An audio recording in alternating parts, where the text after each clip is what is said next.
Konoha, year 47. The Kannabi Bridge as I gaze upon the landscape, I am met with a scene of devastation. Shattered walls and ruins abound, and the ground is pockmarked with deep craters, some still emitting wisps of acrid smoke. The chilling mountain breeze occasionally sweeps through, intensifying the already pungent scent of blood that lingers in the air. It is evident that a fierce battle has recently transpired here. On this desolate battlefield, 7 or 8 figures stand before a heap of debris formed by massive stones.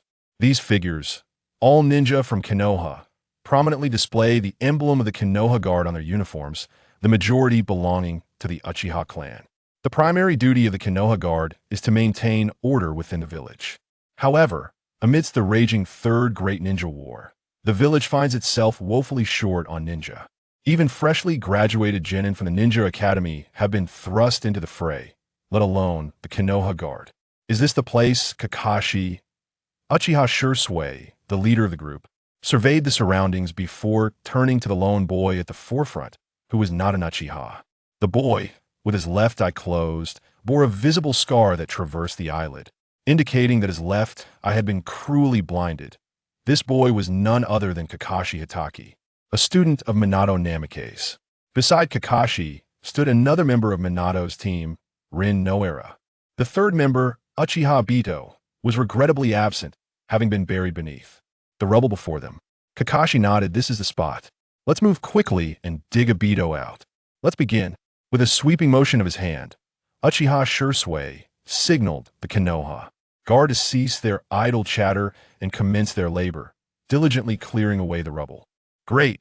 Uchiha Bito has just perished, and the Battle of Kannabi Bridge has just concluded?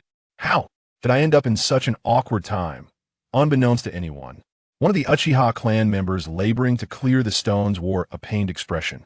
His name was Uchiha Ryujin, 12 years old, freshly graduated from the Ninja Academy, possessing only the strength of a genin, and yet to awaken his Sharingan. On the surface, he appeared to be an unremarkable Uchiha. However, unbeknownst to all, 10 minutes prior, his body had been overtaken by another soul. Indeed, Uchiha Ryujin was now a bona fide traveler from another world. Before his arrival in this realm, Ryujin had harbored a fondness for anime, and being well acquainted with Naruto, one of the most popular shonen series, he quickly discerned the timeline in which he now found himself, that he had emerged into a time of turmoil. As an ordinary genin in such a perilous world, he felt utterly out of his depth. Ding! The divine sign-in system has been successfully bound. The host can check in at certain special locations, with the rarity of these locations directly correlating to the richness of the rewards obtained. Some places allow for repeated check-ins, while others permit only a single visit. The host is encouraged to explore at their own discretion. As Uchiha Ryujin was transporting stones, a series of mechanical electronic sounds suddenly echoed in his mind. Uchiha Ryujin momentarily paused, only to be overwhelmed by a surge of excitement. Finally, my cheat has come through, detected a check-in location. Would the host like to proceed with the check-in? Immediately thereafter, the system's inquiry resounded once more in Uchiha Ryujin's mind. Check-in? What was there to hesitate about? Uchiha Ryujin emphatically declared his intention to the system within his thoughts. Congratulations, host. Check-in successful. Reward, Rinnegan. Rinnegan. Clang. The boulder in Uchiha Ryujin's grasp fell heavily to the ground.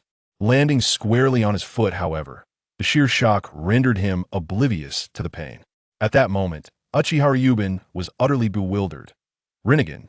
The system is truly generous. The very first check-in rewards me with the Rinnegan. This is the ultimate form of the Sharingan. An extraordinary boon. Uchiha Ryujin internally shouted in exhilaration, nearly unable to contain his impulse to leap into the air. The significance of the Rinnegan in the Naruto universe is well known. One need only consider the formidable Nagato, the mid-series antagonist, to grasp its weight. The powers of the Sage of Six Paths are overwhelmingly formidable when the planetary devastation technique is unleashed. Even tailed beasts find themselves at a disadvantage. Truly an invincible force in the realm of ninjas, Uchiha Ryujin could hardly fathom that he had transitioned from an ordinary unremarkable genin to such an extraordinary powerhouse. The leap was staggering, nearly leaving him in a state of disbelief. Ryuban, what's wrong, eh? Voice interrupted Uchiha Ryuban's thoughts. He turned to find Uchiha Shursui, tilting his head in inquiry. Others also looked at Uchiha Ryuban with furrowed brows, concern etched on their faces. Their anxiety was understandable. The atmosphere was tense, especially given that a fierce battle had recently erupted nearby, and the enemy could reappear at any moment. Was this Uchiha Shursui? Ryuban scrutinized him and noted that he appeared to be of a similar age to Kakashi. The exact age of Shursui is not explicitly stated in the Naruto series, leading to some debate among fans. Some speculate, based on scenes featuring Shursui alongside Itachi, that Shursui is 3 to 4 years older than Itachi, though this is a rather one-sided assumption.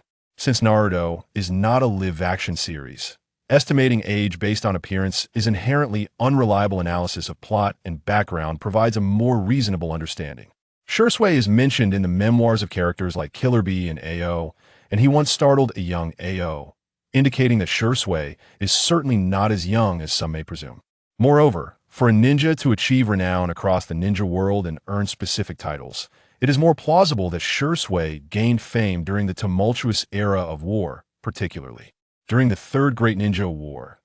I am fine as Uchiha Raijin faced the gaze of still waters. He waved his hand dismissively and replied casually. However, he soon realized that everyone was fixated on him with unwavering intensity. It dawned on Uchiha Raijin that this was not a realm of his past life, but rather a world of ninjas. Although the rank of genin signified limited prowess, these were warriors forged through countless hours of arduous training. How could they possibly struggle to lift even a stone? His nonchalant dismissal was clearly insufficient to quell their suspicions. I am merely fearful of seeing Abitos. Uchiha Raijin spoke in a voice tinged with sorrow. It was then that the others understood Uchiha Raijin was afraid of confronting the lifeless body of Uchiha Obito, unwilling to accept the grim possibility that Obito might have perished long ago.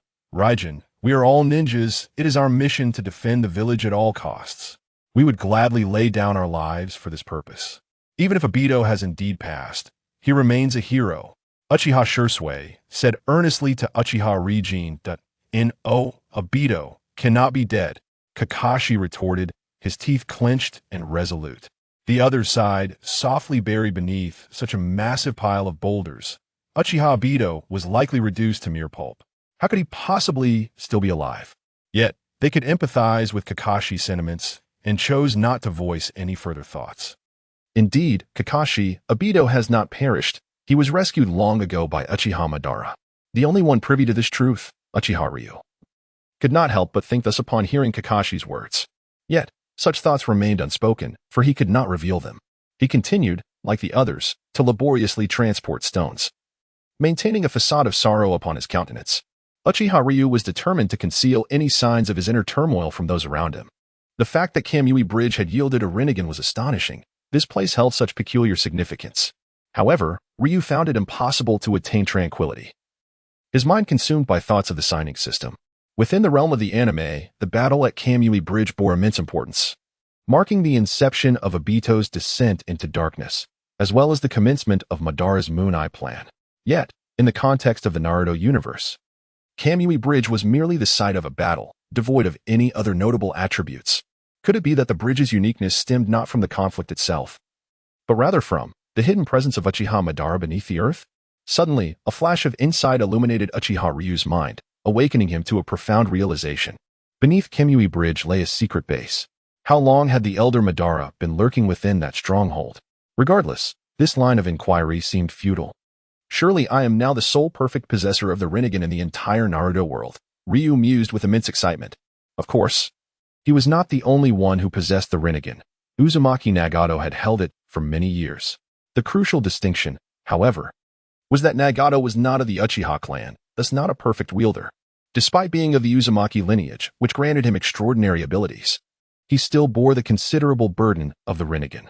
Uchiha Ryu, on the other hand, possessed the original eye, allowing him perfect mastery over its powers. He would be unencumbered, capable of effortlessly activating or deactivating the Rinnegan at will. It is essential to note that while Ryu possessed the Rinnegan, his pupils still appeared as ordinary eyes. They were not yet in the Rinnegan form. However, when the need arose to utilize the Rinnegan, a mere thought would suffice to transition into that state, rendering it exceedingly convenient. As he pondered these matters while laboring, he became unaware that the group had cleared all the stones. Yet, what astonished them was the stark emptiness below. There was no sign of Obito's body. How could this be? He had clearly been buried beneath. Kakashi furrowed his brow, utterly perplexed. Kakashi, could it be that you were mistaken? Uchiha Shursui inquired after a moment's contemplation. Impossible. I am certain this is the spot. Kakashi asserted with unwavering conviction. Kakashi, Obito must have been rescued. This is marvelous. He is alive. Yoshihara Rin exclaimed with a heart full of hope. Yes, it must be so. Someone must have rescued Obito. Kakashi's eyes brightened, and he nodded in agreement with emphasis. Uchiha Shursui sighed inwardly. He longed to voice his dissent. If someone truly had saved Obito, then why had they returned the stones? Was it merely to mislead? It simply did not add up. However, Shursui understood that Kakashi and Rin had ignited a rare flicker of hope within them, and in such a moment, he was reluctant to utter words that might dampen their spirits. As for the inexplicable absence of Obito's body, it was indeed curious.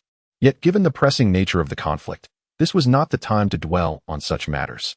Since Obito's body had not been discovered, Shursui and the others naturally did not linger there any longer and promptly began their return to Konoha. Whoosh! With a swift use of body flicker technique, they soon vanished from sight. At the very moment Uchiha Shursui and his companions departed, a shadow resembling liquid emerged from a nearby tree. It was none other than the first filial son of the ninja world, Kurizetsu. With the Konoha shinobi gone, it was unlikely they would return to inspect this place again. If Uchiha Madara intended for Obito to execute the Eye of the Moon plan, then my own scheme must commence. As for the Iwagakure shinobi, a splendid spectacle awaits, though. For now, it holds no relevance to me. Kurizetsu murmured to himself, and his form once again melded into the tree trunk, disappearing from sight. Just as Kurizetsu vanished, an IWA ninja leapt from the very tree where Kurizetsu had been. Shursui of the body flicker? And Kakashi. This is an excellent opportunity to eliminate Shursui. I must notify Lord Han at once. During the time of the Battle of Kannabi Bridge, Konoha's primary adversary was a Iwagakure, and the conflict was brutal, with both sides suffering significant losses. Throughout this tumultuous period, two individuals emerged as legends across the ninja world, the Yellow Flash, Minato Namikaze, and Shursui of the body flicker. The legendary Sannin fought in the Second Great Ninja War, not the third. At present, among the Sannin, Jiraiya was perpetually traveling in search of the Child of Prophecy. Tsunade had vanished from Konoha, and the only remaining member, Orochimaru, was seldom seen on the battlefield for reasons unknown. Consequently, the Third Great Ninja War had become a showcase for Minato and Shursui. Thus, Iwagakure was eager to eliminate these two, leaving no opportunity overlooked. Whoosh! In the dense forests of the mountains, Uchiha Shursui led the way, accompanied by Kakashi and members of the Konoha Guard, swiftly making their way back to the village. Suddenly, Shursui's expression shifted slightly. Shursui, have you made a discovery? Kakashi inquired in a grave tone. Enemies are approaching. Everyone, prepare for battle. Uchiha Shursui declared earnestly to the group. In times of war, such occurrences were far too common. The team remained composed, tightening their grips on their ninja tools, fully alert and ready. Swish, swish, swish. At this very moment, several figures flickered by. A group of rock-hidden village ninjas appeared upon the trunks of trees before the gathered crowd. Leading the group was an imposing figure, adorned with a deep crimson conical hat, clad in a matching suit of armor, and wearing a deep red mask. His entire ensemble of scarlet was strikingly eye-catching. Standing there like a towering iron statue, he exuded an implicit sense of pressure. Steam Ninja? The rock hidden truly holds me in high regard. Uchiha Shursui furrowed his brow. Steam Ninja? Upon hearing Shursui's words, Uchiha Ryuri pondered deeply, eventually recalling the identity of the formidable man before them. Han, the Jinchuriki of the Five Tails. As Uchiha Ryuri reflected on this individual's identity, he felt a wave of annoyance wash over him. Although Han was a practitioner of taijutsu, strength in martial arts does not equate to weakness. After all, the eighth gate of the Heavenly Kings had astounded the entire ninja world. Not to mention, Han was also a Jinchuriki. Uchiha Shursui, today marks your demise. Han pointed coldly at Uchiha Shursui, his voice devoid of warmth. Hiss, hiss. Simultaneously, steam began to surge from the nape of Han's armor, shooting upwards in great volumes. Uchiha Shursui dared not underestimate his opponent. The release of steam signified that a strike was imminent. Whoosh. As predicted, in that instant, Han's figure transformed into a shadow, vanishing from sight in an instant. With a speed that was almost imperceptible, he lunged towards Uchiha Shursui. Crack! The branch that Han had been standing upon splintered instantaneously. Such incredible speed. Uchiha Shursui's pupils constricted slightly. He could not afford to be careless. In a swift motion, he evaded and appeared on another branch like a ghost. Boom. A resounding crash echoed as the tree where Uchiha Shursui had previously stood was violently uprooted by Han's force. It must be said, Han's strength was truly astonishing. Meanwhile, the other ninjas accompanying Han surged forward, their targets not Uchiha Shursui, but rather Kakashi and the others. Kakashi, unwilling to back down, boldly engaged. And a fierce battle erupted between the two sides. Uchiha Ryuri, having just obtained the Rinnegan, was reluctant to reveal his true prowess and consciously retreated to a distance. With a few quick body flicker techniques, he soon found himself outside the primary battlefield. It was entirely normal to disperse amidst the chaos of battle. And no one took notice of his departure, save for two rock-hidden ninjas who relentlessly pursued him from behind. However, once he had distanced himself from the battlefield, Uchiha Ryuri abruptly halted, leisurely turning around to gaze at the two pursuers with a relaxed demeanor. They were unmistakably two Chunin. For the ordinary Uchiha Rinnegan, this situation would be nearly fatal. However, at this moment, Uchiha Rinnegan, despite having fallen, regarded the two adversaries with utter disdain. Why aren't you fleeing, little brat? Have you resigned yourself to your fate? One of the Chunin sneered cruelly, a sadistic smile curling at the corners of his mouth as he glared at Uchiha Rinnegan. Fia, this is a member of the Uchiha clan. Do not underestimate him. The other individual interjected, furrowing his brow in caution. The Uchiha clan Sharingan is renowned throughout the ninja world, and even if the opponent is merely a genin, he should not be taken lightly. Who knows whether he possesses the Sharingan? Who can say if it might suddenly awaken during combat? According to the latest intelligence from Iwagakure, just recently, in the battle at the Kannabi Bridge, a young Uchiha activated his Sharingan and claimed numerous lives. With this lesson in mind, Iwagakure was increasingly wary in the face of Uchiha. Doton Gun. Fia, though verbally unrelenting, did not truly underestimate Uchiha Rinnegan. He rapidly formed hand seals with both palms and uttered a sharp command. Suddenly, spikes of earth erupted from the ground beneath Uchiha Rinnegan, encircling him entirely. This technique possessed considerable power. Kuratsuchi had once used it to dismantle Naruto's shadow clone technique. It was even more formidable against someone of Uchiha Rinnegan's current genin rank, making it improbable for him to evade with a body flicker technique. In conventional ninjutsu confrontations, genin were naturally inferior to Chunin. Yet, at this moment, Uchiha Rinnegan had no need for such evasive maneuvers. His eyes shifted, and the Rinnegan flickered into existence. Simultaneously, a repulsive force emerged, lifting Uchiha Rinnegan directly into the air. What kind of technique is this? Fia and his companion stared in disbelief. This Uchiha could fly? Could he possibly wield Lord Noki's lightweight rock technique? Shinra Tensei. But before either could comprehend the situation, Uchiha Rinnegan extended his right hand towards them. A tremendous gravitational pull was unleashed, drawing both Fia and his companion helplessly toward Uchiha Rinnegan, with two sickening sounds of flesh being pierced. The bodies of Fia and his companion halted before Uchiha Rinnegan. Each of their hearts had been impaled by a long, dark rod. In their final moments, their eyes remained wide open, filled with shock and disbelief. They could hardly fathom that two Chunin had been so effortlessly dispatched by a mere genin. Having so effortlessly eliminated two Chunin, the Rinnegan truly lived up to its reputation. Uchiha Rinnegan descended gracefully from the air, unable to suppress a sigh of astonishment. However, after assessing his current physical condition, he couldn't help but furrow his brow slightly. It was merely the demise of two Chunin. Yet the utilization of the universal pull and the manifestation of two black rods consumed a staggering 20% of my chakra. This expenditure far exceeded what I had anticipated. At this rate, it seems that Flowing Blade, leveraging the Rinnegan, would scarcely be able to engage in battle for an extended duration. But wait, I am a member of the Uchiha clan, perfectly compatible with the Rinnegan. I should not be hindered like Nagato. No, I encountered no issues while employing the Rinnegan just now. The true predicament lies in the fact that I am currently merely a Jinin with an exceedingly limited chakra reserve. After a moment of contemplation, Uchiha Flowing Blade experienced a revelation.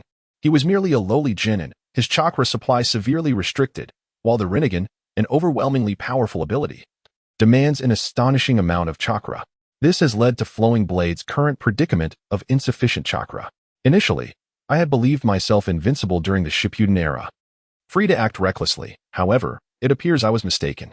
It seems that at this stage, it would be prudent for me to focus on cautious development and survival. After careful consideration, Flowing Blade made a decision. Given his present condition, he could contend with Jainin, but facing a Kage would be a daunting challenge. Simply put, he lacked the necessary chakra. Resolute in his choice, Flowing Blade discarded the corpses of Fia and his companion onto the ground and executed a transformation technique, instantly becoming an entirely different person. Having completed this, Uchiha Flowing Blade began his journey back to the battlefield. After some reflection, Flowing Blade realized he could not disregard Shirsui's fate. The village was well aware that Shirsui had led a mission to locate Obito's remains. Thus, the fact that someone of Shirsui's caliber had perished while he returned alive would raise suspicions. Countless troubles would undoubtedly ensue. Moreover, Flowing Blade could hardly contain his eagerness to test the Rinnegan's might. Therefore, he resolved to return and assess the situation. Should Shirsui handle everything, he would refrain from intervening. Yet if Shirsui found himself in dire straits, he would not hesitate to act from the shadows. Of course, all of this would be contingent upon ensuring his own safety. When Uchiha Flowing Blade reappeared, the battle between the two factions was nearing its conclusion.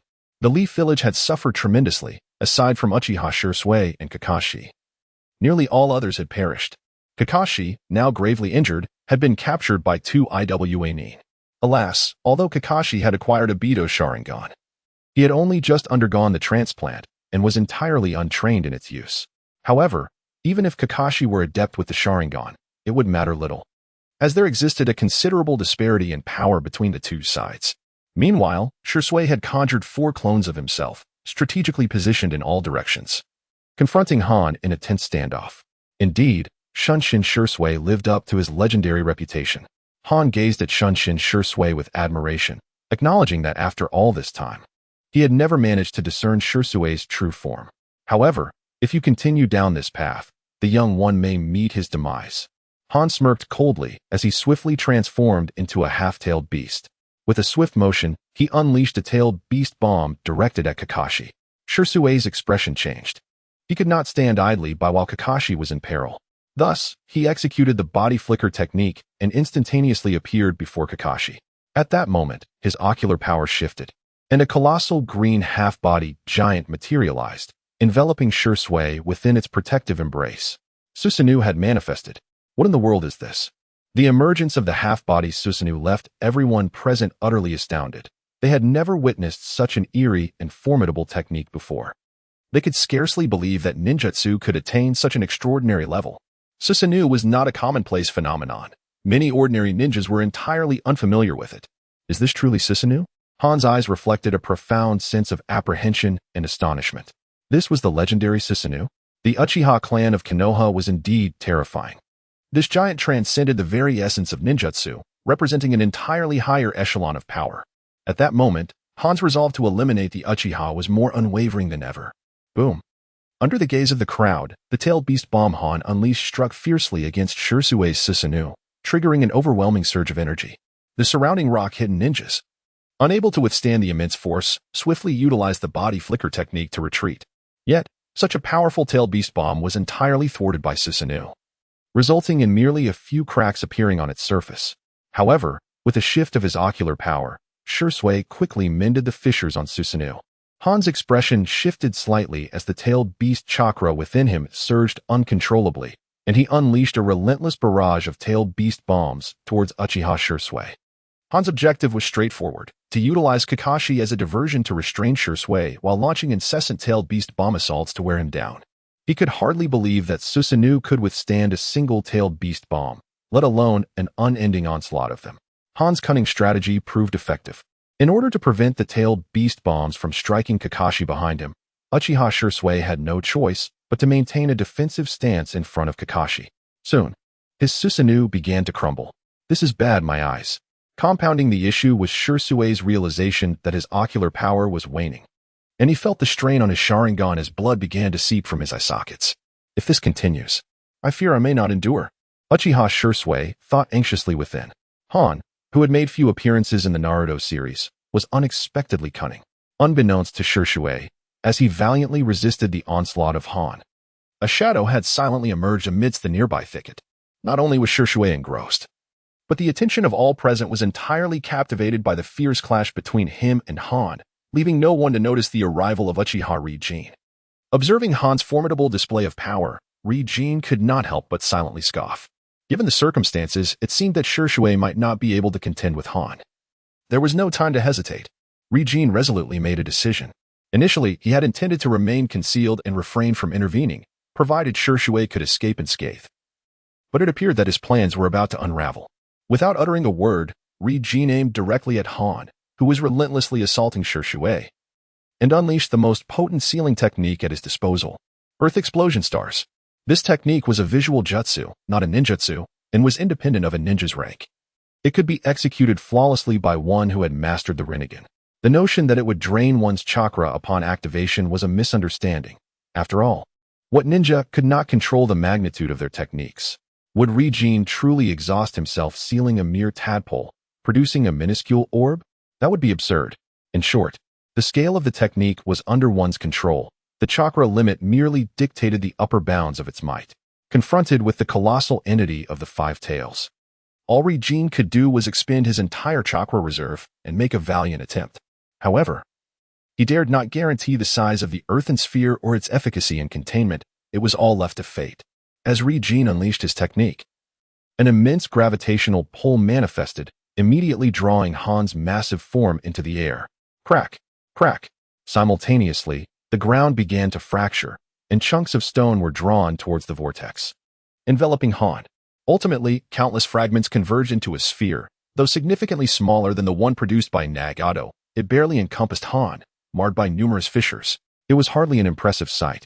Nonetheless, it succeeded in ensnaring Han, effectively trapping the Jinchuriki within, though it was evident that he would not remain confined for long.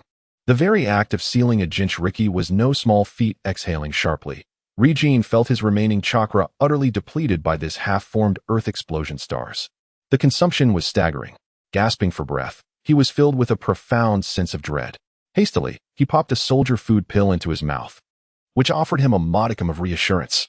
I must return to Konoha and train fervently to increase my chakra reserves. Otherwise, it would be utterly embarrassing to find myself unable to act in critical moments, he mused. What kind of ninjutsu is this? While Uchiha Rinnegan was lost in thought, all present were left in awe and astonishment. Whether from Konoha or Wagakure, every ninja gazed upwards, wide-eyed, murmuring in disbelief at the earthen sphere suspended in the air. In their perception, the tailed beasts represented the most formidable entities within the ninja world. Once a Jinchuriki transformed into their beast form, even the most powerful ninja would find themselves utterly powerless against it, unless, of course, they too wielded a Jinchuriki. Yet, who could have anticipated that the Five Tails Jinchuriki, Han, would be ensnared by an unprecedented sealing technique? Such a revelation was utterly astonishing. With a swift motion, two ninjas who had captured Kakashi found themselves momentarily blinded, unable to react as Zetsu rescued him. Following this, Zetsu executed a technique that allowed him to split into 4 distinct forms, darting with incredible speed among the Rock Village ninjas. The air was filled with anguished cries as the ninjas of Wagakure fell one after another. A few remained, either paralyzed by fear or realizing the dire situation, and began to flee in haste. Zetsu, however, refrained from pursuing them relentlessly. What manner of technique is this, Zetsu? Kakashi inquired, his face a mask of astonishment. Zetsu, equally bewildered, shook his head.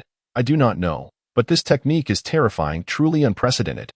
The two exchanged a few brief words before swiftly assessing the battlefield to tally the casualties on the Konoha side and determine if there were any survivors. Simultaneously, they sought out the mysterious figure who had intervened to save them. Yet, their search yielded no results. Not a single shadow could be found. Instead, they discovered the 2 lone survivors, Uchiha Rinnegan and Naruto Ren. The 3 of them hurriedly made their way back to Konoha. Fortunately, the journey was uneventful, and they arrived safely in the village. Kakashi, Rinnegan, Ren, do not return just yet. Accompany me to meet Lord Hokage. Upon their return to the village, without even a moment to rest, Zetsu rushed Kakashi and Rinnegan towards the Hokage's office to report on their mission. Sarutobi Hiruzen placed great importance on Zetsu. Upon hearing the report from his subordinate, he immediately set aside his current responsibilities and summoned him. For Rinnegan, it was the first time since his rebirth that he stood within the Hokage's office. Regrettably, the sign-in system only allowed for one registration per day. Otherwise, he would have been eager to see what rewards awaited him for signing in at the Hokage's office. Within the solemnity of the office, Rinnegan's mind wandered amidst such serious matters. Zetsu, did you find Obito's body? The third Hokage, taking a puff from his pipe, sat in his elevated position, scrutinizing Zetsu. The matter of Kakashi having received Obito's Sharingan was significant in Konoha, and the third Hokage was well aware of the subsequent search for Obito led by Zetsu.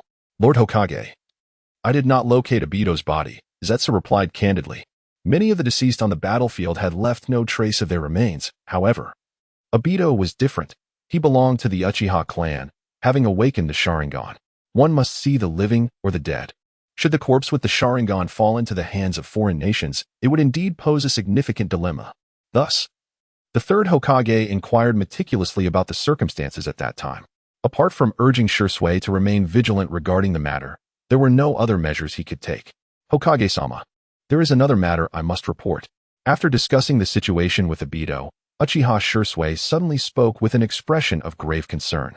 The third Hokage was not taken aback. After all, if Shisui were merely to report on Obito's affairs, he could have come alone. Yet, Shisui not only brought Kakashi, but also Liu Ren and another genin, indicating that there was indeed more to the story. Speak, the third Hokage commanded. On our way back, we encountered an ambush by Iwagakure ninjas led by Han.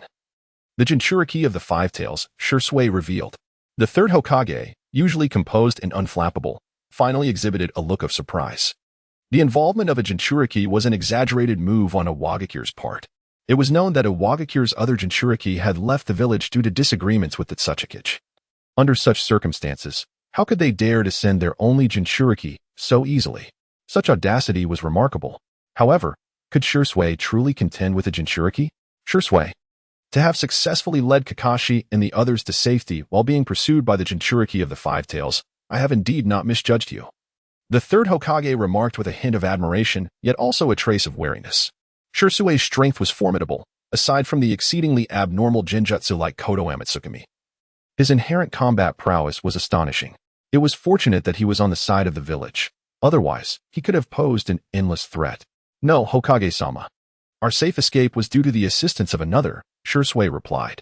Without waiting for further inquiries, he promptly recounted the events that transpired. The third Hokage was rendered speechless. Are you saying that this individual employed a rather peculiar sealing technique to seal Han, who was partially transformed into a tailed beast? The third Hokage could not help but express his astonishment. He could hardly fathom who, aside from the Uzumaki clan, possessed the capability to seal a tailed beast within the entire ninja world. This was entirely beyond his comprehension. Shisui, you must take me to see this person immediately. After a brief contemplation, the third Hokage swiftly made his decision. The chance to encounter the Jinchuriki of the Five Tails, now sealed, was a once-in-a-lifetime opportunity. Without further ado, he summoned Minato and Kushina, the couple known as the Wave Wind and Whirlpool, and led a contingent of Anbu to follow Uchiha Shisui in haste. As for Kakashi and Uchiha Riken, Shisui had originally brought them along to provide a mission briefing regarding the encounter with Iwagakure on their return to the village. However, at this moment, all that needed to be said had been articulated by Shisui, and the third Hokage, along with others, were hastily pursuing the capture of the host of the Five Tails. Consequently, the mission brief for Kakashi and his team had become unnecessary. Swiftly, several figures traversed the forest, led by Shisui Uchiha. Under his guidance, the third Hokage and Minato Namikaze soon arrived at the site of the incident. However, they found that the massive sphere that had sealed the Five Tails host was now shattered, its fragments scattered across the ground. The Five Tails host, long since vanished, was nowhere to be found. It appeared, we have arrived too late. The third Hokage lamented, shaking his head in regret. Had they succeeded in capturing the Five Tails host to leverage against Iwagakure, it was likely that they would have surrendered outright, thus bringing an early end to the conflict. Unbeknownst to them, the half-finished Doton, Daibutsu no Jutsu had ultimately proven insufficient.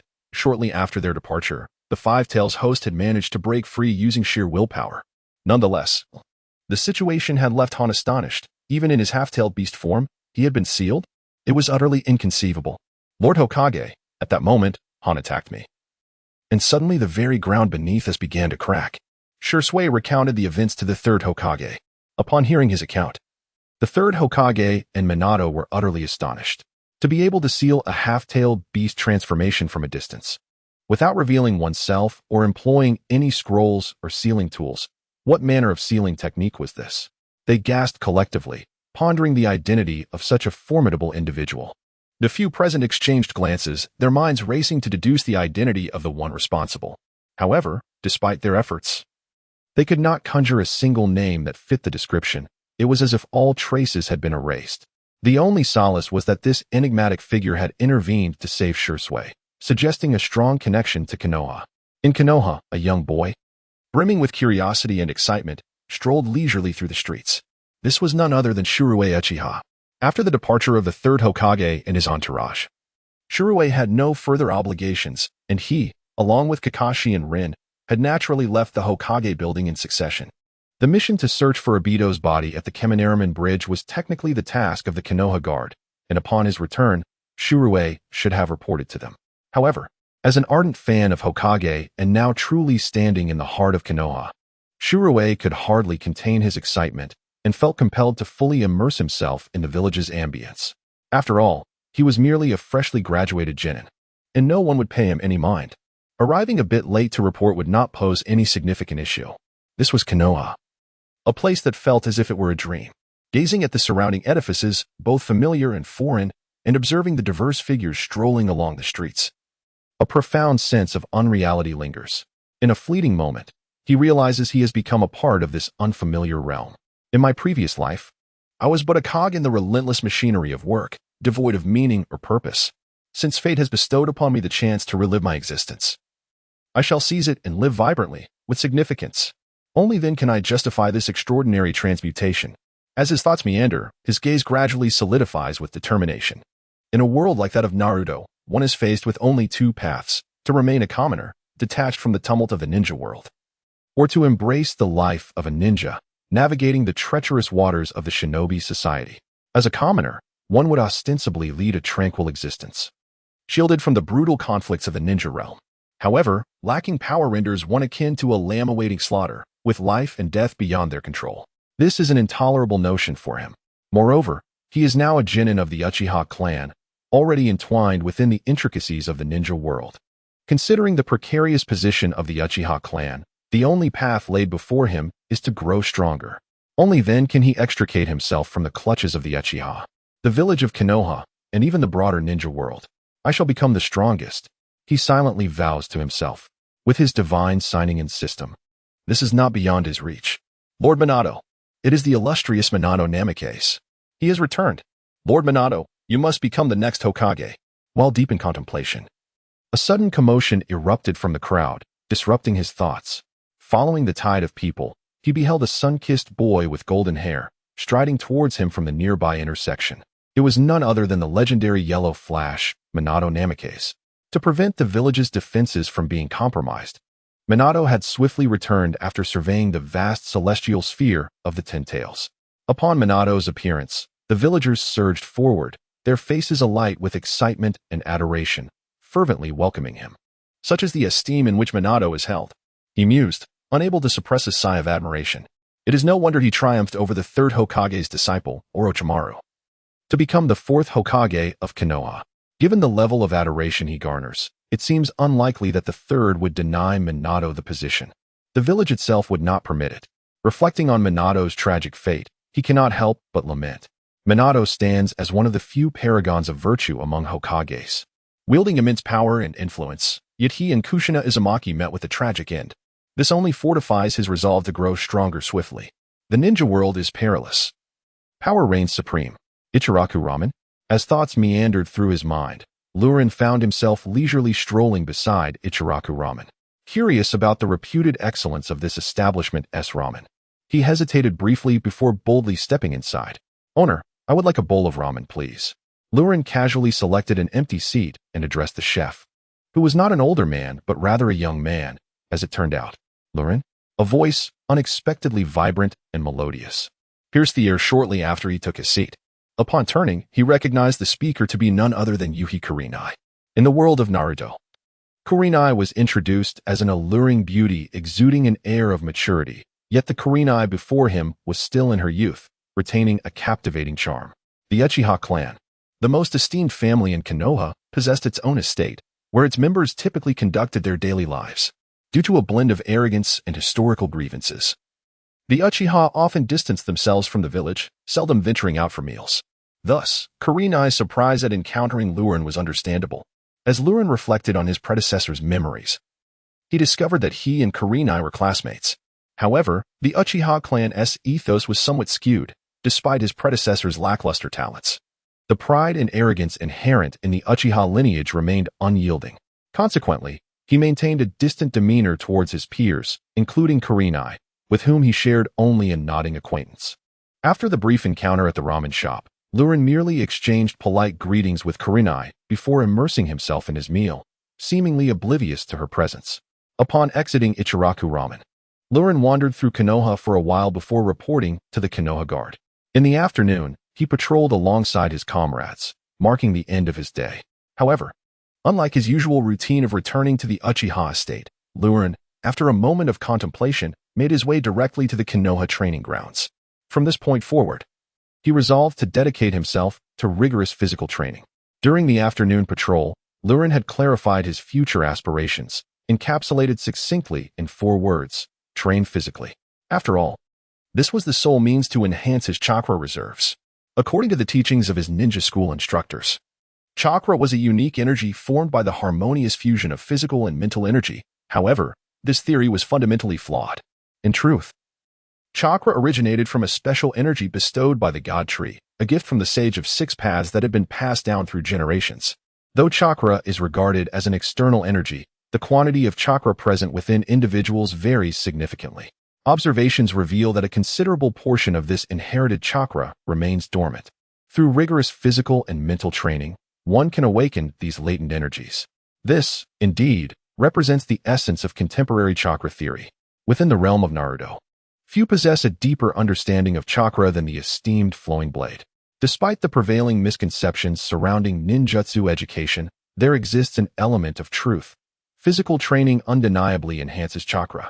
As Flowing Blade arrived at the training ground, he discovered it largely deserted, with only a handful of individuals engaged in their exercises. Among them was a youth clad in vibrant green attire, sporting an exuberant mushroom haircut and bushy eyebrows reminiscent of a genetic mutation. This was Might Guy, a notable figure from Konoha. Flowing Blade couldn't help but marvel at his presence. It is well acknowledged that the world of Naruto operates on a principle of bloodlines.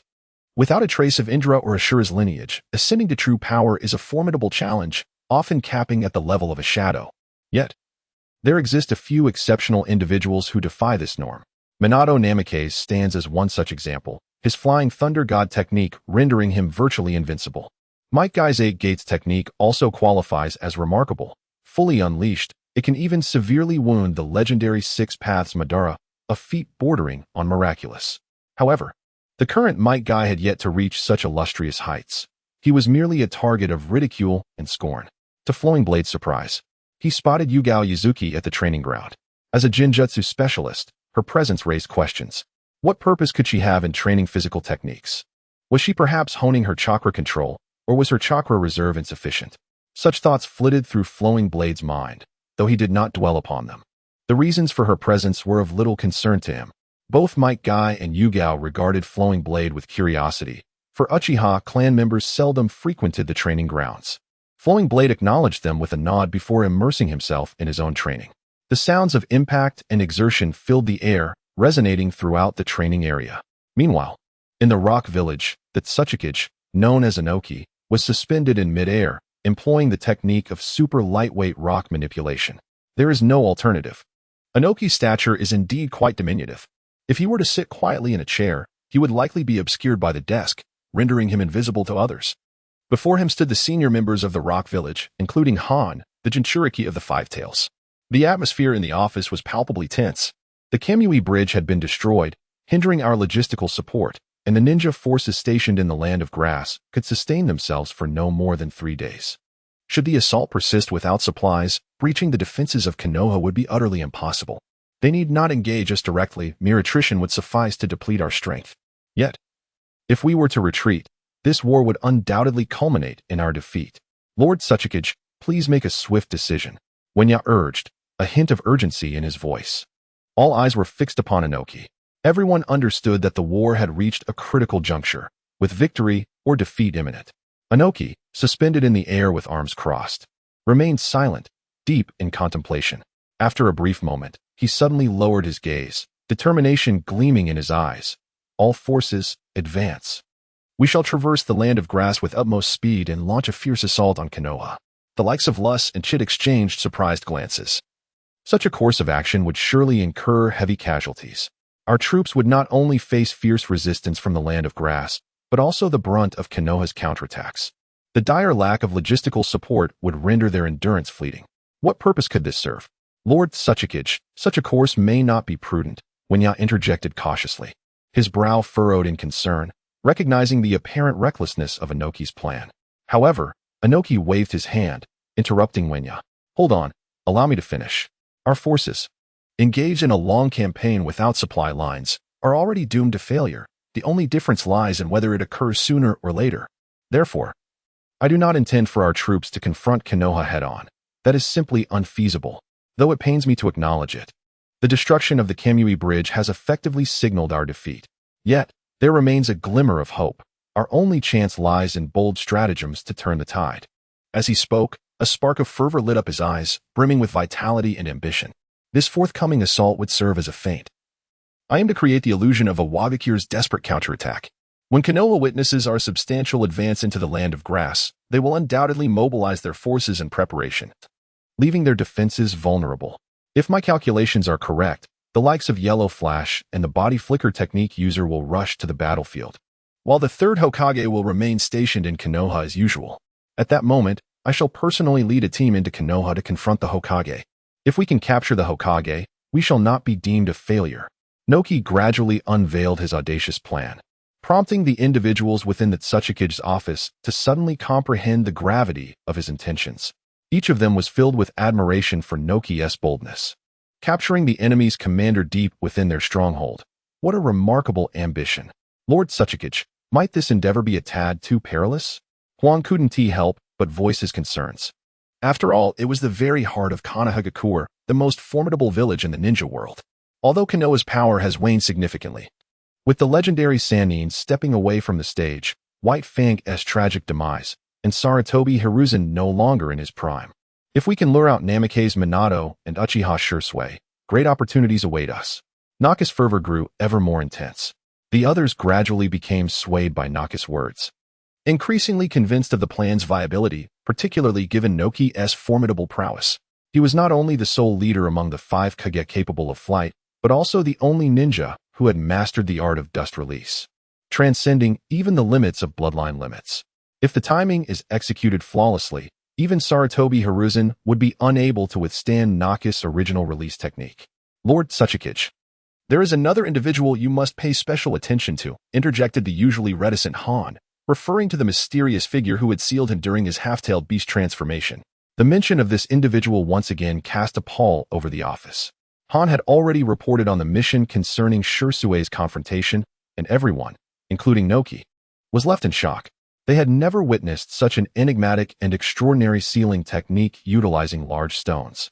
Even Han, transformed into a half-tailed beast, had been rendered powerless against this seal. In the entire Iwagakure, aside from Noki, no one dared to assert their ability to counter such an opponent.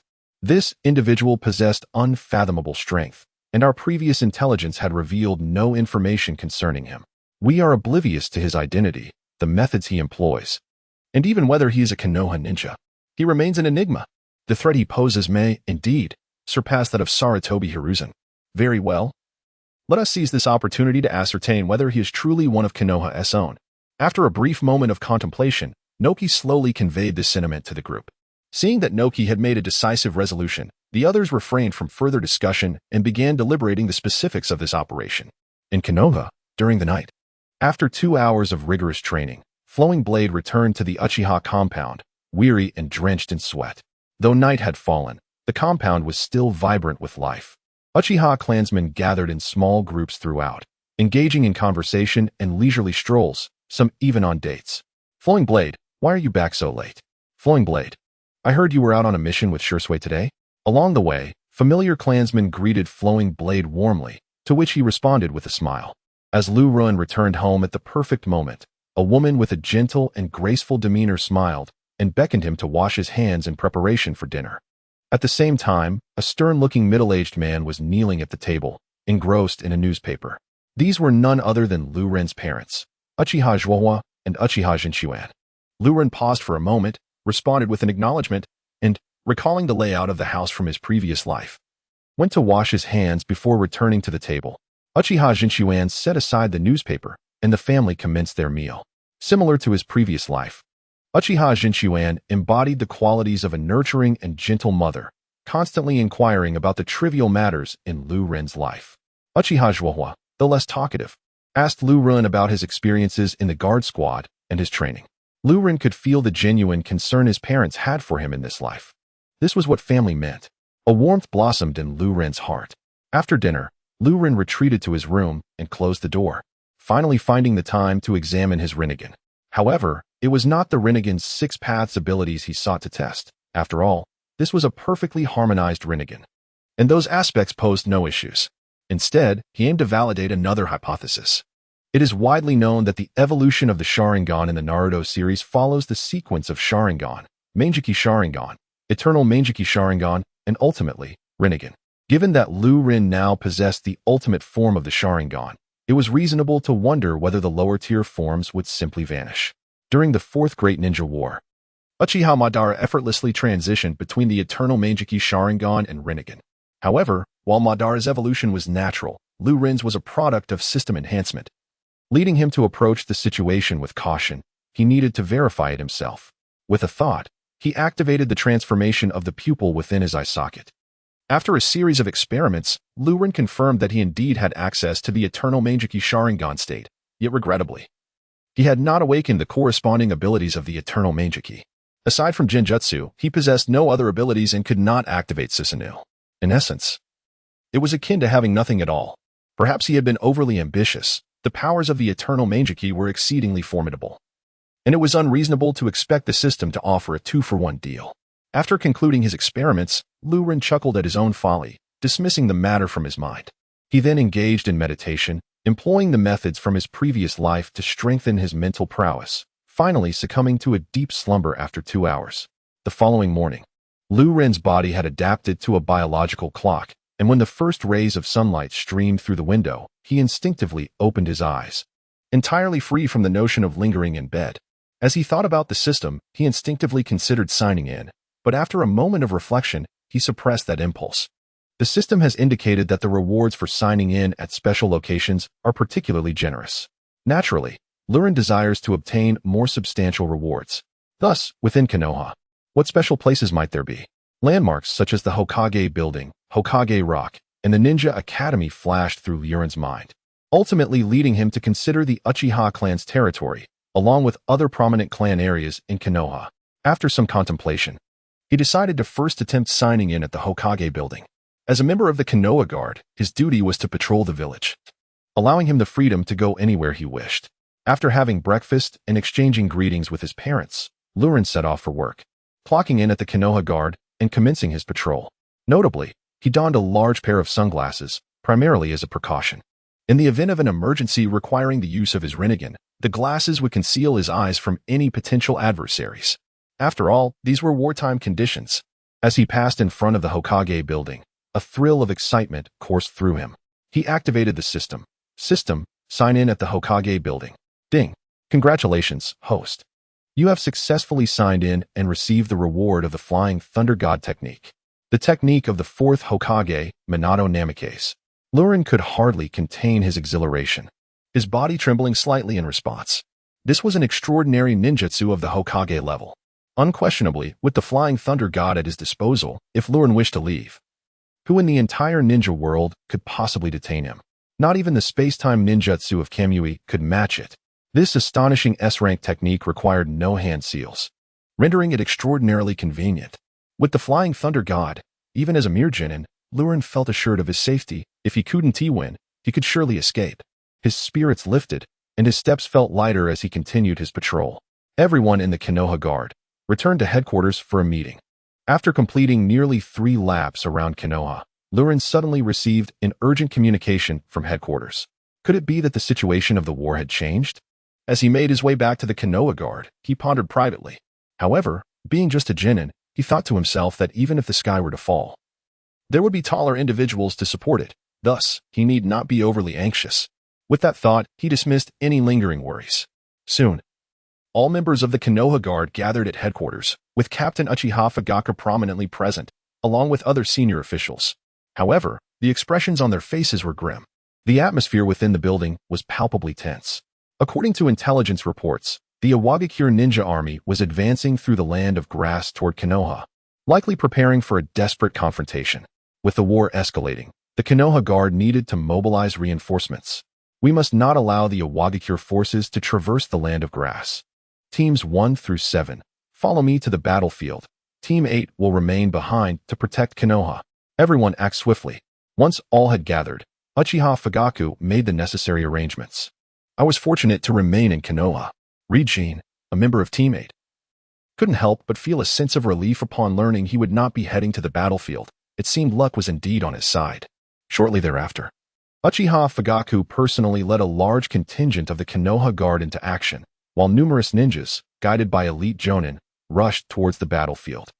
Even members of the Umbu were summoned to join the fray. In essence, apart from a skeletal force sufficient for routine defense, almost all of Konoha's military strength had been mobilized. After all, the Iwagakure had unleashed a terrifying display of might. Should the enemy breach the land of grass and invade Konoha, even a victorious outcome would come at a grievous cost. However, none of this concerned Rinnegan. His sole task was to remain in Konoha, biding his time. Amidst the tense atmosphere enveloping the village, Rinnegan continued his patrol, seemingly unfazed. Unbeknownst to him, within a small grove to the west of Konoha, a subtle sound of earth cracking echoed. Suddenly, the ground softened like quicksand, and several heads emerged from below. It was none other than the Tsuchika Jinoki, along with KT, Chit, and Winya. They had deployed spies hidden within Konoha, eliminated the barrier team, and utilized the Earth Dragon hidden technique to silently traverse beneath Konoha's defenses, infiltrating the village unnoticed. After ensuring the area was secure, they fully emerged from the ground. Following them, a steady stream of elite ninjas continued to rise from the earth. Yes, we have infiltrated Konoha. The first step of the plan is a success. Winyu exclaimed with a hint of excitement. All right, let us proceed according to plan. You 3 create chaos in Konoha to divert attention while I seek Sarutobi Hiruzen. Should any situation arise, retreat immediately without waiting for me. I can leave at any time. Konoha cannot stop me. Inoki asserted with commanding presence, his status as the only flying Kage granting him such confidence. All right, disperse. With Inoki's command, KT and the others utilized the body flicker technique, vanishing from sight as they navigated through Konoha. However, Konoha had already entered a state of emergency an hour prior. The streets were devoid of any signs of life. All had taken refuge within their homes, doors firmly shut, and even the shops lining the streets were closed to customers. Observing this, several Iwagakure ninjas felt a surge of satisfaction. Konoha's heightened state of alert indicated their plan had succeeded. Konoha had taken Iwagakure's feigned assault seriously. May this plan prove successful. As Winya cautiously navigated through the woods, thoughts raced through his mind. At such a time, as the Hokage of Konoha, Sarutobi Hiruzen ought to be stationed in the Hokage building. I should head there first, thought Inoki, swiftly employing the lightweight rock technique to soar towards the Hokage office. However, just as he rounded a corner, he unexpectedly encountered someone, a member of the Konoha Guard. Inoki breathed a sigh of relief upon realizing that it was merely a child. Unquestionably, the guard he encountered was Uchiha Ryu, who had just signed in and received the Flying Thunder God technique reward, buzzing with excitement. Little did he expect to stumble upon an intruder who could fly. What was happening? Flying? Ryu was astonished to see Inoki, for flying was an extraordinary feat for most ninjas. Few in the entire ninja world could achieve such a thing. Suspended in midair, he bore a striking resemblance to Inoki's lightweight rock technique. But no, with that slight frame and prominent nose. This was none other than a middle-aged Inoki. After a moment of intense scrutiny, Ryu finally recognized Inoki's identity, and a cold sweat broke out. Was it truly the case that Konoha was at war with the Wagakure, and that Tsuchikage had suddenly appeared in the village? Even with the power of the Rinnegan, Ryu dared not confront Inoki directly.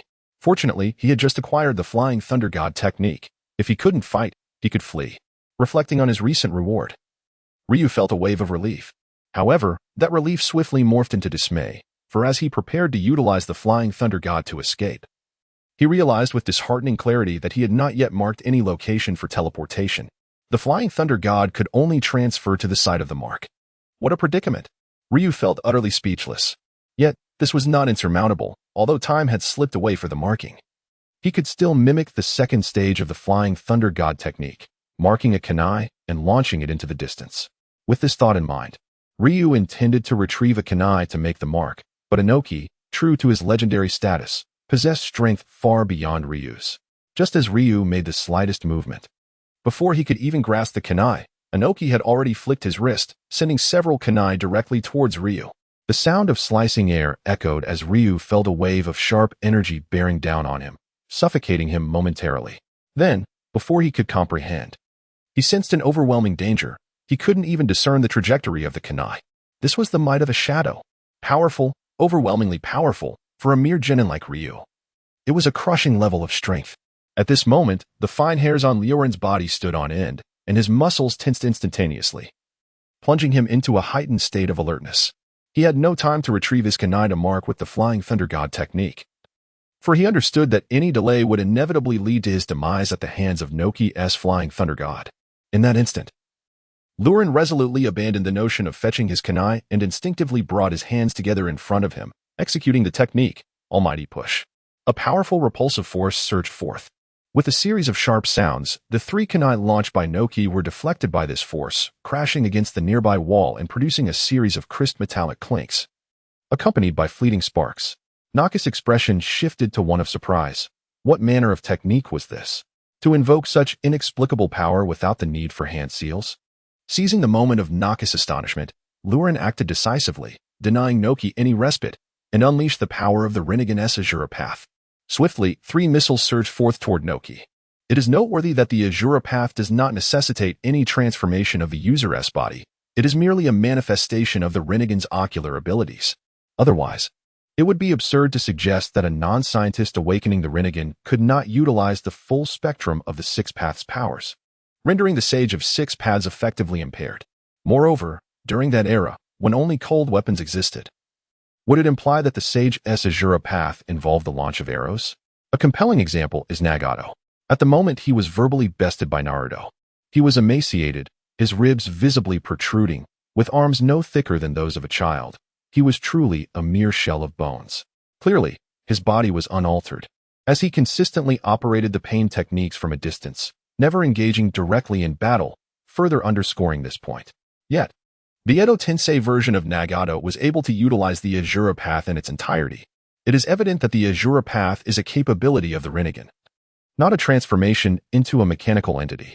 The missiles approached rapidly.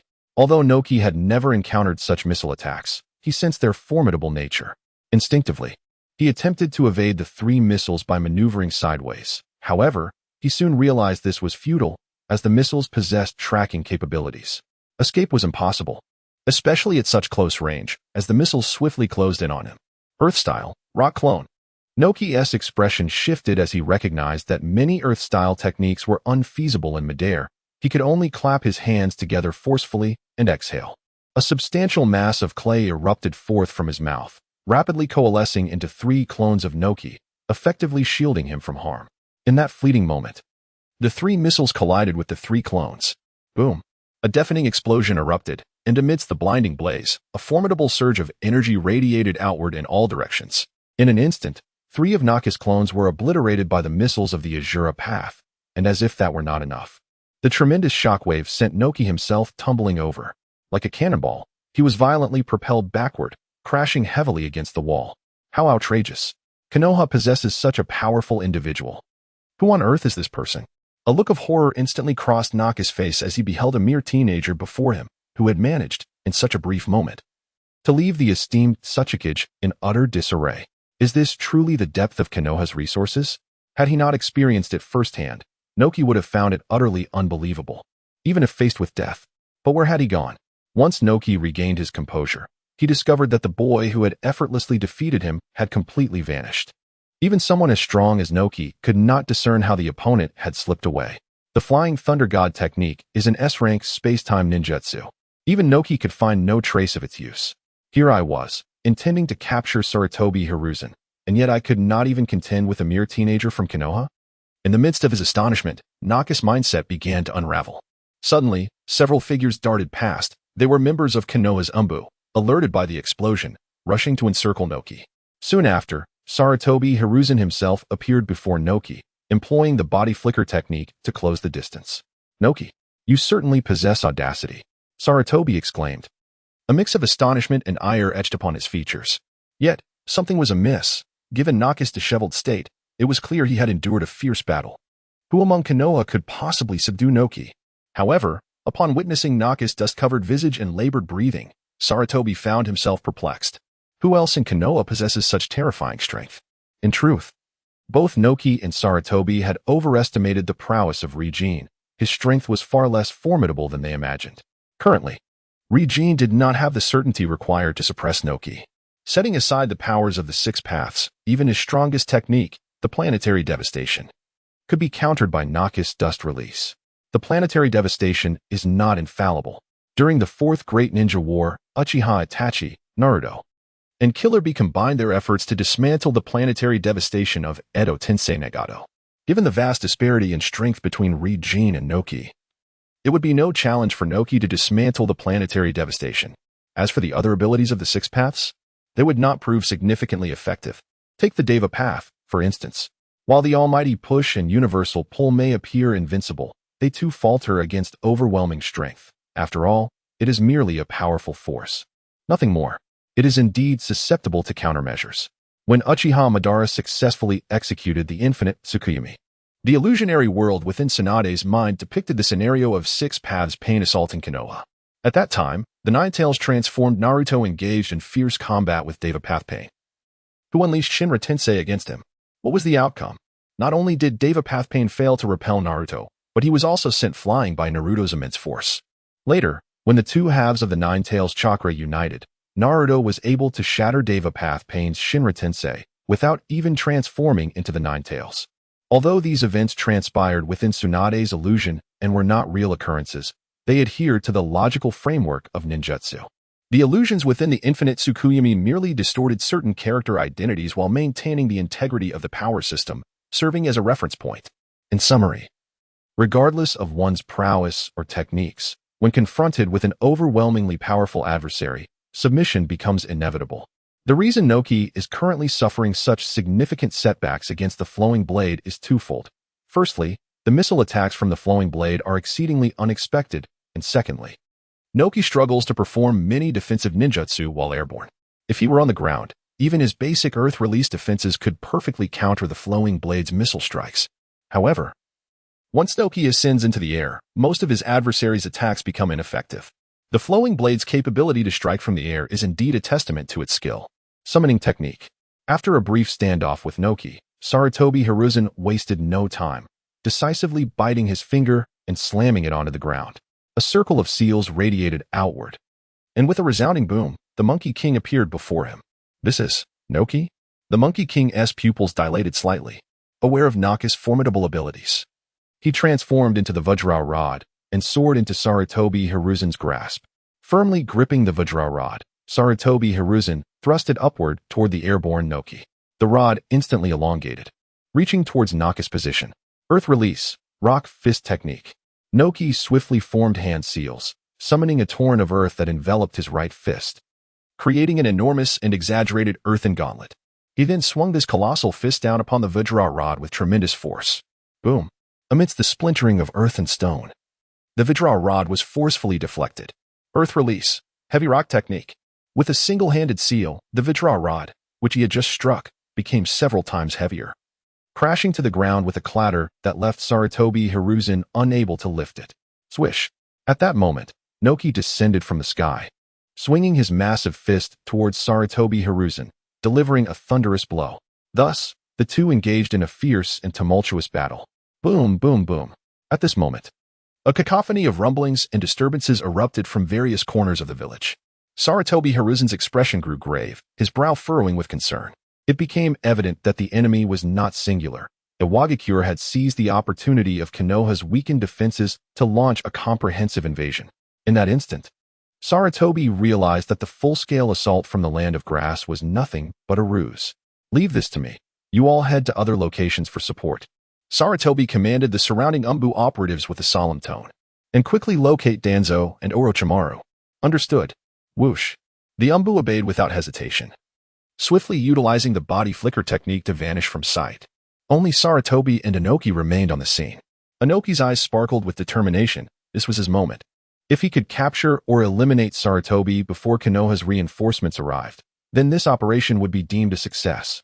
However, was achieving such a feat truly so simple? Although Sarutobi had aged, he was still the renowned strongest Hokage of Konoha, possessing mastery over 5 elemental chakra types and an extensive repertoire of jutsu that earned him the title of a jutsu doctor. Despite having previously downplayed Sarutobi's significance during the strategic discussions in the Tsuchikage's office, Inoki harbored a deep-seated respect for his adversary. The fierce battle between Konoha and Iwagakure commenced, marked by the clash between Inoki and Sarutobi. At this moment, Konoha had fallen into a trap. Its vital forces had been dispatched to the battlefield, leaving its defenses vulnerable to Iwagakure's exploitation. Soon, the entire village was enveloped in smoke. The situation was dire. The Umbu and Konoha's defense forces found themselves in arduous combat, and even Danzo, that old fox, was compelled to mobilize the elite forces from his root organization. Initially, he had intended to allow the village to sustain some losses, tarnishing the reputations of Sarutobi and Minato, thus paving his path to the Hokage seat. However, Danzo could no longer endure. If he did not intervene soon, Konoha might truly face annihilation, rendering his aspirations to become Hokage utterly futile. What a predicament! Gazing at the smoke-filled Konoha, Ryubure felt a sense of despair. He had believed that remaining in Konoha would be a favorable assignment, only to find the enemy at their doorstep. Fortunately, Ryubure had mastered the Flying Thunder God technique and faced the invading Jonin and Chunin with composure and calculated precision. Logically, Ryubure should have been assisting the Konoha guards in evacuating civilians, yet he chose to remain. After all, this was an unparalleled opportunity to hone his combat skills. To achieve rapid personal growth, real-world experience was the most effective path, and Ryubure had no desire to become one of those who merely observed without practice, possessing lofty ideals yet lacking practical ability. Moreover, with the battlefield currently scattered throughout Konoha, this was the perfect scenario for him to sharpen his skills. With the safety net of the Flying Thunder God technique, there is no reason to fear. The sole vulnerability lies in the rapid depletion of chakra, necessitating the consumption of more military rations to replenish. In a secluded corner, the figure of Ryu Blade, having transformed into a masked Umbu member using the transformation technique, swiftly left a mark of the Flying Thunder God. Now, with an ample number of markers established, coupled with 3 Flying Thunder God kunai, it should suffice. Ryu pondered for a moment, retrieving a military ration and placing it in his mouth, feeling the chakra begin to restore swiftly. It was time for him to showcase his skills. Stretching his muscles, he felt a surge of excitement. After all, for someone like him, who had lived in a modern metropolis in a past life, engaging in a genuine battle was an entirely novel experience. Reflecting on the battle against Inoki, though exhilarating, it was equally thrilling, and the mere thought sent a rush of adrenaline through him. Whoosh! The body flicker technique was activated, and Ryu transformed into a streak of light, vanishing into thin air. At the entrance of the Ninja Academy, the clashing of blades resounded. Clang, clang. The sharp sound of steel meeting steel and the slicing of flesh echoed as silhouettes darted back and forth. After an intense skirmish, the Umbu agents present had been eliminated by the Iwagakure ninjas. There was no alternative. The Iwagakure forces were cunning, employing the Earth Dragon technique to traverse underground, enabling them to silently encircle the ninjas of Konoha and concentrate their might for annihilation. They then utilized the Earth Dragon concealment to hide, a strategy that was both unscrupulous and remarkably effective. Konoha's defenses were already stretched thin, with ninjas dispersed in small groups, and the entire village in chaos, leaving them unable to coordinate effectively. Many Konoha ninjas had already fallen to this treacherous method. Done, Taizhan. Since if there are any Konoha ninjas nearby, Wenya, the team leader, instructed the sensing ninja in the group. Taizhan closed his eyes and concentrated. 800 meters to the southeast, there are 4 Umbu ninjas. We can employ our established tactics to eliminate them. Wait, one ninja is approaching. Based on the chakra I sense, it is a genin. A genin. Wenya and the others exchanged glances, revealing a hint of amusement. The 4 of them were all seasoned genin, well-coordinated and honed through countless life and death battles. Making them formidable opponents, an ordinary genin would struggle against them. A genin was as insignificant to them as an ant. Whoosh! A figure flashed, and they beheld a genin wearing sunglasses appear before them. Without a doubt, it was Ryub. Taizhan, do not waste time. Eliminate him immediately and proceed to the next location. Wenya commanded casually. For a mere genin, even a sensing ninja posed no challenge. Understood. Taizhan responded with a sound, deftly retrieving several shurikens. With a swift motion, he executed the body flicker technique, suddenly appearing before Liu Ren. Employing his advanced ninja skills, he launched a ruthless assault against Liu Ren. Seeking death, Liu Ren remarked coldly. And with a mere thought, he activated the powers of the Azura path, sending 2 missiles hurtling towards Taizhan. At such a close range, the missiles reached him in the blink of an eye. Taizhan had no time to react, instinctively raising his hand to deflect with the shurikens. Boom! Amidst the deafening explosion, Taizhan was engulfed by a wave of heat, his body shattered into fragments that scattered in all directions. Silence fell over the scene, an eerie stillness. Wenya and the others were left in shock. They had assumed that Taizhan could easily dispatch a mere genin without breaking a sweat. Who could have anticipated that the tables would turn so dramatically? That genin had effortlessly eliminated Taizhan. What was that tremendous explosive force? How could this genin possess such terrifying capabilities? In an instant, Wenya and his companions no longer dared to underestimate Liu Ren. Earth-style, Earthstone Spear. Wenya was the first to regain his composure, rapidly forming hand seals. The ground trembled, and 4 razor-sharp earthen spears materialized around Liu Ren. These spears charged towards him from all directions, effectively sealing off any avenues for retreat or movement. For ordinary body flicker techniques, escape would be nearly impossible. Flying Thunder God. However, for Liu Ren, this was not a challenge. Before the spears could strike, he calmly utilized the Flying Thunder God technique, effortlessly dodging to the side. What astonishing speed! Wenya and the others were once again taken aback. This genin's body flicker technique was astonishingly fast, almost to the point of being exaggerated, leaving them unable to react in time. Despite their numbers, none could perceive Liu Ren's trajectory or discern where he had vanished to. Swish! In the next moment, they blinked, and Liu Ren returned. Just like his previous disappearance, his reappearance left the crowd bewildered. Beast Path. Without hesitation, Liu Ren summoned the abilities of the Beast Path, conjuring a horde of summoning beasts. However, due to his limited chakra, the summoned creatures were far less formidable than those summoned by pain. Liu Ren's summoned beasts were roughly the size of dogs, accompanied by birds of prey akin to eagles. Instantly, these creatures, soaring above and sprinting on the ground, surged towards Wenya and his companions. These summoned beasts bore the power of the Rinnegan, akin to the Outer Path's golems. There was no need for individual capture. While Liu Ren could have captured more through contracts, the beasts summoned through the Rinnegan were already sufficient, sparing him further effort. This individual possesses such a multitude of summoning beasts?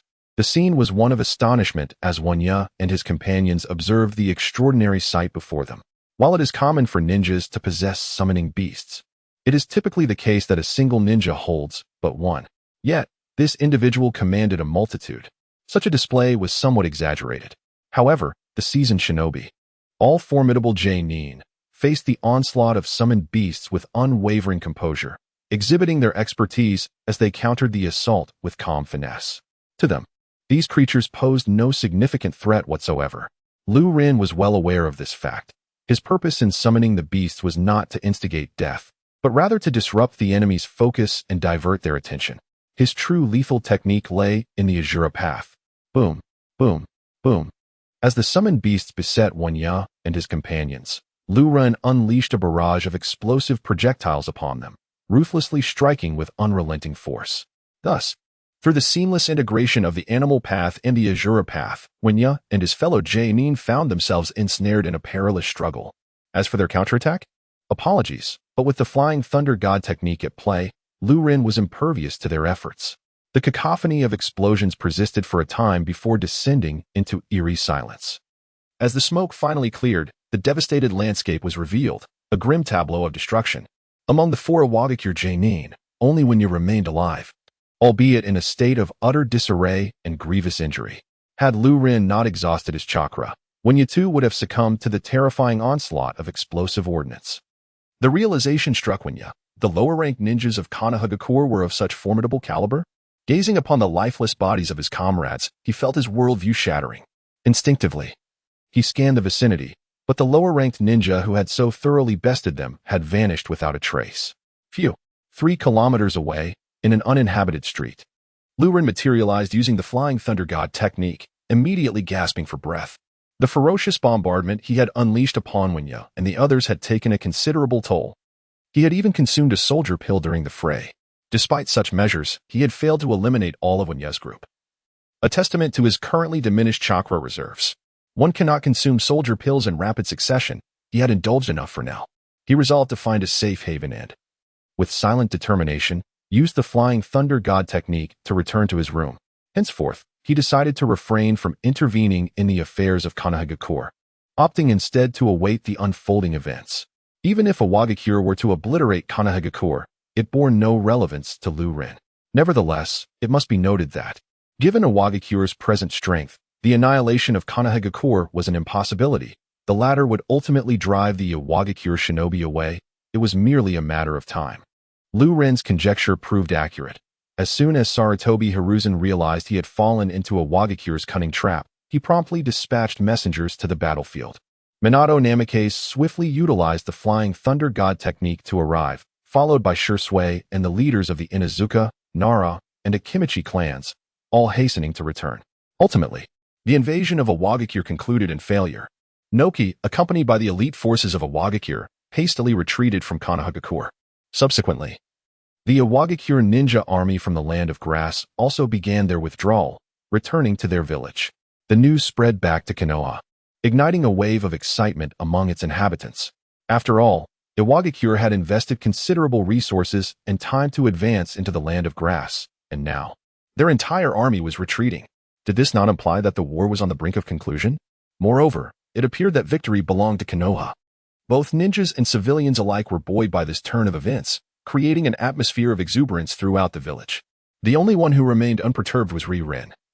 Having recently been reborn, he felt little allegiance to Konoha. Furthermore, as a traveler from another world, he was acutely aware that the end of the conflict with Awagakure merely signaled the impending troubles with Kirigakure. However, these matters were of little concern to him.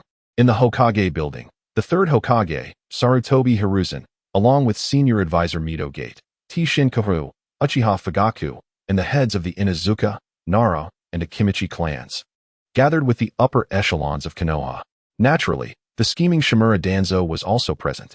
The Awagakure ninja forces had fully retreated, and aside from that, they had exhibited no further actions. According to our intelligence, Awagakure was facing significant resource depletion, and the Land of Earth was dissatisfied with their performance, having ceased support for their continued warfare. Our spies within Awagakure reported a growing call for ceasefire within the village. If all proceeded without incident, it would not be long before Awagakure sought negotiations for a peace treaty. Nara Shikaku, under the watchful gaze of his peers, meticulously reported to Sarutobi Hiruzen. Hearing Shikaku's updates, the atmosphere in the office was invigorated. In times like these, we must remain vigilant. Shikaku continued to closely monitor movements from Awagakure. Until a ceasefire treaty is signed, we cannot afford to let our guard down, Sarutobi Hiruzen advised. Nara Shikaku and the others nodded in agreement. After discussing various other matters, the assembly gradually dispersed. In the office, Sarutobi Hiruzen remained alone. The seasoned smoker took out his pipe, inhaling deeply before strolling to the balcony, murmuring, "Bring someone in." An Umbu operative swiftly utilized the body flicker technique to appear before him, kneeling. "Hokage-sama, I need you to conduct a discreet investigation to ascertain whether Konoha harbors any hidden elite forces, at least of the J-Nin level," Sarutobi Hiruzen instructed. On that day, all of Konoha's elite had rushed to the battlefield, leaving only Orochimaru and Danzo in the village. However, Sarutobi Hiruzen understood that neither of these two had been responsible for the recent turmoil. Even if they had intervened, they could not have reduced Noki to such a state of disarray. There must be another player behind the scenes. Yet, Who within Konoha possessed the capability to enact such change? Since Naka's failed invasion of Konoha, the village had descended into a brief period of tranquility. Liu Ren continued his duties at the Konoha Guard, utilizing his position to check in at various special locations throughout the village. System, initiate check-in. On this particular day, Liu Ren patrolled to the entrance of the Konoha archives, where he halted and decisively proceeded with his check-in. Ding. Congratulations, host. Check-in successful. You have acquired the multiple shadow clone technique. The multiple shadow clone technique is indeed a formidable ninjutsu, though it is regrettable that not just anyone can wield it. Given Liu Ren's current chakra levels, he estimated that even 2 shadow clones would be unsustainable. This technique seems tailored for individuals like Naruto, who possess a unique constitution. Liu Ren mused that if he could check in and acquire sage body abilities in the future, it may prove useful. Otherwise, it would merely serve as a decorative relic. With these thoughts, he continued his patrol, unfazed. After concluding a day's work, he habitually made his way to the training grounds to practice taijutsu with Might Guy. Thus, the cycle of work, check-ins, and training continued, and half a year swiftly passed. During this period, Iwagakure and Konoha engaged in numerous discussions, ultimately signing a ceasefire agreement. However, peace in Konoha was short-lived as Kirigakure began to stir once more, leading to ongoing skirmishes, a truly tumultuous autumn. In contrast, Liu Ren reaped substantial rewards. By checking in at the Uchiha clan grounds, he acquired Dojutsu Amaterasu and Dojutsu Tsukuyami, thereby completing his previously nominal Eternal Meijiki Sharingan. Now, his Eternal Meijiki Sharingan had transformed into a true embodiment of its potential, granting him the ability to wield Susanoo.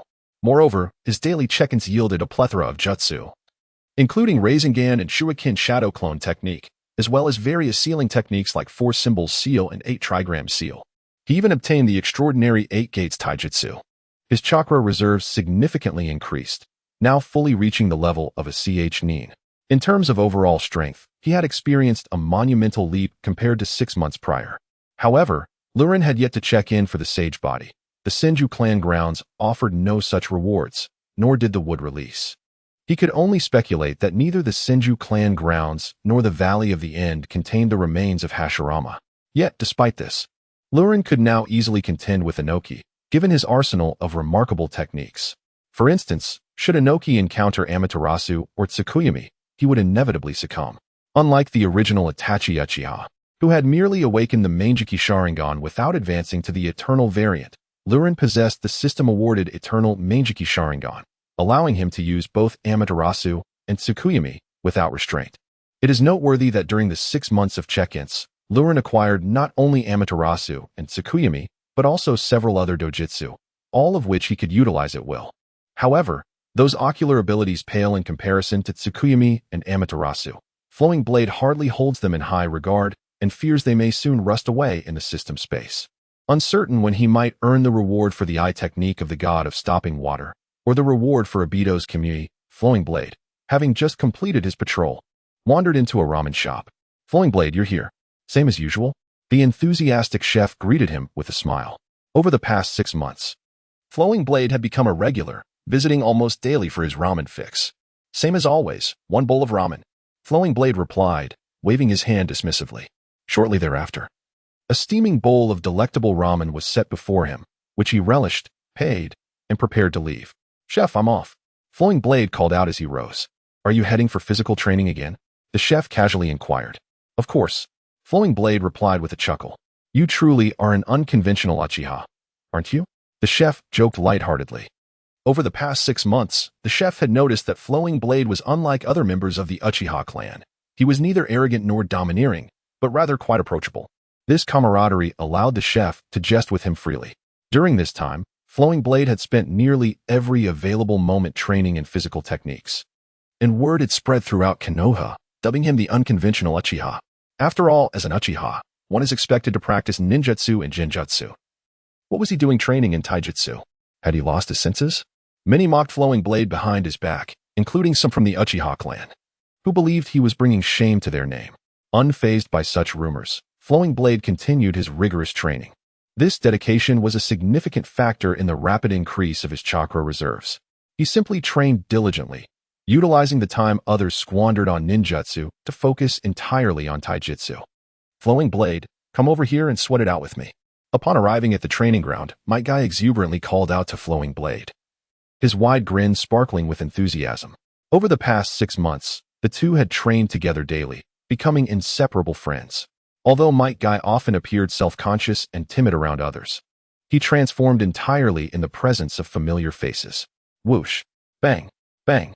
The two engaged in an invigorating training session. Flowing Blade, I knew you'd be here.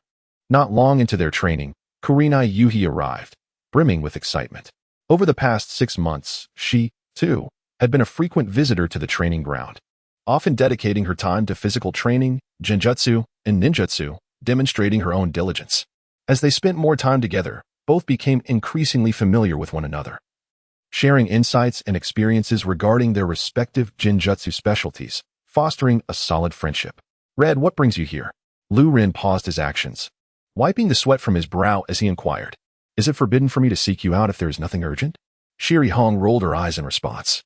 Of course not, but your demeanor clearly suggests otherwise, Liu Ren chuckled, suddenly realizing and gazing intently at her. Could it be that you have finally mastered your 3 ultimate cherry blossom technique? How dull. You guessed it immediately. Shiri Hong pouted, expressing her displeasure.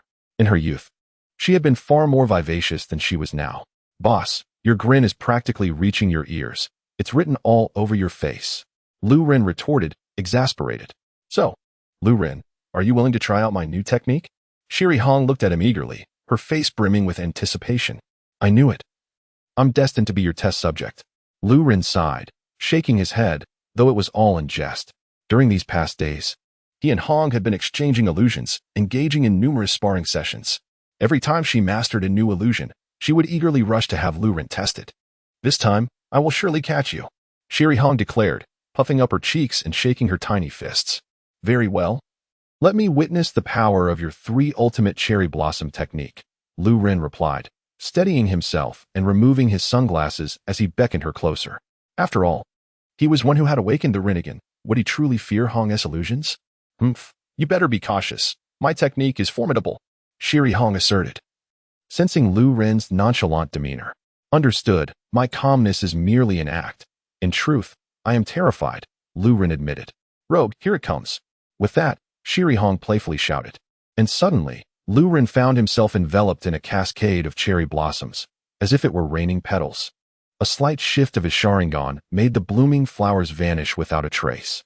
However, as he observed Hong dancing around him, testing his defenses with various movements, he remained still, feigning that he was ensnared in the illusion. Haha, Liu Ren, this time you must have fallen for it, Shiri Hong exclaimed gleefully. Even a member of the Uchiha clan has succumbed to my illusion. What an accomplishment. After a brief moment, Liu Ren took advantage of Hong's distraction, making subtle gestures towards Might Guy. Alas, truly forgetful, Might Guy shook his head sympathetically, realizing that once again, Hong had been outwitted by the shameless Liu Ren. After experimenting with so many illusions on him, she finally succeeded. Once the illusion was lifted, she would certainly take the opportunity to boast. In fact, you could be boasting right now. The illusion hasn't been lifted yet. What? Liu Ren, you scoundrel. The training ground echoed with Hong's indignant outburst. Haha, don't worry, Hong. I want to breathe a word about what just transpired. Might Guy laughed heartily, exaggerating his mirth. Sensing the menacing gaze of Red, Might Guy immediately waved his hands in denial. No, that's not right. I was just training and saw nothing. It's best you didn't see anything. My illusion won't work on Ryu, but on you, Red replied with a fierce expression. Outside the training grounds, Asuma observed Ryu frolicking with Red, his fists clenching involuntarily. Guy, I'll head back first. See you tomorrow. As per his usual routine, after 3 hours of rigorous training, Ryu paused, exchanged pleasantries with Might Guy, and departed from the training field. However, this time, Ryu did not return directly to the Uchiha clan's territory. Instead, cloaked by the night, he utilized the Flying Thunder God technique to swiftly arrive at the rear mountain. Silent as a shadow, he went unnoticed by anyone. Swish, swish. After executing several swift movements with the body flicker technique in the rear mountain, Ryu finally came to a halt. System, check-in outside Orochimaru's laboratory. Indeed. Directly beneath where Ryu stood lay Orochimaru's secret experimental base. This discovery came after Ryu had monitored Orochimaru for some time, following his acquisition of the 3rd Hokage's telescope technique. Of course, his intentions were purely to check in. He harbored no plans of reporting Orochimaru to Konoha. Over the past 6 months, aside from a few permanent check-in locations, Ryu had exhausted all other possible sites in Konoha. He was in dire need of new special check-in locations, and Orochimaru's laboratory undoubtedly qualified as one. Ding. Congratulations, host. On a successful check-in, you have received the reward, the forbidden technique, Impure World Reincarnation. Impure World Reincarnation? Excellent. Indeed, it is an exceedingly powerful ninjutsu. Ryu was quite pleased with this. If he could resurrect Hashirama Senju, Madara Uchiha, and anyone below the 6 paths level, who could possibly contend with him? It would be no trouble at all to sweep through the entire ninja world during the Shippuden era. Just then, Ryu's expression shifted slightly, without uttering a word. He activated the Flying Thunder God technique and vanished from the spot. Swish. Swish. Just after Ryu departed, 2 figures utilizing the body flicker technique materialized. They were indeed root ninjas. One of them was a sensory-type ninja. He carefully sensed the surroundings, and his brow furrowed in confusion. Strange. I distinctly sensed someone here just now. How could they disappear so suddenly? Moreover, there is clearly residual chakra here. Could it be that they sensed us beforehand and left? Another root ninja inquired. That makes no sense. Even if someone used the body flicker technique to escape, I would still be able to perceive the direction of their chakra flow and ascertain where they went. However, this individual is different. Their chakra remains only in this single spot, with no outward dispersal, as if they simply vanished rather than fled. The sensory-type ninja responded, perplexed. The Flying Thunder God is a space-time ninjutsu, not a mere body flicker technique. How could one possibly sense the residual chakra? However, it is true that there are no other ninja present here. Kimura, please summon Lord Danzo. The sensory-type ninja immediately instructed another. Kimura nodded and swiftly vanished using the body flicker technique. Shortly after, he reappeared alongside a one-eyed man leaning on a cane. Danzo. Upon Danzo's arrival, it wasn't long before the appointed hour arrived. Another figure, as cold and serpentine as a viper, silently emerged from the shadows of the night. Orochimaru, have there been any new developments in the experiment? Danzo inquired directly, skipping any pleasantries. Transplanting the first Hokage's cells is no simple task. Orochimaru's distinct, raspy voice resonated. I expect you to expedite the process. Danzo urged flatly, his expression impassive. You must understand, without my oversight, your laboratory would have long been discovered by the village. In that case, your foundation must increase its support for me. Furthermore, the compatibility of the first Hokage's cells with the Sharingan is merely my theory. I also require some Uchiha clan members. Orochimaru extended his tongue to lick his lips. The war with Iwagakure has concluded, and the best opportunity has been lost. However, the present is not entirely peaceful, nor is it devoid of chances. I shall remain vigilant. I also need additional resources. Here's the list. Orochimaru handed Danzo a pre-prepared note. Danzo took it, glanced at it briefly, then tucked it away without uttering a word, leaning on his cane as he departed. Yet, after taking a few steps, Danzo paused and cautioned Orochimaru. My men reported that it seems a ninja has appeared here. You must exercise caution and avoid exposure. Is that so? It is of no consequence. If exposed, I can simply leave the village. Orochimaru chuckled ominously.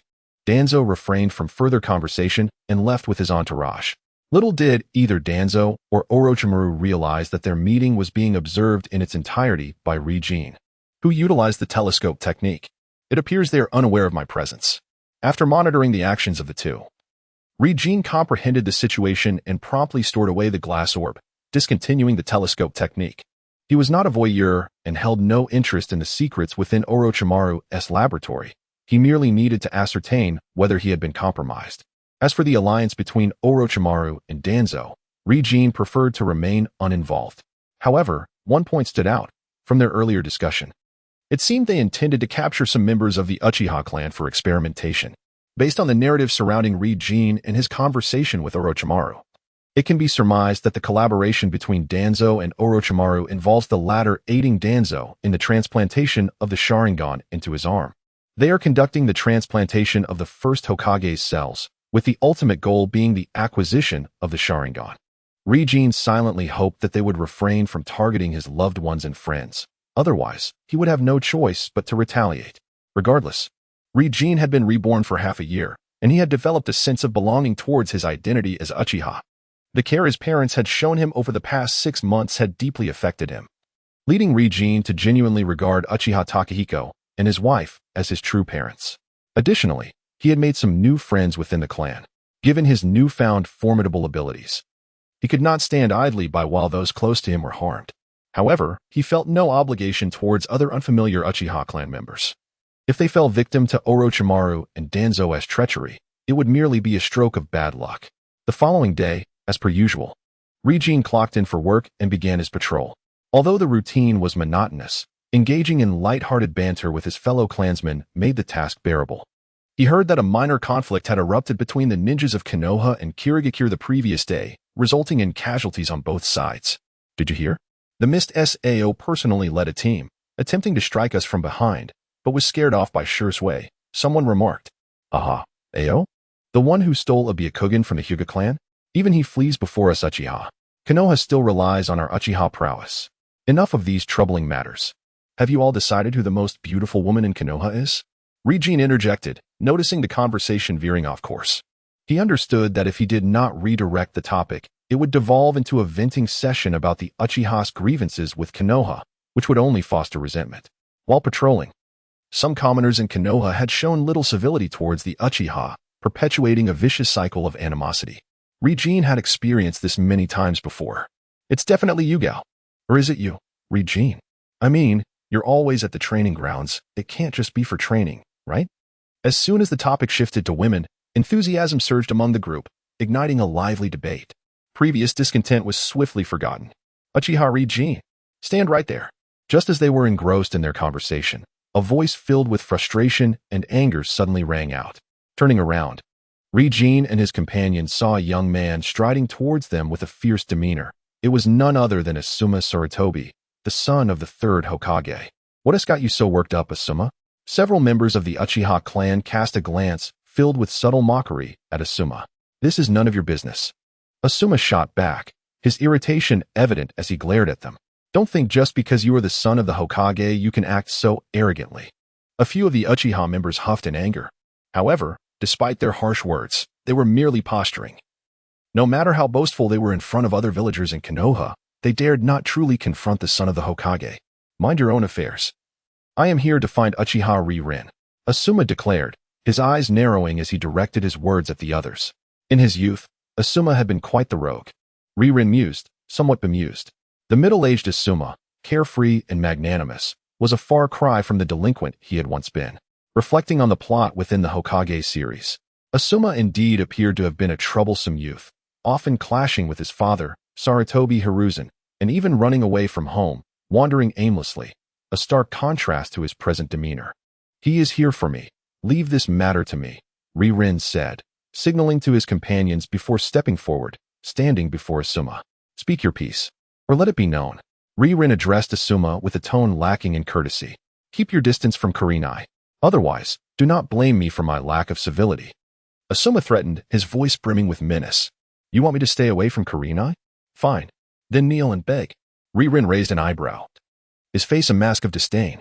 You seek your own demise. Asuma erupted in fury, launching a fierce punch towards Ren. Ren, however, merely smiled coldly, returning the blow as if to engage in a test of strength. Yet, at the moment their fists collided, Ren swiftly employed the almighty push. An overwhelming force erupted, propelling Asuma into the air. Thud! Asuma, caught off guard, crashed heavily to the ground. In an instant, Ren disappeared, reappearing before the fallen Asuma, his foot pressing firmly against Asuma's chest. With a look of utter disdain, he proclaimed, Do you possess the capability to challenge me? Silence enveloped the scene. The street surrounding them fell eerily quiet, with passers-by wide-eyed in astonishment, their faces betraying their disbelief as they stared at Ren. The Uchiha clan had struck the son of the third Hokage. This would surely escalate. Ren, when did you become this formidable? Asuma's two companions were left speechless in shock. Asuma was already a special jonin. Even they could hardly stand against him. Ren, known for his previously modest rank as a genin, had seemingly dispatched a special jonin in an instant. It is not my prowess, but rather his utter incompetence. Ren remarked disdainfully as he pressed down on Asuma. Asuma struggled with all his might to break free from Ren's hold. Yet Ren was not merely relying on physical prowess. He simultaneously exerted the power of the almighty push to suppress Asuma further. Asuma could not possibly extricate himself. How could someone like you, whom I have underfoot, dare to stand before me and audaciously demand that I distance myself from the Uchiha. Do you not feel the slightest embarrassment? How amusing. Liu Ren brutally trod upon Asuma twice before departing with boundless scorn. How could this be? How could this occur?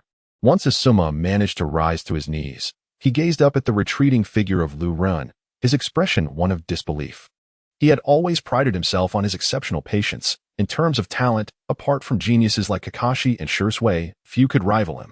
Yet now, he had been so thoroughly defeated by a mere genin of the Uchiha clan. Asuma's composure shattered completely, due to the sensitive nature of their respective positions. The altercation between Liu Ren and Asuma spread like wildfire throughout Konoha. Within 2 hours, it seemed as though the entire village was aware that the wayward Uchiha had bested Asuma Sarutobi, leaving him in a state akin to that of a beaten dog. Liu Ren, who had always remained inconspicuous, suddenly became a figure of notoriety within Konoha, garnering considerable attention as a member of the Uchiha clan. After all, Liu Ren had dealt a significant blow to the son of Asuma, which undoubtedly brought pride to the Uchiha lineage. However, the majority of praise for Liu Ren came from the younger generation. Figures like Uchiha Fugaku and other higher-ups were left considerably troubled by the incident. The Uchiha clan already had a tenuous relationship with the village, and Liu Ren's actions only exacerbated the tensions between them. This would undoubtedly make the Uchiha situation all the more precarious. Upon receiving news of the incident, Fugaku immediately summoned Liu Ren. Liu Ren, you have acted rather impulsively.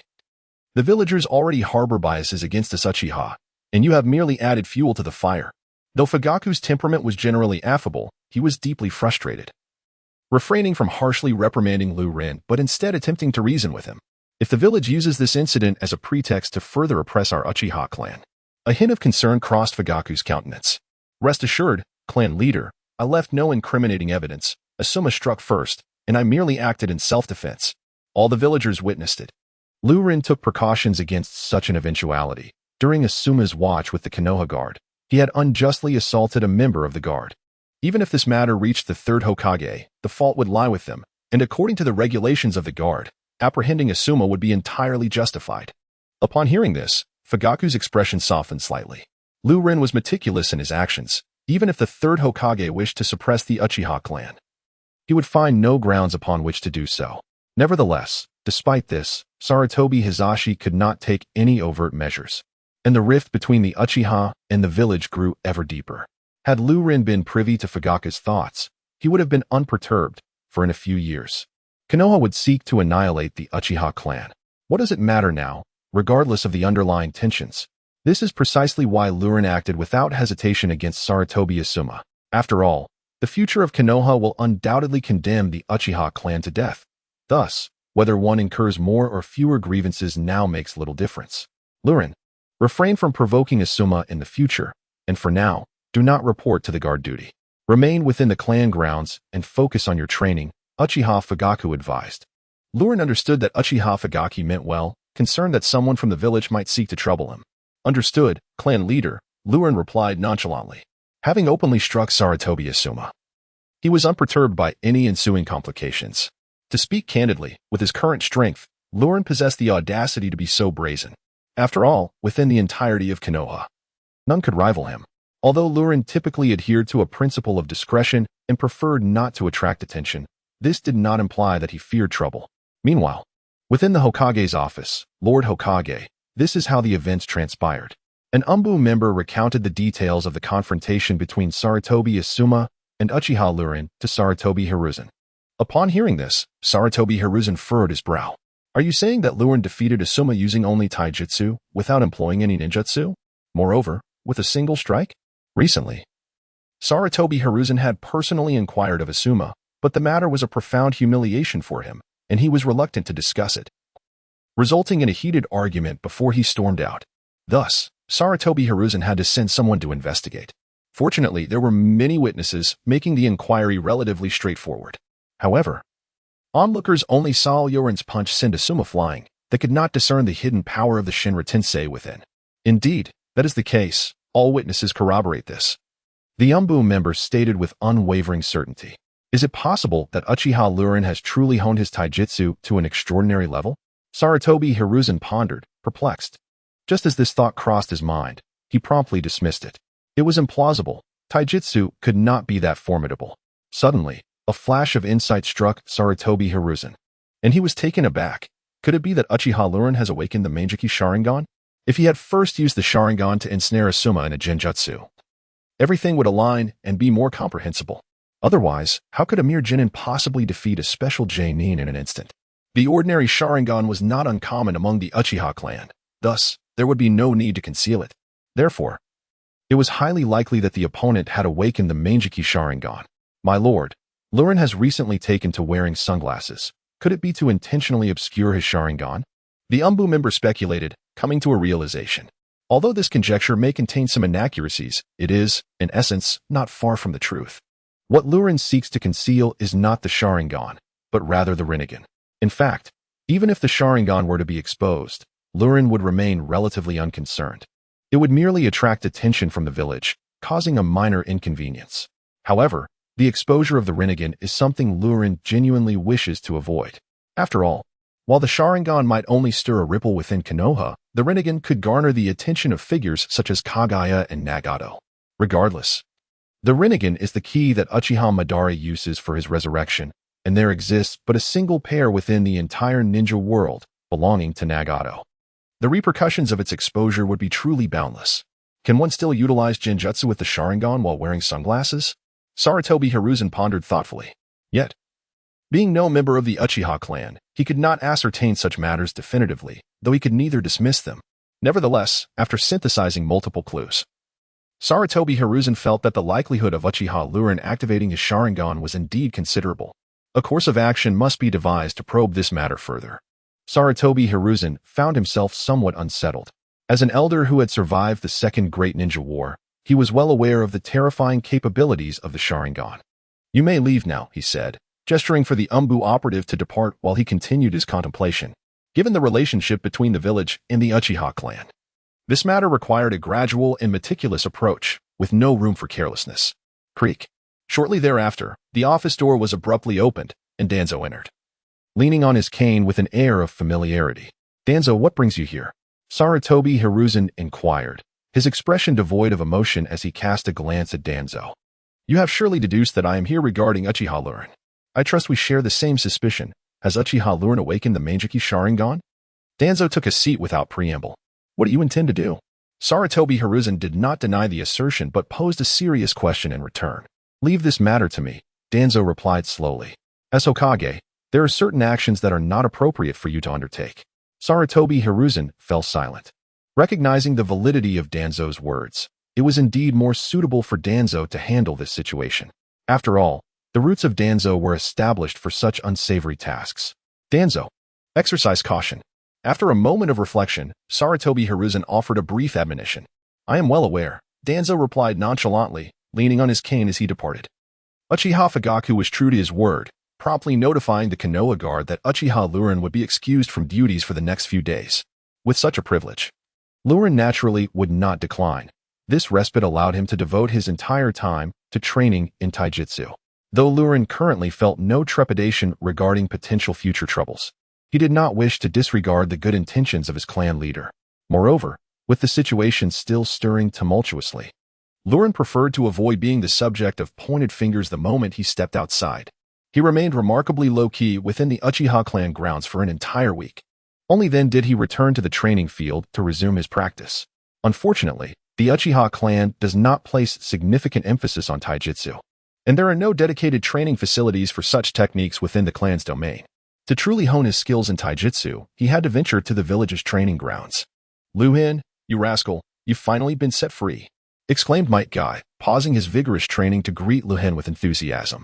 Can you even speak? What do you mean by set free? It's as if I had been imprisoned. Liu Ren shot him an incredulous glare. Haha, I'm just relieved you're all right. But you've got some nerve, challenging Asuma. It had me worried for days, Might Guy said, a hint of admiration mixed with self-deprecation and a touch of melancholy evident in his voice. Currently, he was the subject of ridicule throughout Konoha, enduring daily bullying, and felt powerless to retaliate. Even his father, Might Due, was notoriously regarded as a failure among the lower ranks of ninjas, subjected to the same scorn and disdain. Their lives were undeniably dismal. Not only was he the son of the Hokage, but even the typical ninja dared to bully Might Guy without fear of reprisal. Thus, Liu Ren's audacious confrontation with Asuma was a significant source of inspiration for Might Guy. You still worry about me? Don't fret. It was Asuma who struck first. I was merely acting in self-defense. The village 1T take action against me, Liu Ren replied nonchalantly. That is true, but Liu Ren, I've heard you defeated Asuma using taijutsu. He is a special jonin now. Your taijutsu must be extraordinarily powerful, Might Guy remarked, a tinge of envy coloring his words, feeling somewhat disheartened. Unlike Liu Ren, who dedicated 3 hours daily to after-hours training, Might Guy had invested every ounce of his effort into taijutsu. Yet, who could have anticipated that even with such dedication, he would still lag far behind Liu Ren? Presently, he remained at the level of a Genin, unable to best even a fellow Genin in combat, let alone a special Jonin. Even a Chunin could easily overpower him. AKA, do not belittle yourself. You will become an extraordinary ninja in the future, Liu Ren said, patting Might Guy on the shoulder and gazing earnestly into his eyes. Might Guy was taken aback. For as long as he could remember, he had been regarded as worthless, trash, and never had anyone affirmed him in such a manner, much less praised him as a genius. However, he could sense that Liu Ren was not jesting. His sincerity was palpable. Might Guy's heart was stirred. You are, in fact, a genius, Liu Ren added, his words laden with significance. A genius? What kind of genius am I? Might Guy replied, a hint of despondency and self-mockery in his tone. You are a diligent genius. AKA, don't you see? You possess a quality that no other ninja has, an unwavering will of steel. Others may practice once, but you can practice 10 times. Such a steely resolve is sufficient to compensate for any lack of innate talent. Akai, trust me, your future accomplishments will undoubtedly surpass those of Asuma. Hey. Why are you shedding tears, big man? And there's snot too. How disgusting. Might Guy sniffled. Ryu, no one has ever spoken to me like this. Nor has anyone valued me so highly. All right. Let us get back to training. If Hong sees us, he might think I've done something to you. Ryu waved dismissively at Might Guy. Bang. Whoosh. The two commenced an intense training session. After 3 hours of sweat and youthful vigor, Ryu bid farewell to Might Guy, as per usual, and headed home. However, as he traversed a deserted path, 2 ninjas suddenly appeared, blocking Ryu's way, their faces obscured by masks. They were either from Root or the Umbu. Ryu surmised that they were more likely from Root, given that the third Hokage and Danzo had long collaborated in a subtle balance of power over Konoha. The third Hokage handled matters that could be presented openly, while Danzo dealt with the shadows, conducting affairs that were best left concealed.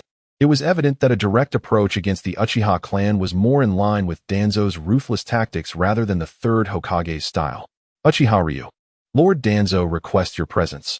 One of the masked ninjas with a pig-like visage stated emotionlessly. Ryu's guess was indeed correct. The intruders were from Root. Tell Danzo that I have no intention of going. And do not bother me again, Ryu replied coldly. Within the hierarchy of Konoha, Root was technically part of the Umbu. But in reality, it was merely Danzo's private organization. Due to Root's ruthless and clandestine methods, the general populace feared them far more than they did the Umbu. However, Ryu held them in utter contempt. After all, his strength spoke volumes. Furthermore, on a structural level, Root merely served as a training division for specialized tactical teams within the Umbu. Any activities outside of training were deemed illegal.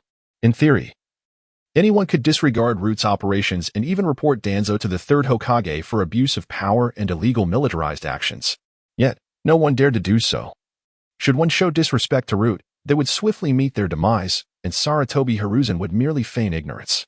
After all, the third Hokage tacitly endorsed Root's actions, granting them their authority. But Ryu dared to defy. How outrageous. You dare to disobey Lord Danzo's orders? The shocked and furious voices erupted. The 2 Root operatives could scarcely believe their ears. Root had always been unassailable in Konoha. Who would dare defy their commands? Yet, this mere teenager dismissed Root with such audacity. It is truly amusing. What authority does the Hokage have to command me? What power does the captain of the Konoha Guard possess to issue orders? And what, pray tell, gives Danzo the right to command me? Who does he think he is? Liu Ren scoffed disdainfully.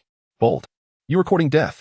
2 Root members exclaimed angrily, nearly incensed to the brink by Liu Ren's insolence.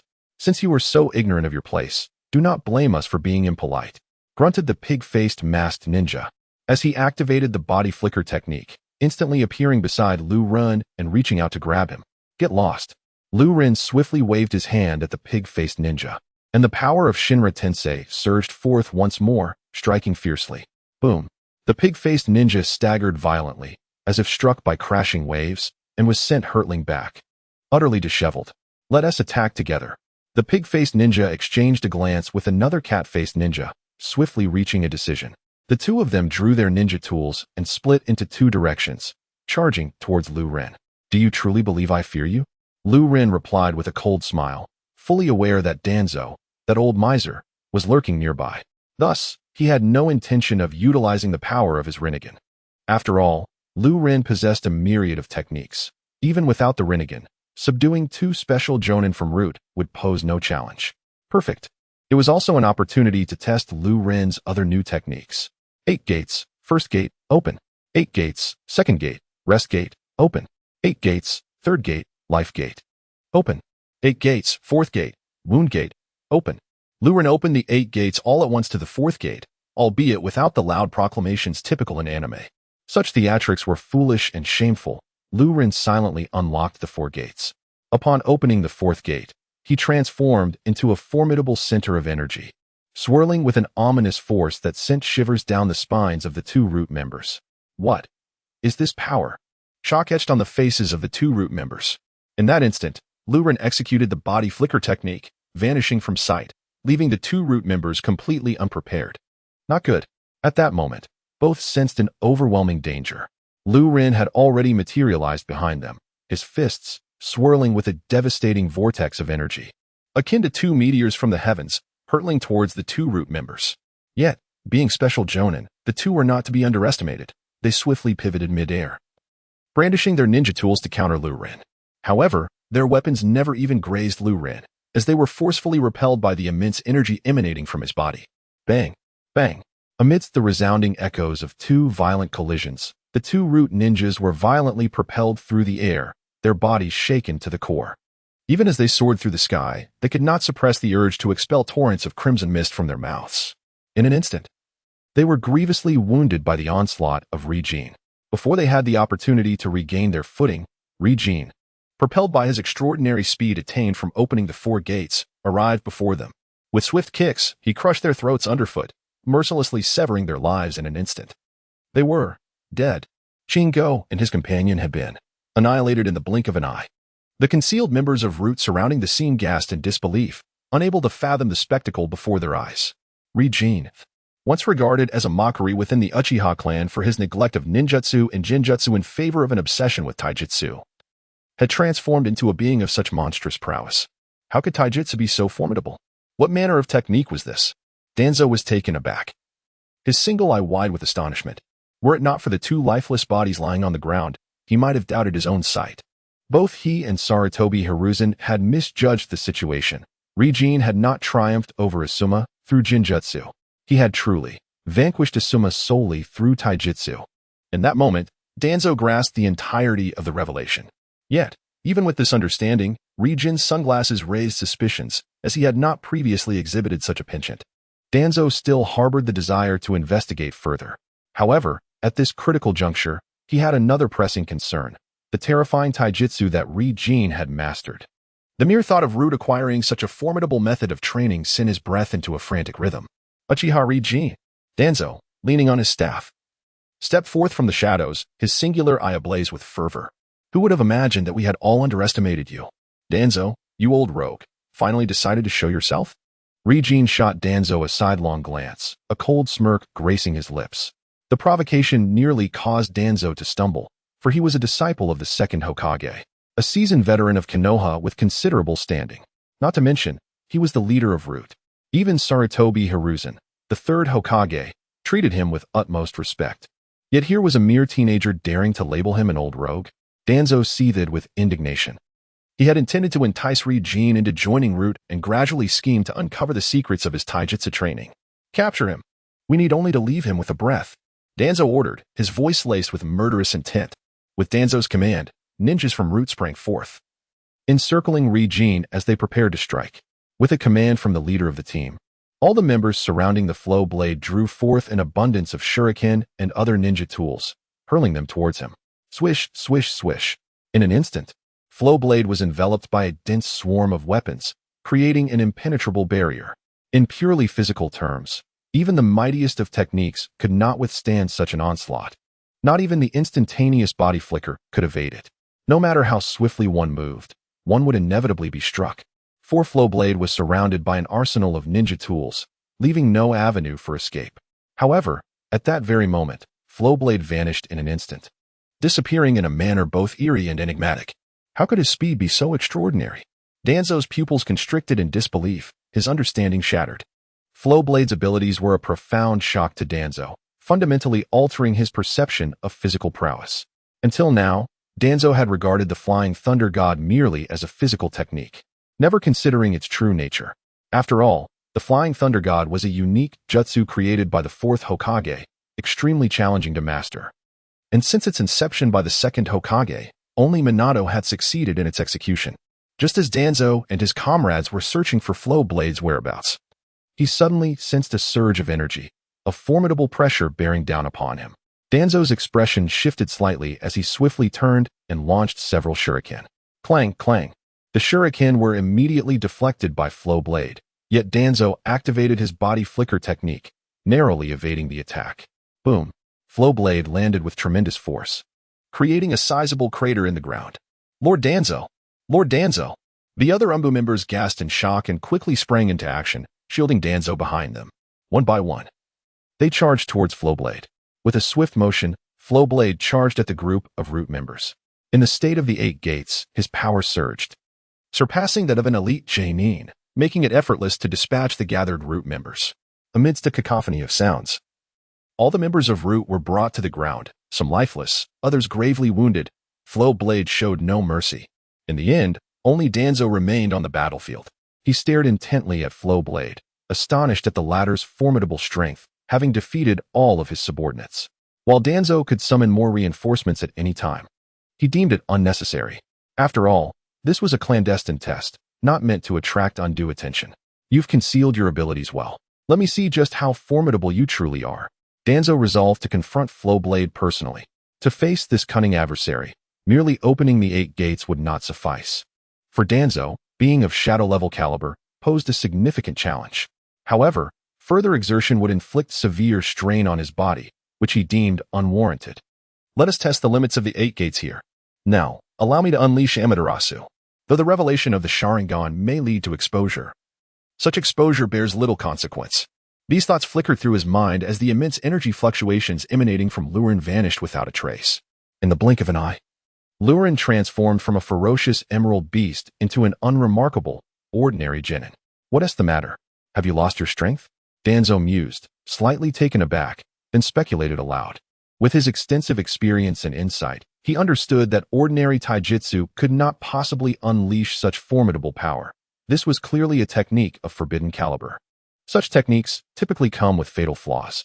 Moreover, the energy within a ninja is finite, and the astonishing power unleashed by this technique could not be sustained for long. Otherwise, would it not drain one's life away entirely? Why not test it yourself and find out? Liu Ren retorted confidently, crossing his arms and gazing at Danzo with assurance. Liu Ren's nonchalant demeanor unsettled Danzo, who sensed an underlying calmness that hinted at additional means. Simultaneously, it filled Danzo with a profound irritation.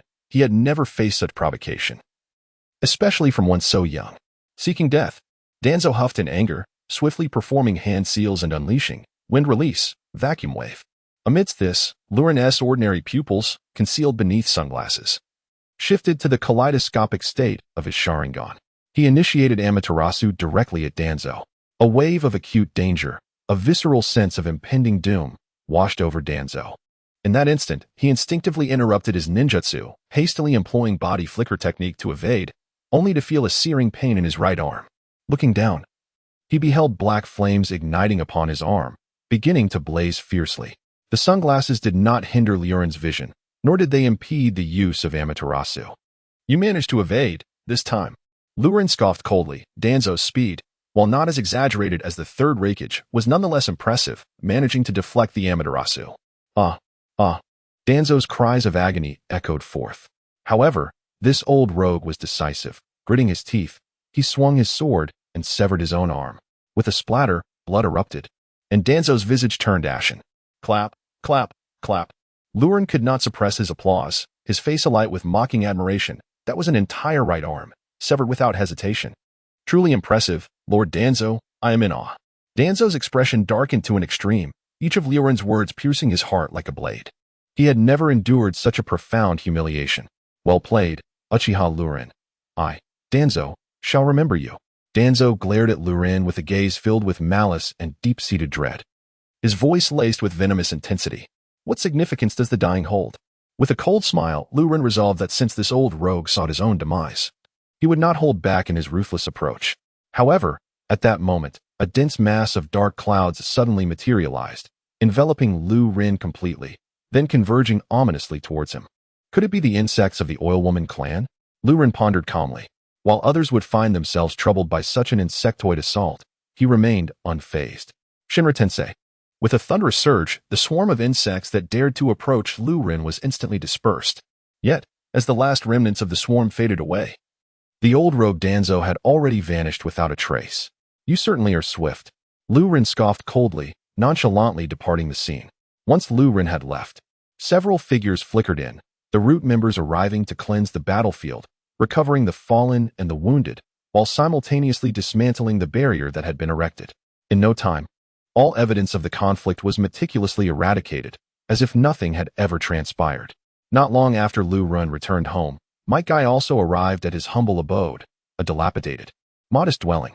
Might Guy was in the yard chopping wood, and upon seeing him, Might Guy hurried over, taking the axe from his father's hands. Father, let me handle this. Might Guy regarded Might Guy with a hint of surprise, sensing a shift in his son's spirit.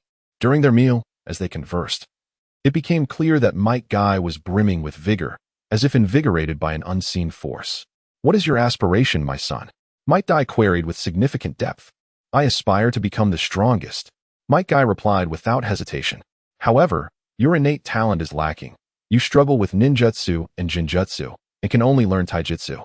That is inconsequential. I am aware of my limitations, yet I am a genius in my own right, an industrious genius. For every effort others exert, I shall exert tenfold to compensate.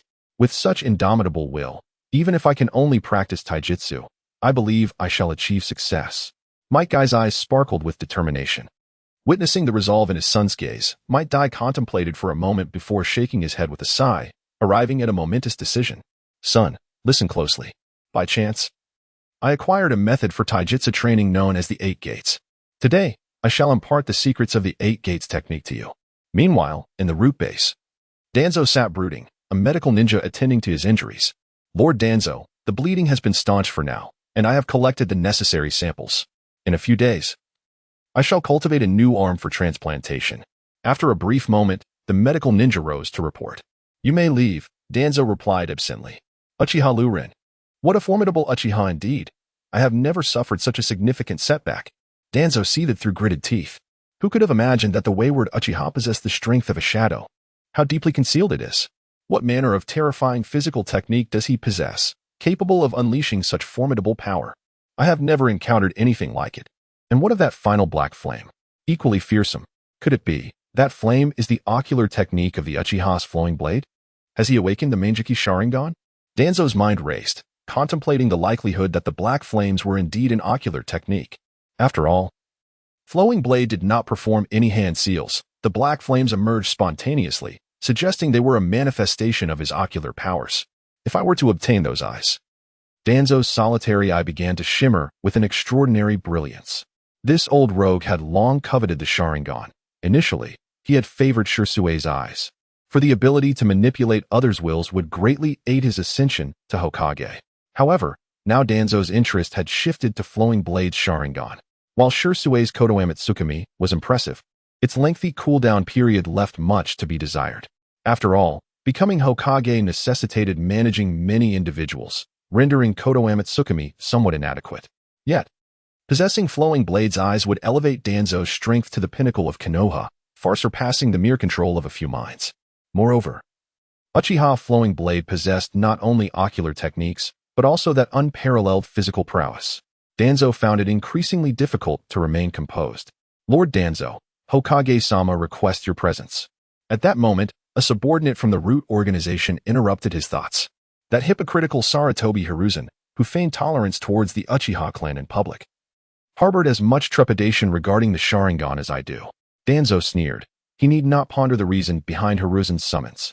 The old fool must have received word of his confrontation with Flowing Blade and sought to inquire about the outcome of his probing. He cannot be allowed to learn that Flowing Blade has awakened the Mangekyo Sharingan. Otherwise, my endeavor to seize those eyes will undoubtedly lead to complications. With a slight furrow of his brow, Danzo resolved to act. He formed a hand seal with one hand and expelled a mass of earth from his mouth, creating a clay clone. Yet, Danzo remained uneasy. After all, Hiruzen was the Hokage, and the clay clone could be seen through. He contemplated for a moment, then summoned a vacuum wave to inflict a small wound upon his palm, allowing his blood to be imprinted upon the clay clone. He then employed a specialized sealing technique to entirely enclose the blood within the clay clone's body, finally easing his mind. In this manner, the clay clone fully embodied Danzo's aura, capable of deceiving even the most discerning eye. The clone then discreetly exited the root base and made its way to the Hokage's office. Danzo, I trust you have completed your assessment of Flowing Blade? What are the results? Hiruzen inquired directly, without any preamble, taking a puff from his pipe. Having thoroughly tested the waters, Uchiha Rinnegan has mastered an exceptionally formidable body technique, rendering even the elite Jonin of Root powerless against him. Danzo, with his cunning demeanor, remarked, conveniently omitting the terrifying black flames that Rinnegan wielded. Oh, such a technique exists?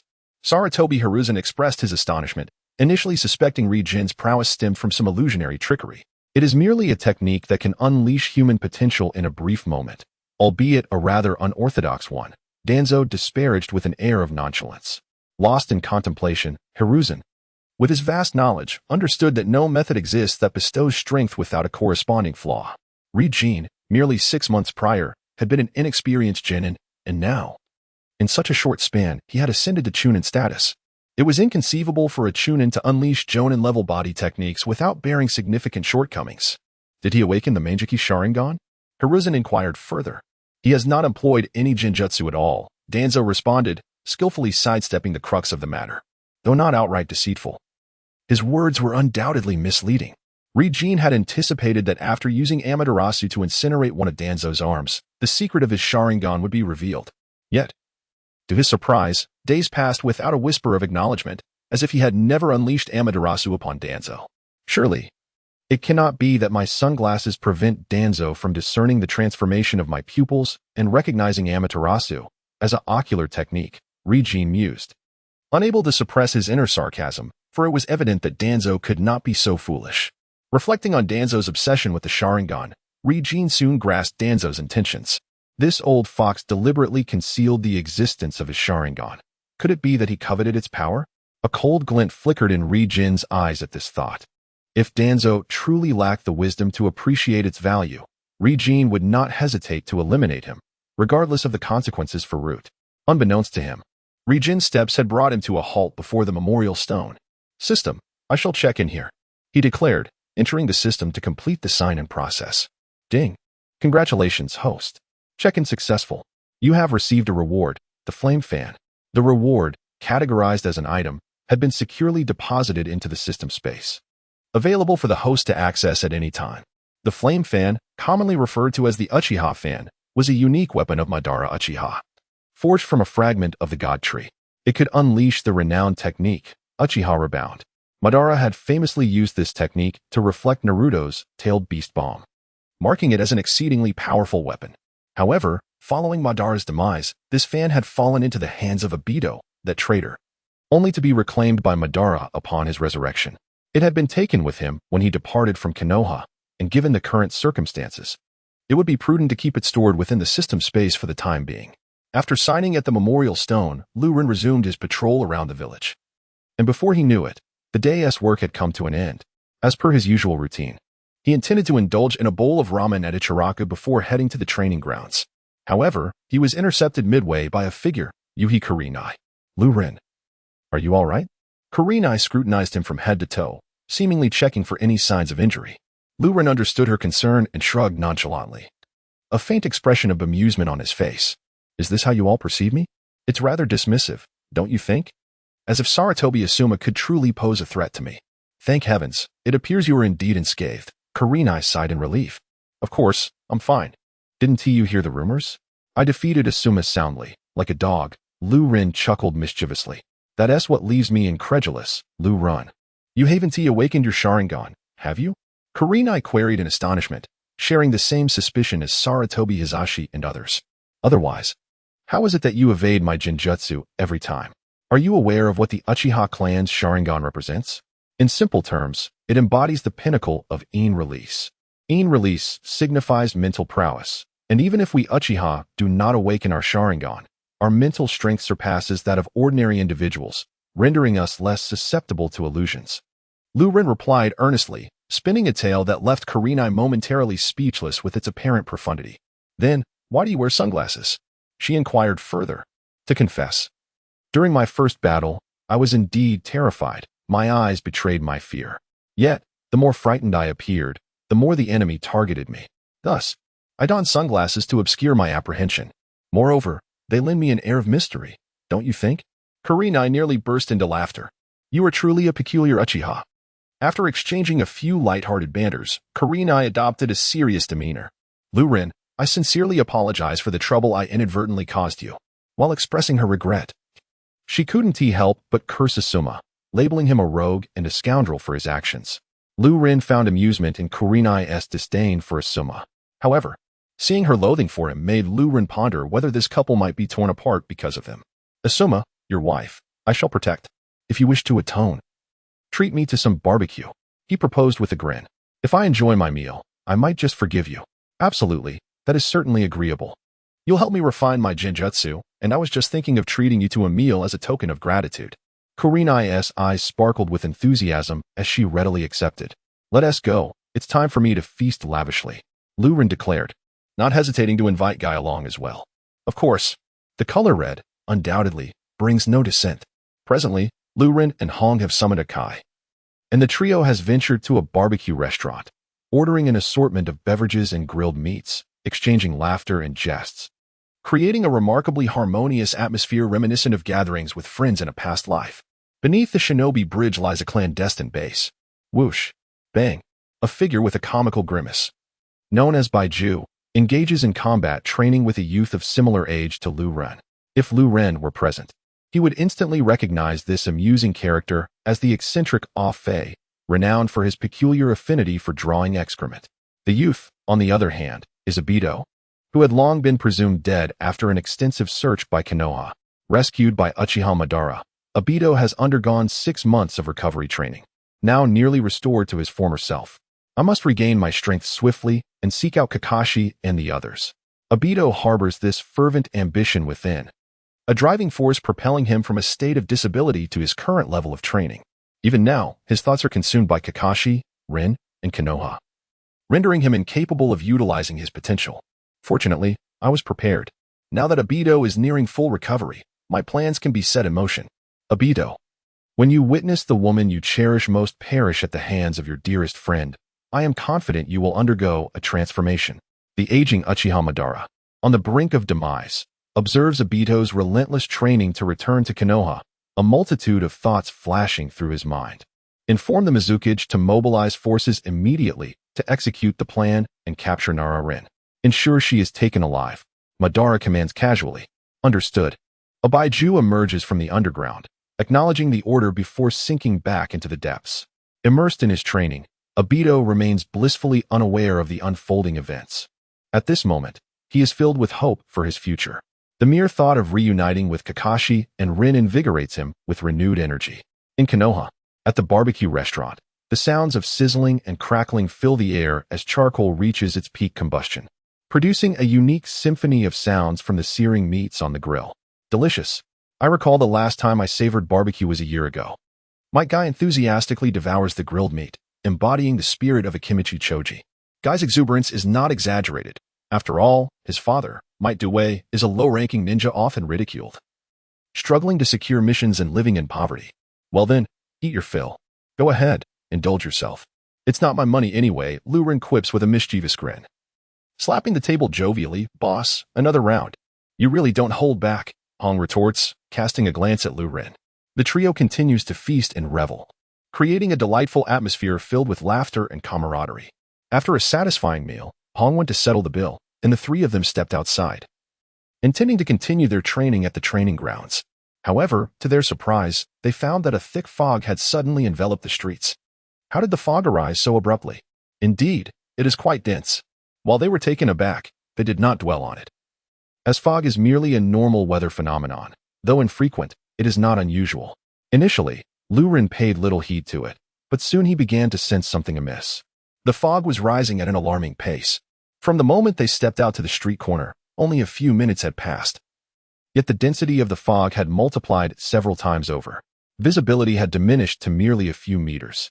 This fog seemed rather peculiar. Liu Ren furrowed his brow slightly. It's just fog. What could be wrong with it? My guy remarked dismissively. I hope I'm overthinking this, Liu Ren shrugged. The sudden fog in Konoha was indeed unexpected, yet few truly took it to heart. Little did they know, outside the village of Konoha, amidst the same blanket of white mist, stood a group of ninjas, all from the Hidden Mist village. The 7 leading figures, varying in height and build, were adorned in peculiar attire, each unmistakable in appearance, wielding imposing swords in their hands. Should anyone catch sight of these 7? They would undoubtedly display expressions of shock and alarm, for they were renowned figures throughout the ninja world, the legendary 7 ninja swordsmen of the mist. Each member was a jonin of formidable strength, and with their respective swords, they were even more formidable. Together, the 7 could conquer a small nation overnight. Now, they had united outside Konoha. Behind them lay a squad of elite Umbu, concealed within the thick fog, invisible to all except the mist ninjas. The orders are clear, spoke one of the 7, Suigetsu H. Zuki, gazing ahead. We will create a diversion in Konoha while you seize the opportunity to capture the girl named Lin Yawara. Remember, this is a capture mission. If discovered by Konoha ninjas, prioritize chaos and do not engage in combat. Understood, Lord Suigetsu, came the mechanical, expressionless replies from the fog. Then let us unleash havoc in Konoha. My decapitating sword is eager for action, exclaimed Pakin, hefting his sword onto his shoulder with a chilling voice. Let the operation commence, ordered Suigetsu H. Zuki. Whoosh, whoosh, whoosh. With a cacophony of slicing sounds piercing the air, the shadowy figures of the Umbu ninja emerged from the dense fog, swiftly employing their body flicker technique as they advanced towards Konoha. What could be happening? The weather has shifted so abruptly, enveloping the area in such thick mist without warning. Indeed, the sun has yet to set. It remains a mystery. At the entrance of Konoha, 2 vigilant ninja were perplexed by this sudden change when, amidst the fog, 2 hands stealthily reached out to cover their mouths. In a swift, silent motion, 2 blades cruelly sliced through their throats. Blood erupted, and the 2 Konoha ninja fell silently, dispatched without a sound. The elite Umbu ninja, cloaked by the fog, infiltrated the village undetected. However, the ninja of Konoha were not to be underestimated. They quickly sensed that something was amiss with the thick mist. Upon investigation, they discovered that this sudden fog was no mere coincidence, but rather the result of the Hidden Mist technique. Konoha was under a covert invasion from the Hidden Mist. The news was rapidly relayed, causing Sarutobi Hiruzen to be taken aback and filled with fury. Just recently, Noki had led an incursion into Konoha. And now it was the Hidden Mist. Was Konoha truly so easily trifled with? Sarutobi immediately summoned reinforcements, issuing orders to apprehend the invading Hidden Mist ninja. Yet, the Hidden Mist technique, capable of conjuring thick fog through water release, provided formidable visual concealment, greatly facilitating their infiltration. Once the vision of ordinary ninja was obstructed, unless they possessed the strength to sense chakra fluctuations, detecting the movements of the Hidden Mist ninja became exceedingly difficult. By the time Sarutobi and several other powerful jonin combined their wind techniques to disperse the fog, the Hidden Mist operatives had already completed their infiltration, dispersing and concealing themselves throughout Konoha. What could be the reason for the fog dissipating? Indeed, this was rather peculiar. The fog was certainly not ordinary. Something must be afoot. After exploring the mist for a while, Rinnegan, Might Guy, and Yuhi Kurenai, even if they were somewhat naive, understood that this fog was anything but typical. The village had grown eerily silent. No, there seemed to be sounds of combat ahead. Their expressions shifted slightly, and they hurriedly raced forward to uncover what had transpired. However, as they rounded a corner, arriving at the source of the noise, they were taken aback. Before them stood 7 towering figures, each wielding an assortment of large blades, strolling leisurely as if they belonged to Konoha, as if it were their own village. The trio, not lacking in perception, immediately recognized that these 7 individuals were not from Konoha. Who are you? Why have you come to our village? Yuhi Kurenai demanded, her gaze fixed intently on the intruders. The 7 ninja swordsmen. They are the 7 ninja swordsmen. Might Guy could not suppress a gulp as he felt his forehead explode with tension. 7 extraordinarily powerful jonin stood before them, each capable of annihilating the 3 of them in an instant. Now, they faced a full 7. The legendary 7 ninja swordsmen? Hong gasped, her face drenched in sweat. She could hardly fathom that such formidable figures had infiltrated their village, and they had encountered them. Ah, even the younglings from other villages know our name. Have we truly gained such notoriety? Pai Pa Shirzong remarked, somewhat surprised. Yet, he quickly followed with a chilling scoff, his voice laced with malice. My decapitating blade has a slight chip. It will gladly drink the blood of a few of you, allowing the iron to mend itself. As the tension thickened, both Hong and Might Guy tightened their stances. Only Flowing Blade remained calm, even finding time to ponder. Is this the very battle where Might Guy vanquished 4 members of the 7 ninja swordsmen? However, due to the butterfly effect, the companions who should have been by Might Guy's side, Ebisu and unknown Jinjutsu, were now replaced by himself and Hong. Whether Might Guy would arrive in time was uncertain. Regardless, it mattered little. Flowing Blade's current prowess rendered even the 7 ninja swordsmen insignificant. What should we do? We stand no chance against them, Hong and Might Guy whispered urgently. Retreat? Heh, if a few younglings manage to escape us, we might as well give up our livelihoods, Pai Pa Shirzong sneered. Suddenly, he brandished his decapitating blade and charged aggressively toward the 3. Dread gripped them, immobilizing their bodies in sheer terror. What now? Are we truly to perish here? Might Guy and Hong, both merely chunin, were utterly daunted by the overwhelming strength of Pai Pa Shirzong. They nearly lost control of their faculties. During the chunin exams, even a genius like Sasuke was paralyzed upon first encountering Orochimaru. How much more so for Might Guy and Hong, one a taijutsu practitioner and the other a jinjutsu expert. Far inferior to Sasuke, it was only natural to be frozen in fear. Pai Pa Shirzong moved with astonishing speed, reaching the trio in an instant, raising his decapitating blade to cleave them in half simultaneously. Yet, at that moment, the 3 soon-to-be victims transformed into streaks of light and vanished without a trace. Boom. Pai Pa Shirzong's decapitating blade struck a tree as thick as a thigh, severing it cleanly in half. The figures of the 3 little demons re-emerged from another direction. Beside them stood an additional youth wearing sunglasses, who had evidently intervened moments ago to rescue them. What? How could this be? The previously indifferent members of the 7 ninja swordsmen, who had merely come to spectate and enjoy the show, were taken aback in unison. In that fleeting moment, managing to evade a strike from Uchiha Jizong, they mused that even they themselves could never have accomplished such a feat. Who, then, was this enigmatic individual? Simultaneously, they instinctively cast a glance at Ryuban, for both he and the mysterious figure donned similar sunglasses. However, their glances were merely reflexive. No one truly believed there was any connection between Ryuban and the stranger. After all, wearing sunglasses bore no significant implication. Unbeknownst to them, the enigmatic figure was none other than Uchiha Ryuban himself. The Ryuban who was with Hong and Kai was merely a shadow clone he had created. When the thick fog enveloped Konoha, Ryuban sensed something amiss. To ensure safety, he seized the opportunity to switch places, leaving Hong and Kai completely oblivious to the change. As it turned out, Ryuban's foresight was indeed prescient. His actions were now proving invaluable.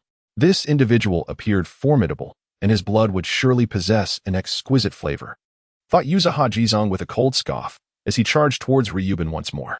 Amaterasu. Ryuban, unfazed, unleashed his powerful ocular technique directly at Uchiha Jizong. In the midst of his assault, Uchiha Jizong was suddenly engulfed in roaring black flames. He fell to the ground, wailing in agony, struggling and rolling in vain against the relentless fire. Mere moments passed, and Uchiha Jizong fell silent, consumed entirely by the black flames, leaving no trace behind. Only the forsaken beheading sword lay desolate upon the ground. The scene fell into an eerie silence, as the remaining members of the 7 ninja swordsmen, including Sukka and the pufferfish demon, nearly had their eyes pop out in astonishment, unable to fathom the reality before them. Uchiha Jizong had perished just like that? The black flames were terrifying. What sort of divine entity was that? Who had struck? The remaining swordsmen, gripped by tension and shock, instinctively tightened their grips on their swords, entering a state of heightened vigilance. Simultaneously, they warily surveyed their surroundings, ultimately fixing their gaze upon the mysterious figure. The most likely perpetrator was undoubtedly this enigmatic individual. There could be no other.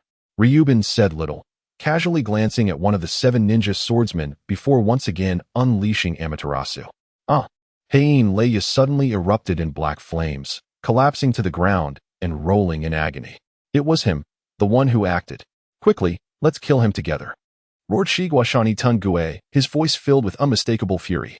The eerie black flames had manifested twice, each time coinciding with the mysterious figure's glance. There was no doubt left. Those black flames were the doing of this individual. The remaining 5 began to surge forth from various directions, launching themselves towards Uchiha Liu Ren. 5 gleaming blades descended from different angles, aimed menacingly at Liu Ren. However, in that instant, Liu Ren vanished like a specter, leaving the 5 blades to crash into the earth, creating a deep chasm in the ground. He can't be that fast. The members of the 7 ninja swordsmen were utterly astonished. They were all elite jonin, masters of both physical and ninjutsu techniques, yet this individual's body flicker technique was so astoundingly swift that they could not even perceive it, especially considering he was accompanied by 3 others. Even the shadows could not achieve such a feat suddenly, amidst their shock. Another member of the 7 ninja swordsmen fell to the ground, screaming in despair. Liu Ren had silently utilized the Flying Thunder God technique to reappear in another location, striking again with Amaterasu on yet another foe. The remaining members were jolted into action, each employing their body flicker technique to conceal themselves behind cover, no longer daring to expose themselves to Liu Ren. The terrifying black flames were too bizarre. It seemed that merely glancing at them could trigger their wrath, truly monstrous. No one dared to be Liu Ren's living target any longer. You 3 should leave.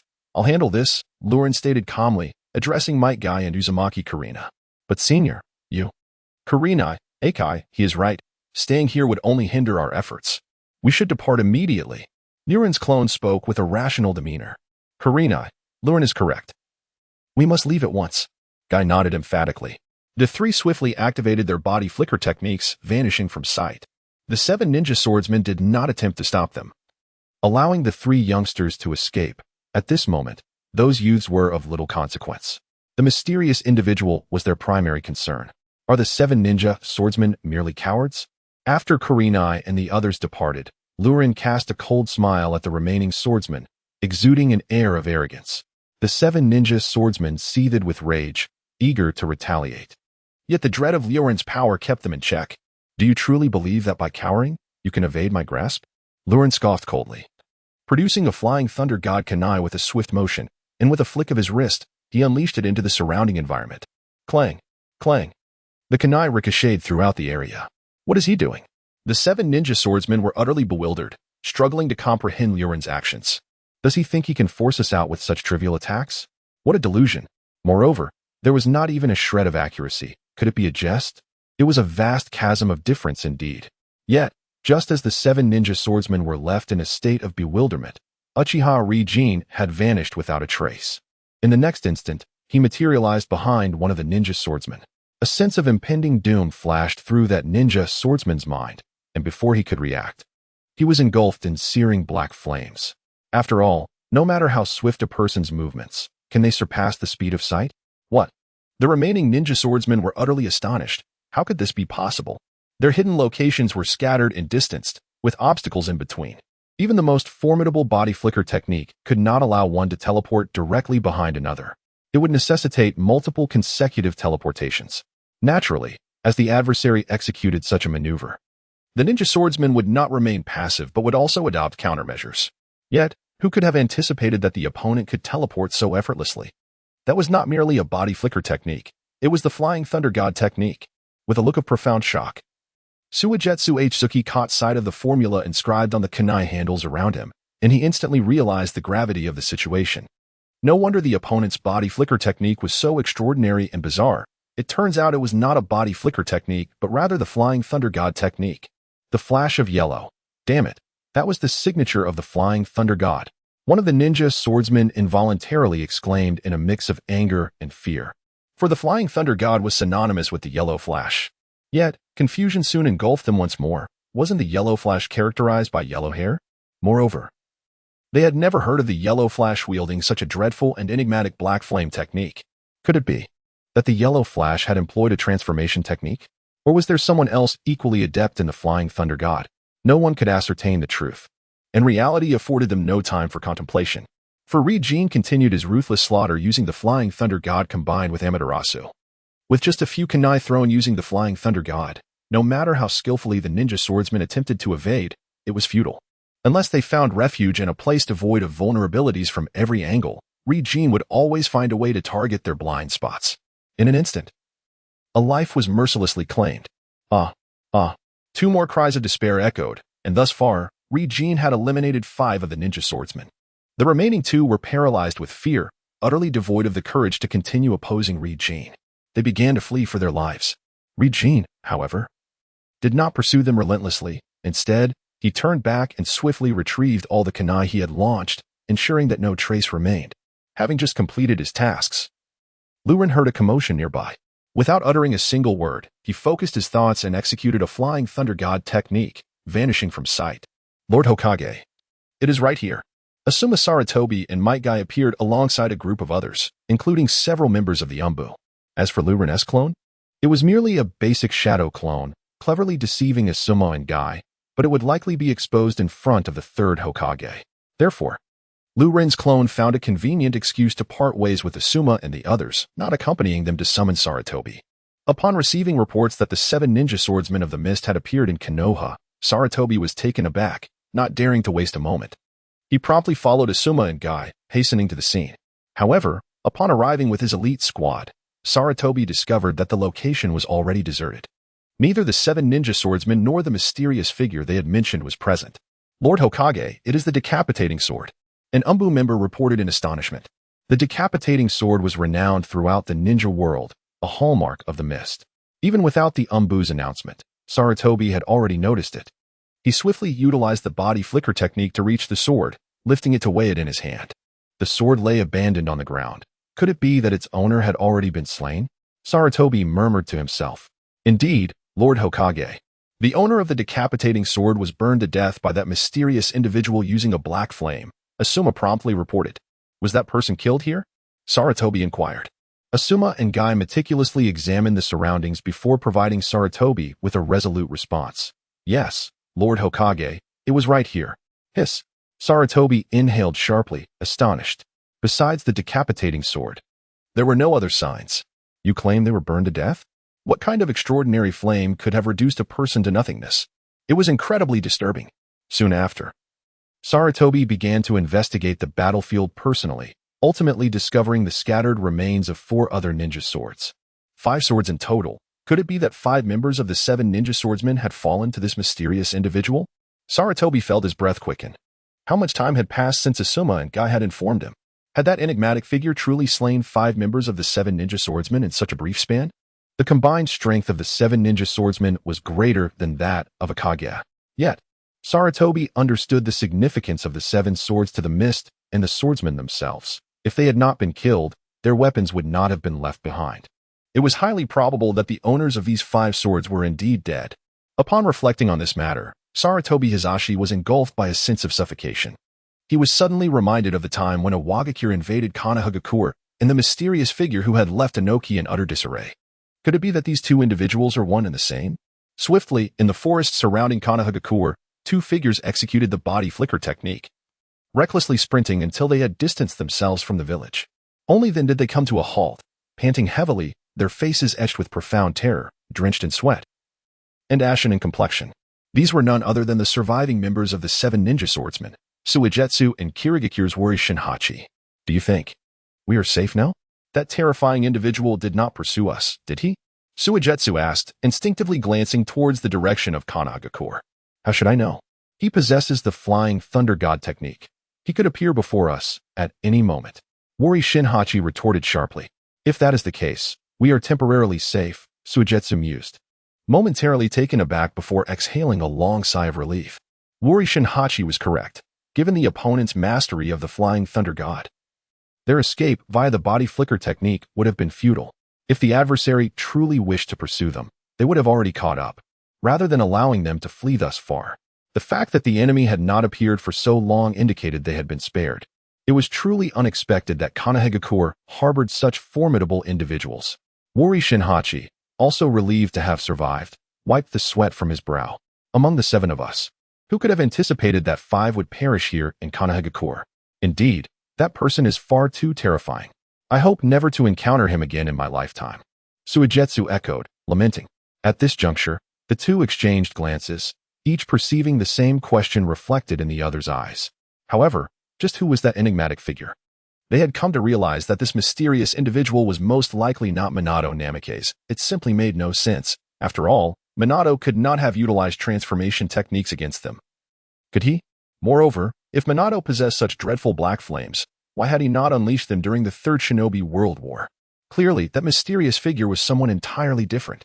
To sacrifice 5 of the ninja swordsmen in pursuit of a mere girl is an enormous loss. We must return to the village immediately and relay this information to Lord Mizukichi, Suigetsu stated solemnly. As for whether the mission to capture the ninja named Rin had succeeded or failed, the two remained oblivious. However, they were thoroughly intimidated by the encounter, and neither possessed the courage to return to Konoha. Although the 7 ninja swordsmen had been repelled by the swift blade, tranquility had yet to be restored in Konoha. During the previous fog, many mist ninjas had infiltrated the village. These ninjas stealthily moved within Konoha, refraining from attacking significant locations, assassinating key figures, or disturbing civilians and damaging the village. In summary, it can be described as furtive and secretive, akin to a mouse in the dark, shying away from the light. Even if discovered by the ninjas of Konoha, they would resolutely avoid confrontation and make an immediate retreat. After a period of this behavior, surprisingly, the ninjas from the hidden mist began to hastily withdraw.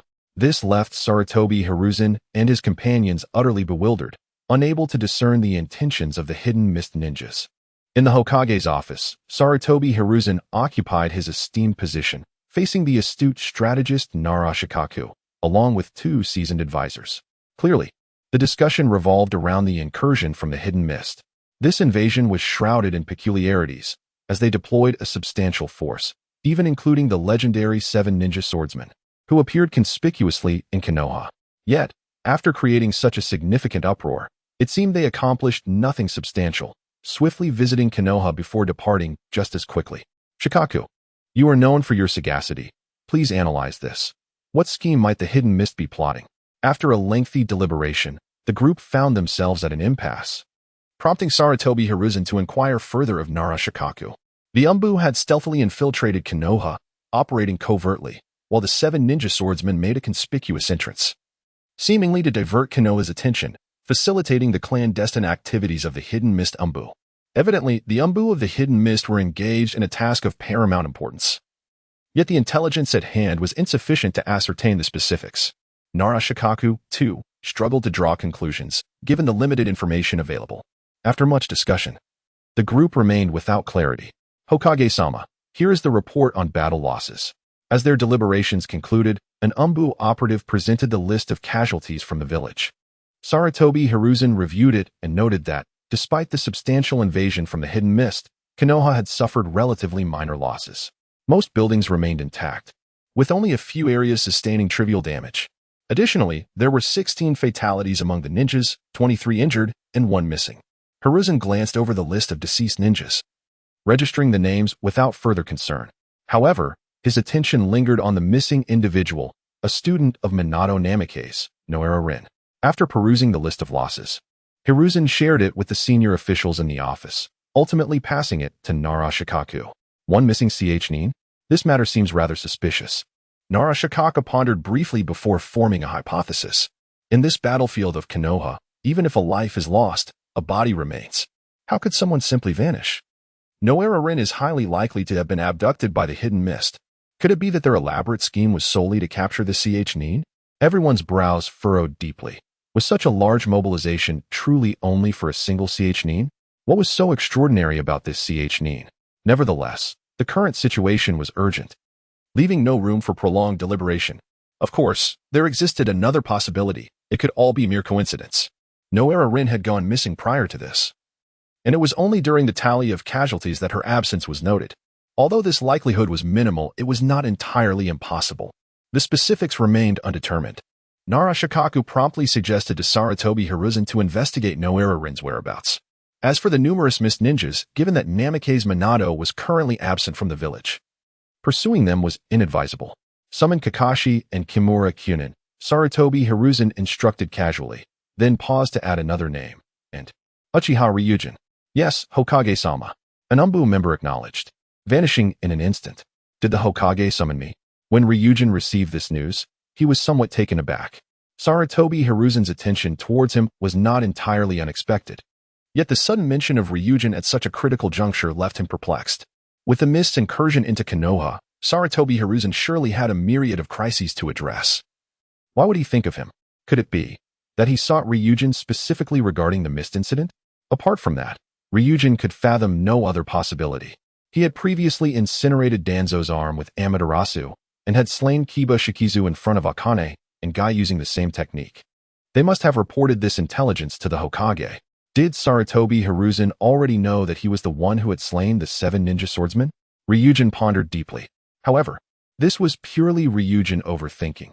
He was unaware that Sarutobi Hiruzen had not disclosed the identity of the mysterious individual who had killed the 7 ninja swordsmen. After all, the existence of an unknown entity of at least Hokage level, concealed within Konoha, would undoubtedly create a significant uproar if revealed. Especially someone as scheming as Danzo would certainly devise means to exploit the situation if he became aware. Thus, before piecing together the clues, Sarutobi Hiruzen intended to keep this matter confidential. Moreover, Danzo, having witnessed Ryujin's true capabilities, chose to conceal Ryujin's Sharingan out of self-interest. Therefore, Ryujin's secret remained safeguarded for the time being. Burdened by a myriad of chaotic thoughts, Ryujin swiftly made his way to the Hokage's office. Upon his arrival, he found Kakashi and another unfamiliar ninja already waiting there. You three will temporarily form a small team to execute a tracking mission, Sarutobi Hiruzen announced directly, without superfluous words. Once everyone had gathered, with the retreat of the Mist Ninjas, Noera Rin, a student of Namake's Minato, had also gone missing. And we have reason to suspect that she was abducted by the Mist Ninjas. What? Rin? Kakashi's expression shifted dramatically as he abruptly lifted his head, visibly grappling with the unbearable news. The death of Obito had already dealt a significant blow to him, if Rin were to face any misfortune. His tender heart might not withstand the burden. Rin Noera has gone missing? My word. When Rin heard this news, he maintained a facade of composure. Yet turmoil brewed within him. At this juncture, the Mist Village had undoubtedly taken Rin, and it was evident that Madara had begun his machinations against Obito. The tragic saga of Obito was poised to unfold. You three are tasked with uncovering the truth and locating Rin. Sarutobi Hiruzen instructed the group. Understood? Understood. They replied in unison. However, upon receiving the assignment, Rin could not suppress his inner dissent. Both Rin and Kakashi were students of Minato Namake's. And with Kakashi possessing a summoning beast, he was undoubtedly the most suitable for a tracking mission. Why, then, had Hiruzen specifically called for him? Was this some form of retribution for his prior confrontation with Asuma Sarutobi? Although this mission was ostensibly a tracking operation, it carried considerable risk. Did one truly believe that the ninjas of the mist were to be trifled with? Yet, Rin's concerns were somewhat misplaced. Sarutobi Hiruzen's foresight was not so naive. His selection of Rin was based on 2 key considerations. First, from a tactical perspective, the uncertainty surrounding Rin's abduction by the mist necessitated a tracking mission to ascertain the truth. It was essential to note that this was a tracking endeavor, not a rescue, and thus a single team would suffice. However, given the potential dangers involved, it was prudent to select individuals of notable strength. Having defeated the elite Genin Asuma Sarutobi and with his prowess validated by Danzo, Rin was a fitting choice on Hiruzen's list. Moreover, given the current wartime scarcity of personnel in the village, especially after the recent losses inflicted by the mist, Rin's emergence as a formidable talent could not go unnoticed. Another consideration was that Hiruzen aimed to gauge Rin's true capabilities through this opportunity. It would be impossible for Hiruzen to remain indifferent to the martial prowess that had bested Asuma. Without further ado, you shall depart immediately, commanded Hiruzen. Yes, Lord Hokage. The 3 acknowledged as they set forth. Kakashi, being well acquainted with Rin, recalled a gift she had given him during the battle at the Kannabi Bridge. He promptly retrieved it and summoned Pakin to initiate the tracking process. Whoosh, whoosh, whoosh. The 3 figures began to traverse swiftly, soon exiting the confines of Konoha. Following Pakin's extraordinary sense of smell, they tirelessly pursued their trail, ultimately arriving at the shores leading to the Land of Water. The Land of Water, surrounded by vast oceans, was an island nation isolated by endless waters. To reach the Mist Village, one must navigate the waterways. This is merely the first barrier of isolation from the outside. Even if one crosses the river and enters the water country, the area surrounding the hidden mist is shrouded in dense white fog, which serves as the second barrier. This poses a significant danger to intruders. I can sense the scent extending towards the water's surface ahead. It is now evident that Noera Rin has been captured by the hidden mist ninjas. We must return to report, Parker suggested to Kakashi. Indeed, Kakashi, we cannot act recklessly. I understand your desire to rescue Noera Rin, and we share that wish, but this is not something the three of us can accomplish. We shall return and report. The village will not remain indifferent. Kimura Kanai also urged Kakashi in a similar manner. Kakashi remained more composed than anticipated. He nodded, stating, "We shall return." To expedite the rescue of Noera Rin, the best course of action is to return to Konoha and devise a strategy. The group activated their body flicker technique once more and swiftly made their way back. Alas, the mist ninjas are in pursuit. Shortly after their return journey commenced, they suddenly became aware of a group of hidden mist ninjas relentlessly chasing them. The expressions of the group grew tense, their brows furrowing. They wisely halted outside the hidden mist village, opting not to act rashly, yet the mist ninjas were determined not to let them escape. Even the scouts sent to gather information were to be silenced. It seemed that the hidden mist had deep-seated intentions. "Parker, how many are pursuing us?" Kakashi inquired while navigating through the dense forest. Parker's keen nose twitched, his voice turning grave. 12. 12. Both Kakashi and Kimura Kanai's expressions shifted. There were only 3 of them. How could they contend with 12? It appeared they would struggle to return to Konoha. Kimura Kanai, Uchiha Rinnegan, the situation is dire. If we continue to flee blindly, we will surely be caught and killed by the mist ninjas. The likelihood of successfully breaking free is slim. Therefore, I propose a course of action. After a moment of contemplation, Kakashi spoke earnestly to the others. We should leave 2 individuals behind to hold them off, granting the other one time to escape. This is our only option. Kimura Kanai nodded in agreement, endorsing Kakashi's proposal. 3 against 12 held no promise of success. It would be tantamount to collective suicide. Kakashi's idea of sacrificing 2 to save 1 was indeed the sole viable strategy. Yet, a pressing question arose. Who among the 2 should take the rear guard, facing what seemed an almost certain demise? Uchiha Rinnegan, we shall take the rear guard. You must ensure the message returns to Konoha. Do you understand? Even if it costs you your life, you must carry the message back. Kakashi and Kimura Kanai reached this unanimous decision. The reason was simple. Both believed that Uchiha Rinnegan lacked the necessary strength. Kakashi and Kimura Hisanami, both formidable jonin, found themselves amidst a peculiar situation. As for Uchiha Ryun, the only notable achievement attributed to him was the rumored defeat of Saratobi Asuma. Merely half a year prior, Ryun had embarked on a mission with Kakashi to locate Obito, at which time Ryun was merely a genin. What prowess could he possibly possess now? It was clear that his presence would not significantly alter the outcome. Understood. Take care, both of you. Kakashi's words resonated with finality. Ryun, recognizing the tactical correctness of Kakashi and Hisanami's decision, offered no objections. In that moment, Kakashi and Kimura Hisanami proceeded to halt their advance, crafting traps to mislead the enemy while remaining to provide cover fire, thereby granting Ryun precious time. However, to their surprise, Ryun, after a brief retreat, circled back. Should he possess strength and capability, he could not idly stand by as Kakashi risked his life for his sake. That would be utterly dishonorable. Yet, Ryun was taken aback when the mist shinobi, upon catching up to Kakashi and Hisanami, refrained from attacking them. Instead, after a brief standoff, they simply departed. What on earth? Ryun was utterly bewildered. Was this some kind of intimidation tactic? Unable to comprehend the enigmatic actions of the mist shinobi, he resolved to stop pondering and quietly departed from Kakashi and Hisanami, continuing on his own. Halfway through his journey, a curious development unfolded. The mist shinobi reappeared, rapidly closing the distance. With a flurry of movement, they executed the body flicker technique, surrounding Ryun in a matter of moments. Their true objective. Was I all along? A sudden realization dawned upon Ryun. These mist shinobi had never been tracking the Leaf's pursuit team. Their sole focus had been on him. The confusion arose because Ryun had been in the company of Kakashi and Hisanami, leading them to mistakenly believe they were pursuing the team. When they reached Kakashi and Hisanami, only to find Ryun absent, they opted not to engage and instead continued their pursuit of Uchiha Ryun. You are not even mist shinobi.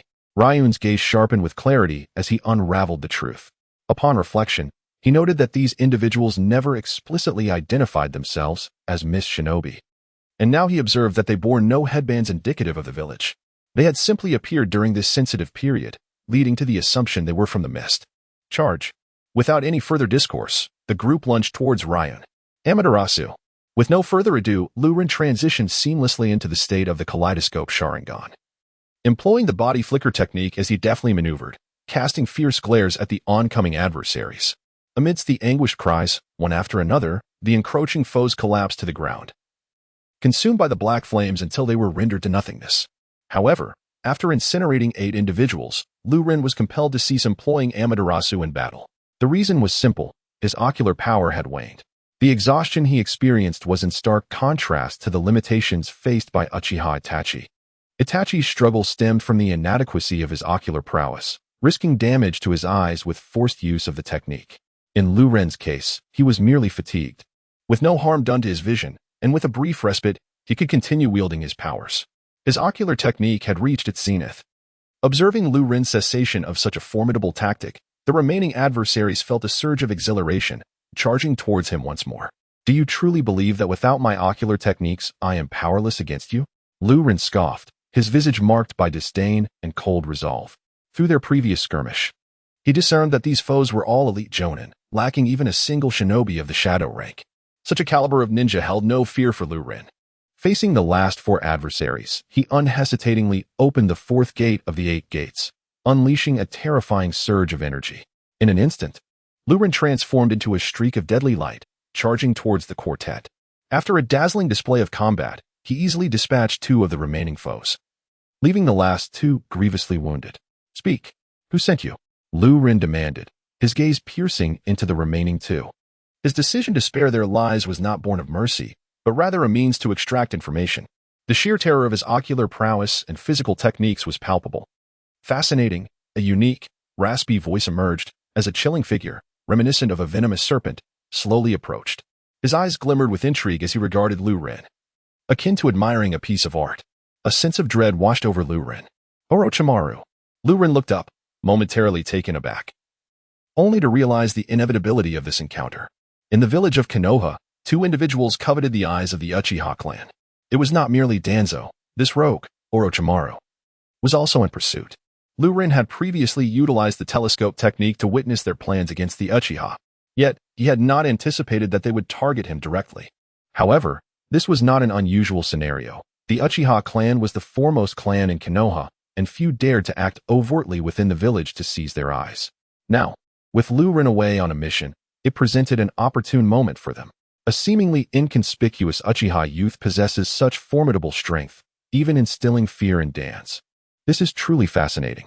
Orochimaru approached Liu Ren step by step, marveling at the Sharingan. What a wondrous phenomenon. The Sharingan is not something you can covet. Liu Ren responded with a cold smile, remaining as unyielding as a mountain. Even when faced with the legendary Sannin of the ninja world, he exhibited not a flicker of panic. "Your ocular techniques have surely been rendered useless, have they not? How will you defend against me now?" Orochimaru extended his tongue, licking his lips. How amusing. At that moment, Liu Ren removed his sunglasses, revealing a pair of blood-red pupils, his Sharingan. This was the first time he had exposed his true eternal Manjiki Sharingan to the outside world. As for why Liu Ren chose to remove his sunglasses, it was simply to unleash Tsukuyami upon Orochimaru, who naively believed that Liu Ren could no longer wield ocular techniques after using Amaterasu. Unaware that Liu Ren possessed more than one ocular ability. Of course, one cannot entirely fault Orochimaru. After all, he lacked a divine perspective and had little understanding of the Sharingan. As the sunglasses did not obstruct Liu Ren's vision, he could use Amaterasu even while wearing them. However, Tsukuyami was different, requiring direct eye contact to ensnare the opponent. What a pair of aesthetically captivating eyes. Orochimaru gazed at Liu Ren's Sharingan, his face brimming with admiration. "I shall graciously accept these eyes."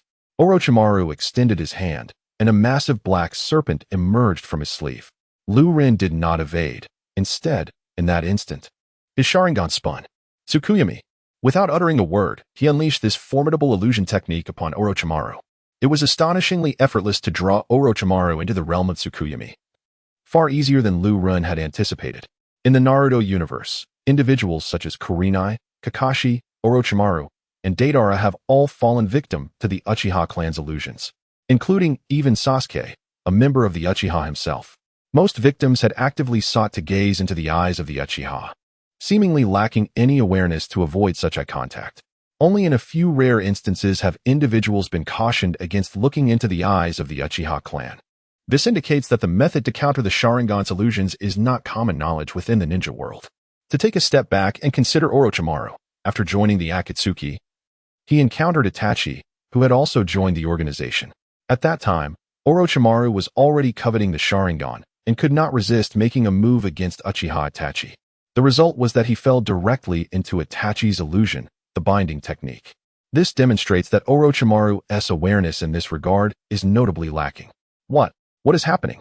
As Orochimaru launched his attack on Rinnegan, he was suddenly struck by the realization that the world around him had inexplicably drained of color, transforming into a realm of stark black and white. In the midst of reaching for the Uchiha's blade, he found himself bound to a colossal crucifix, an unexpected predicament. Orochimaru summoned every ounce of strength to break free, yet his efforts proved futile. Illusion. I have fallen prey to Uchiha Rinnegan's genjutsu, he deduced, maintaining an outward composure despite the dire circumstances. However, his nightmare was yet to unfold. Orochimaru, do you presume that your status as one of the legendary 3 shinobi renders you invincible? A voice echoed. And before him materialized a swirling vortex from which Rinnegan emerged, wielding an exceedingly sharp katana. With a swift motion, Rinnegan plunged the blade into Orochimaru's abdomen. A muffled grunt escaped Orochimaru's lips, for although this was a realm of illusion, the pain felt all too real. Is this all you can muster? Orochimaru scoffed, refusing to be easily subdued by a mere blade. He offered a sardonic grin to Rinnegan. My apologies for disappointing you, Rinnegan replied as he withdrew the katana. I shall endeavor to meet your expectations. In that instant, countless Uchiha Rinnegans emerged from all directions, encircling Orochimaru with precision. Each one brandished a razor-sharp katana. Orochimaru could only watch in disbelief as the Rinnegans began to stab mercilessly at him. His cries of anguish echoed endlessly. The relentless scene mirrored the brutal onslaught that Uchiha Itachi had inflicted upon Kakashi. If Kakashi could endure for 3 days and nights, how long could someone of Orochimaru's caliber withstand such torment? In the realm of Tsukuyomi, the frenzy persisted for 6 days and nights. Ultimately, it was Rinnegan's waning mental energy that compelled him to cease the onslaught. When Rinnegan released Orochimaru from the genjutsu, the latter collapsed to the ground, utterly spent. Akin to Kakashi after his ordeal, he could muster no strength to rise. What manner of terrifying illusion was that? Orochimaru pondered, his mind consumed by a singular thought. He recognized that he was now in a precarious position, desperate to retaliate, yet utterly immobilized. Despite consuming little chakra, his spirit was on the brink of collapse, rendering him incapable of commanding his own body. The fact that he had not immediately succumbed to unconsciousness was a testament to Orochimaru's formidable will. Amaterasu. At that moment, Flowing Blade ruthlessly unleashed a lethal technique upon Orochimaru. With a swift motion, flames of black fire ignited upon Orochimaru's form, eliciting a pitiful and powerless scream from his lips. Under normal circumstances, Orochimaru would have employed the serpent substitution technique to counter the black flames with a decoy, thus facilitating his escape. However, after enduring 6 days and nights of torment within the Tsukuyomi space, his mental state was nearly shattered, rendering him incapable of even executing such a simple ninjutsu. Thus, under the gaze of Flowing Blade, Orochimaru was engulfed in flames, burning until he was utterly consumed. Unbeknownst to Flowing Blade, as Orochimaru's body was being incinerated by the black fire, he had summoned the last remnants of his consciousness to manifest a small white serpent that burrowed underground. Concealed by Orochimaru's main body, Flowing Blade remained oblivious to this act. Nevertheless, Flowing Blade did not truly believe he had annihilated Orochimaru. Having witnessed the tenacity of Orochimaru in the past, he understood well how difficult it was to eliminate him. It could be said that unless all the cursed seals left by Orochimaru were completely obliterated, he could resurrect at any moment. At this juncture, whether Orochimaru had left any cursed seals on others, and how many, remained a mystery to Flowing Blade. However, he was convinced that Orochimaru would not be so easily vanquished. Well, even if Orochimaru is not dead, what of it? If he truly survives, I shall eliminate him again at the next opportunity. Flowing Blade scoffed, clapped his hands, and swiftly activated the body flicker technique to depart, as if nothing had transpired. On his way, Flowing Blade rendezvoused with Kakashi, and the two exchanged tales of the peculiar individuals pursuing them. Flowing Blade merely stated that he had been traveling ahead and had not encountered any of those figures. Kakashi and Kimura-kunin were left perplexed and decided to return to the village to report this matter. Approximately half an hour later, the trio arrived at the Hokage's office, where they recounted their experiences in full to Sarutobi Hiruzen. The Hokage's brow furrowed, resembling a chrysanthemum blooming in the deep autumn. The situation was growing increasingly complex. The Mist Village had gone to such lengths merely to capture a Chunin from Konoha. What could their true intentions be? And what of those who had relentlessly pursued Kakashi and the others only to retreat without taking any action? A profound sense of confusion enveloped him. Even Narashikaku, with his exceptional intellect, found himself entangled in a web of uncertainty. Hokage-sama, we must devise a plan to rescue Rin. We cannot simply leave her plight unaddressed. Regardless of the intentions behind the Mist's actions, their considerable efforts to capture Rin indicate a deep-seated scheme, and we must not allow them to succeed. Kakashi, with a hint of urgency, expressed this to Hiruzen Sarutobi. Kakashi, do not fret. We shall not abandon a single soul in our village, Hiruzen reassured him. However, this matter is of great significance and requires careful deliberation. He then instructed, you all should return for now.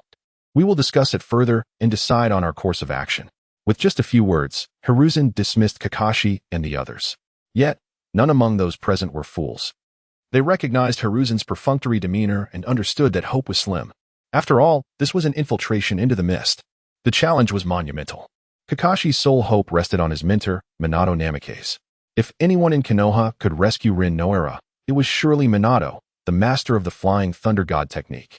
Meanwhile, in Uchiha Obito's secret base, the operation was deemed successful. Rin had been captured and taken back to the mist, where they would soon seal the three tails within her. A white Zetsu emerged from the ground to report to Obito. Satisfied, Obito nodded, I see. However, there was a slight complication. 5 members of the 7 ninja swordsmen had perished in Konoha, and according to the 2 who managed to escape, there was another individual capable of the Flying Thunder God technique. Aside from Minato, is there another who possesses the Flying Thunder God? Obito pondered, taken aback. Yet he quickly dismissed the concern with a wave of his hand. No matter. Once I am revived, what significance does the Flying Thunder God hold? It shall not obstruct my grand design. We will proceed according to plan. After leaving the Hokage's office, Flowing Blade reported to the Konoha Guard and commenced his daily patrols. Following this, he naturally returned to the training grounds to hone his taijutsu, with no deviation from his usual routine. Rin's predicament had long been cast aside from his thoughts. Even though he was aware of the unfolding events and their future outcomes, he harbored no desire to intervene. Kakashi, Rin, and Obito were merely individuals unconnected to Flowing Blade. As for Kakashi, he immediately sought out Minato upon exiting and, upon learning that Minato was still on the battlefield, fell into a state of anxious anticipation. It was not until the afternoon that Minato finally returned to the village. Kakashi promptly informed him of Rin's plight, and Minato was taken aback, exclaiming, What? Rin has been captured by the mist? When did this happen? Kakashi succinctly recounted the events, prompting Minato to spring to his feet. Time is of the essence. I must go and rescue Rin at once. A spark of excitement, gratitude, and profound guilt flickered in Kakashi's eyes. He was acutely aware that his actions could place his teacher in jeopardy. They were impulsive and reckless. Yet, having just lost Obito, Kakashi found it impossible to rein in his emotions. He could not bear to lose Rin as well. After all, Kakashi was merely a 12-year-old boy. And although he had attained the rank of J-nin in skill, his emotional maturity still bore some deficiency. Lord Minato, the Hokage, I implore you to come at once. Just as Minato set out, an Umbu operative appeared before him. After a moment's contemplation, Minato followed the Umbu to the Hokage's office without hesitation. Minato, are you planning to venture into the mist to rescue Rin? Sarutobi Hiruzen cast a knowing glance at him. Without waiting for a response, he added, This is ill-advised. You must remain in Konoha and refrain from acting recklessly. Lord Hokage, Rin is not merely my student. She is also a ninja of Konoha. Now that I am aware she has been captured by the mist, how can I stand idly by? Faced with Hiruzen's resolute opposition, Minato grew anxious. It is not that I do not wish to save your student, but the danger of this endeavor is far too great. You must not act rashly. The Mist's capture of Rin is undoubtedly a calculated move.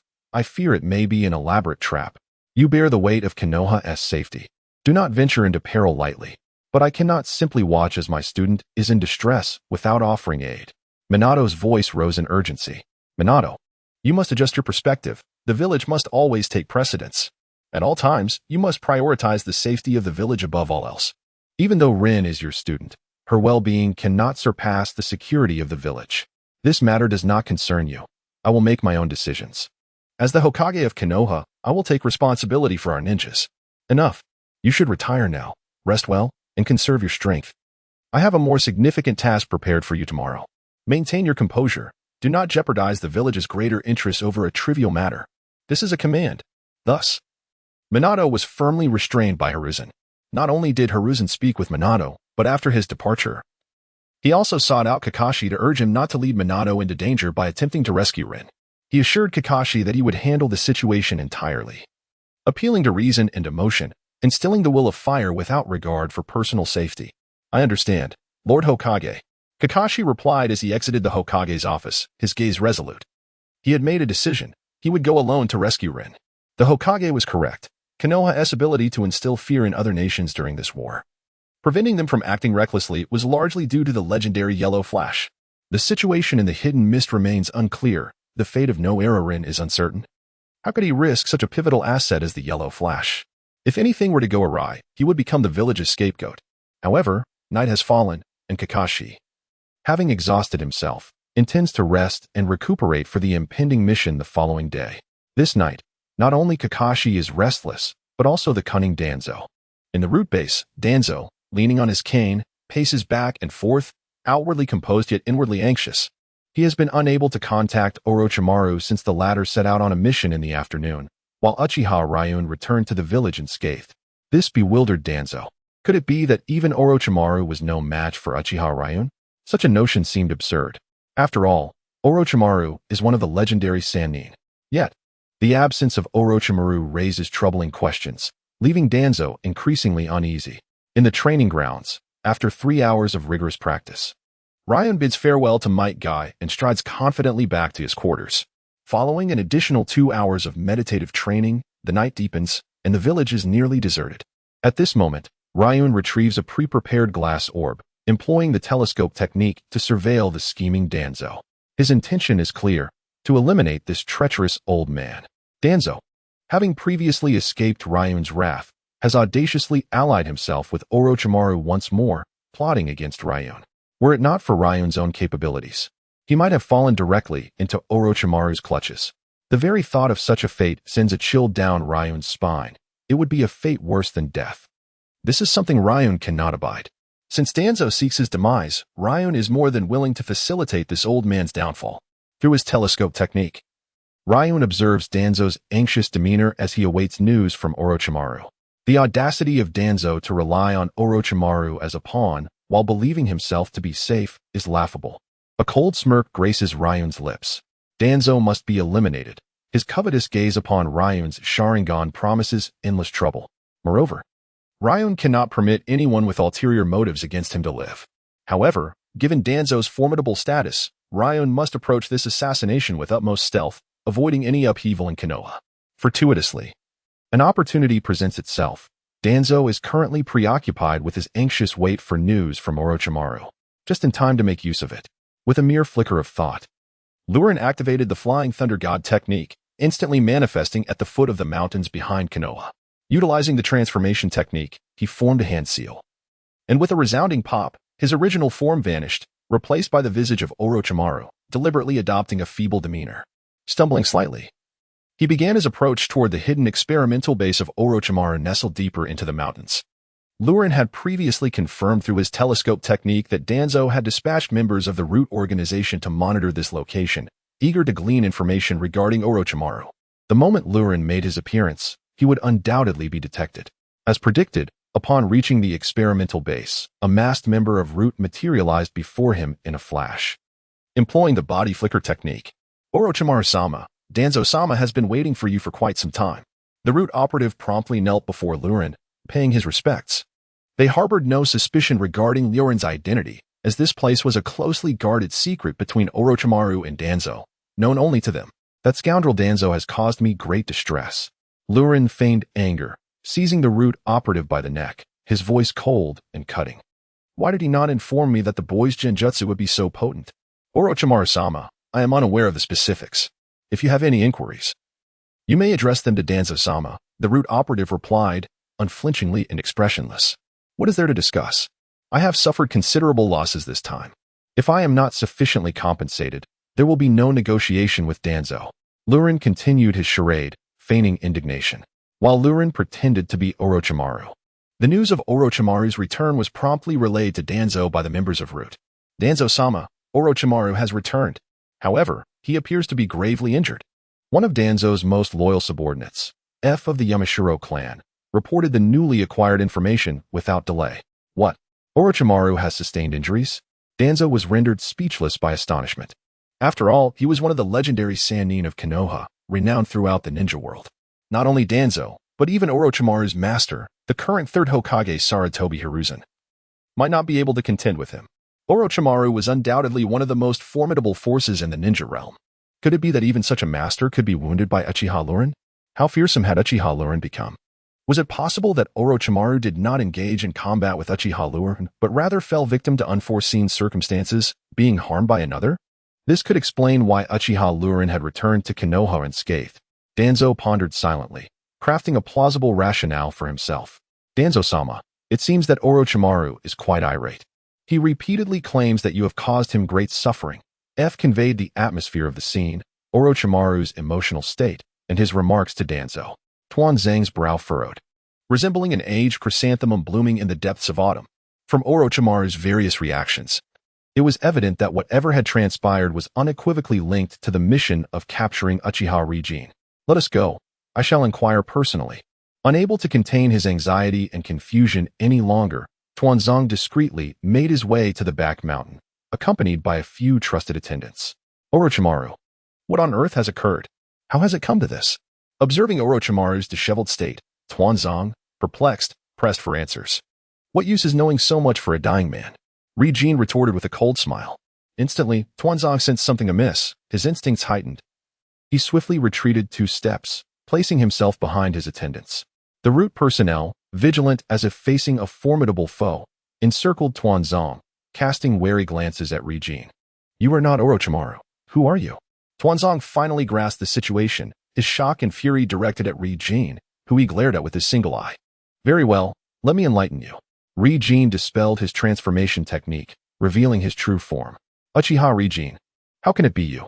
Tuanzang gasped, nearly popping his eyes from their sockets, his face a canvas of disbelief. Uchiha Rinnegan had audaciously impersonated Orochimaru, leading Tuanzang into this trap. What did this signify? It indicated that the conspiracy between Tuanzang and Orochimaru had been completely exposed. This revelation shocked Tuanzang far more than the mere act of killing Orochimaru. For such treachery was far more intricate than taking a life. How did you come to be here? Where is Orochimaru? Did you kill him? Tuanzang bombarded Rinnegan with a frantic series of inquiries, utterly bewildered by the unfolding events. The entire situation left Tuanzang on the brink of collapse. Enough with the prattle. Perish. Rinnegan scoffed, his pupils shifting as he activated his Manjiki Sharingan, unleashing the technique Amaterasu directly at Tuanzang. However, the cunning old rogue had previously suffered under Rinnegan's attack, so this time he remained exceedingly cautious. Upon hearing Rinnegan's menacing proclamation, regardless of whether an assault was imminent, he immediately activated the body flicker technique to escape. In the blink of an eye, Tuanzang vanished without a trace. Rinnegan did not even have the chance to unleash his Amaterasu. How pitifully cowardly. Such a spineless wretch dares to aspire to be Hokage? Truly laughable. Rinnegan's face betrayed his utter disdain. Eliminate him and cover Lord Tuanzang's retreat. At that moment, Yamakakaze raised his arm, rallying the Root members present to charge at Rinnegan. Simultaneously, Yamakakaze began to signal to Rinnegan, intending to employ the secret technique of their clan. The heart turn technique. This gesture? Heart turn? Regrettably, Liu Ren was all too familiar with the initiation of this secret technique, having seen it in Naruto. He paid no heed to the others rushing towards him and simply extended a hand towards Yamashiro Kaze. Shinra Tensei. A colossal force instantaneously impacted Yamashiro Kaze, who was violently thrown off balance. This secret technique was effortlessly interrupted by Liu Ren. Buzzing. Almost simultaneously, a member of the Oil Woman clan began summoning a swarm of insects that surged towards Liu Ren. Once I deal with that old thief Danzo, I'll take care of you. Liu Ren scoffed. Flying Thunder God. Whoosh. Liu Ren vanished mysteriously from his position, as though he had never existed at all. Whoosh whoosh. Utilizing the Flying Thunder God technique he had previously established in the village along with the Kanai, he easily caught up to the old thief Danzo. He descended from above, blocking Danzo's path with an imposing presence. Had you not provoked me, I would have ignored you, but since you have brought this upon yourself, I shall not be courteous. Liu Ren spoke with a grim expression. Killing me would not yield you any benefits. On the contrary, keeping me alive would provide you with immense advantages. Danzo, realizing he could not escape, decided to cease his futile attempts. How about we collaborate? Since you have been so patient in Konoha, you must have your own ambitions. I hold significant influence in Konoha and command the route, enabling me to assist you in numerous ways. Danzo attempted to appeal to Liu Ren's reason. Apologies, but I am not interested. Liu Ren replied coldly. Wind-style. Amaterasu. Danzo barely had a chance to react before Liu Ren interrupted him with Amaterasu. The old thief attempted to use the body flicker technique to evade, but unfortunately for him, Liu Ren offered him no opportunity. He relentlessly pursued Danzo with Amaterasu. There was no way for the old thief to escape. In the blink of an eye, Danzo collapsed to the ground, reduced to ashes by Liu Ren's flames. At this moment, Orochimaru had yet to implant the Sharingan arm into Danzo, leaving him unable to utilize Izanagi. He had but one life. Once dead, he was irretrievably gone. Lord Danzo, Yamashiro Kaze and the others arrived using the body flicker technique, only to find Danzo collapsed on the ground, more than half of his body incinerated. They were all left in a state of shock, unable to comprehend such a scene. With the old thief Danzo dead, it was now your turn. Liu Ren wasted no words and immediately opened the 8 gates, charging towards the root members present. After a brief, yet dazzling battle, nearly all the root members on the scene were slain by Liu Ren. The disparity between the two sides was insurmountable. The root members had no chance to send word of their demise, falling mercilessly at Liu Ren's hands. Only 2 remained, Yamashiro Kaze and Oil Woman Toraikane. Liu Ren's restraint towards the 2 was not born of mercy, but rather, he deemed them still useful. Danzo held a significant position within the Hidden Leaf Village, and his abrupt demise would undoubtedly send ripples through the community. An exhaustive investigation into the circumstances surrounding his death was inevitable. Furthermore, all members of Root, after Danzo's passing, would find the curse mark he had inscribed upon them dissipating, thereby granting them the liberty to disclose information about him. This raises the question of their loyalty to Danzo. While some may possess an unwavering allegiance, akin to diehard loyalists, there are certainly others, like Sai from the original narrative, whose faith could waver swiftly. Consequently, it is conceivable that Danzo's machinations involving Rinnegan might come to the attention of the 3rd Hokage, a troublesome prospect for Rinnegan indeed.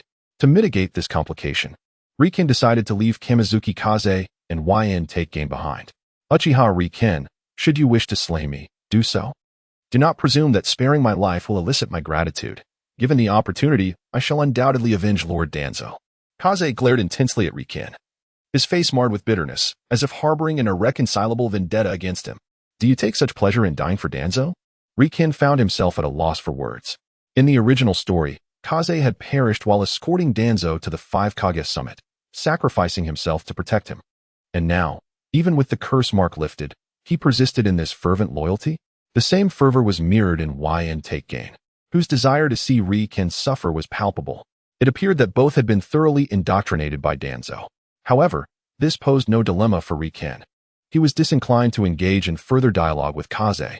With a mere shift of his Sharingan, he ensnared both Kaze and Take-Game within an illusion. From this moment forth, you shall obey my commands. Rinnegan instructed Kaze with authority. Yes, Lord Rinnegan. Kaze and Take-Game responded with utmost respect. With Danzo recently deceased and the curse mark upon Root members fading, chaos was certain to ensue within their ranks. I require you to summon all Root members who possess knowledge about me.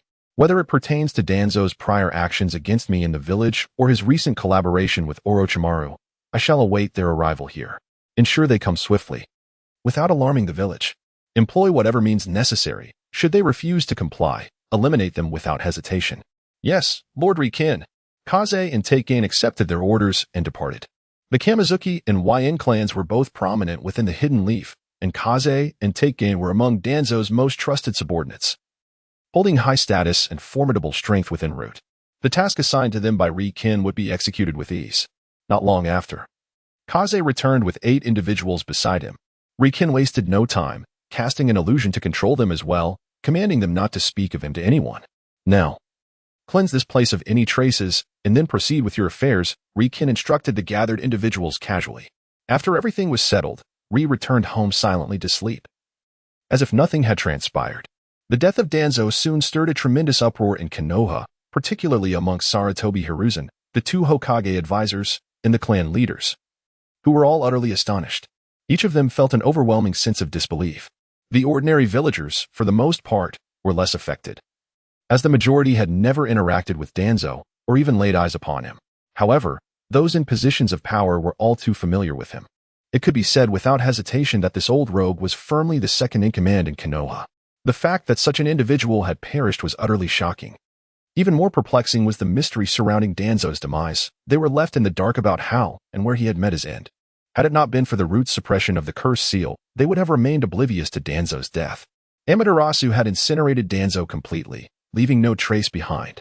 The notion that someone of such influence could be eliminated so quietly left Sarutobi Hiruzen and the others feeling suffocated. Whoever had executed this act possessed the capability to remove Danzo without a sound. What would that imply for them? How confident could they be in the face of this hidden puppet master? Was it he? Sarutobi Hiruzen furrowed his brow, unable to suppress a troubling thought that had lingered in his mind for quite some time, a person who had haunted his thoughts.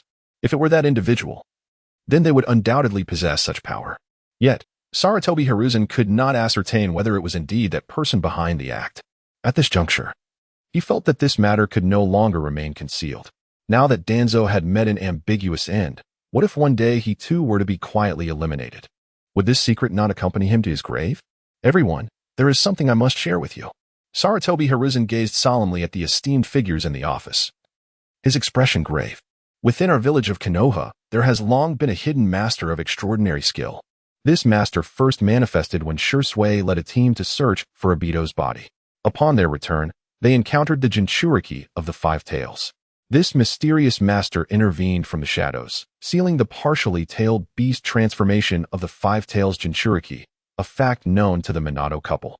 The second instance occurred 6 months ago when Noki launched a surprise attack on Konoha. Someone covertly intervened, suppressing Noki. The third instance of intervention was today during the Mist invasion. I must confess that I had not informed you that 5 members of the 7 ninja swordsmen were slain by this enigmatic master. Sarutobi Hiruzen's words deeply moved everyone in the office. The ability to seal a partially transformed Jinchuriki, suppress Noki, and slay 5 members of the 7 ninja swordsmen was a staggering display of power. Even Sarutobi Hiruzen himself could not achieve such feats.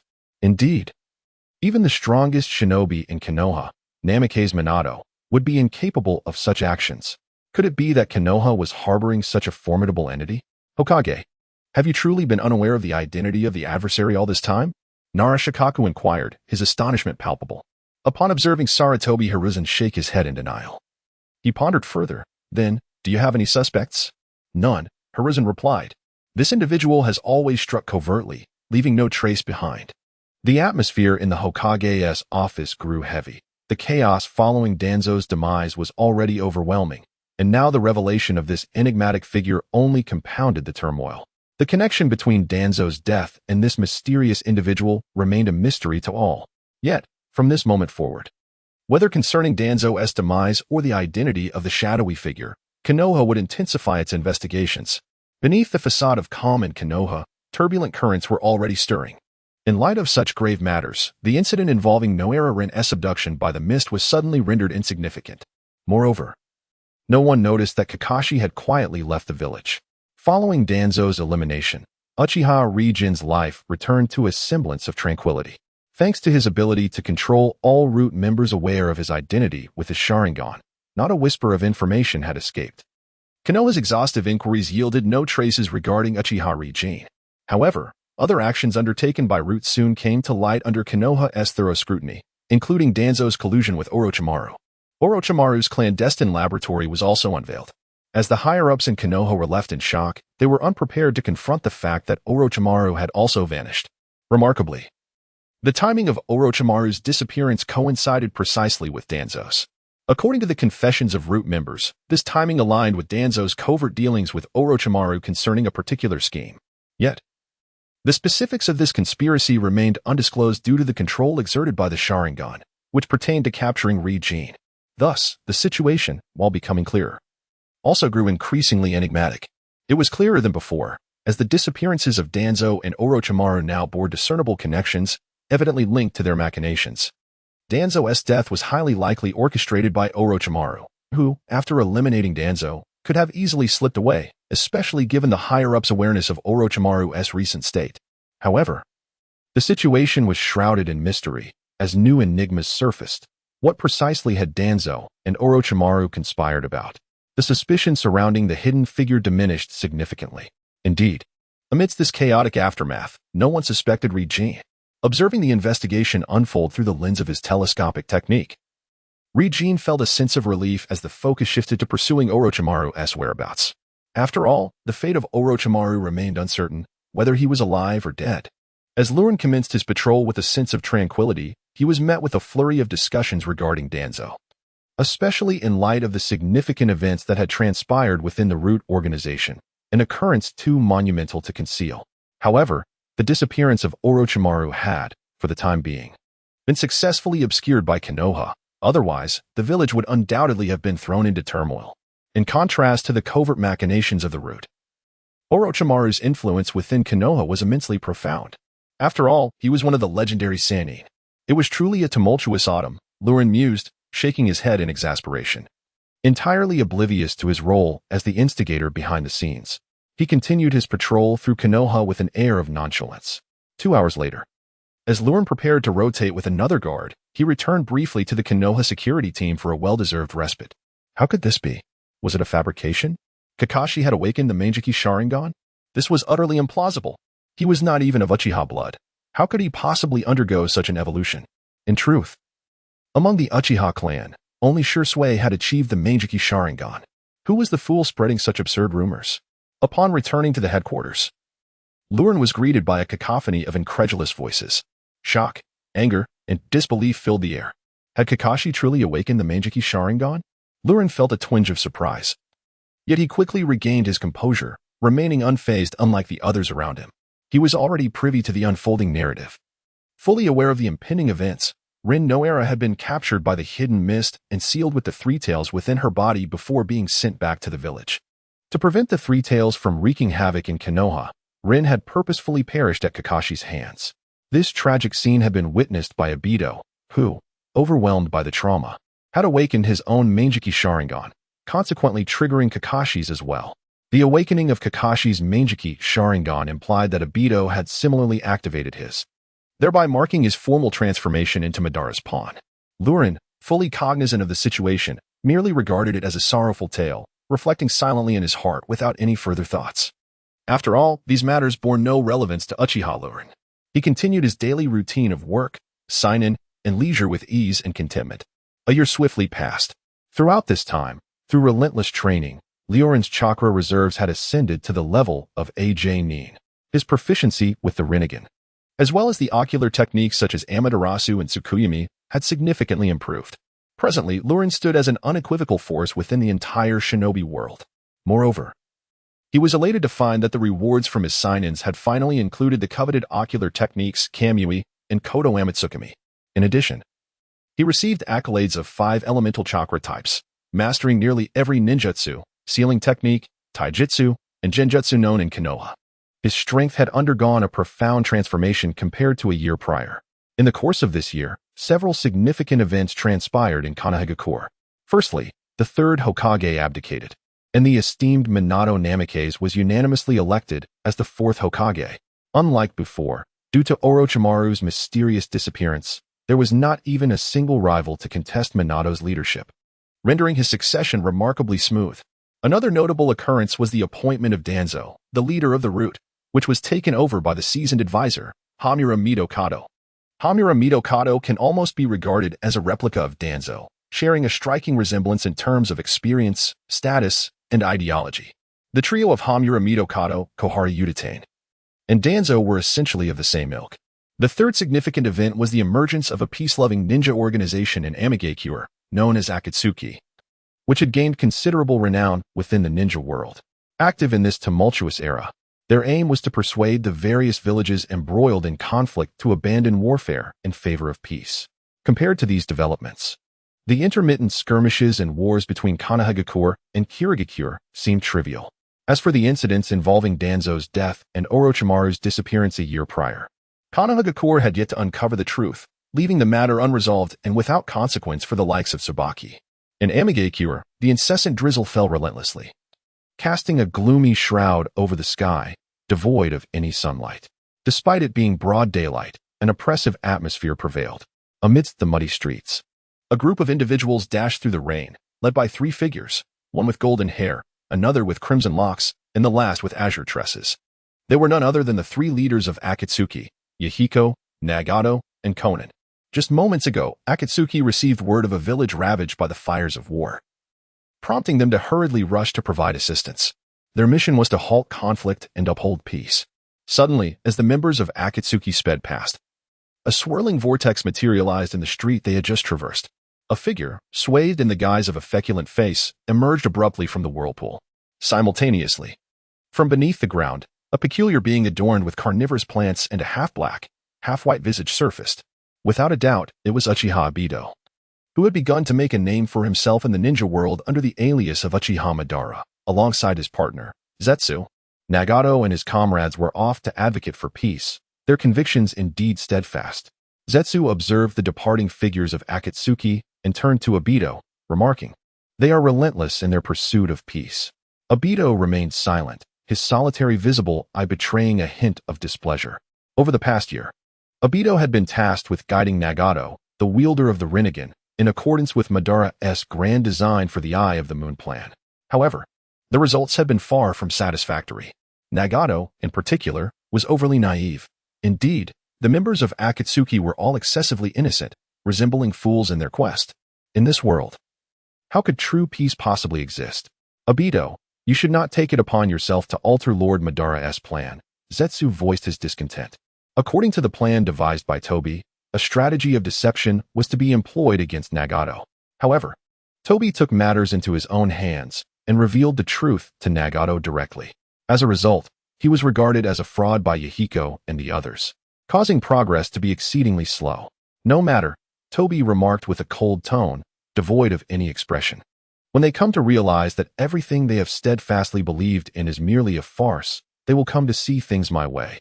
Have you already formulated a plan? Hei and Bai, somewhat surprised, turned to look at Tobi.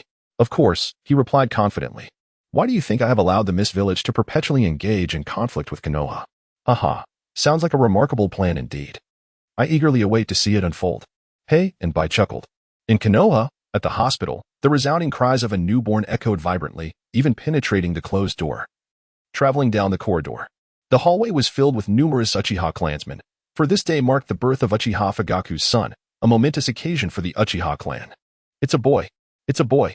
The excitement among the Uchiha was palpable, akin to a joyous celebration within their own homes. Uchiha Fugaku let out a long sigh of relief. Even Uchiha Itachi, who typically wore a stoic expression, could not suppress his excitement at this moment. With a creak, the door swung open, and a nurse appeared, cradling a baby in her arms. Congratulations, Uchiha clan leader, it's a baby boy. And Makoto, how is she? Uchiha Fugaku asked anxiously as he gently took the baby. She is doing well, the nurse assured him. Thank you for your hard work. Fugaku replied with a smile. It's the birth of the second son. Uchiha Rinnegan stood among the crowd, gazing at the infant cradled in Fugaku's arms, feeling a profound sense of emotion. For a fan of the Hokage from a previous life, witnessing the birth of the second son held extraordinary significance. I suppose I am witnessing history, Rinnegan thought to himself. After a moment of soothing the baby, Fugaku, along with Uchiha Itachi, entered the delivery room to visit Uchiha Makoto, while the others awaited outside.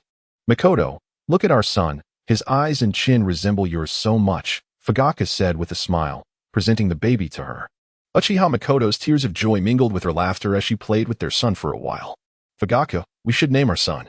Let us call him Uchiha Sasuke, Fugaku suggested after a moment of contemplation. Very well, our son shall be named Sasuke. Makoto agreed, stroking Sasuke's tiny face. Itachi, this is your little brother. You must protect him well from now on. Rest assured, mother, I shall protect my younger brother without fail.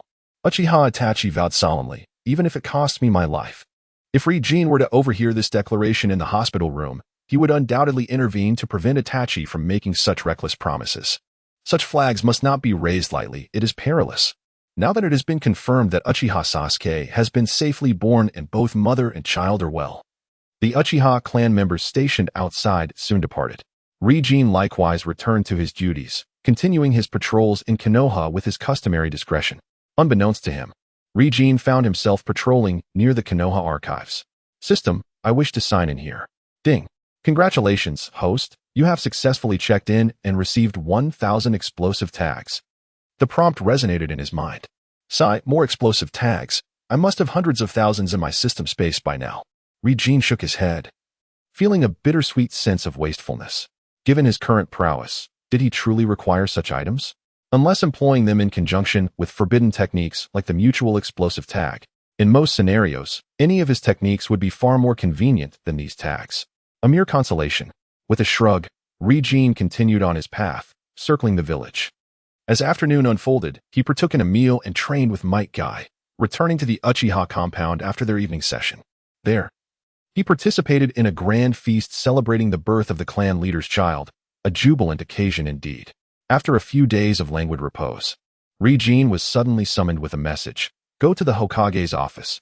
The village has a mission for you. Understood. Without a hint of reluctance, Rinnegan made his way to the Hokage's office, pondering whether there had been a shift in the war, necessitating the presence of the Konoha Guard for support or logistics. During the time of the Third Great Ninja War, he had undertaken such missions several times and found it rather unsurprising. Upon arriving at the Hokage's office, he did not wait long before 5 Umbu members and 3 from the Konoha Guard gathered. Once assembled, Hokage Minato Namikaze commenced briefing them on the mission. A few days prior, a peace organization known as Akatsuki had approached Konoha, expressing their desire to mediate the conflict between us and the Hidden Mist. Initially, this matter seemed trivial to us, but today we received word from the Mist that they are willing to accept Akatsuki's mediation and agree to ceasefire negotiations. Upon hearing this, everyone, including Rinnegan, felt a surge of surprise. Akatsuki was merely a civilian organization from the reign and lacked any prominence. So much so that no one had even heard of them at the time. To be honest, Konoha had initially dismissed their request for mediation with contempt. Did Akatsuki truly consider themselves an authoritative entity? Who could have anticipated that the Hidden Mist would indeed acquiesce to the Akatsuki's mediation? However, since the Hidden Mist has consented, the Hidden Leaf is more than willing to comply. In fact, over the past year, the Hidden Leaf has sent numerous signals to the Hidden Mist, advocating for a cessation of hostilities. Yet the Hidden Mist has remained unresponsive. Now, an extraordinary opportunity presents itself, one that the illustrious Namikaze Minato will not let slip away. With the Hidden Mist having accepted the Akatsuki's mediation, we in the Hidden Leaf have no reason to decline. I have resolved to accept the Akatsuki's mediation and travel to the Hidden Rain Village to discuss the terms of the truce with the Hidden Mist. Now, let us embark. At Minato's command, the 8, including the blade-wielding Rinnegan, promptly assumed the role of his personal guard, hastily making their way to the Hidden Rain Village. Of course, given Minato's formidable prowess, he did not require such extensive protection. However, this was a negotiation between 2 villages, and the display must not be lacking. The dignity befitting a leader of a village must be upheld, for this is a matter of face, and care must be taken. As the group followed Minato out of the Hidden Leaf, they swiftly navigated through the forests, their destination being an unnamed desolate mountain on the border of the Hidden Rain. This location neither belonged to the Hidden Leaf nor the Hidden Mist, making it the most ideal site for negotiations. Rinnegan, while somewhat distracted on the journey, could not help but ponder to himself whether they might encounter a favorable signing location this time. Lord Hokage, we have long desired a cessation of hostilities with the Hidden Mist, yet they have consistently ignored us. Now, they suddenly accept the Akatsuki's mediation. Could this be a trap? Along the way, a member of the Umbu expressed his concerns. According to our intelligence, the Akatsuki is indeed a peace-loving organization, whose consistent aim is to resolve conflicts through communication rather than force. Their credibility is quite high, and furthermore, the negotiation site is not in the Hidden Mist, but rather in the Hidden Rain. I believe there is reason to remain optimistic. Moreover, 5 members of the 7 ninja swordsmen from the Hidden Mist perished a year ago, resulting in a significant loss of strength. Even if there were a trap, we need not be overly concerned. Minato spoke with unwavering confidence. Upon hearing this, the others felt reassured. Indeed, with the power of the yellow flash, Could the hidden mist truly pose a threat to the Hokage? However, at that moment, they suddenly beheld a swirling vortex materializing in front of them. Amidst the flickering of the vortex, a figure adorned with an eccentric mask, revealing only one eye, appeared before them. Minato and his companions instinctively halted. Their vigilance heightened as they regarded the individual obstructing their path. Although they did not recognize this person, it was evident that they bore ill intent. Obito? Only Rikin immediately recognized the individual, and this left him perplexed. What could Obito possibly want by appearing here? Who are you? Why do you obstruct our passage? The usually composed Minato Namikaze gazed gravely at Obito Uchiha, sensing an unsettling tension in the air. They had only just agreed to engage in peace negotiations with the Hidden Mist and were still en route when they were ambushed. Who would believe that this peace talk was free of conspiracy? Do not be alarmed. I have no intention of taking your lives for now. You are still of use to me. Obito's voice, devoid of emotion and heavy as machinery, resonated through the air. The expressions of those present shifted dramatically, a mixture of shock and anger consuming them. Was this masked man not being excessively arrogant? In the presence of so many Umbu in the yellow flash, he dared to utter such bold threats. Protect Lord Hokage, commanded the captain of the personal guard, and the group swiftly moved to shield Minato, forming a protective barrier around him. Obito remained silent, seemingly indifferent to the presence of those around him, and steadily advanced towards Minato. How daring! The captain of the guard shouted in fury, and without hesitation, he drew a kunai and hurled it towards Obito. The flurry of kunai surrounded Obito. Yet he appeared entirely undeterred, continuing his calm advance. The speed of the kunai was astonishing. In the blink of an eye, they pierced Obito's body. Just as the guards were taken aback, marveling at how easily they could dispatch this audacious intruder, their eyes widened in disbelief. The kunai had indeed penetrated Obito's body. But to their astonishment, it inflicted no harm and merely passed through him, striking the ground instead. He seemed nothing more than an illusion. What is happening? Have we already fallen under a genjutsu? Panic began to set in among the crowd, beads of sweat forming on their brows, as they had never encountered such a phenomenon. Suddenly, as tension escalated, a vortex materialized before Obito, and he vanished in an eerie manner. Where did he go? What kind of ninjutsu is this? This is not ninjutsu. It must be a form of ocular technique. Did you not see his eyes? That was the Sharingan. The onlookers murmured in astonishment, frantically searching for Obito's whereabouts. But to no avail. As confusion spread, Obito's figure abruptly appeared behind one of the Umbu members, gently placing a hand on the man's shoulder. Be careful. Others shouted in alarm. The Umbu member instinctively attempted to activate the body flicker technique to escape, but it proved utterly futile. He was entirely consumed by Obito into the swirling vortex of space, disappearing without a trace. This is spatial ocular technique. Everyone scatter. Minato's expression turned grave as he issued a stern command to the group. In the face of such an extraordinarily peculiar spatial ocular technique, conventional ninjutsu would be utterly ineffective. Lord Hokage, this individual is far too dangerous. Disperse at once, commanded Minato Namikaze, his voice resolute and unwavering. The members of the guard understood all too well that the masked man's abilities were exceedingly peculiar, rendering them incapable of offering any substantial assistance. Only the Hokage himself might stand a chance against this formidable foe. The guards instinctively stepped aside, allowing Minato to draw a kunai from his arsenal, while Obito retrieved a chain from his Kimui dimension. After a brief standoff, the two adversaries launched themselves at one another almost simultaneously. In the blink of an eye, they collided. Minato thrust his kunai fiercely toward Obito, who retaliated with a sweeping motion of his chain. Minato skillfully sidestepped the attack, yet Obito made no effort to evade, allowing Minato's kunai to pierce through his body, emerging at the other side. Indeed, it was as he suspected. Minato's pupils constricted slightly, his expression grave. At that moment, just as his hand passed through Obito's form, it was seized firmly by the latter. A smirk crept across Obito's lips beneath his mask as he activated his Kimui, preparing to draw Minato into the dimensional space. However, in an unexpected twist, Minato suddenly vanished from sight, reappearing in another location. The Flying Thunder God technique? Obito was momentarily taken aback. As Minato's student, he was well aware of the legendary technique that had brought his mentor renown, but he never anticipated that the Flying Thunder God could counter Kamui as well. How absurd. Truly, the yellow flash was a force to be reckoned with. Obito chuckled softly, filled with admiration. Meanwhile, Minato felt an unprecedented pressure weighing upon him. Throughout his extensive journey in the ninja world, he had never encountered such an enigmatic foe. Had he not employed the Flying Thunder God in time, he might have been drawn into the void. Yet, regardless of the circumstances, the effectiveness of the Flying Thunder God was a silver lining. Once more, Minato charged at Obito, engaging him in combat. Their speeds were astonishing, and soon the clash of their abilities created a dazzling spectacle. Obito utilized his phasing and spatial manipulation, while Minato relied on his acute combat awareness and the Flying Thunder God. For the time being, neither could gain the upper hand over the other. In the heat of battle, Minato launched another kunai toward Obito. Unperturbed, Obito advanced with his chain, aiming to capitalize on his phasing advantage to ensnare Minato. Yet, just as the chain was about to bind Minato, he inexplicably vanished. His figure reappeared behind Obito. It was the second stage of Minato's Flying Thunder God technique. Obito, in the midst of his attack, found himself in a tangible state, unable to phase. This was perilous. In the depths of Obito's heart, a sense of foreboding arose as he prepared to phase out, yet it was already too late. Boom! A Rinnegan struck him from behind, slamming him into the ground. The second phase of the Flying Thunder God technique was indeed astonishing, even having previously watched Naruto. Witnessing Minato Namikaze execute the second phase of the Flying Thunder God in person left Kaguya unable to suppress his admiration.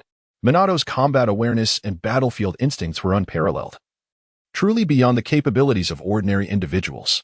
To devise such a formidable technique in such a short span of time was nothing short of genius. It was evident that his dominance in the shinobi world was well-deserved. Damn it! Obito rose from the ground, filled with both shock and fury. He never anticipated that even with the godly power of the Kamui, he would still be no match for Minato Namikaze. Until this moment, he had subconsciously believed he could traverse the entire shinobi realm unchallenged. He never expected to suffer such a significant setback so swiftly. I have always said, Minato Namikaze is not to be underestimated. At that moment, a voice, deep and muffled as if stifled, echoed, startling everyone present. Was there another ally on the opposing side? They immediately became vigilant and anxiously scanned their surroundings, their expressions shifting dramatically. From the ground, hands emerged unexpectedly, tightly grasping Minato's feet. Crack, crack, crack.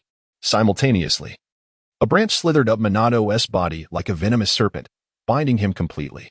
Would release? Everyone was left dumbfounded. Scarcely believing their eyes, how could there still be someone capable of using would-release techniques in the shinobi world? In the midst of this astonishing turn of events, a peculiar being, half black and half white, with a pitcher plant atop its head, emerged from the ground. The branches ensnaring Minato were evidently connected to this strange entity, which had stealthily utilized would-release to capture him. Black and white Zetsu. While others were bewildered, Kaguya instantly recognized this mysterious figure. I do not require your assistance. Can I not utilize would-release myself? Obito expressed his dissatisfaction with Black Zetsu's aid. At that moment, he extended his hand, and branches sprouted from his body, entwining Minato completely and drawing him closer. Dressed as White Zetsu, Obito could wield would-release at will. Lord Hokage! Release Lord Hokage! Cries of shock and anger resonated around them. Unfazed, Obito let out a cold snort, his Sharingan spinning. Minato suddenly fell into a daze, then regained clarity. Yet in that fleeting moment, he exuded an entirely different aura. Stop them, but do not kill. I still have use for them. Obito commanded with casual authority to Minato Namikaze. Yes. Minato replied without hesitation, as though he were a loyal subordinate to Obito. With a swift motion, he activated the body flicker technique and charged towards the Leaf Ninjas. Minato's prowess was indisputable, and with Obito and Kaguya's assistance, soon all present were laid low, including the formidable Flowing Blade. Of course, Flowing Blade was more than capable of defeating all the gathered foes combined. However, he refrained from doing so.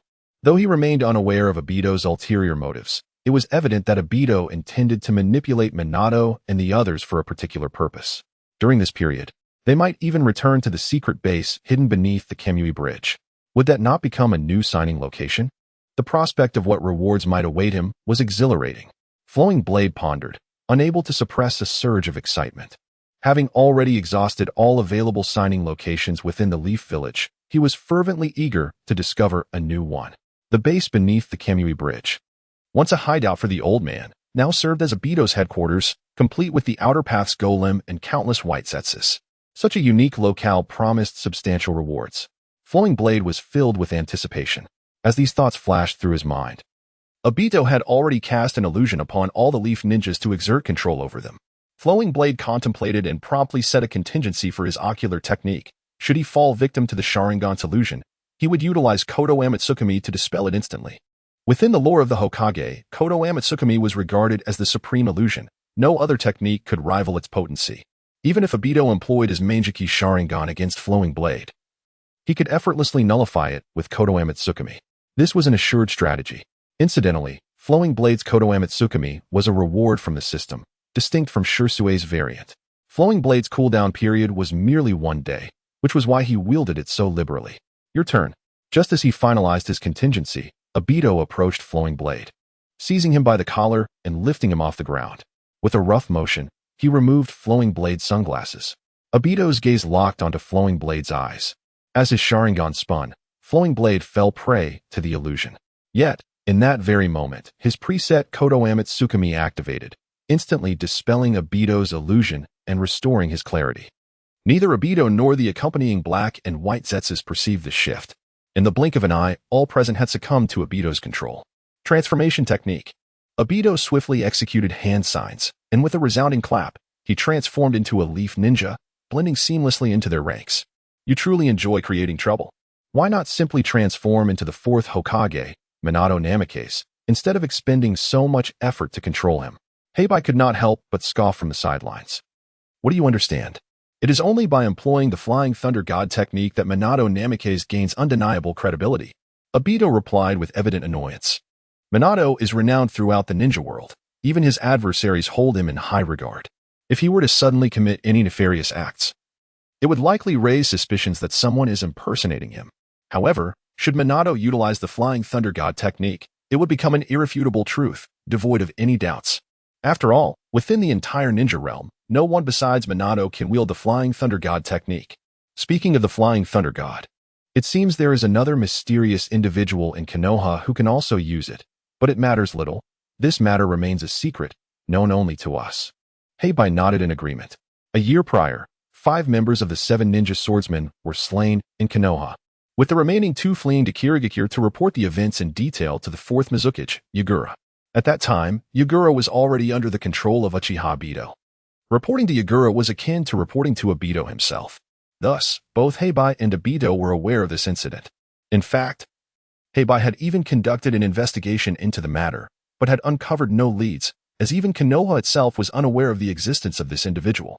Leave the subsequent matters to me. You need not reveal yourself. After instructing Heibai, Obito continued to guide Minato and his companions on their journey. Under Obito's leadership, their figures swiftly appeared atop an unnamed desolate mountain at the border of the Rain Village. Midway up the slope, a group awaited them. After a brief glance, they recognized that the group was led by the 4th Mizukage, Yagura, accompanied by the Akatsuki members Yahiko, Konan, and Nagato. The Rain Village? The Akatsuki? Is this not the peace negotiation Minato spoke of? Liu Ren felt utterly speechless. He had long been aware that after Uchiha Madara's demise, Yagura had also fallen under Obito's control. With Minato now similarly under Obito's influence, it meant that both sides of the peace negotiations were merely pawns in Obito's game. What, then, were Obito's true intentions? After a moment of contemplation, Liu Ren's gaze inadvertently flickered toward Nagato. Could it be that Nagato is the target of Obito's journey? This seems to be the only plausible explanation.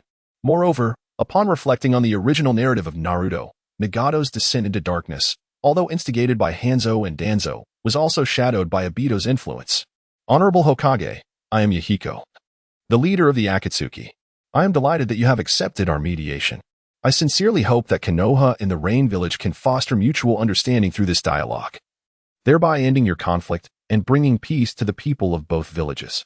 As a mediator, Yahiko approached the 4th Hokage, Minato Namikaze, with great politeness, introducing himself. Subsequently, Yahiko, along with Nagato and others, led Minato and his entourage to face the hidden mist ninjas. Lord Hokage, Lord Mizukage, we are deeply grateful for your willingness to grant Akatsuki this opportunity for mediation, he expressed. Once all the ninjas from Konoha and the hidden mist were in place, Yahiko was eager to assume his role as the intermediary and commence formal discussions. However, before he could finish his statement, he was abruptly interrupted by Minato's cold demeanor. Enough with the pleasantries. Your mission is complete. At that moment, those accompanying Minato swiftly drew their weapons, preparing for battle. Simultaneously, A multitude of Konoha ninjas descended with the body flicker technique, appearing behind Minato in overwhelming numbers. The sight left Obito bewildered. How could so many Konoha ninjas have been summoned? The situation rendered him speechless. Had Obito unknowingly manipulated all these ninjas? Lord Hokage, Yuhiko was taken aback. This turn of events was utterly unexpected. Initially, he had felt elated that the Hokage had agreed to his mediation, but he never anticipated that the Hokage would exploit him. It was evident that there was no intention for peaceful negotiations. Instead, they sought to eliminate the Mizukage during this encounter. Could it be that the Hokage was so treacherous? Minato, I knew you were a cunning individual, aiming to rid yourself of me under the guise of diplomacy? Ha ha ha. I share your sentiments. Upon witnessing this formation, the fourth Mizukage, Kagaya Yagura, let out a cold laugh. With Yagura's chilling laughter, a multitude of hidden mist ninjas descended from the sky, akin to dumplings falling into a pot. Mizukage, even you. Yuhiko struggled to comprehend the unfolding reality. The Hokage intended to eliminate the Mizukage, and to his astonishment, Yagura had the same plan in mind. From the outset, neither side had any intention of pursuing peace. They merely sought to use this opportunity to eradicate one another. Lord Hokage, Lord Mizukage, please cease your conflict. Do you not realize how many lives will be torn apart by the war between your two great villages? How many families will be destroyed? How many will become orphans? Are you aware of the suffering that war brings? Why must you instigate war? Why can't you coexist peacefully? Even at this critical juncture, Yuhiko remained steadfast, passionately imploring both leaders. His naivety was palpable. Without war, would Konoha have become the foremost ninja village? Would the ninja world recognize the name of the Yellow Flash? Would they acknowledge the demigod status of Hanzo of the Salamander? Everything that defines a ninja is acquired through conflict. There is no such thing as true peace in this world. Minato spoke dismissively. His eyes were fixed intensely on the figure of the citrus tree across, exuding an aura of lethal intent. Today, we shall take the life of the Water Shadow. Lord Hokage, where are the members of Akatsuki? Obito inquired at an opportune moment. Is that even a question? We shall exterminate them all, leaving not a single one alive. Minato Namikaze replied coldly. Perhaps, Minato suggested, we should first eliminate these troublesome individuals before we settle our own fates? We wouldn't want them to flee amidst the chaos. The expressionless figure of the citrus tree also proposed this course of action. Yuhiko and Nagato, along with their companions, were utterly astonished. Their eyes wide and their faces drained of color. In that moment, the convictions they had held steadfastly crumbled to dust. Very well, Minato agreed without hesitation.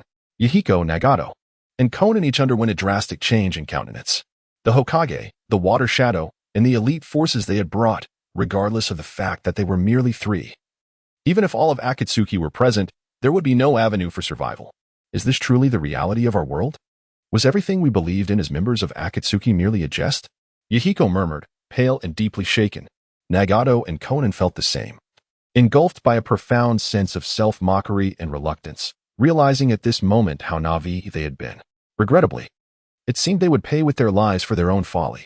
It turned out that these members of Akatsuki were indeed your true targets. Just as the gravity of the situation settled in, a voice suddenly broke the tension. A young man clad in the attire of the Konoha guard addressed another individual from the Konoha Ambu. Swish. All eyes in the vicinity turned to the Konoha guard member. Their expressions a tapestry of reactions. Those under Obito's control remained cold and expressionless, while Yuhiko, Nagato, and the transformed Obito wore looks of astonishment and disbelief. What do you mean by this? Yuhiko inquired with evident confusion, gazing at Uchiha Rinnegan. Do you not understand? Both Konohas and Mist people have fallen under an illusion. They are all being manipulated. Rinnegan shrugged and informed Yuhiko. So, it is like this. The trio was struck with shock, their faces reflecting disbelief as they struggled to comprehend the revelation. The Hokage, the Water Shadow, these are the pinnacle figures of the shinobi world. What kind of individual possesses such influence? My lord, are you the one orchestrating all of this? Who are you, and what is your grand design? Konan fixed her gaze intently on Obito, her voice steady yet demanding. She did not doubt Rinnegan's words, for once the truth was unveiled. Both the Hokage and the Water Shadow ceased their movements, instinctively looking to this individual, awaiting his command. It was evident that they were indeed under his control. How could it be? You have not fallen victim to my illusion. This is impossible. Uchiha Obito was utterly astonished. He refrained from responding to Konan's inquiry, instead staring vacantly at the blade of flowing edges. It was a jinjutsu of the kaleidoscope, one that even the Jinchuriki could wield with flawless precision. Yet this individual appeared unscathed. In this world, nothing is impossible, the blade remarked nonchalantly. Who exactly are you? Obito growled with a mix of rage and disdain towards the blade. You are not worthy to treat me as your pawn. The blade shrugged, displaying a demeanor of indifference. Since you've calculated your moves against me, consider it your misfortune. Initially, the blade had deliberately set himself up to be ensnared, cooperating with Obito's theatrics merely to potentially accompany him to his secret lair, just to sign in, nothing more. However, it had become apparent that this was no longer feasible. Once Obito had utilized them, he was highly likely to eliminate them to silence any witnesses. Whether Minato's life would be spared remained uncertain, but it was evident that the lives of these minor players would not be retained. Under such circumstances, the blade naturally had no intention of continuing to play along with Obito. He did not possess a penchant for being toyed with. In truth, after a moment of bewilderment regarding Obito's current arrangement, the blade fully comprehended the underlying strategy. Clearly, Obito's actions were intended to provoke Nagato, shatter his convictions, and ultimately seize control over him. In the original Naruto narrative, Nagato's descent into darkness was precipitated by Hanzo and Danzo's collusion, resulting in Yahiko's demise. However, the true mastermind behind this was Danzo himself. Although Hanzo had heard of Akatsuki's reputation, he had initially dismissed them. The root of this was that Danzo, upon witnessing Nagato summon the Outer Path's Geto Mazo using his Rinnegan, was struck with astonishment and developed a desire to acquire the Rinnegan for himself. Consequently, Danzo began to sow discord, ultimately persuading Hanzo, and together they conspired against the Akatsuki organization. Obito, lurking in the shadows, benefited from their machinations, subtly encouraging their progression. But now, Danzo had not even had the chance to orchestrate these plans before being eliminated by the blade. The Nagato who was meant to succumb to darkness had, in fact, not fallen into despair. Thus, Obito had to take matters into his own hands, orchestrating this elaborate scheme. The Akatsuki had always espoused peace, and Obito intended to use this negotiation to reveal the brutal truth of the shinobi world to Nagato and his comrades, shattering their beliefs. If Yahiko and Konan were to perish in the process, the impact would be even more profound. It must be said, this was indeed a clever stratagem. Yet regrettably for Obito, fortune had not favored him as he encountered the blade. "Seize him," a chilling and somber voice commanded as Uchiha Obito pointed at the blade, issuing a frigid order to those present. Swish, swish, swish. The members of the Konoha Umbu and the Mist Umbu surged towards the blade. With a swift motion, the blade produced an enormous shuriken, casting it towards the advancing figures. Simultaneously, he formed hand seals, shuriken shadow clone technique. Bang! In the air, the colossal shuriken split into countless smaller shurikens, momentarily obscuring the sky with a dense barrage. The sound of slicing filled the air as those ninjas racing towards the flowing blade were utterly overwhelmed by this storm of shurikens, akin to dumplings cascading from the heavens. One by one, they plummeted to the ground. Many of the ninjas dispatched by the flowing blade transformed into peculiar white creatures upon their descent. These were white Zetsu. It became evident why so many from Konoha and the Hidden Mist were present. The majority of the ninjas were merely illusions conjured by white Zetsu-esque transformation techniques. There was no need to showcase such insignificant minions, remarked the flowing blade with a hint of disdain at the corner of his mouth. Obito's expression darkened. He had anticipated that the flowing blade could unravel his illusions, but witnessing the extent of his capabilities made him realize he had underestimated him. The shuriken shadow clone technique was not something an ordinary ninja could execute. Everyone stepped back. Minato, apprehend this individual, Obito commanded ruthlessly. Upon receiving the order, Minato turned without hesitation and approached the flowing blade. Suddenly, the sound of fluttering garments echoed as Nagato, Yahiko, and Konan activated their body flicker technique, appearing before the flowing blade. Although they were unfamiliar with his identity, they gradually grasped the situation after a brief moment of reflection. This peace negotiation was merely a trap laid out against them, and this individual before them had unveiled it. He had shown them kindness. Seeing the flowing blade in conflict with Obito, Yahiko and the others were not inclined to remain passive observers. They resolved to join forces with him to confront the enemy. "We will cover you. Seize the chance to retreat," Yahiko urged the flowing blade earnestly. Though Nagato and Konan remained silent, their expressions conveyed unwavering determination, clearly echoing Yahiko's sentiments. The flowing blade marveled at the kindness and innocence of Nagato and his companions. Truly, they were good-hearted individuals. Reflecting on their eventual fate, he couldn't help but feel a pang of melancholy. "But what about you three? Can you truly contend with such overwhelming odds?" The flowing blade inquired, shrugging in response. It matters not. This individual has gone to great lengths to orchestrate this scheme, and his intent is not to eliminate us. Yahiko analyzed calmly as he glanced at Uchiha Obito. If he truly wished us dead, he could have simply dispatched assassins without such theatrics. I have formed some hypotheses regarding his objectives, and I am quite confident he will not attempt to kill us. Therefore, you may safely leave. We will hold the rear. Yahiko reiterated to the flowing blade. Thank you for your kindness, but this individual is not worthy of my retreat. The flowing blade replied with an air of composure. He then pushed aside the three individuals, stepping forward to confront a few others. Yahi, Nagato, and Konan exchanged glances, choosing not to intervene, instead opting to observe. Should the situation take a turn for the worse, they could provide assistance later. As the sound of footsteps echoed, the moment Rinnegan emerged. Minato Namikaze rushed toward him with unwavering determination. A brilliant light emanated from Minato's right hand, where he had already formed a Rinnegan, pulsating with an overwhelming energy. In the blink of an eye, he closed the distance to Rinnegan. Boom! The Rinnegan, infused with immense force, struck directly against Rinnegan. Hiss! Yahi, Nagato, and Konan, who were watching the battle unfold, felt a sudden tightening in their chests, their hearts racing. They had initially believed Rinnegan possessed some skill, yet he appeared utterly unresponsive. Directly hit by the combined assault of the Hokage and Mizuki, surely he would be gravely injured, if not dead.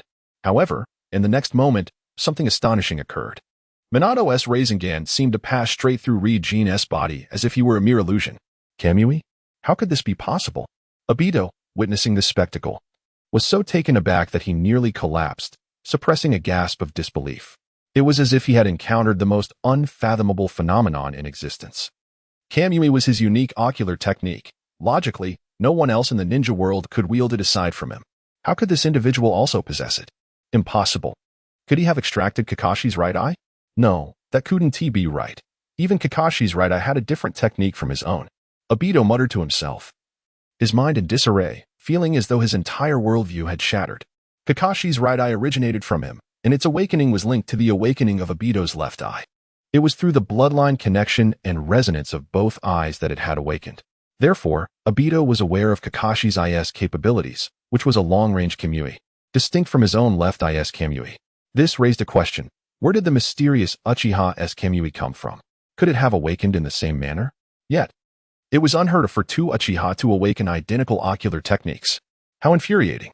Overwhelmed by shock, Obito instinctively clenched his fists. It was precisely because he possessed Kamui that he understood how formidable it truly was. Furthermore, when Rinnegan had evaded Minato and the others' attacks by phasing out, Obito hadn't sensed any movement of Rinnegan's body entering his Kamui space. This indicated that the Kamui spaces of the two were entirely distinct. This individual must be captured at all costs.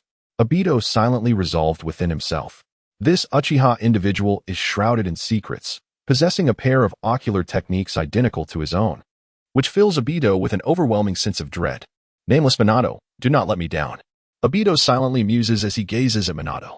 The Flying Thunder God technique is not something to be trifled with, especially with the formidable Mizuki Kurigane Tsubasa also present. With two elite masters engaged, Obito remains unconvinced that he cannot subdue this enigmatic Uchiha. Clang, clang. Under Obito's watchful gaze, Rinnegan, wielding two kunai, engages in an intensely fierce battle with Minato. The spectacle is truly dazzling, a breathtaking display of skill and ferocity. Though both possess the same ocular prowess of Kamui, their strategies diverge significantly. Obito's reliance on Kamui is absolute, using it as his primary means of combat. In contrast, Rinnegan employs Kamui merely as a supplementary tool, beyond utilizing intangibility when necessary. Rinnegan's combat style predominantly consists of conventional ninjutsu and taijutsu. He refrains from unleashing the more lethal ocular techniques against Minato, as the latter is under control and fully capable of self-defense. Swish! Amidst the fierce clash, as Minato employs various attacks to restrict Rinnegan's responses, he launches a kunai imbued with the Flying Thunder God technique once more towards Rinnegan. Minato's combat awareness is exceptional. The timing and angle of this kunai are impeccable, leaving Rinnegan with no option but to phase out. In the blink of an eye, the kunai traverses through Rinnegan's form, reappearing behind him. Swish! In that critical moment, Minato's figure vanishes before Rinnegan. The second phase of the Flying Thunder God? A subtle smile graces the corners of Rinnegan's mouth. For this technique holds no real threat for him. He too retrieves a kunai imbued with the Flying Thunder God technique, launching it forward before disappearing in kind. Boom. The Rinnegan in Minato's hand crashes into the ground. What? The Flying Thunder God technique? Minato gasps in astonishment, disbelief etched on his face. Is there another individual in the ninja world, aside from him, who excels in the Flying Thunder God technique? How could this be possible? Damn it. How can he use the Flying Thunder God? Obito's eyes widen in shock, rendered speechless. One Kamui was already a formidable challenge. Now, with the addition of the Flying Thunder God, it seems there are few in the entire ninja realm capable of contending with this individual. However, after the initial shock, Obito quickly recollects that a year ago, during the Mist invasion of Konoha, the one who had slain 5 of the 7 ninja swordsmen was none other than this very person before him. Cursed be this man. Who exactly is he? Obito finds himself overwhelmed with confusion. This individual is extraordinarily powerful yet has remained hidden within Konoha for so many years, unnoticed by anyone. What could his true intentions be? How did you master the Flying Thunder God technique? The incredulous voice of Minato Namikaze echoed, his gaze fixed intensely on Liu Ren. I taught myself, Liu Ren replied casually. He then activated his spatial jutsu, drawing in the kunai that Minato had thrown, engulfing it within the realm of his technique. Throughout their confrontation, Liu Ren had been particularly vigilant, ensuring that whenever Minato launched a kunai, it would swiftly be absorbed into his space, leaving Minato with minimal opportunity to employ the Flying Thunder God. Now, only a single marker from Minato remained on the ground, unbeknownst to anyone. This was not an oversight on Liu Ren's part, but rather a deliberate strategy. Shadow Shuriken Jutsu. With this exclamation, a deluge of shurikens surged forth towards Minato, enveloping him in a veritable storm of blades. Faced with such an extensive assault, Minato wisely refrained from wasting energy in defense, instinctively utilizing the Flying Thunder God to evade. In an instant, he vanished, reappearing atop the solitary marker. However, just as he materialized, an unforeseen event transpired. From beneath the ground, a hand shot forth, gripping Minato's ankle. Alarm surged through him as he sensed impending danger. Before he could react, a voice resonated in his ear, decapitation technique. A blinding flash obscured his vision. And in an instant, he found himself buried underground, with only his head protruding. Bang! The shadow clone that had stealthily lain in wait also dissipated into a wisp of smoke. Minato had been subdued.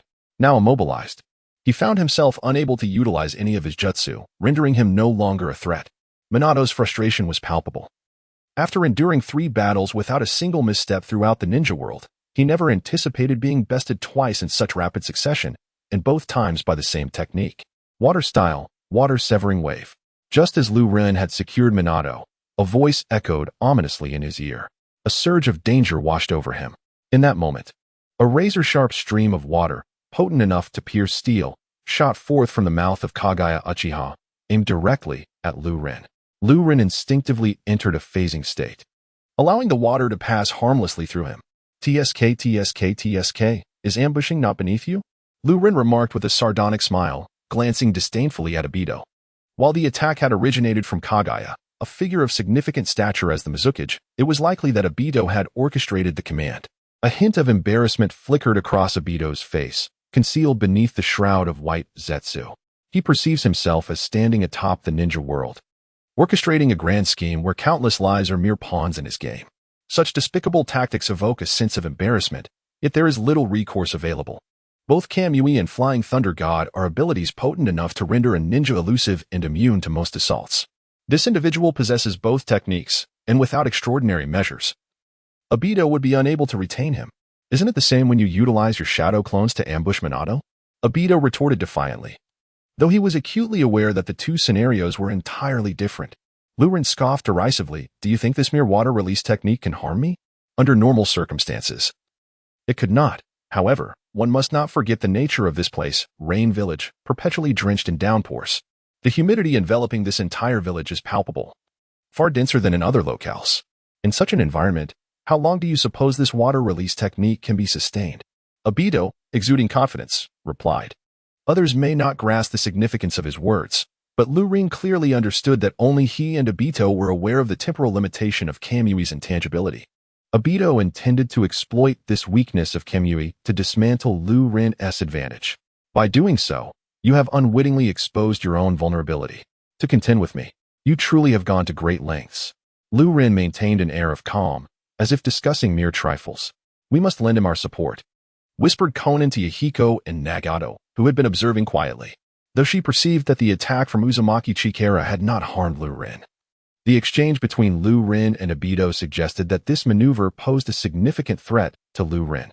Astute as she was, she sensed something amiss and resolved to assist Liu Ren. "Stop them." Obito had been watching Conan and the others closely. Upon noticing their restlessness, he barked orders to the white Zetsu and other controlled ninjas present. A throng surged toward Yahiko and his companions. "You two cover me," Conan instructed Yahiko and Nagato in hushed tones, unleashing a flurry of paper that danced like fluttering butterflies, coalescing into wings upon her back. She ascended into the sky, soaring past the ninjas attempting to obstruct her, heading toward Uzumaki Chikara. "Intercept her," Obito commanded sharply, as the ninjas on the ground launched a barrage of shurikens and kunai at the airborne Conan.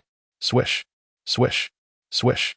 In response, Conan unleashed a multitude of paper shurikens, effortlessly deflecting the projectiles aimed at her. Observing this, Yahiko and Nagato intensified their assault on the ground forces, significantly alleviating the pressure on Conan above. They were now unable to effectively intercept her. Xiaonan soared effortlessly above the citrus arrow warehouse, unleashing a torrent of paper shurikens upon it. Humph! Obito emitted a cold grunt, clapping his hands forcefully to activate his wood-release technique. With a cacophony of crackling sounds, numerous branches erupted from the ground, intertwining to form a formidable barrier between the citrus arrow warehouse and Xiaonan, completely obstructing her paper shurikens. Simultaneously, a multitude of wooden branches fiercely thrust toward Xiaonan. Faced with such a formidable assault, Xiaonan's paper techniques could not withstand the onslaught. She had no choice but to spread her wings and retreat in disarray. The three of them found themselves ensnared in a siege. "Just protect yourselves. They cannot harm me," Liu Ren couldn't help but remark to Yahiko and the others. He had initially planned to employ a countermeasure, but before he could act, Xiaonan and her companions had already lost their composure. Nevertheless, witnessing the trio embroiled in a fierce battle, Liu Ren concluded that a swift resolution was necessary. With this thought, his expression darkened as he raised his gaze, fixating intently on the citrus arrow warehouse. The kaleidoscope in his eyes suddenly spun. Amaterasu. Instinctively, citrus arrow warehouse felt an overwhelming sense of impending doom, a life and death crisis. At that moment, he instinctively released the tailed beast chakra within him, enveloping himself in a fiery crimson cloak of chakra. In an instant, as he became encased in this cloak, a terrifying black flame erupted from it. Citrus arrow warehouse fell to the ground, shrieking in agony. Liu Ren's assault was naturally interrupted. How was that possible? Obito was left dumbfounded. During the process of phasing, this individual was capable of launching an attack? For someone like Obito, who also possessed Kamui, this shattered his worldview. It is widely known that one cannot attack while phasing with Kamui. Any offensive action necessitates materialization. However, this attack, while conventional in nature, did not encompass ocular techniques. After all, Kamui itself is an ocular technique. If ocular techniques also compelled Kamui to materialize, it would be utterly contradictory. Could a person simultaneously wield two ocular techniques without conflict? Liu Ren's actions demonstrated that there was indeed no conflict. His phasing was a result of the left eye's technique, while Amaterasu was activated by the right eye, both functioning independently. Furthermore, what of this dreadful black flame? Could it also be an ocular technique? One eye wielding Kamui, the other eye wielding black flames? Could this truly be possible? Kamui was not necessarily meant to appear in pairs. At that moment, Obito's mind was in a complete whirl, utterly disordered. Under the gaze of the onlookers, Citrus Arrow Warehouse rolled on the ground for a while before finally ceasing his struggles, the tailed beast chakra cloak on his body entirely consumed by the flames. The figure of Kurama Shikaku was laid bare before them. At this moment, he had succumbed to unconsciousness, his skin marred by severe burns, presenting a truly pitiful sight. Obito's countenance was one of deep dismay. He had initially believed he had gained the upper hand over both Minato Namikaze and Kurama Shikaku, confident that capturing the elusive blade would be a trivial task. Yet, to his astonishment, this adversary proved to be far more formidable than he had anticipated. While Minato had engaged in a protracted exchange with this individual, Kurama Shikaku had been defeated almost instantaneously. Reflecting on the capabilities of this opponent, Flying Thunder God, the terrifying black flames, potentially linked to ocular techniques, Obito felt a chilling sensation course through his scalp. Faced with such a formidable foe, he harbored no illusions of victory. Obito, This enemy is exceedingly troublesome. Your plan has completely unraveled. We should retreat at once. A Fae, clad in Obito's form, suggested in a rather disheartening manner. Silence. Obito snapped in irritation, his gaze fixated on the elusive blade, unwilling to relax for even a moment. The enigmatic black flames posed an ominous threat, and he was baffled as to how the blade wielded such power, if it were indeed ocular techniques. The duality of one eye wielding divine might while the other conjured black flames seemed illogical. Conversely, if it were not ocular techniques, he had distinctly observed no hand seals being formed. It was utterly perplexing. Obito contemplated that conventional tactics would be ineffective against such a potent adversary. Resolutely, he clapped his hands together. With a series of cracks, branches erupted from the earth, akin to venomous serpents launching an assault toward the elusive blade. The blade deftly evaded the attacks using the Flying Thunder God technique, instantaneously reappearing elsewhere, outpacing the branch's speed. Humph! Flying Thunder God, truly bothersome. Obito scoffed. Although he lacked long-range divine might, he found that utilizing would release at this juncture was hardly inferior. He divided several branches, consolidating all the kunai associated with the Flying Thunder God into a singular point, drawing them into the realm of divine might. Thus, the blade's ability to utilize the Flying Thunder God was effectively nullified. He remained skeptical that the technique could allow for instantaneous travel to an alternate dimension. Simultaneously, under Obito's command, vast swathes of branches surged forth, relentlessly attacking the blade from all directions, encircling it with astonishing speed. In the blink of an eye, the blade found itself ensnared. At this moment, the blade could not deploy the kunai of the Flying Thunder God, as the surrounding branches obstructed its path. Furthermore, it could not utilize divine might for spatial transfer, for the body would materialize upon entering the realm of divine might, resulting in immediate injury. According to Obito's calculations, the blade could only resort to intangibility or those fearsome black flames. Nevertheless, regardless of the choice made, Obito was confident that through the continuous employment of wood release, he could manipulate the branches to regenerate and sustain a relentless assault, ultimately dismantling the blade's defenses. If the opponent uses black flames to incinerate a single branch, I shall conjure 10 in its place. I refuse to believe that such black flames are boundless. The same applies to the manifestation. I will control those branches to endlessly grow, writhe, and pierce in relentless assault. When the time comes, I can similarly shatter the illusion. Now, I wonder how you shall counter this maneuver. With confidence, Obito gazed upon the forest of branches, contemplating his strategy. Whatever Obito could conceive, so too could Flowing Blade. At this moment, Flying Thunder God proved ineffective, as did Kamui and Amaterasu, yet Flowing Blade possessed other means, still without resorting to Susanoo. The 8th gate of opening. First gate, open. Thus, Flowing Blade stood proudly at the center of the encircling branches, instantly unlocking the 5th gate. Boom. Obito suddenly sensed an overwhelming surge of energy erupting from within the wooden nest. The nest was forcefully breached, and a figure emerged from the opening, radiating an astonishing power that left Obito breathless. What extraordinary force is this? Obito gasped, once again astonished by Flowing Blade's formidable technique. Tsukuyami. In that very instant of bursting forth from the nest, Flowing Blade locked eyes with Obito, casting this extraordinary genjutsu. Obito felt a fleeting blur, as the world around him transformed into a monochromatic realm of black and white. This is genjutsu? Obito was taken aback. He possessed the Manjiki Sharingan. Yet he could still fall prey to genjutsu? How could such a powerful illusion even exist? In that moment, Obito's Sharingan began to whirl intensely, and the eerie black and white world finally dissipated. However, at that juncture, he discovered that the dreadful black flames were igniting upon his body. Indeed, Flowing Blade's true intention in employing Tsukuyami was merely to create an opportunity to unleash Amaterasu upon Obito. Even though Obito wielded the Manjiki Sharingan, Flowing Blade could not guarantee how long he could trap Obito within the Tsukuyami's confines. Thus, using Tsukuyami against him was not the wisest choice. Yet, one thing was certain. Even Obito's Manjiki Sharingan would experience a fleeting moment of distraction when confronted with Tsukuyami. In the face of such a devastating attack as Amaterasu, a mere instant of distraction could prove fatal. Pain, pain, pain, pain. White Zetsu, Akatsuki's clone, immediately shrieked as the body enveloping Obito began to thrash wildly.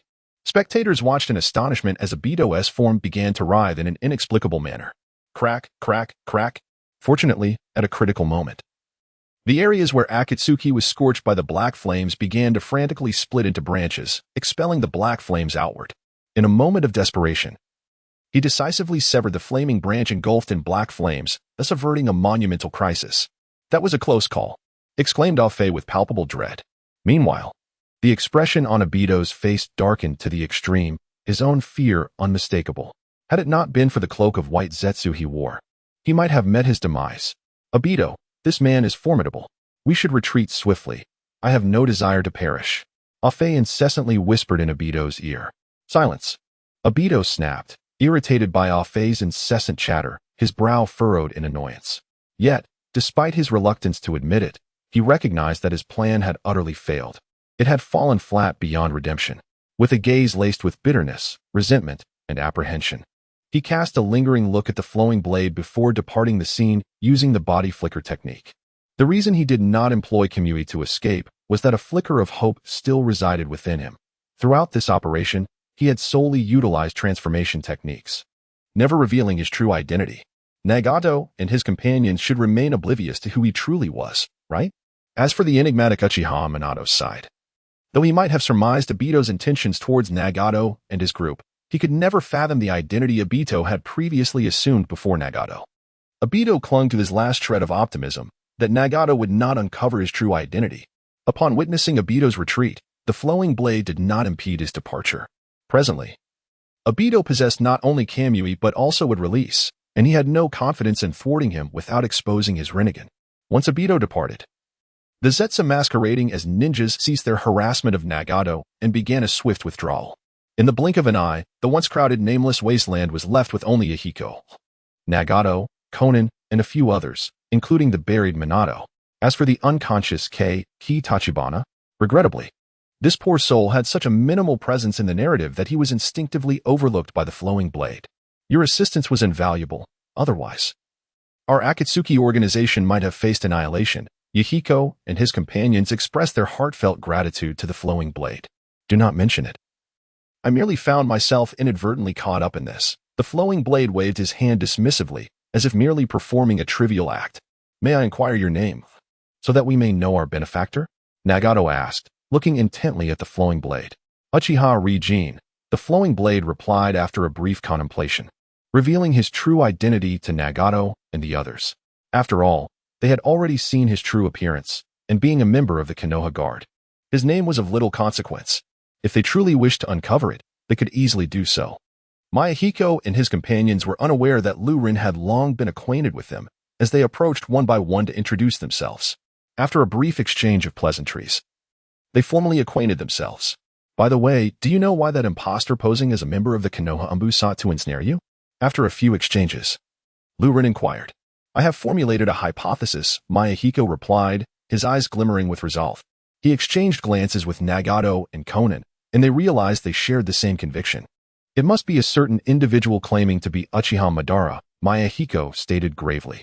Approximately a year ago, this individual suddenly approached Nagato, asserting himself as Uchiha Madara, the orchestrator of the Rinnegan, with intentions to recruit Nagato. However, his extreme and radical nature made us wary, and we did not grant him any opportunity to exploit Nagato. I suspect that this recent operation was orchestrated by him, aimed at Nagato. Had you not intervened in time, Nagato would likely have been turned into his puppet. Mayahiko elaborated on his conjecture, and while it was merely a hypothesis, his tone carried a sense of conviction. After all, Obito's scheme was quite peculiar.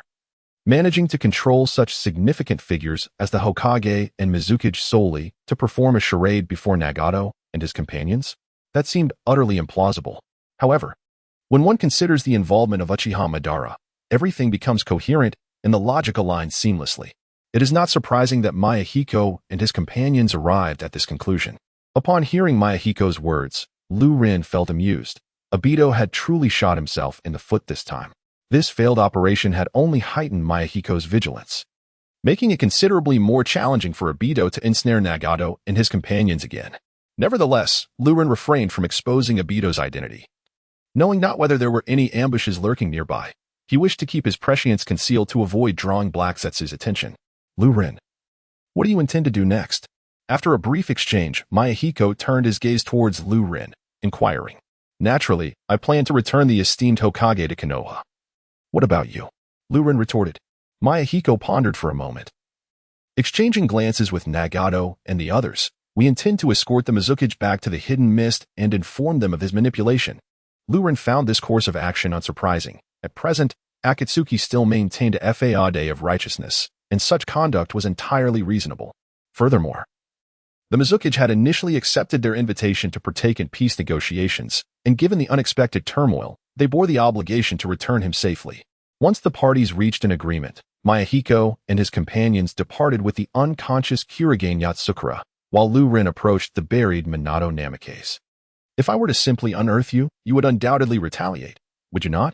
Liu Ren shrugged, expressing a hint of exasperation. Upon observing the unconscious bodies of the former Konoha Umbu and the members of the guard, who had been rendered insensible or slain by Yahiko and his companions, Liu Ren felt a sense of predicament. The ever-silent Minato Namikaze merely fixed a cold gaze upon Liu Ren. At present, he remained under the influence of Obito. Perceiving Liu Ren as an adversary, and thus it was unwise to return him directly to Konoha, for that would only invite trouble upon himself. After a brief moment of contemplation, Liu Ren reached a resolution. He directed his gaze into Minato's eyes, and with a turn of his Sharingan, he unleashed the Kodo Amatsukami technique. This not only dispelled Minato's illusion, but also altered his memories. To put it succinctly, in Minato's recollections, the one who unraveled Obito's scheme and repelled his forces was not Liu Ren, but rather a mysterious figure who had appeared without warning. As for Liu Ren, like the other Umbu members, he was merely a pawn of Obito, caught in his control during the assault on the three leaders of Akatsuki, ultimately succumbing to their onslaught. Once Liu Ren had successfully substituted Minato's memories, he proceeded to extricate him from the ground. He then lay down obediently, pretending to be a lifeless body, alongside the other surviving Konoha ninjas. Shortly after this ruse was executed, Minato regained consciousness, recalling the events that had transpired with a shiver of dread. Who was that individual capable of employing such time-space ninjutsu? What was the purpose behind such elaborate machinations? As he reflected on the sequence of events, beads of cold sweat formed on his brow. Had it not been for the sudden emergence of that enigmatic figure, he, the illustrious Hokage of Konoha, would have become a mere puppet in the hands of his adversary. Recognizing the urgency of the situation, he understood that lingering here was unwise. He needed to return to the village immediately to inform Konoha of these developments. With a swift mental review of his memories, Minato quickly roused the unconscious Konoha ninjas. By infusing chakra for disruption, he dispelled the illusions that had ensnared them, and together, they hastily made their way back to Konoha. It is noteworthy that Liu Ren's use of Kodo Amatsukami was limited to merely substituting a segment of Minato's memory. He did not exert control over him at all times.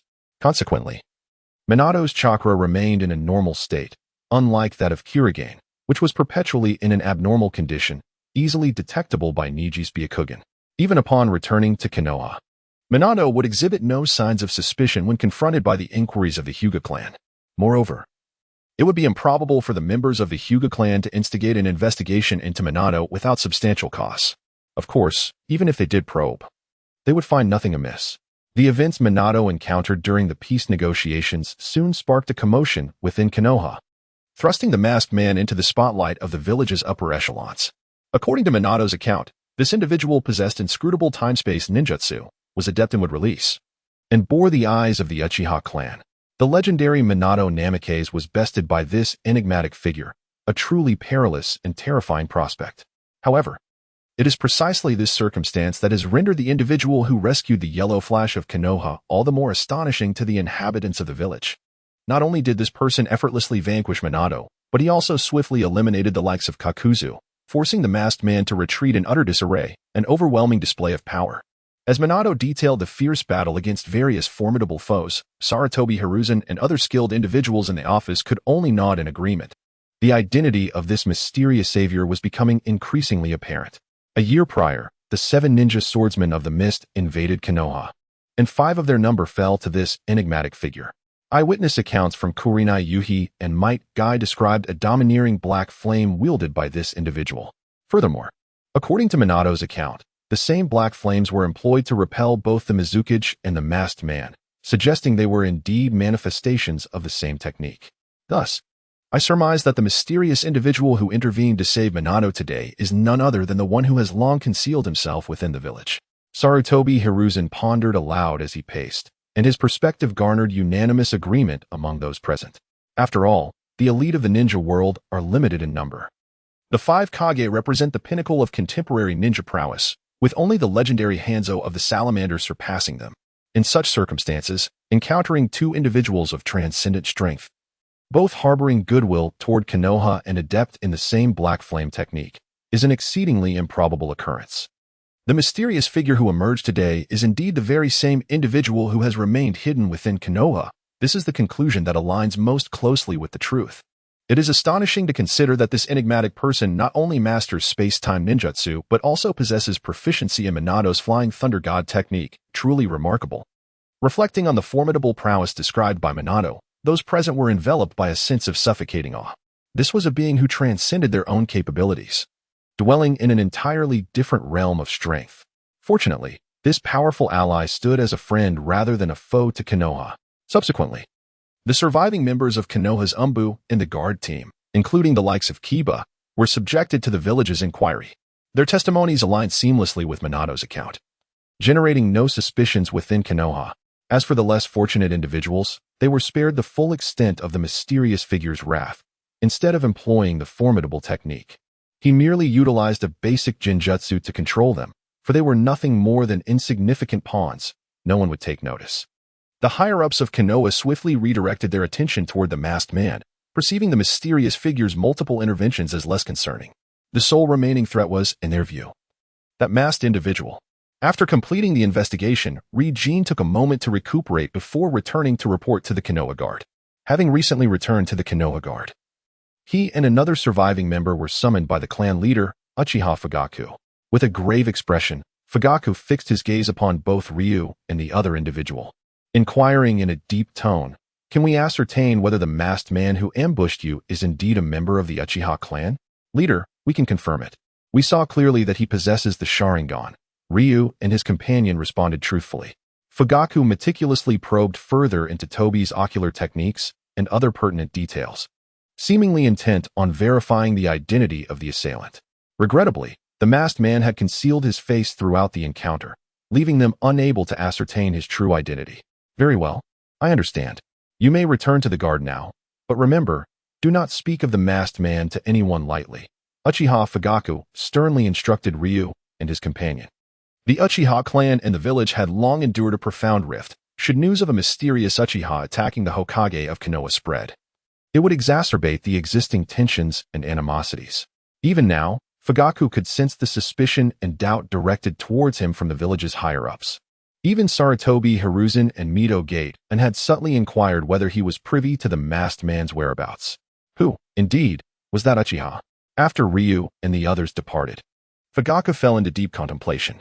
Despite racking his brain, he could not recall the identity of the enigmatic figure. Upon returning from the clan leader's quarters, Ryu joined the ranks of the Konoha Guard, beginning his patrol of the village. "Red, I have procured 2 tickets for a movie. Are you free this evening?" Asuma implored. "I've told you, stop bothering me. I have no feelings for you," Kurenai retorted. "Your current indifference means little. I will not relent. Eventually, you will accept me." Asuma insisted. "I will never harbor feelings for you. I am already fond of someone else." While patrolling at a street corner, Ryu observed a confrontation unfolding between a man and a woman, Kurenai and Asuma. That persistent Asuma was still harassing Kurenai. "Ryu, it seems this fellow is once again pursuing your woman," one of Ryu's comrades remarked with a playful grin. "What do you intend to do about it?" "Wait here for me," Ryu replied casually, striding towards Asuma and Kurenai. "Ryu." Hearing footsteps, Kurenai glanced over, and her eyes lit up as she spotted Uchiha Ryu approaching. Witnessing Kurenai's familiarity with Ryu, Asuma's expression darkened significantly, his fists clenching involuntarily. He felt a surge of envy and resentment towards the bond between Kurenai and Ryu, and he couldn't help but recall the humiliation this man had previously inflicted upon him. "Excuse me, miss, is this individual harassing you?" Rinnegan disregarded Asuma's predatory gaze and addressed Kurenai with an air of moral indignation. "Uchiha Rinnegan, do not overstep your bounds," Asuma retorted angrily. "Just because you are the son of the Hokage, does that mean you can flout the rules of Konoha? I tell you, move away from Kurenai at once, or I will ensure you are dealt with." Rinnegan turned his head, casting a condescending glance at Asuma, and replied coldly. Asuma was nearly apoplectic with rage. "Rinnegan, Enough. Kurenai interjected, unwilling to escalate the situation, and tugged at Rinnegan's arm. Whether it is or not, that is not for me to decide, Rinnegan stated. His gaze fixed menacingly on Asuma, the threat implicit. Asuma, leave now, and do not pursue me again, Kurenai declared with a serious tone. Asuma's face flushed crimson. In his youthful arrogance, he could no longer contain himself, unleashing a furious roar. You go too far. With that, he launched a powerful punch towards Rinnegan. Seeking your own demise, Rinnegan scoffed. Utilizing his former techniques, he appeared to employ taijutsu while secretly channeling the power of Shinra Tensei. Asuma was once again sent sprawling by Rinnegan, reminiscent of a year prior. How can this be? Why is it still like this? Asuma could hardly believe it, unable to accept the reality. Even as a special jonin, he had been no match for Rinnegan, and now as a jonin, he found himself in the same predicament. Rinnegan leisurely approached Asuma, dusting off his clothing with a casual touch, and softly remarked, in the future, keep your distance from Kurenai. Otherwise, I will strike you every time I see you. With a swift motion, Rinnegan delivered a powerful blow to Asuma's abdomen. Asuma doubled over, clutching his stomach, unable to rise. Well, that resolves the matter, Rinnegan declared, as if he had merely completed a trivial task. Before returning to Kurenai's side, Rinnegan, is everything all right? Kurenai asked, a hint of concern in her voice.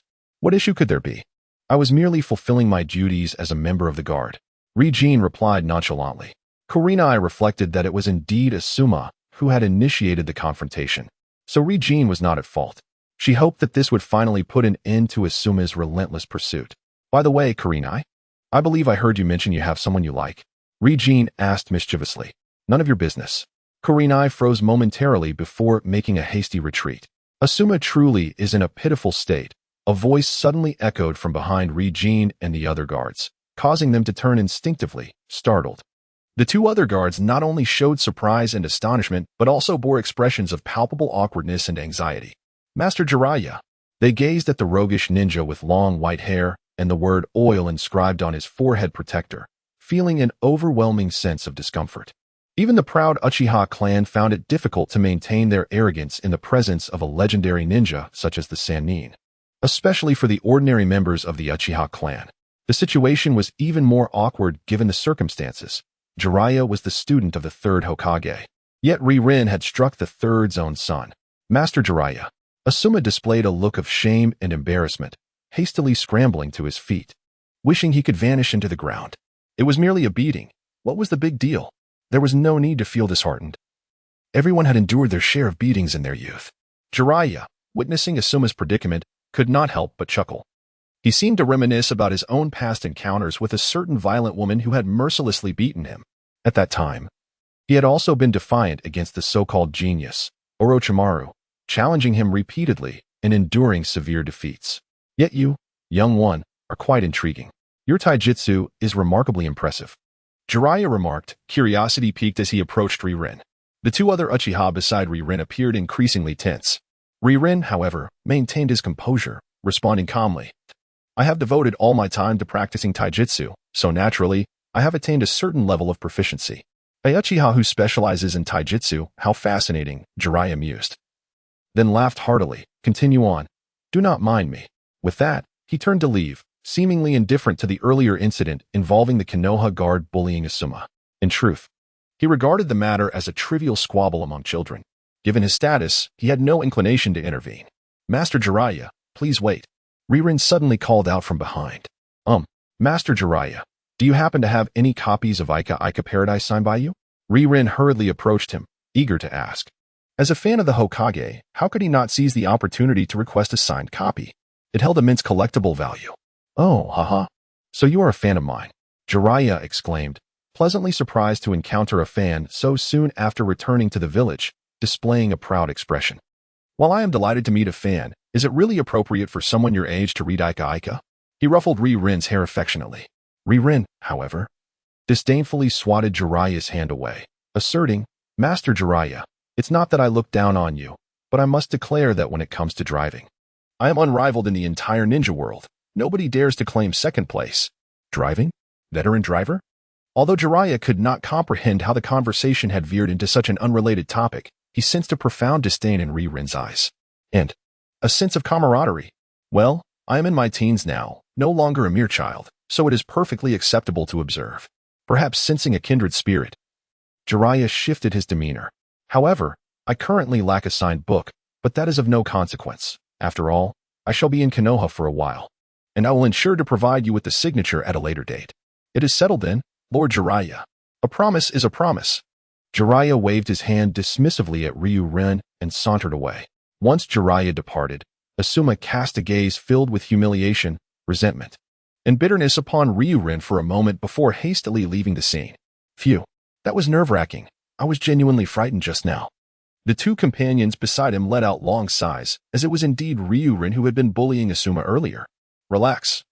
Jiraiya is of such a high rank as a ninja. Why would he concern himself with our trivial matters?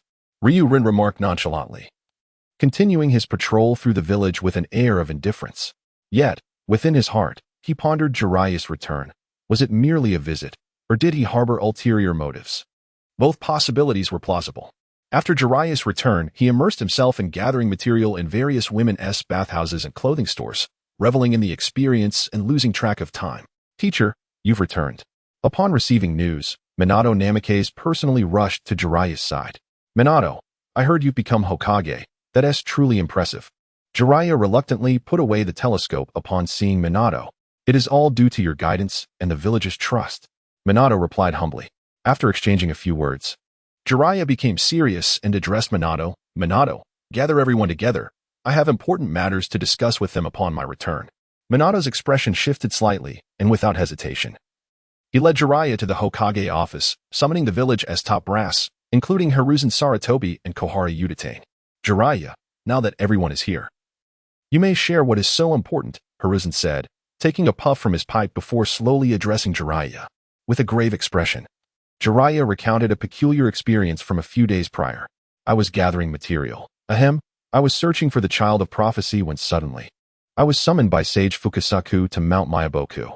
Sage Fukasaku presented me before the great Elder Toad, who informed me that the child of prophecy has changed. The original child of prophecy was a blue-eyed boy who playfully called upon the name of the Nine Tails, destined to bring significant transformation to the ninja world. However, that boy can no longer influence the future of our realm. Now, the momentous changes in the ninja world will be initiated by another individual.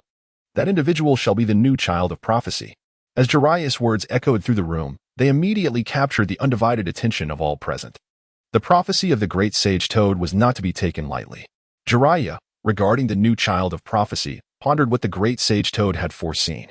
Sarutobi Hiruzen eagerly inquired, what did the great sage Toad discern about this new child of prophecy? The image of this new child was shrouded in mist.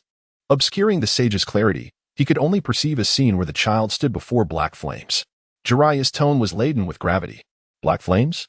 Are you suggesting black flames? Jiraiya had not anticipated that his utterance would incite gasps of astonishment within the Hokage's office. Why are you all looking at me like that?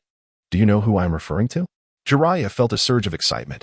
He had searched for the first child of prophecy for years without a clue, yet unexpectedly, a lead had surfaced regarding the new child upon their return to Konoha.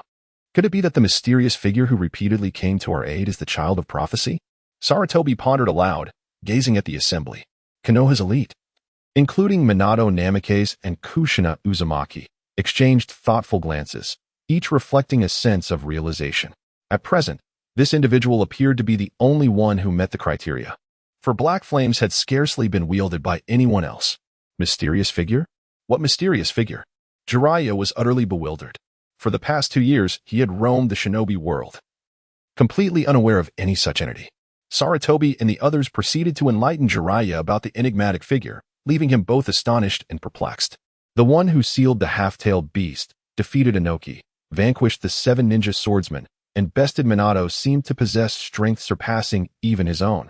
Yet, for over a year, Konoha had remained oblivious to the identity of such a formidable individual. This is splendid. Given that he wields those black flames, he might indeed be the child of prophecy. Let us find him at once. Jiraiya exclaimed with fervor.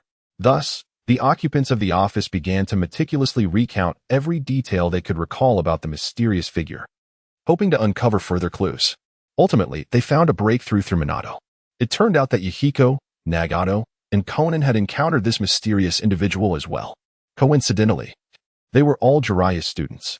I shall inquire of them to see if I can glean more information. Moreover, I wish to see them. It has been far too long since I departed from Amigakure. Jiraiya joyfully resolved. Meanwhile, through the use of his telescopic technique, Rinnegan felt relieved that he had not been exposed. Witnessing the entire scene from a distance brought him a sense of fortuitousness. Yahiko and his companions had indeed seen Rinnegan's true visage and, furthermore, were aware of his name. Jiraiya need only inquire of these three individuals to ascertain that trouble was imminent. Of course, given Liu Ren's current strength, even if his identity were to be revealed, no one could truly pose a threat to him. However, such a scenario would undeniably be troublesome. He had grown accustomed to the languorous routine of daily sign-ins, the affectionate inquiries from his parents, and the convivial exchanges of boasts among his clansmen. Liu Ren had no desire to alter the status quo. It appeared that I must take some measures. Liu Ren silently resolved to seize this opportunity to see if he could infiltrate my Bokuzen for a sign-in. After making his decision, Liu Ren maintained a faade of nonchalance as he went about his duties, patrolling the area. In reality, he had dispatched a shadow crow to circle the village, keeping a watchful eye on Jiraiya. Despite Jiraiya's seemingly unreliable demeanor, he was unequivocal when it came to serious matters. He wasted no time in Konoha. Upon exiting the Hokage's office, he departed the village without even pausing for a sip of water. Liu Ren, in turn, uttered not a word, leaving behind a shadow clone in Konoha while stealthily trailing Jiraiya. This time, the mission was not urgent, so Jiraiya refrained from employing the body flicker technique for swift travel, instead meandering as if on a leisurely excursion. He wandered, relaxed, and even indulged in a soak at a hot spring, taking his time to gather materials, a task that could consume several hours. Well, Liu Ren had to reconsider his prior assessment of Jiraiya's reliability. At this pace, it would take days to exit the Land of Fire. Exasperated, Liu Ren decided to return briefly, leaving a shadow crow to monitor Jiraiya. It was not until the afternoon of the third day that Jiraiya finally emerged from the Land of Fire, appearing in a desolate wilderness. With a flutter, the shadow crow circled the vicinity before taking flight. However, once the crow departed, a vortex materialized in the space around that location, and Liu Ren swiftly utilized his Kamui to arrive. Transformation technique. With a resounding pop, Liu Ren altered his appearance and activated the body flicker technique to pursue Jiraiya. Jiraiya, who had been ambling along at a leisurely pace, suddenly halted. As a skilled ninja, he quickly sensed Liu Ren's approach, despite the distance, as Liu Ren had not made any deliberate efforts to conceal his presence. With a few deft movements, Liu Ren landed before Jiraiya, blocking his path. Impertinent fool. Where do you think you're going? Today, I shall settle the score with you. Liu Ren, now transformed into another persona, spoke with an irate tone, as if harboring a deep-seated grudge against Jiraiya. Jiraiya, taken aback, scrutinized Liu Ren for a considerable time, bewildered, and eventually asked, "My good sir, I do not believe we have met before, have we? Perhaps you have mistaken me for someone else?" "Ha, Jiraiya, you are the one I sought." "How could I mistake you? How dare you seduce my wife and betray me? Today, I shall end your life," Liu Ren shouted, his voice filled with fury. Esteemed sir, I believe you are mistaken," Jiraiya replied, a cold sweat forming on his brow. "I am a man of honor. How could I possibly engage in such conduct? Do not feign innocence. I witnessed it with my own eyes. You secretly kissed my wife's cheek and even touched her rear. How could I, as a man, endure this? I will kill you," Liu Ren declared, his tone laced with murderous intent. Swish, swish, swish. After his passionate declaration, Liu Ren swiftly drew forth a massive shuriken and hurled it at Jiraiya. The enormous shuriken instantly multiplied into countless replicas, transforming into a deluge of shuriken rain that cascaded toward Jiraiya. Jiraiya's expression shifted slightly as he quickly formed hand signs and slammed his palms to the ground. Earth style, earth flow wall. Boom. A formidable earthen wall erupted before Jiraiya, shielding him completely. All the shurikens struck the wall with a resounding crash. Jiraiya then leaped from behind the earthen barrier, his demeanor now grave. He fixed his gaze on Liu Ren, demanding, "This is a jutsu created by my master. How do you know it?" "I have an alias, the copy master. Any jutsu I witness, I can replicate. I learned this technique after seeing Sarutobi use it just once," Liu Ren boasted without hesitation. "Nonsense. Speak the truth. Who are you? And what is your intention?" Jiraiya commanded sternly. "Defeat me, and you shall find out," Liu Ren provocatively replied. His intent in confronting Jiraiya was twofold: to prevent him from meeting Yahiko and to engage him in battle, forcing Jiraiya to summon the toads of Mount Myaboku. Liu Ren planned to discreetly inscribe the Flying Thunder God technique on one of the toads, allowing him access to Mount Mayaboku. Thus, this confrontation with Jiraiya was essential. Moreover, he aimed not just to fight, but to leave Jiraiya in utter disarray, compelling him to summon a beast for assistance. You are right. Should I defeat you, you will have no choice but to reveal your secrets. Jiraiya retorted with a cold snort, launching himself toward Liu Ren with impeccable martial skills. In an instant, Jiraiya closed the distance between them. So fast, Liu Ren was taken aback, recognizing Jiraiya as one of the legendary three ninjas, clearly outpacing him. Rinnegan. In the blink of an eye, Jiraiya conjured a glowing blue sphere in his hand. Rinnegan. Apologies, but I can do that too. Liu Ren smirked, summoning an identical sphere in his right hand. How is this possible? Jiraiya's face displayed a look of astonishment, his expression growing increasingly grave as he raised his Rinnegan and fiercely hurled it towards Rinnegan. In response, Rinnegan also brandished his Rinnegan, adopting a stance that suggested a direct confrontation with Jiraiya. However, just as their attacks were on the verge of colliding, Rinnegan inexplicably turned slightly and activated his Kamui.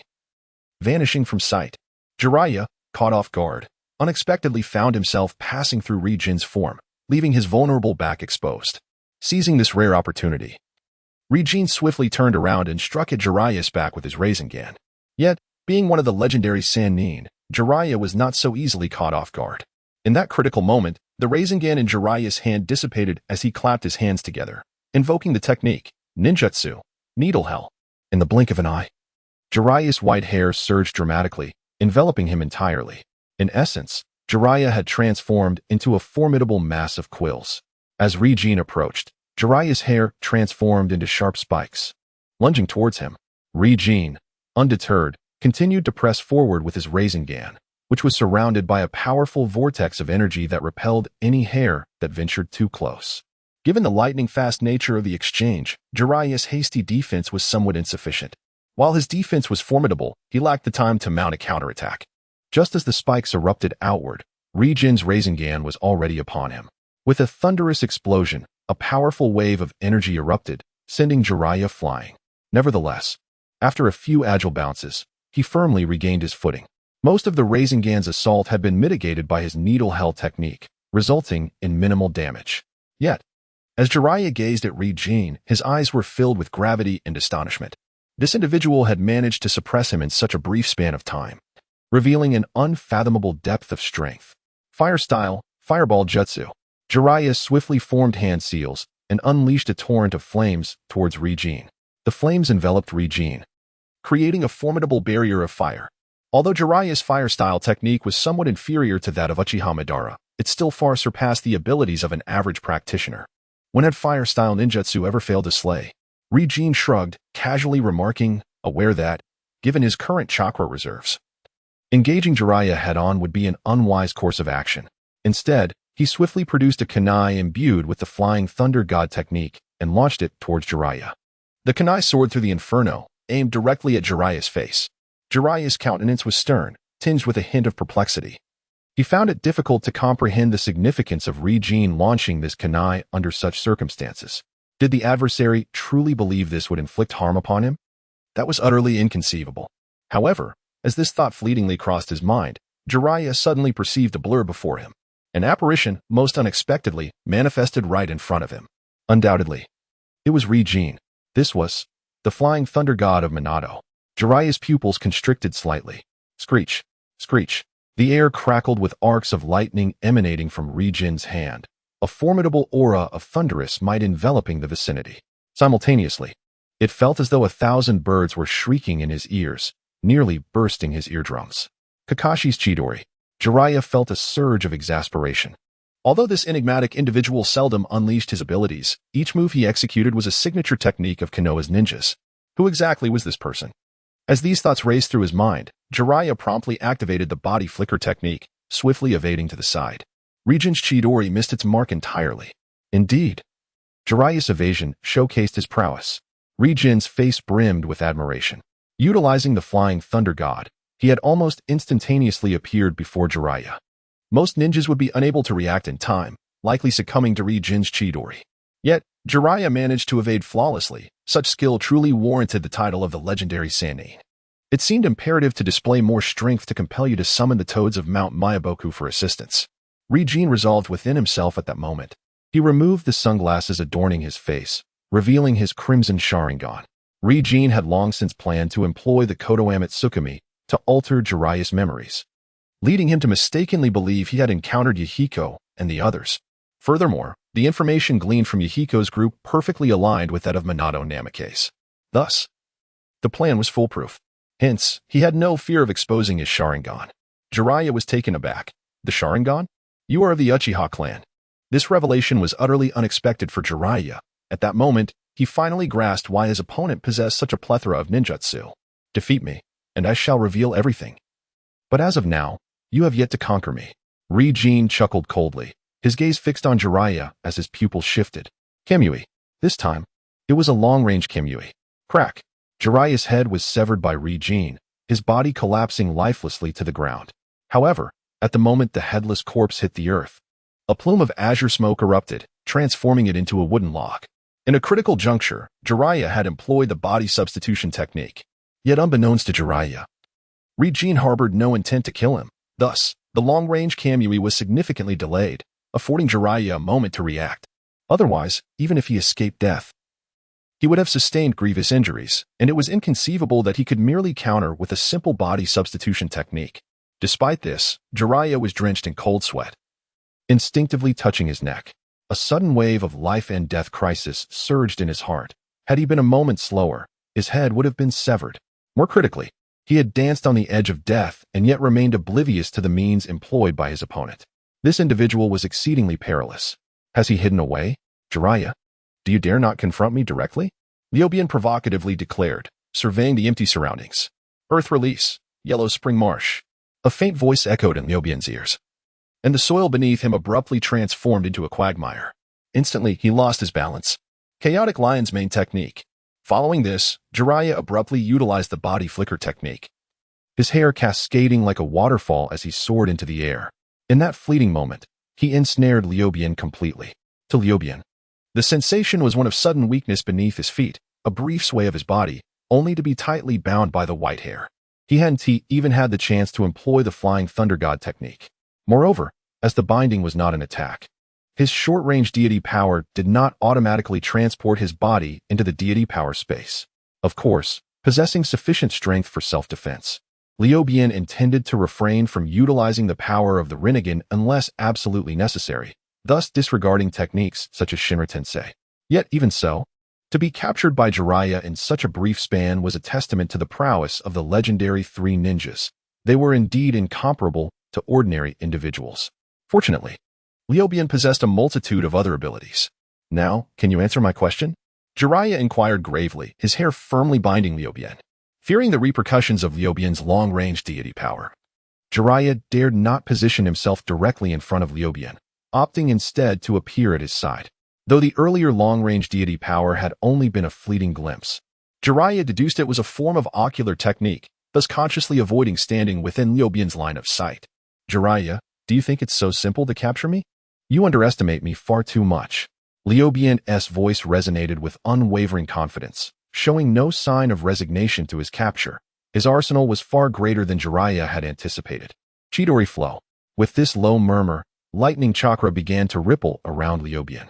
Simultaneously, a web of lightning emerged around him, ensnaring both Jiraiya and his hair within its lethal grasp. Should Jiraiya continue to bind Liu Ren, he would undoubtedly suffer injuries from the Chidori flow.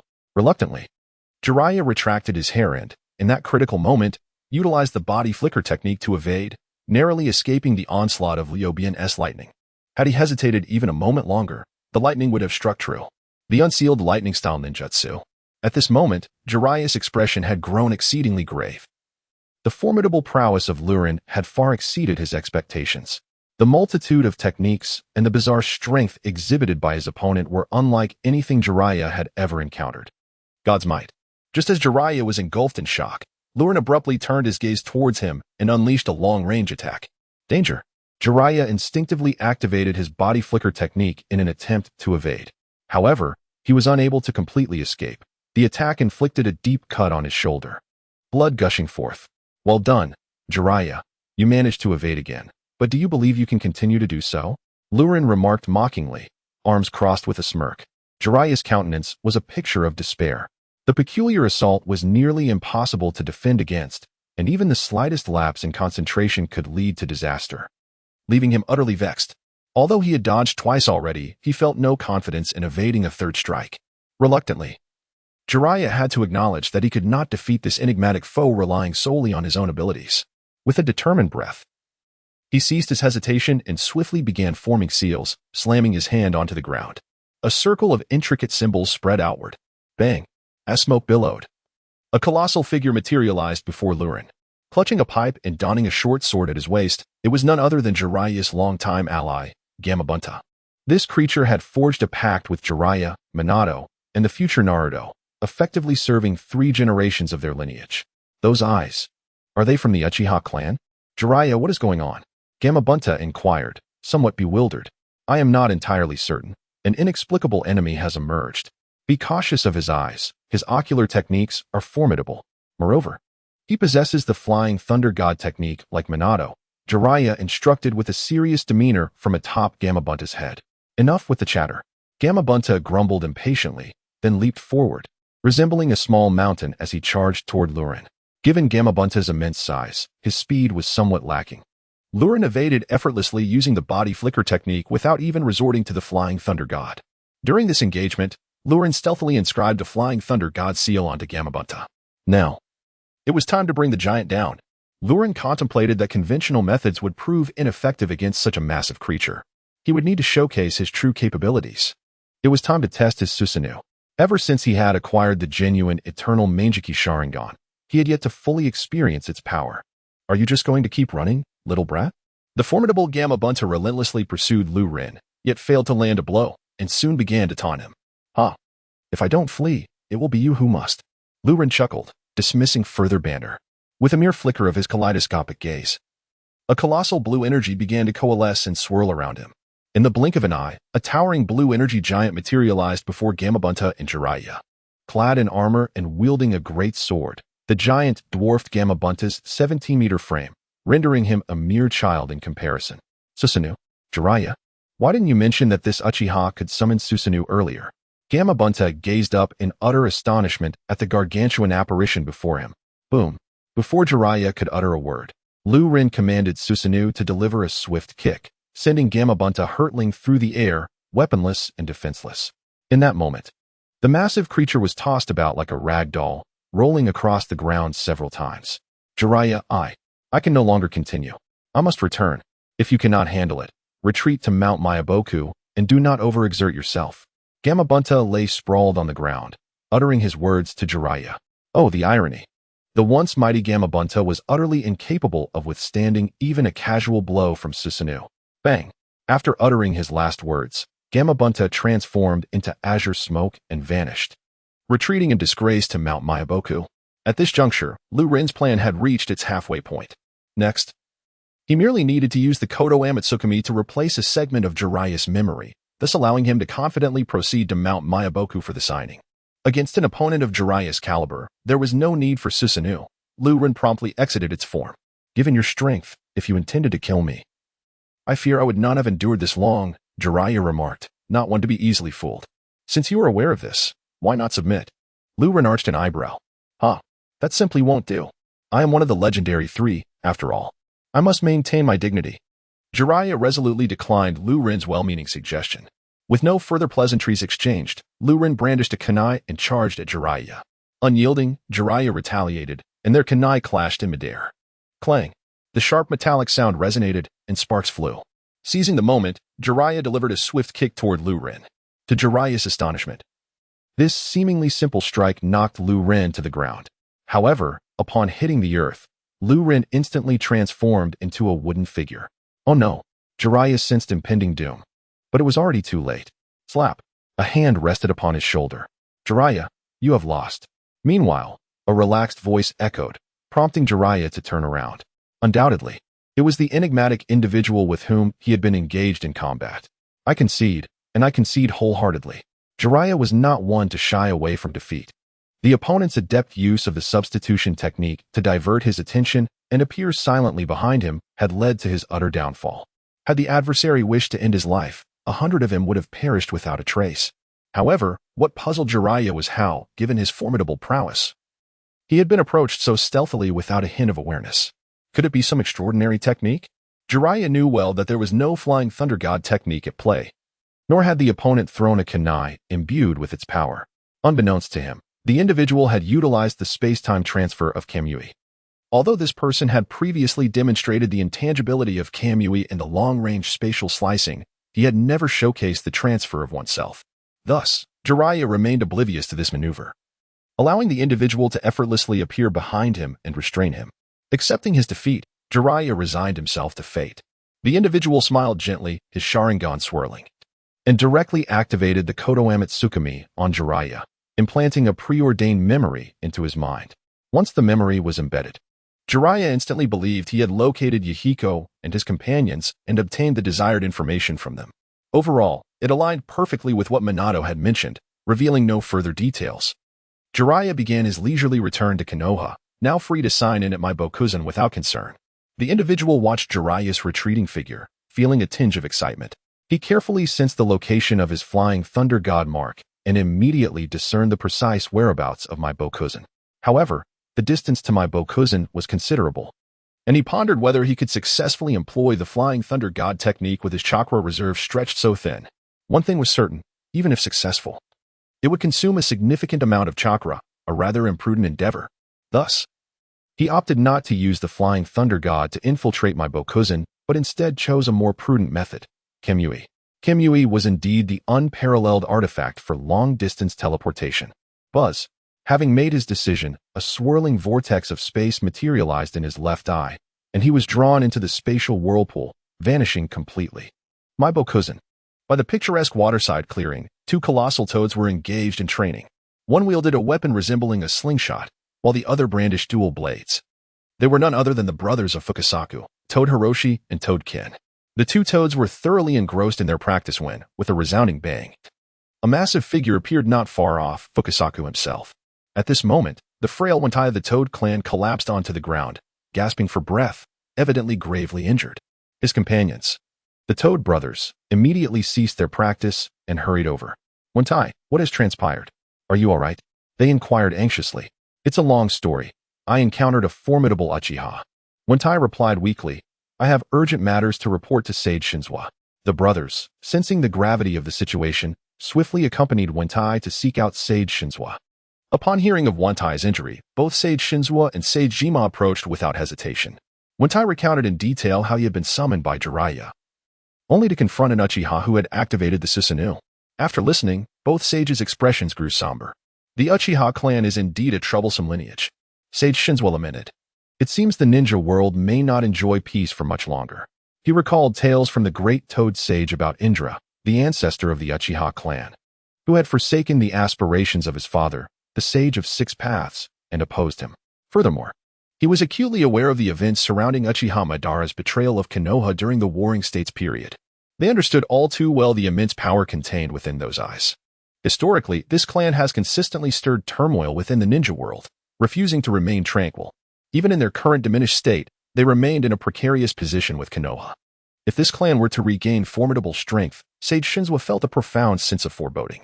Suddenly, Sage Shinzua's expression shifted dramatically.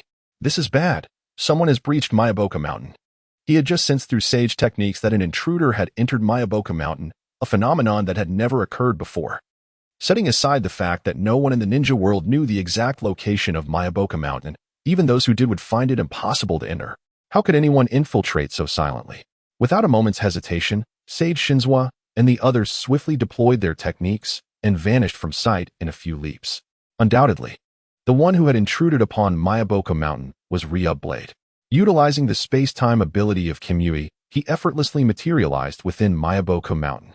Upon his arrival, Ryub was immediately struck by an indescribable sense of clarity. The landscape was breathtaking, imbued with spiritual energy, resembling a paradise beyond the mundane world. Living in such a place, even an ordinary person could surely remain free from ailments and live a long life. No wonder the great Toad Sage had lived for so long, he mused. Detected a sign-in location. Would the host like to sign in? The system's notification interrupted Ryub's reverie, jolting him into focus. Without hesitation, he replied, "Sign in." Ding. "Congratulations, host. Sign in successful. Rewards. Perfect level Mayaboka Mountain Sage Technique. Perfect level Sage Technique." Liu Ren could hardly contain his excitement. One must wonder, in the vast realm of ninjas, whose sage techniques could truly be deemed perfect. Even Hashirama, with his extraordinary sage arts, exhibits a pattern on his face upon entering sage mode, not to mention Jiraiya, whose very facial structure transforms. None of them can be considered flawless. What does true perfection in sage arts truly entail? With a mere thought, Liu Ren instantly entered sage mode, without the slightest alteration in his appearance. Is this the essence of natural energy? Ah, it resembles the celestial energy depicted in cultivation novels. No wonder it is referred to as sage arts.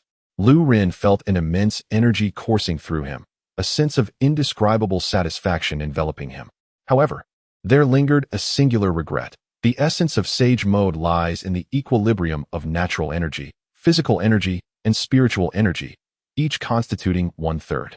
Should natural energy surpass this threshold, the practitioner would transform into a frog.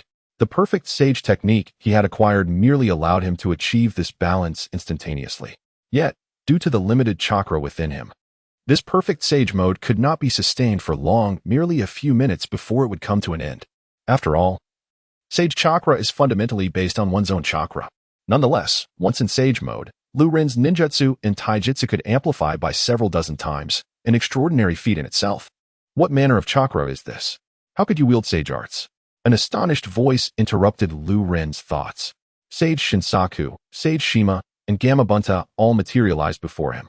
Sage Shinsaku, sensing the sage chakra emanating from Liu Ren, widened his eyes in disbelief.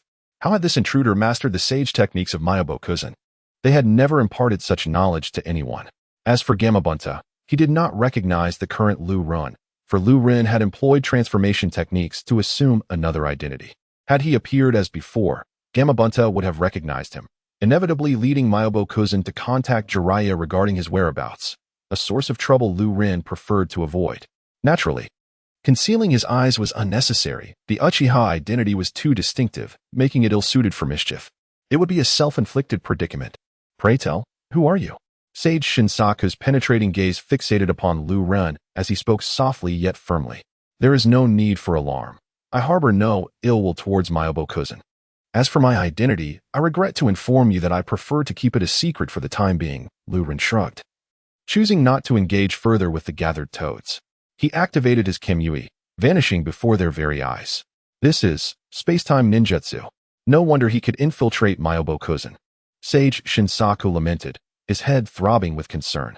Given that the opponent wielded space-time ninjutsu, any attempt to stop him would be utterly futile.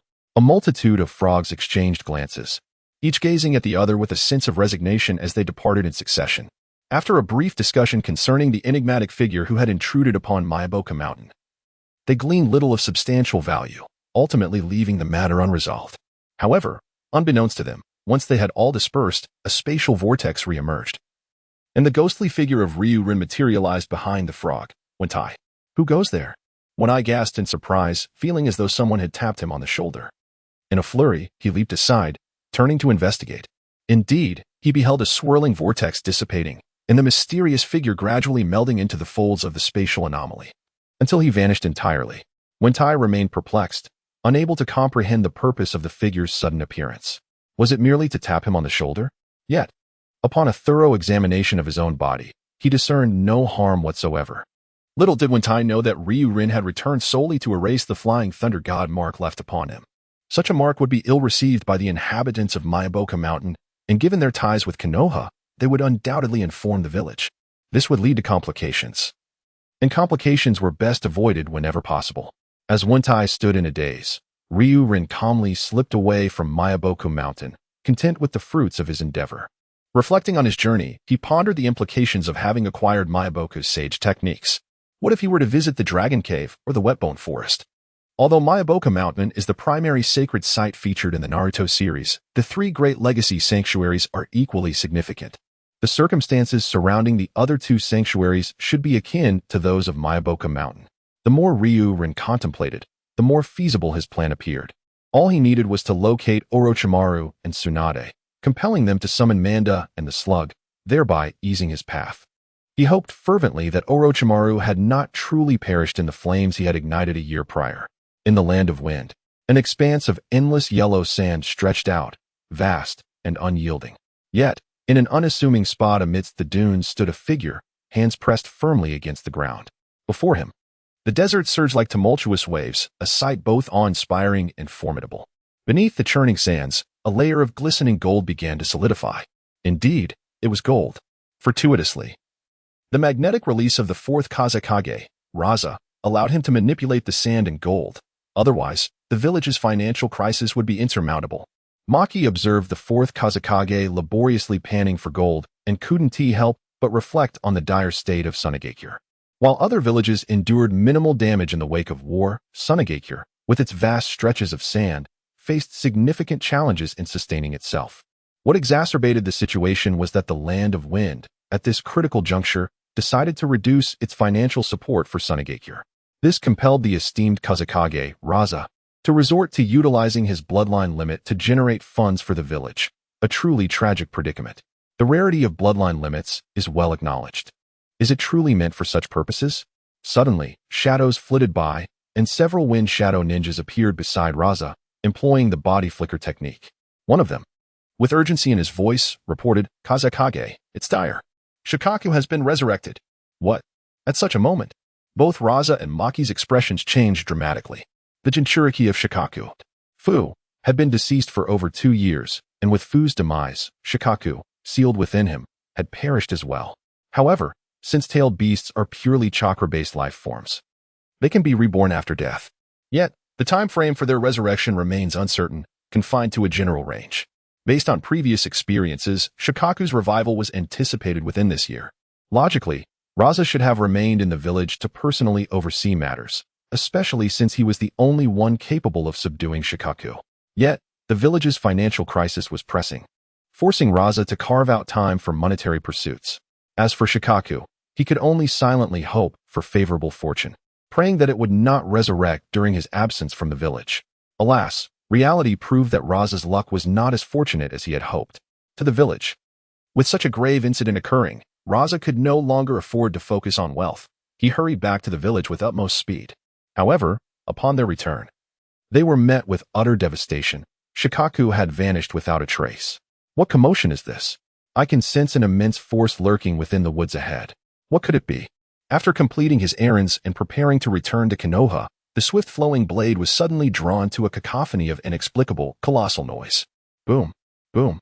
He could distinctly feel the ground trembling, as if some gargantuan force was relentlessly pounding the earth. Moreover, the trees within the forest were continually ravaged and toppled by an unseen might. Crack. At that moment, a massive tree was abruptly cleaved in two by a shadow, and a monstrous entity burst forth from the forest. This is Shikaku? Flowing Blade immediately recognized the furious beast before him.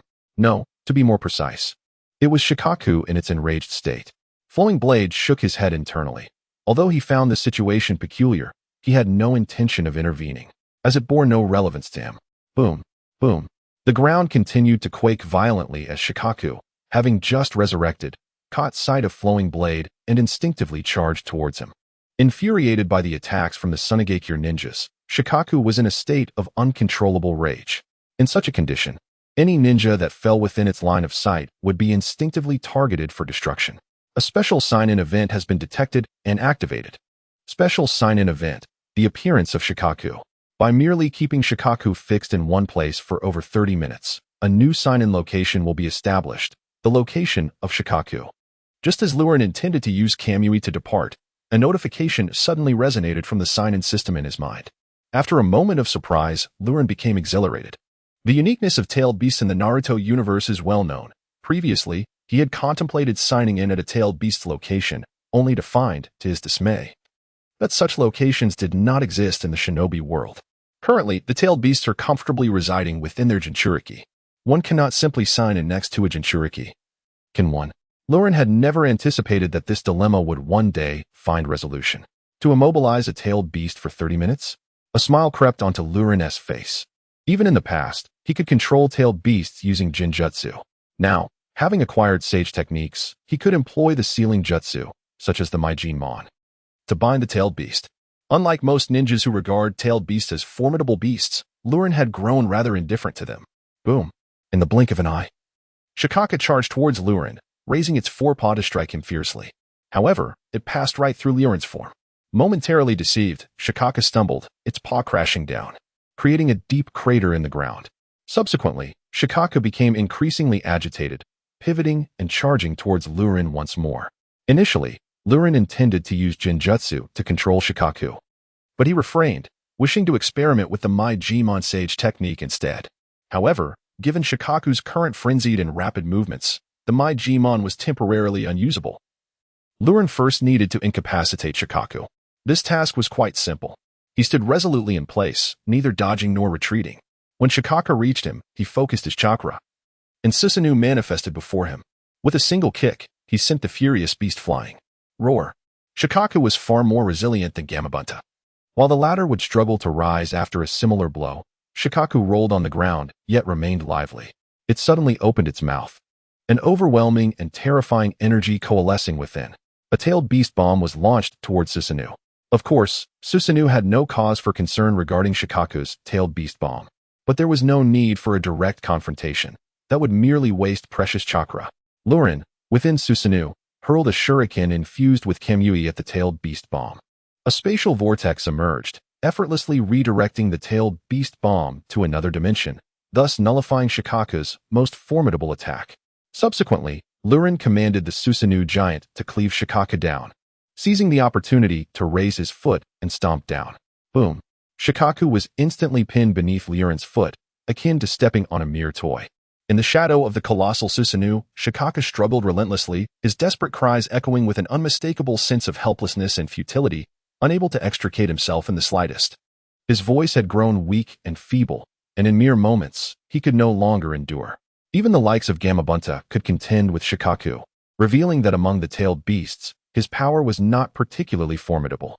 After executing this display, Liu Ren calmly retracted the Susanoo, leaving the defeated Shikaku motionless on the ground. At that moment, a thought crossed Liu Ren's mind, and he effortlessly entered Sage mode, performing the hand seals with an air of tranquility. Sage art, Maijinmon. In a flurry, several crimson torii gates descended from the heavens, ensnaring Shikaku firmly to the earth. Liu Ren clapped his hands, a satisfied expression gracing his features. According to the system, maintaining this state for 30 minutes would allow him to sign in at Shikaku's location. The regenerative capabilities of the tailed beast were indeed remarkable. Within just 20 minutes, the nearly incapacitated Shikaku regained his vigor. However, it was unfortunate that the Maijinmon sealing technique was specifically designed to restrain tailed beasts, effectively suppressing Shikaku's chakra, leaving him utterly unable to break free from its grasp. With 10 minutes remaining, the location of Shikaku would officially manifest, and Liu Ren's eyes sparkled with anticipation.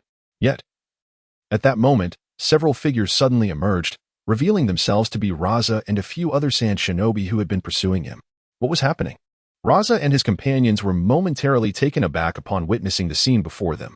Shikaku was, astonishingly, captured by this man? A shinobi from the sand village. They were acutely aware of Shikaku's immense power, and seeing a man so leisurely seated beside him filled them with shock and a hint of strangeness. Was it truly fitting for him to appear so relaxed next to Shikaku? The atmosphere felt distinctly incongruous. It was the Kazekage, which complicated matters further. They observed the man glance at them, his lips forming words of inconvenience, yet his expression remained serene, betraying no hint of trouble. Do not misunderstand. I have no intention of harming Shikaku. In just 10 minutes, I shall return him to you. By the heavens, Liu Ren's words to Raza were indeed sincere. Once the sign-in point at Shikaku's location materialized, he would promptly return Shikaku without a moment's hesitation. Unfortunately, Raza and his allies were unlikely to place any trust in Liu Ren. To them, it appeared that he was plotting against their village's tailed beast. I care not for your intentions. Return Shikaku to me immediately, or I shall be compelled to take action against you.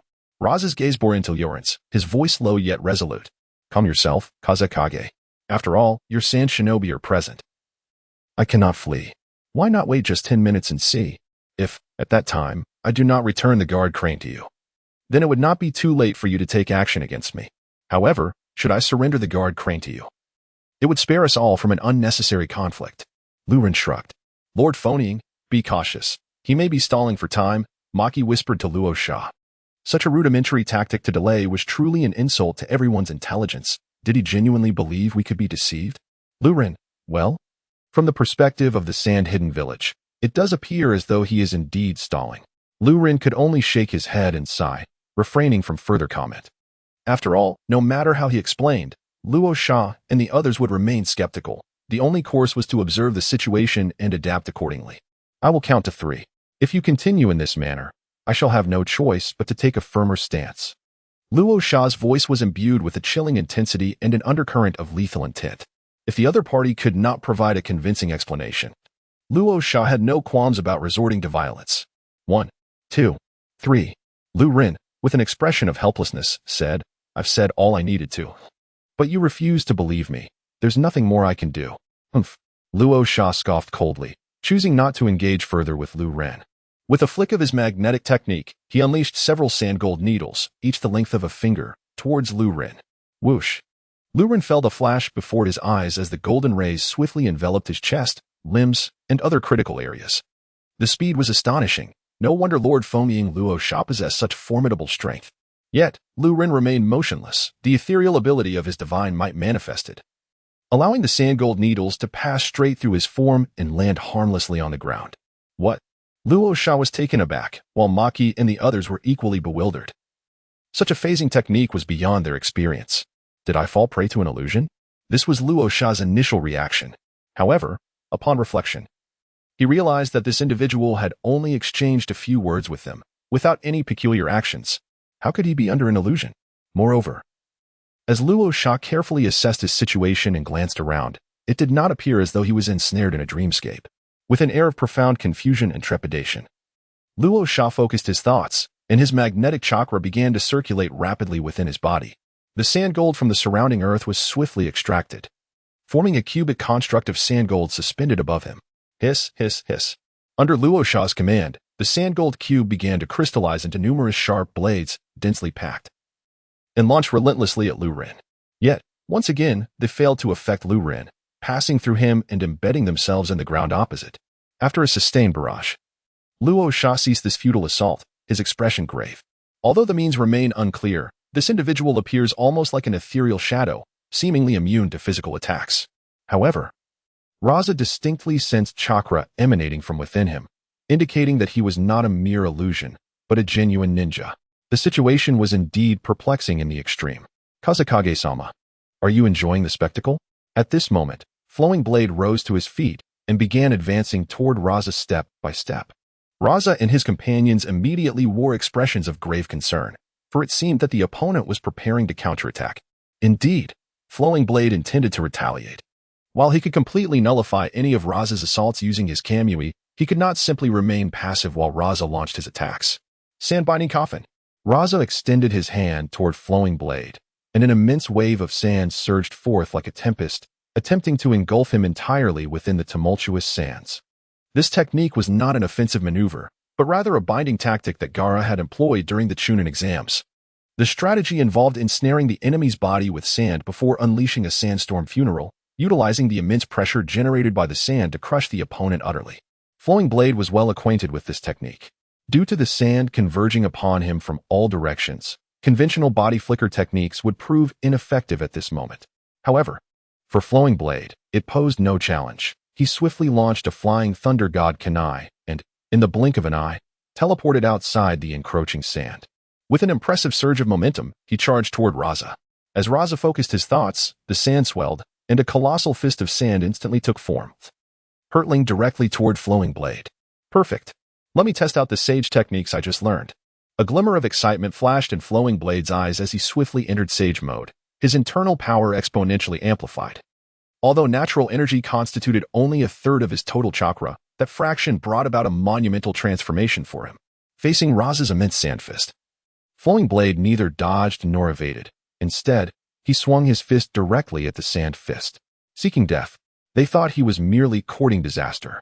To confront the Kazekage's magnet release with pure physical prowess? Surely he must be out of his mind. Even Maki and the others could not suppress their disdainful scoffs at this display. Even Raza felt a flicker of anger at the audacity of directly opposing his magnetic sand with mere flesh. In the blink of an eye, Flowing Blade's fist collided forcefully with Raza's sand fist. Boom. To Raza's astonishment, his sand fist was shattered by Flowing Blade's hand, exploding into a cloud of golden sand that erupted in the air. What? This man's physique is astonishing. Raza's pupils constricted sharply, and an expression of utter shock and seriousness crossed his face. Swish, swish, swish. In that astonishing moment for Rasha, Liu Ren did not falter. Instead, he employed the instant body technique and charged towards Rasha with unparalleled swiftness, surpassing even Rasha's own speed in taijutsu. Fortunately, Rasha's combat experience was exceptionally rich, allowing him to remain composed as he swiftly clapped his hands together. Magnet release, sand gold ray. A multitude of fine needles formed from the sand gold descended upon Liu Ren like a torrential downpour, enveloping him entirely within its range.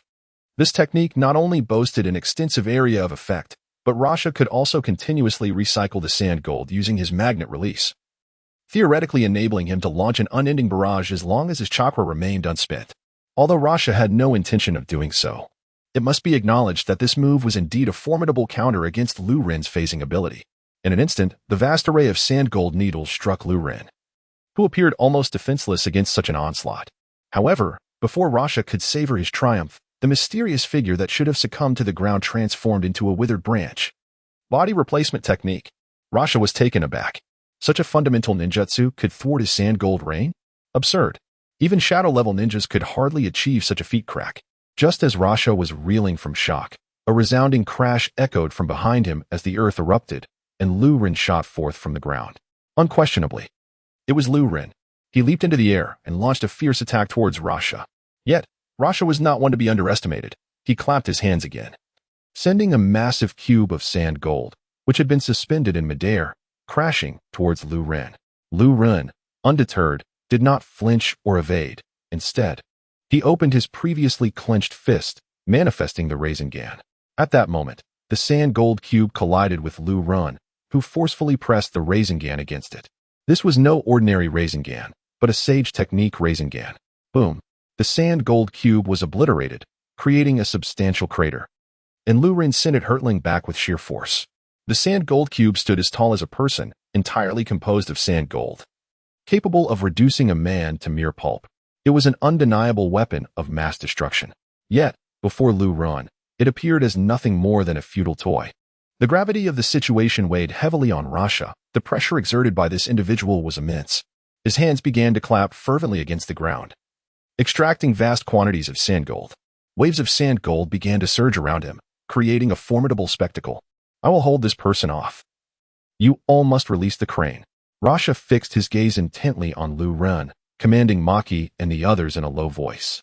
Simultaneously, the surrounding waves of sand gold surged wildly towards Liu Ren. Infernal Sandberry. Under the control of Rasha, the flowing blade resembled a fragile vessel adrift amidst tempestuous waves, poised to be submerged by the surging sea at any moment. This technique was Rasha's true lethal move. He could command the sands to entomb his foes beneath more than 200 meters of earth, subsequently employing the vast sea of golden sand to crush his adversaries mercilessly. No matter how formidable they might be, they would be reduced to mere fragments. At that moment, Maki and his companions ceased their idle chatter and rushed towards Shoha, intent on liberating him. Their previous indecision stemmed from the fear that Shoha was beyond their control. They worried that if they were to break the mysterious individual's hold over Shoha, he would inevitably erupt once more. Thus, the more prudent course seemed to be for Lord Rasha to vanquish and subdue that enigmatic figure. However, the situation appeared far less optimistic than they had anticipated. Lord Rasha harbored no certainty of triumphing over the mysterious being. Given this precarious scenario, they had no choice but to take a leap of faith and attempt to rescue Shoha. Yet, at that moment, Rasha noticed the mysterious figure standing calmly, seemingly devoid of any intent to evade. An unsettling sensation washed over him, but he suppressed his unease and continued to manipulate the sands, sweeping towards the flowing blade with great force. Soon, the waves of golden sand enveloped the flowing blade entirely. Success! A smile crept across Rasha's face as he prepared to exert his control over the sands to suppress the flowing blade. But in that instant, Rasha sensed something amiss. There was no one beneath the sands. Shuriken Shadow Clone Technique. Simultaneously, a voice, familiar yet jarring, echoed through the air. Instinctively, Rasha turned to see the very individual he believed to have been buried beneath the sands. inexplicably appearing beside Shoha. With a flick of his wrist, he launched a massive shuriken towards Maki and his companions. How could this be? How did he escape? Rasha was utterly perplexed. He had witnessed this individual being engulfed by the golden sands. How did the flowing blade manage to evade capture? Quite simply, he had utilized his divine prowess to teleport beside Shoha before being submerged. Bang! The enormous shuriken erupted in a cloud of azure smoke, transforming into a multitude of ordinary shurikens that filled the air, raining down upon Maki and his comrades. Their expressions shifted drastically, as they found themselves ill-equipped to counter such a barrage in their haste. In this critical moment, Rasha conjured a wall of sand before Maki and the others, successfully shielding them from the onslaught of shurikens. Lord Wind Shadow, may we bring this farce to an end? However, just then, a hand unexpectedly emerged from behind, gripping a shuriken and pressing it against Rasha's neck. The cold blade sent a jolt of shock through Rasha, causing his body to stiffen as he dared not make a move. Bang! At that moment, the mysterious individual beside Shoha swiftly subdued the duo, Maki and his companion, and then transformed into a wisp of azure smoke, vanishing from sight. It turned out to be merely a shadow clone. How could this be? The astonishment was evident on Luo Sha's face. With his level of cultivation, he had not sensed the presence of his opponent until they had appeared right behind him. This was utterly inconceivable. Of course, had Luo Sha been aware of Liu Ren's mastery of space-time ninjutsu, his surprise would have been considerably diminished. After using Kamui to escape from the sandstorm, Liu Ren utilized his shadow clone to distract Luo Sha by attacking Maki and the others. Meanwhile, his true self silently reappeared behind Luo Sha, once again using Kamui. The strategy proved effective. Just moments ago, Jiraiya had also been effortlessly defeated by Liu Ren. It seemed he had discovered a new tactical application for Kamui. Once Luo Sha found himself with a blade poised against his throat by Liu Ren, Maki and the others dared not make a move, and Luo Sha himself refrained from acting. The atmosphere in the room grew exceedingly tense. My lord, we assure you we will not act rashly. Please, release Lord Fonying, Maki said, swallowing hard and casting a serious gaze at Liu Ren. What use would it be? Even if you dared to act? Liu Ren replied with a slight smile. Maki and his companions were rendered speechless. Indeed, the power of this enigmatic figure was overwhelmingly formidable. Even Luo Sha had been effortlessly defeated by him. Together, they might not stand a chance against such prowess. Moreover, with the Fonying now in this individual's grasp, they had no standing to negotiate terms. My lord, what is your true intention? Luo Sha, a leader of his village, remained composed and unflustered even in the face of imminent peril. As for my intentions, I am not at liberty to disclose them at this moment. However, I can assure you of one thing. I have no desire to seize Shoha, so you need not worry, Liu Ren replied casually. Even if you remain skeptical, it matters not. In a short while, I shall return Shoha to you. Liu Ren had expressed similar sentiments at the outset, but Luo Sha had dismissed them as mere fabrications. However, now, Luo Sha found himself inclined to believe. After all, this mysterious figure could have easily taken his life, yet he had chosen not to. With that, Liu Ren gently withdrew the shuriken from Luo Sha's throat, trusting that Luo Sha was wise enough to understand the situation. Indeed, as Liu Ren anticipated, despite harboring a wealth of suspicion and confusion, and even a palpable sense of wariness, Luo Sha refrained from further aggression towards Liu Ren. The atmosphere grew increasingly peculiar. Under the watchful gaze of Luo Sha and his companions, Liu Ren boldly resumed his seat beside Shoha. Luo Sha and Maki remained silent, their eyes fixed intently on Liu Ren. Location of Shoha registration point activated. It was only when the system's notification echoed in Liu Ren's mind that he stood up decisively. Lord Fonying, now I return Shoha to you. Liu Ren addressed Luo Sha with a decisive clap of his hands, proclaiming, Ming Shin Men, release. The crimson Tori that had been suppressing Shohi vanished into thin air. With a roar, Shohi, who had been held captive for a full half hour, lunged furiously at Liu Ren, only to have Liu Ren effortlessly evade him with a technique of instantaneous movement. Now, Shohi is yours, Lord Fonying, he declared. And as those words left his lips, a vortex reappeared in Liu Ren's eyes, swiftly engulfing him until he disappeared from sight. As for the signing in, the opportunity had already been exhausted, leaving them to await the next occasion for such an event. Luo Sha and Maki exchanged bewildered glances, astonished that the enigmatic figure had departed so abruptly, leaving without having accomplished anything. What, after all, had been the purpose of suppressing Shohi? However, this was not the moment for contemplation. Luo Sha clapped his palms together and began to control a vast storm of sand and gold, sweeping it toward Shohei. The confrontation between man and beast unfolded in a spectacular and exhilarating clash. Although this was not Sunagakure and the surroundings lacked the boundless desert, Luo Sha's prowess was significantly diminished. Nevertheless, it must be said that Luo Sha was indeed formidable, as he managed to subdue the rampaging Shohei and seal him within the Black Cauldron. All right, back to the village. Luo Sha gasped for breath, calling to Maki and the others as they began their return to Sunagakure. It was imperative to locate a new Jinchuriki without delay. As they hurried along, thoughts of the mysterious figure lingered in Luo Sha's mind. It was essential to uncover the true identity of this formidable being. Yet, it seemed that this individual was not inclined to oppose Sunagakure, and given their overwhelming strength, caution was warranted. The memory of the enigmatic figure who had so easily bested him cast a serious expression upon Luo Sha's face. Little did he know, he had already caught the attention of the very individual he feared. Indeed, Liu Ren had begun to set his sights on Sunagakure. Having signed in at nearly every location in Konoha, it was time to consider expanding his signing-in ventures, with Sunagakure being a promising option. Liu Ren was quite satisfied with Luo Sha's magnetic release of sand. Meanwhile, beneath the Kannabi Bridge, in Obito's secret lair, a white Zetsu emerged from the ground, addressing Obito. As anticipated, Nagato and the others have deduced that you were the mastermind behind the events of a few days ago. They have also surmised that your true objective is Nagato's Rinnegan. Another white Zetsu soon followed, adding, the Akatsuki organization has placed you on their assassination list. Should they encounter you again, they will not hesitate to strike. Obito's brow furrowed tightly. The very situation he had dreaded had, after all, come to pass.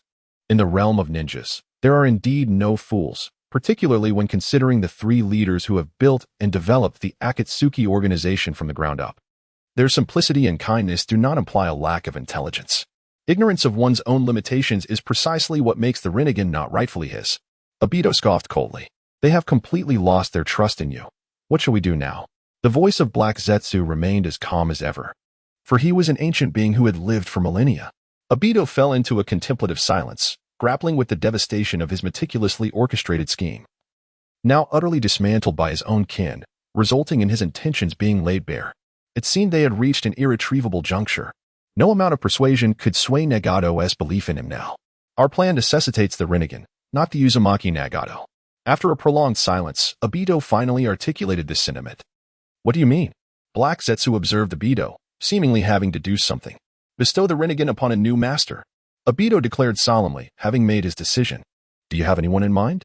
Black Zetsu inquired, acknowledging Obito's solution, for indeed, Nagato could not be salvaged.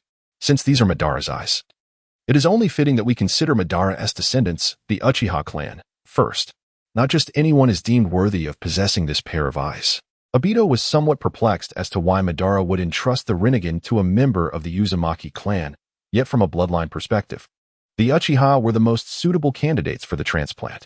That evening, within the Akatsuki base, in a certain room, a white Zetsu quietly emerged from the ground, meticulously observing Nagato, who lay on the bed, softly snoring. A satisfied smile crept across his face before he sank back underground. Nagato was asleep. It was time to act. And this news must be conveyed to Obito.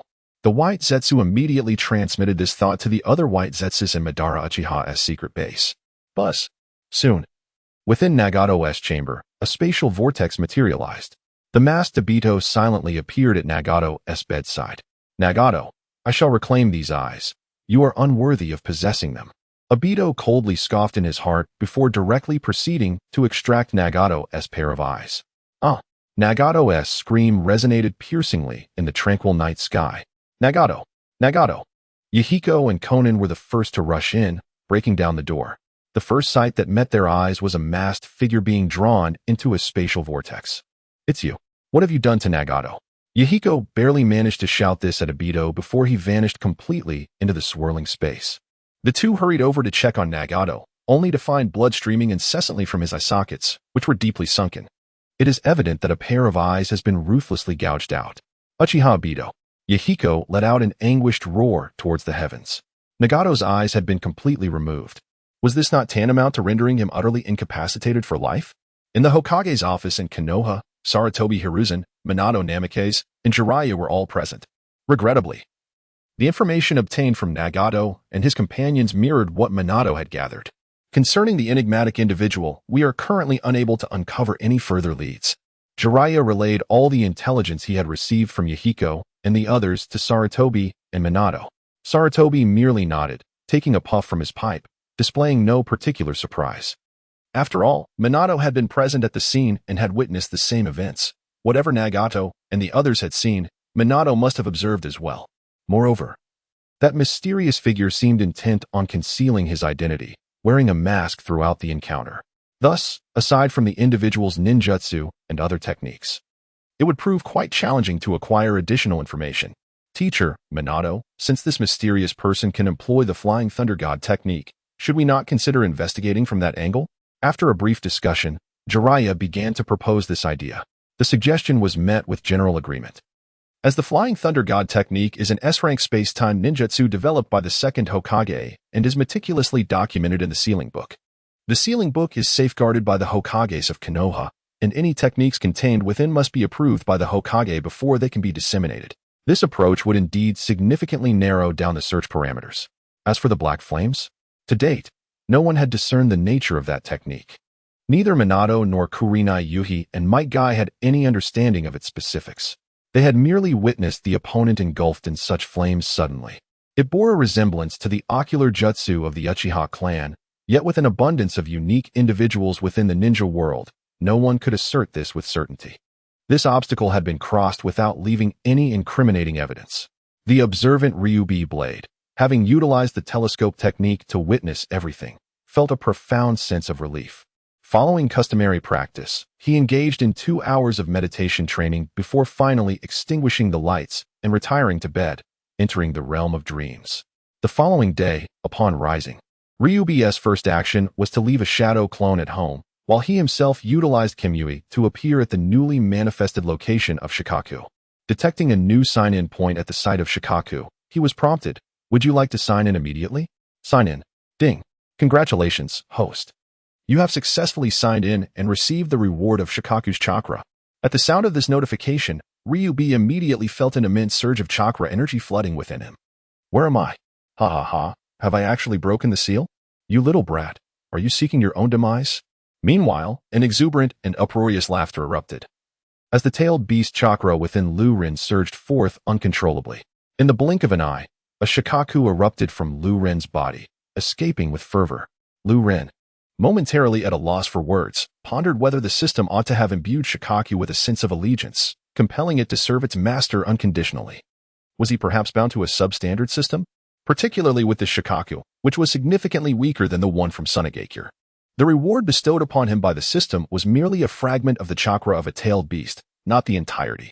Alternatively, it could be perceived as a diminutive, weakened version of Shikaku. Little brat, are you truly my Jinchuriki? Though I am uncertain why you have released the seal, you shall perish. Amid Shikaku's malevolent laughter, it lunged forward, striking at Liu Ren with a powerful paw. How audacious of a pet to behave so brazenly before its master. Liu Ren chuckled coldly, his thoughts shifting as he instantly transitioned into sage mode. A Rinnegan coalesced in his hand, and he struck fiercely at Shikaku's approaching claw. Pet? I shall obliterate you. The term pet infuriated Shikaku, causing it to increase the force of its strike, intent on reducing Liu Ren to a mere pulp. A thunderous collision ensued as Shikaku's palm met the Rinnegan, unleashing an overwhelming shockwave of energy. In the midst of the energy tempest, Shikaku's massive form staggered back 2 steps.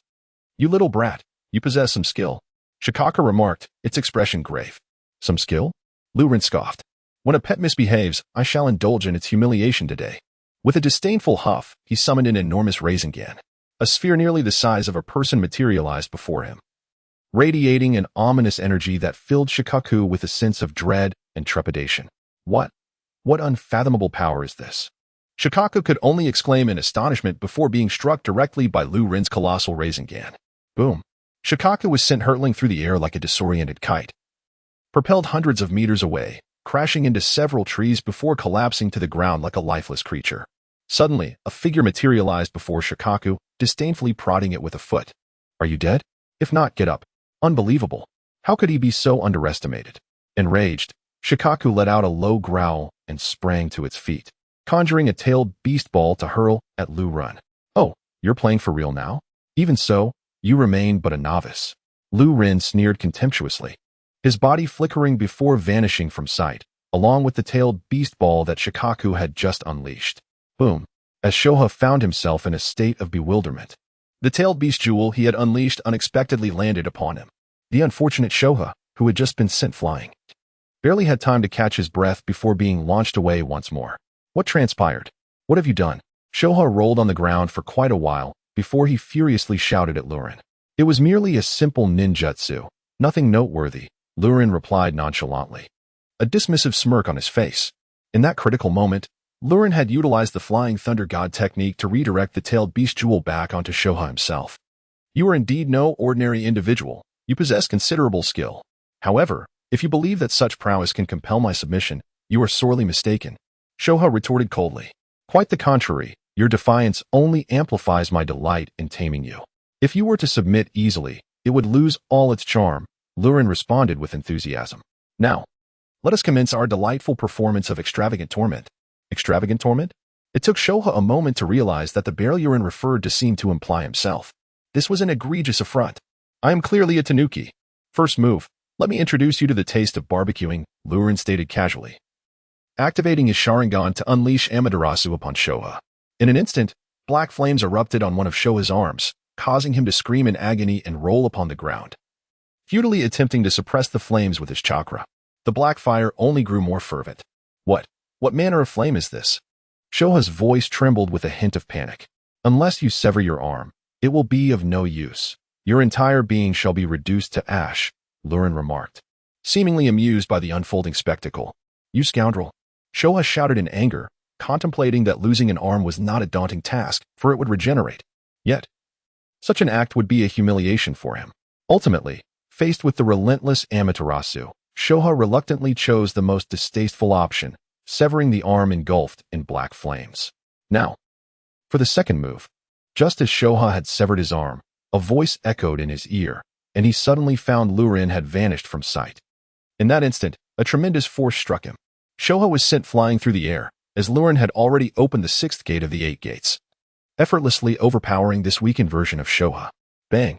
Without even touching the ground, Shoha was struck again by another force. Thus, he became akin to a ball, kicked around in the air by Liu Ren, who continued to pummel him relentlessly until he was finally driven into the ground. The pitiful Shoya was left utterly exhausted by Liu Ren's relentless assault. Who are you? He gasped, glaring at Liu Ren with desperation.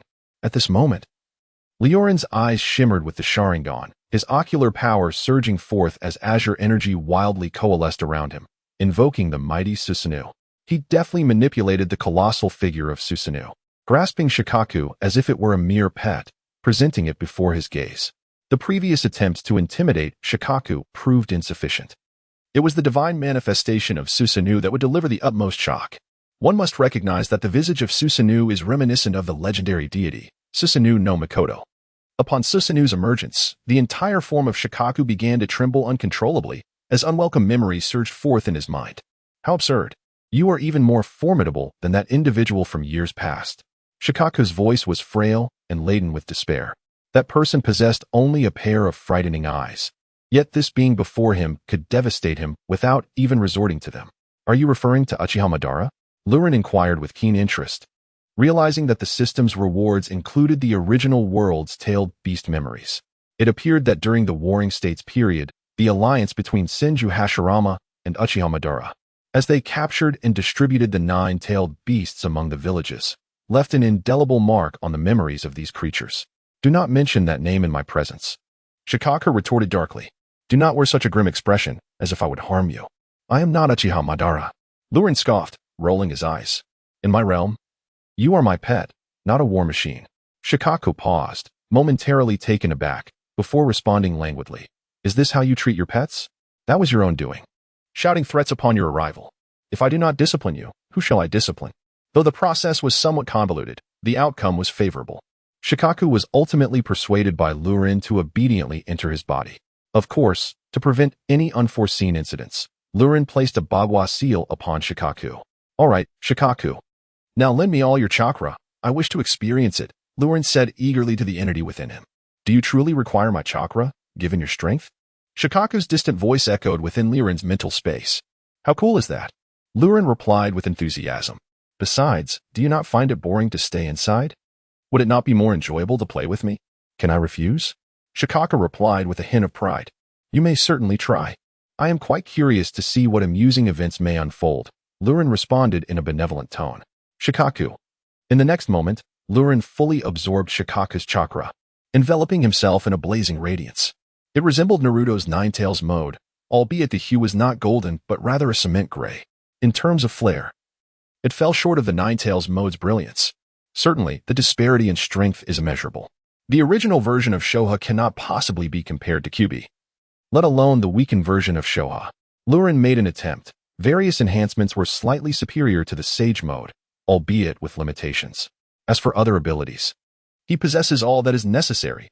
He is capable of accomplishing everything that Naruto can, including unleashing the Tailed Beast Bomb, though with somewhat diminished power. Mission accomplished. It was truly unexpected that one day I would become a Jinchuriki. After the experiment, Liu Ren clapped his hands, feeling quite elated. However, a rather intriguing thought suddenly crossed his mind. If one day he were to generate the locations of all 9 tailed beasts and complete the corresponding 9 sign-ins to obtain their chakra, what would transpire? Would he not directly become a weakened version of the Ten Tails Jinchuriki? A weakened Ten Tails would surely still produce the power of the Sage of Six Paths, wouldn't he? The prospect of reaching such an exalted level was indeed exhilarating. Moreover, this endeavor was entirely feasible. As this thought unfolded, Liu Ren's eyes sparkled with excitement. Yet, he couldn't help but critique his own notion.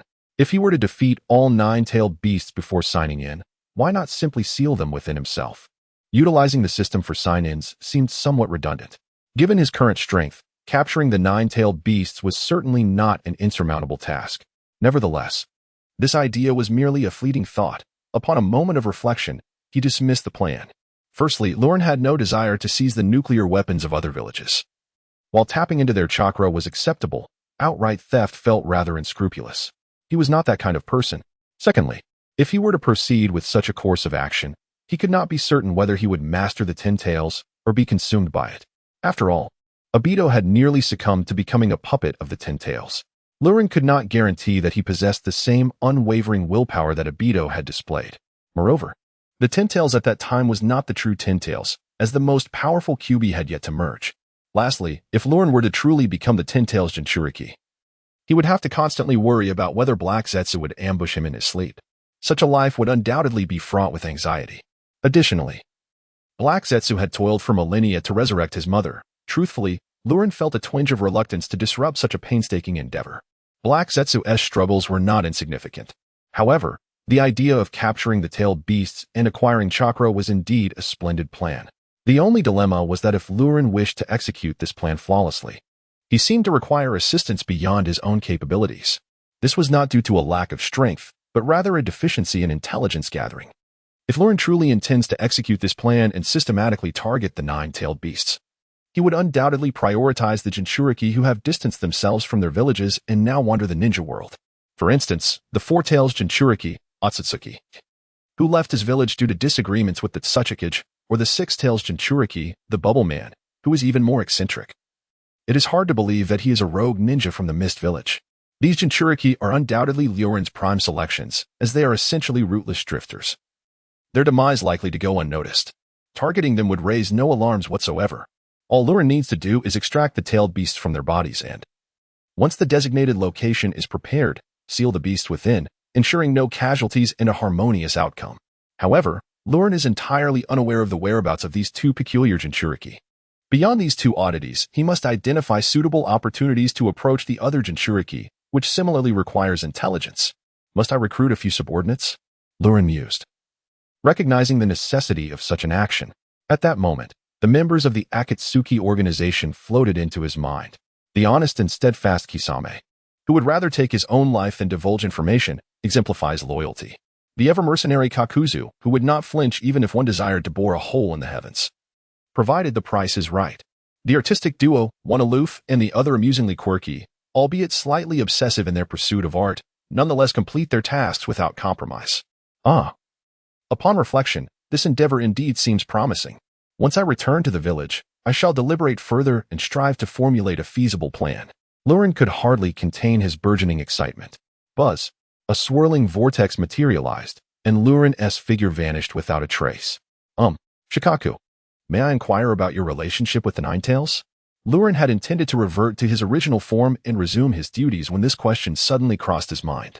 That annoying fellow? Why do you bring him up all of a sudden?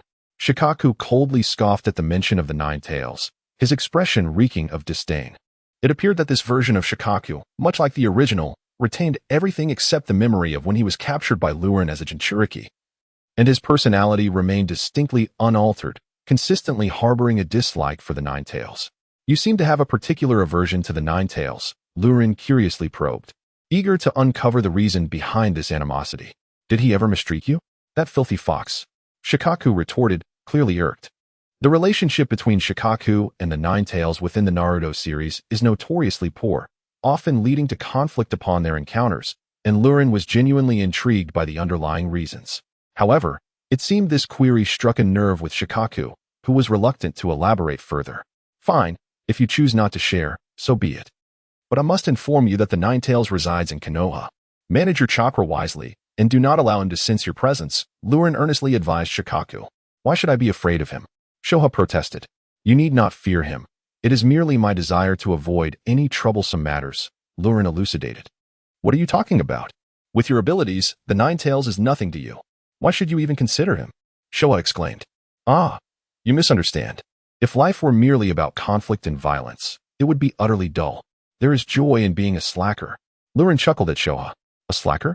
Do you truly enjoy such repulsive things? Liu Ren, in any case, promise me this. Within 6 months, I will help you deliver a thorough beating to the Ninetales. How does that sound? Liu Ren coaxed Shoha.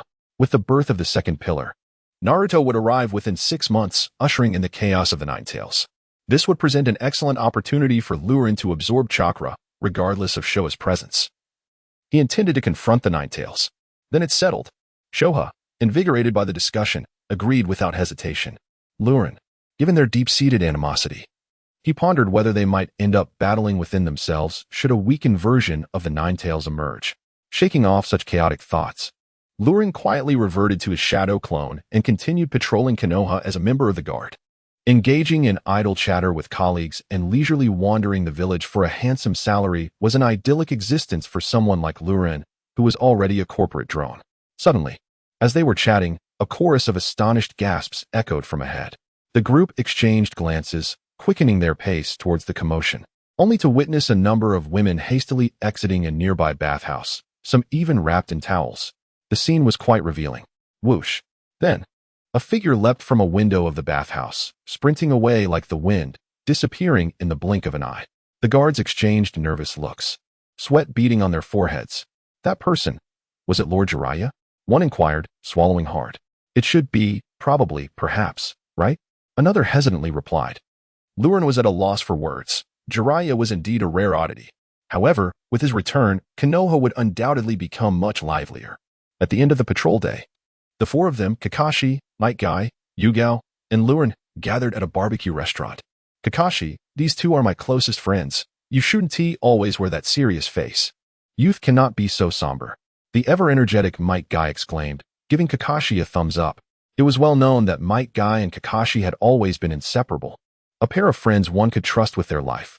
Liu Ren only trains with Might Guy after work. The rest of the time, Guy belongs to Kakashi. However, due to limited interaction, Liu Ren and Kakashi are not particularly familiar with one another. Liu Ren's current feelings towards Kakashi are primarily a curiosity to uncover the true visage behind the mask, with no other thoughts occupying his mind. After all, this is a person who even wears a mask on the Hokage Rock. A year ago, Kakashi suffered the devastating loss of Rin Noera and, in his grief, chose to join the Umbu, burying himself in a multitude of missions to numb his pain. Even now, he is yet to recover. As Kakashi's closest friend, Might Guy, who hails from humble beginnings, not only treats everyone to a meal but also invites Liu Ren and Yuhi Kurenai to help Kakashi open up. Kakashi understands Guy's intentions, however. He is not in the mood to engage with his friends. After exchanging simple greetings with Liu Ren and Kurenai, he lapses into silence. Kakashi, this barbecue is quite delightful. You should eat quickly, or else Liu Ren and Kurenai will finish it all. Kakashi, I have made significant progress in my abilities recently. After we finish eating, Shall we have a spirited contest? Throughout the meal, Might Guy attempts to alleviate Kakashi's emotional turmoil, though his efforts seem largely ineffective. Kakashi. Is Lady Kushina about to give birth? Karina inquires, touching upon a topic of particular interest to Liu Ren. Yes, she should have less than 3 months left, Kakashi responds. As both a student and subordinate of Minato Namikaze, he is privy to this information through their frequent interactions. Furthermore, it is not classified, so discussing it with others poses no issue. Oh, is that so? How time flies. Might Guy exclaims, seemingly oblivious. Liu Ren, however, feels a stirring within. Is the chaos of the Nine Tails less than 3 months away?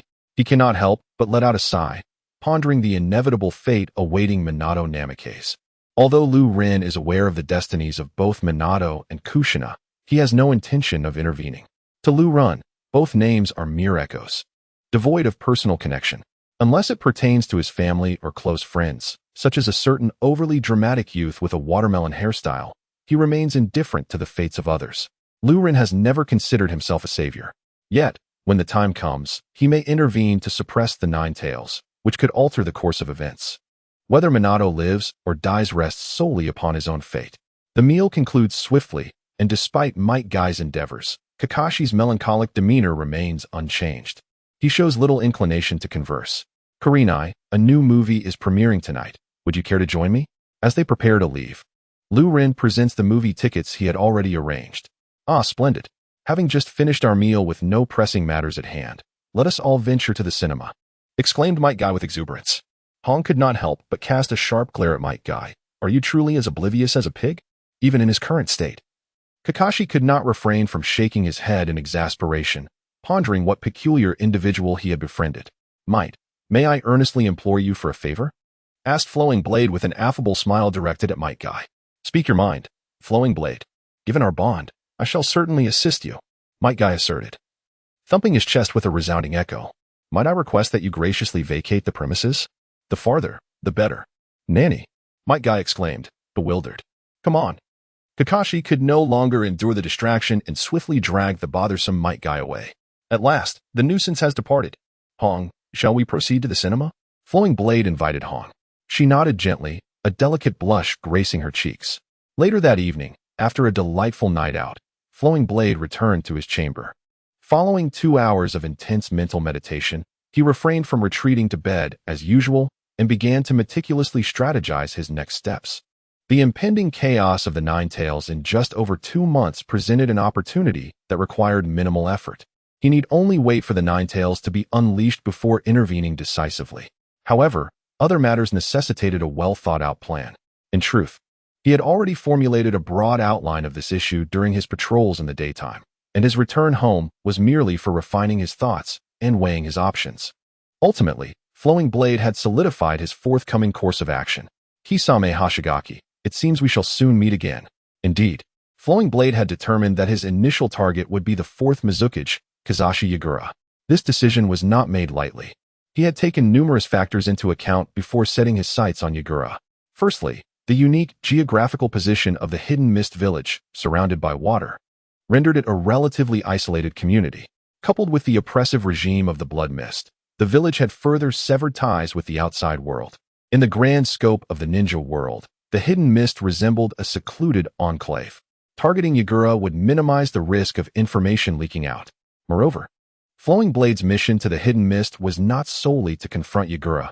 He also sought to locate Kisame Hoshigaki, with hopes of persuading him to join his cause, as he would prove to be a reliable ally. Secondly, Flowing Blade had effortlessly dispatched 5 members of the 7 ninja swordsmen, while the Mizukage, under Obito's control, enforced a repressive regime over the village, plunging it into turmoil. Both the significant depletion of Hidden Mist strength and the prevailing chaos presented favorable conditions for Flowing Blade's endeavors. It is settled. Flowing Blade joyfully concluded his decision. The following day, Liu Ren left a clone in the village to fish leisurely, while he himself utilized the power of Shinjutsu, silently manifesting outside of Konoha. After several hours of travel, he found himself at a dock. Although Shinjutsu is a miraculous means of long-distance teleportation, it requires prior knowledge of the destination. Liu Ren had never set foot in the Hidden Mist village, thus he could not employ Shinjutsu and had to take a boat like everyone else. Once he visited it once, Hidden Mist village would become akin to his private garden, allowing him to sneak in daily for a sign-in, a prospect that delighted him immensely. Originally, Liu Ren intended to sign in at the hidden sand village. However, the urgency of locating the tailed beast's dwelling clearly took precedence, forcing him to temporarily shelve that plan. Are you looking to take a boat, young man? As Liu Ren stood at the dock, numerous boatmen surrounded him, each one eagerly inquiring about his destination. Indeed, I wish to travel to the land of water, to the hidden mist village, Liu Ren replied. To his surprise, upon hearing his destination, the boatmen shook their heads in unison and hurriedly dispersed. Young man, do you not know that the land of water is a closed-off nation? Outsiders cannot freely enter. Approaching carelessly could cost you your life. The ninjas there do not welcome us. A kind-hearted man wearing a straw hat took a moment to explain further before hastily departing. Liu Ren waited for quite a while and questioned numerous people. Yet not a single boatman was willing to take him to the land of water, which left him somewhat amused. Uchiha Liu Ren. At that moment, a vaguely familiar voice called out, prompting Liu Ren to turn around and, indeed, he found himself face to face with two acquaintances, Uchiha and Konan. Since Liu Ren had thwarted Obito's scheme, effectively saving the Akatsuki organization, both Uchiha and Konan were immensely grateful to him and were visibly excited to see him. Is it really you, Liu Ren? Are you headed to the land of water? Upon recognizing Liu Ren, Uchiha and Konan approached him with smiles. Uchiha, Konan, it's wonderful to see you. Liu Ren replied with a joyful smile, holding them in high regard and eager to associate with such honorable individuals. I need to attend to some matters in the land of water, but I never anticipated that the boatman here would refuse to go there. Liu Ren shrugged, a hint of wry amusement in his tone. How fortuitous, Liu Ren. You encountered us just as we are also bound for the land of water. If you do not mind, why not accompany us? Uchiha proposed with warmth and sincerity. You are headed to the land of water, and the boatman will take us. Liu Ren inquired. No, these boatmen fear the ninjas of the land of water. They will not take anyone there. However, we have our own means. Uchiha replied with a smile, waving to a boatman aboard a small vessel, who immediately responded with a wave of acknowledgement. The members of our Akatsuki organization are predominantly impoverished ninjas, some of whom have families striving to make a living here, which is why we have a boat at our disposal. Konan was explaining this to Rinnegan. So that's how it is. Rinnegan nodded in sudden understanding. While he was secretly relieved to have a means to travel to the land of water, he also felt a slight pang of discomfort. Initially, Rinnegan believed that no one would recognize him along the way, which is why he merely changed his attire and donned sunglasses, refraining from employing any transformation techniques. However, he did not anticipate encountering acquaintances on the road, particularly two individuals of impeccable reputation. Yet, Rinnegan's journey necessitated engaging in somewhat disreputable activities. Nevertheless, this was merely a minor inconvenience, causing him a fleeting moment of unease. At worst, he could simply concoct an excuse to leave once they reached Kirigakure and then transform into someone else. With that in mind, Rinnegan graciously accepted the goodwill of Uchiha and Konan. Overjoyed, they called over the Akatsuki member who was piloting the boat, and the trio set off towards the land of water. The journey was lengthy, providing ample opportunity for conversation, and Rinnegan began to chat with Uchiha and Konan. They all held favorable impressions of one another and were eager to forge a bond, creating a pleasant atmosphere. Inevitably, their discussion turned to the purpose of their expedition to the land of water.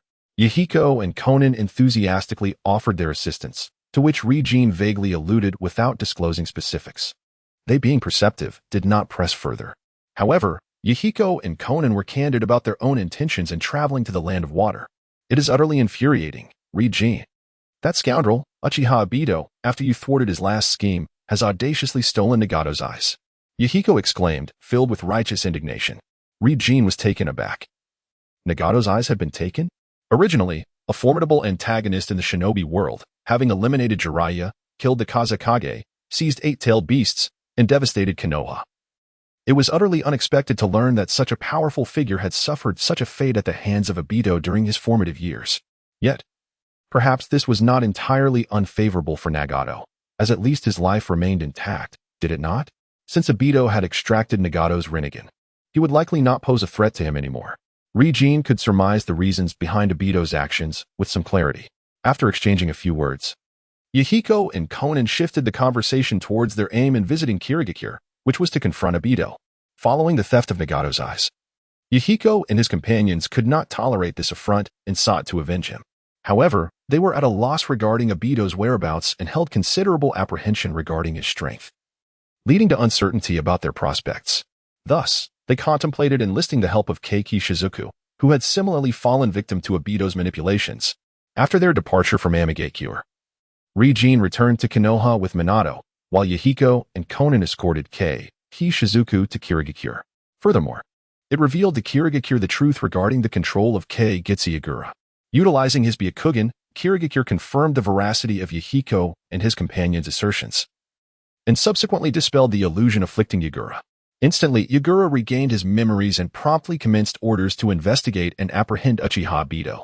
In their shared objective of confronting Tobi, Yahiko and Kirigakure found common ground. Thus, Yahiko sought to visit Kirigakure in hopes of uncovering leads on Tobi's whereabouts. Naturally, the prospect of forming an alliance with Kirigakure to jointly contend with Tobi was even more appealing, which motivated this journey to the village.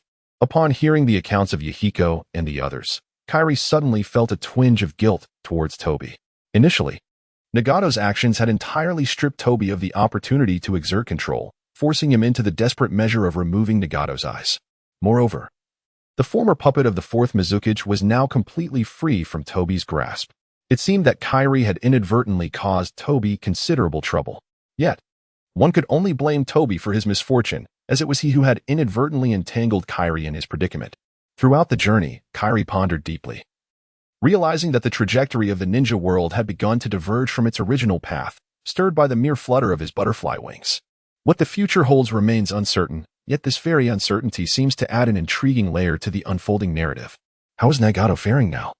Perhaps I shall pay him a visit soon, Kairi suggested suddenly.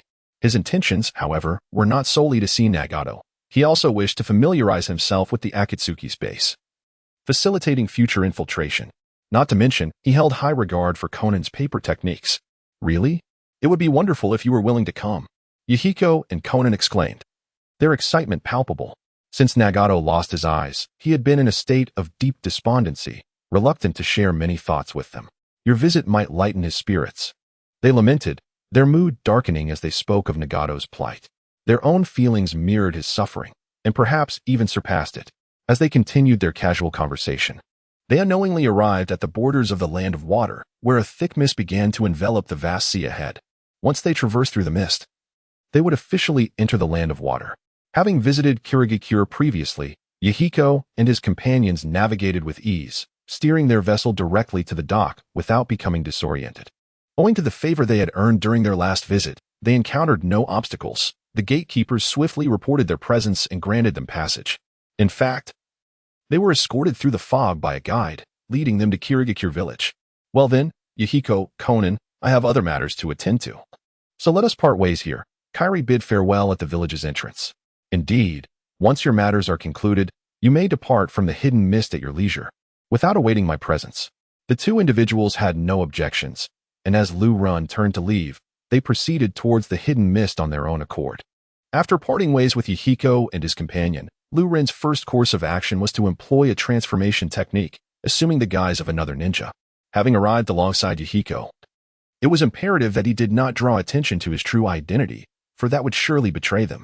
Such treachery was beneath Liu Ren's principles. Disguised as a hidden mist ninja, he began to leisurely traverse the village, akin to a tourist savoring the sights, while he admired the enchanting surroundings. He also took note of the village's layout, for he would undoubtedly return to this hidden sanctuary for future endeavors. It was essential to familiarize himself with significant locations. Presently, as a hidden mist ninja, he drew no scrutiny and could roam freely, indulging in the experience of exploration, without a care in the world. Liu Ren roamed through much of the hidden mist village. The atmosphere in certain areas was pleasant, imbued with an exotic charm, though the pervasive humidity required some acclimatization. Liu Ren casually remarked on the village's environment. Just as he turned a corner and had taken a few steps, a figure rushed towards him with alarming speed. May all hidden mist perish. I shall annihilate you, the assailant exclaimed, quickening his pace upon spotting Liu Ren. Utilizing a body flicker technique, he closed the distance in an instant, appearing before Liu Ren. In the same breath, he launched a fierce punch towards him. Liu Ren noticed that two bone spikes protruded from the assailant's wrist. Instead of evading, Liu Ren allowed the bone-spiked fist to pass through his form effortlessly. What? The attacker froze momentarily, caught off guard by Liu Ren's unexpected maneuver. Before he could regain his composure, Liu Ren swiftly retaliated with a shuriken, slicing through the assailant's throat. causing him to collapse lifelessly to the ground. The deed was final and irrevocable. This assassination was indeed perplexing. Liu Ren silently scoffed. Glancing at the attire of the fallen foe and recalling the bone spikes, he suddenly realized the man's lineage. The Tekebashi clan, or rather, the Kagaya clan, known for their madness. Liu Ren pondered this revelation. His knowledge of the clan was limited. He recalled only Kagaya Kimimaro, the last of his kind. Following the clan's uprising that led to their near obliteration by the hidden mist. Could it be that the Kagaya clan is rising once more? Liu Ren mused, somewhat incredulous. His eyes then sparkled with intrigue. If that were the case, perhaps he could recruit Kimimaro. Devoted to Orochimaru, even to the point of sacrificing his own life. Kimimaro possessed the exceptionally rare bloodline limit of Shikatsu Miyaku, making him a formidable ally. He could indeed prove to be the perfect subordinate. With the thought of rescuing Junmaru in mind, Liu Ren found it increasingly difficult to suppress his yearning. Given his formidable strength, accomplishing this task would be effortlessly achievable. The only concern lay in Junmaru's affliction, an incurable ailment that even Orochimaru, the esteemed scientist of the Hokage, could not remedy. Yet, for Liu Ren, this posed no insurmountable challenge. To be more precise, should Liu Ren's plan ultimately succeed, the predicament would cease to exist. Once he attained the 6 paths level and wielded the power of yin and yang release, healing Junmaru would be a trivial matter. Resolute in his determination, Liu Ren ceased his musings and initiated the body flicker technique, advancing forward. Based on the recent attack by a member of the Kagaya clan, it was evident that the battlefield lay ahead. Soon enough, the distant sounds of battle reached Liu Ren's ears, revealing 2 groups of figures engaged in a fierce clash, namely, the ninjas of the mist and the Kagaya clan. However, the combat prowess of the Kagaya clan was undeniably formidable. Each member fought with a reckless abandon akin to madness, employing a ruthlessly aggressive style that was nothing short of savage. Coupled with their Kekkei Genkai, the Shikatsu Miyaku, they were further empowered. While not every Kagaya clan member could match Junmaru's caliber, the presence of their bloodline offered a significant enhancement to their combat abilities, even if imperfect. The brutal skirmish unfolded as a one-sided massacre. The air was filled with the sounds of splattering blood, mingled with muffled groans and anguished cries as the mist ninjas fell one after another. "Hold on. Asada has gone to notify us. Lord Terumi is on her way," echoed the desperate encouragement among the ranks, instilling a glimmer of hope. Once Lord Terumi arrives, these traitors will meet their demise. Yet, ultimately, the outcome remained unchanged. All the mist ninjas were mercilessly slain by the Kagaya clan members. The remaining Kagaya warriors, a dozen or so, were drenched in blood, their faces bearing expressions of frenzied bloodlust that bore resemblance to a cinematic depiction of deranged killers, enough to terrify even the bravest of children. Terumi? Huh. Comrades. Slaying mere ninjas lacks thrill. Let us target someone like Terumi or Kagaya Yagura. One Kagaya member exclaimed, licking the blood from his lips, his eyes gleaming with fervor. Indeed. Let us eliminate the Mizukage and Terumi. Echoed the fervent cries from the others, each voice brimming with impatience. Witnessing this scene, Liu Ren found himself at a loss for words. Had these Kagaya warriors never contemplated their own fate? With their overwhelming combat prowess, should they truly desire to escape from the mist, they would find it impossible to be contained by the current forces of the village. However, these individuals evidently failed to contemplate such matters. Their sole desire was to engage in a ruthless massacre. Just as the members of the Kagaya clan were buoyed by their fervor, a mist ninja nonchalantly leaped down from the wall. A hush fell over the scene as all the Kagaya clan members turned in unison to regard this ninja. Did this individual truly dare to reveal himself? Was his mind utterly deranged? Do you know how to locate Kimimaro? The ninja inquired calmly, seemingly unperturbed by the presence of the Kagaya clan. According to Liu Ren's recollections, during the Kagaya clan's insurrection, Kimimaro had not collaborated with the clan, but rather acted independently. The clan leader had commanded him to act according to his own volition and eliminate any mist ninja he encountered. Kimimaro could now be lurking in any corner of the mist.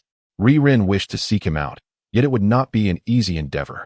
The prominent clans in the Hokage's realm often possessed internal communication methods, rendering them more reliable than Liu Ren's aimless wandering. Kimimaro, how do you know of our clan's perfect bearer of the Shikatsu Miyaku? The Kagaya clan leader asked Liu Ren, his curiosity piqued. Kimimaro was their clan's most flawless weapon, kept securely within their territory and never released. It was a rarity for even many within the Kagaya clan to be aware of Kimimaro's existence. The arrival of a mist ninja seeking Kimimaro was indeed astonishing. You need only answer me. Do you know or not? There is no need for excessive chatter. Rinnegan replied coldly. Clan leader, why bother with such trivialities? Let us simply eliminate him. One of the Kagaya clan members urged. Indeed. Let us slay this intruder and revel in the carnage today. Nothing else matters. The other Kagaya clan members echoed, clamoring for action. At this moment, the clan leader grinned. An expression of unrestrained savagery. Indeed, today is a day for us to indulge in slaughter. Such a delightful atmosphere must not be sullied. Regardless of how this person knows of Kimimaro or his intentions, it is of no consequence. For today, the Kagaya clan shall be obliterated alongside the village. Die. A Kagaya clan member standing beside the leader uttered a low growl before darting towards Rinnegan. With a guttural sound, sharp bone spikes erupted from his palms, thrusting violently towards Rinnegan's chest. Shinra Tensei. Rinnegan remained still, unleashing a distant Shinra Tensei upon the Kagaya member. Crack. The head of the Kagaya clan member was severed cleanly from his body. However, finding the presence of a severed head within a Shinra Tensei space repulsive, Rinnegan swiftly relocated it within his dimensional realm before promptly expelling it thereafter. The entire sequence of events transpired in a fleeting moment, rendering those unaware of the truth utterly perplexed about what had truly occurred. They merely witnessed the assassination of a Kagaya clansman, whose head inexplicably detached with a resounding thud. The strangeness of it all was indescribable. After a full 2 seconds, the headless body of the Kagaya clansman staggered forward a step before collapsing to the ground. The scene fell into an eerie silence once more. Each Kagaya clansman was left in shock by Liu Ren's bizarre, yet formidable technique. However, after a brief pause, the group of Kagaya before them erupted into a frenzy, their eyes gleaming with excitement, exhilaration, and a thirst for blood. This individual is remarkably powerful. To slay him would be exhilarating. Do not contest with me, he is mine. A horde of Kagaya clansmen charged wildly toward Liu Ren. Truly, they were a band of lunatics. Liu Ren inwardly cursed, yet remained steadfast, entering sage mode in an instant. Thunderous chakra began to surge within him. Chidori flow. Crackle, crackle. A vast web of lightning descended from the heavens, enveloping all the Kagaya clansmen within its grasp. The Chidori flow that Liu Ren employed was of sage mode caliber, its potency far surpassing that of the second Hokage's variant. The throng of Kagaya rushing toward him was instantly electrified, suffering significant casualties on the spot. Those whose strength was somewhat lacking perished without uttering a sound, while the others who survived were gravely injured, utterly devoid of combat capability. Only one person stood apart, the Kagaya clan leader. At that critical moment, the clan leader swiftly activated his bloodline limit, manifesting a multitude of bone spikes that erupted outward, forming a formidable protective shell that encased him entirely, thereby shielding him from the terrifying onslaught of lightning. The other Kagaya clansmen were powerless to replicate such a feat, destined to meet their demise. I have never witnessed such a terrifying lightning technique. Even Kuratsuchi Raiga, wielding the lightning blade, could not unleash such a degree of lightning ninjutsu. You are not a ninja from the mist. Who are you?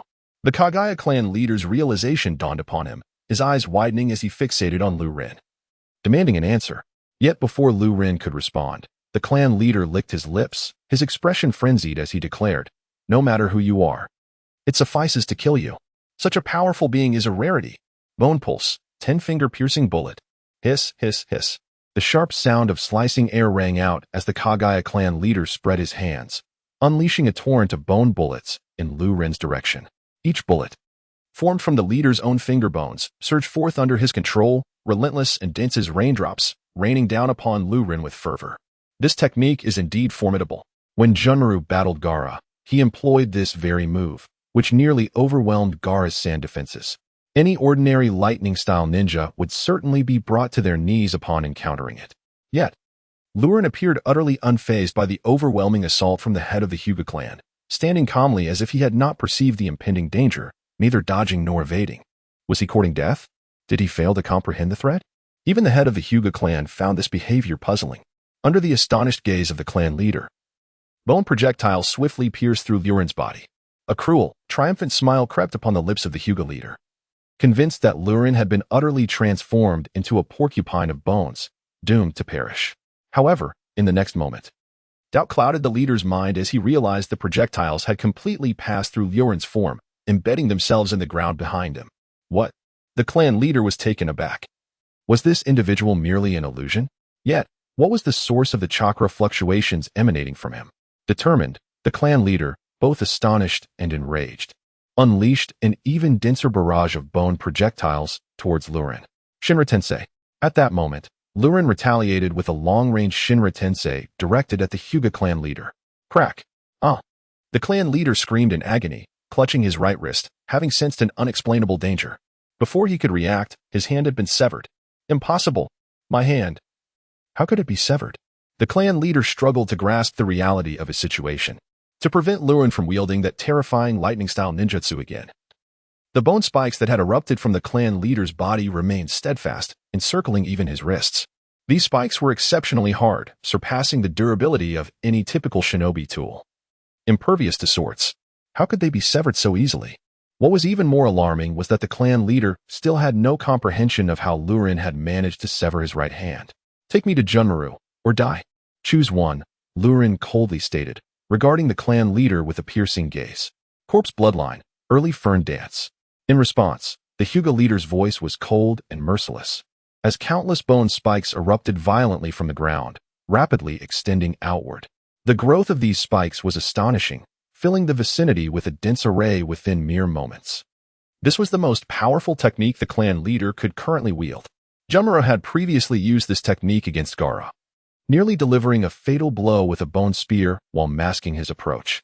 Had he not succumbed to illness at a critical moment, Gaara would have truly faced his end. The might of this technique was undeniable.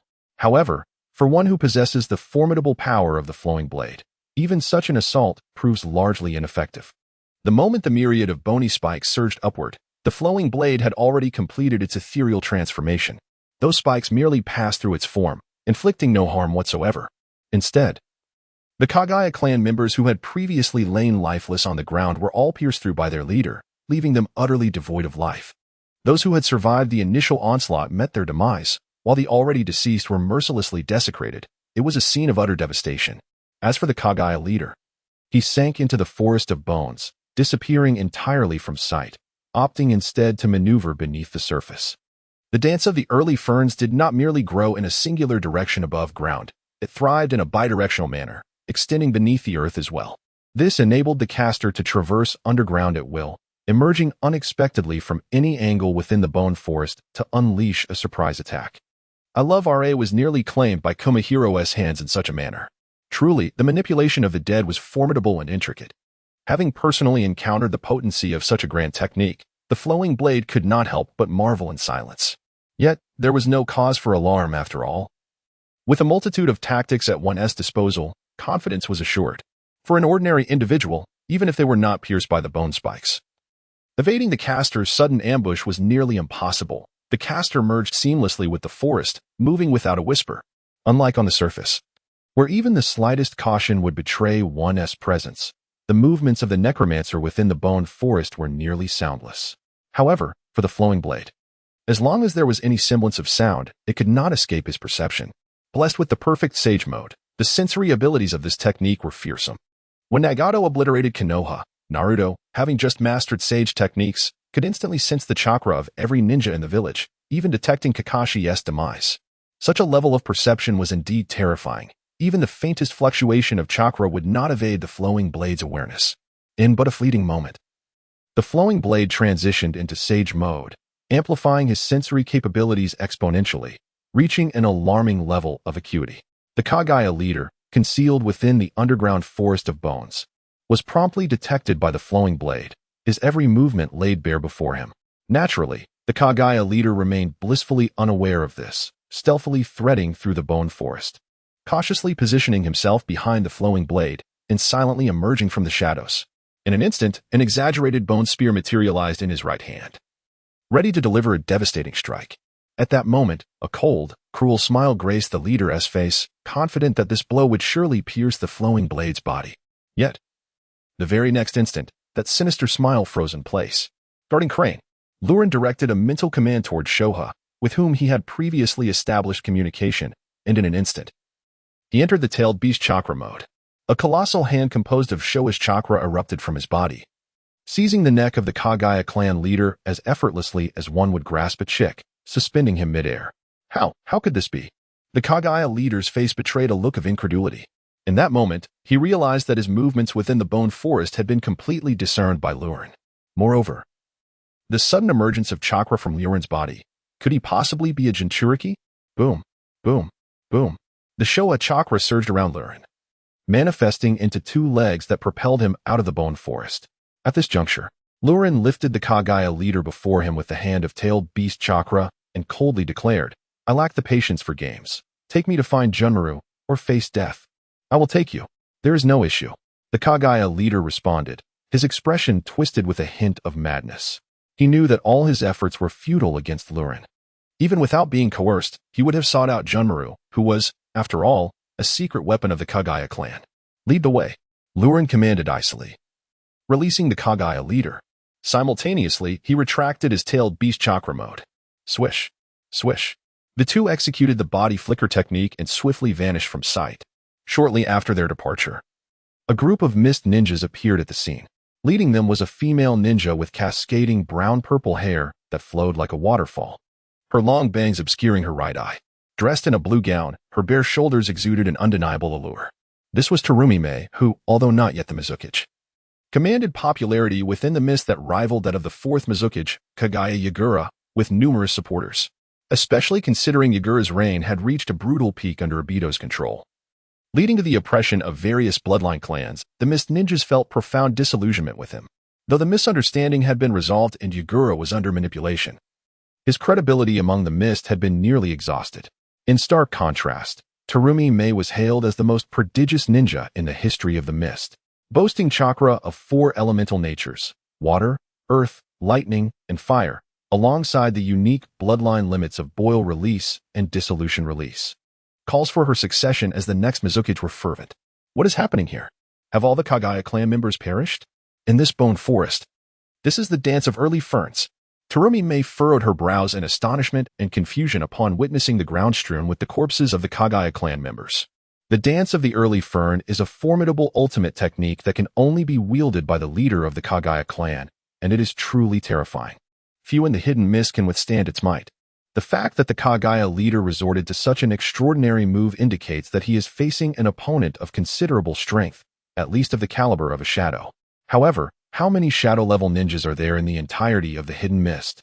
More critically, amidst the bone forest, there are no corpses other than those of the Kagaya clan. This implies that even after unleashing this ultimate technique, the Kagaya leader failed to vanquish his adversary. Instead, every member of the Kagaya clan has perished. From the moment Terumi Mei received the distress call to her swift arrival, how much time has elapsed? Just a short while ago, Terumi Mei had received a plea for help from an Umbu team that had encountered a significant number of Kagaya clan members, finding themselves in dire straits and in urgent need of her assistance. Terumi Mei dared not delay.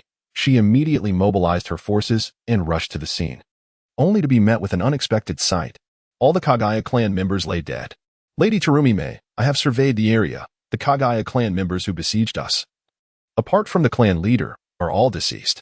A battered and disheveled Umbu ninja, who had come to seek Terumi Mei's aid, reported before her. This individual was Asada. The ninja dispatched to summon Terumi Mei for assistance. Lady Terumi Mei, judging by the various traces at the scene, this group of Kagaya clan members engaged in 2 battles in total. The first, evidently, was against Asada and his team, and apart from Asada, who managed to escape to inform us, the others were slain. Following that, the Kagaya clan engaged in a second skirmish. Please observe. These dozen or so Kagaya members still bear a potent residue of lightning chakra. If I am not mistaken, they were swiftly overwhelmed by a large-scale lightning jutsu, rendering them combat ineffective. Subsequently, the Kagaya leader unleashed the dance of the early fern, and half of them perished without the opportunity to evade the strike. The other half met their demise during the lightning attack, having been pierced by bone spikes while already dead. Before long, another Umbu ninja arrived to report to Terumi Mei. Her expression turned gravely serious. She had already deduced these circumstances herself without needing further elaboration. Who, indeed, could obliterate a dozen Kagaya clan members in an instant? Terumi Mei's brow furrowed as if a chrysanthemum were blooming in the depths of autumn, coupled with the lightning chakra. The only individual she could surmise was the wielder of the lightning blade among the 7 ninja swordsmen, Raiga. Yet, Raiga had perished in Konoha a year prior, and the lightning blade had been lost alongside him. Moreover, Raiga could not possibly have been a match for the Kagaya clan leader. Who then was this mysterious expert who struck? As Yume conducted an on-site investigation accompanied by the Umbu ninjas, Ryuren had already begun to traverse the hidden mist alongside the leader of the Kagaya clan, heading towards their ancestral grounds. Ryuren's suspicions proved correct. The Kagaya leader indeed possessed a method of communication among kin. He had reached out to Kimimaro, summoning him back to the clan's territory for a reunion. Kimimaro was on his way. Within the clan's grounds, the Kagaya leader addressed Ryuren, a glint of bloodlust flashing in his eyes. Kimimaro is our clan's most perfect bearer of the Shikatsumiyaku. Kill him, or let him kill you. Before the Kagaya leader could finish his sentence, Ryuren swiftly severed his head with a distant strike of his divine power. Having located Kimimaro, this lunatic would not be spared. After a brief wait within the Kagaya territory, a child with white hair and 2 small red dots on his forehead appeared in the courtyard. Undoubtedly, it was Kimimaro.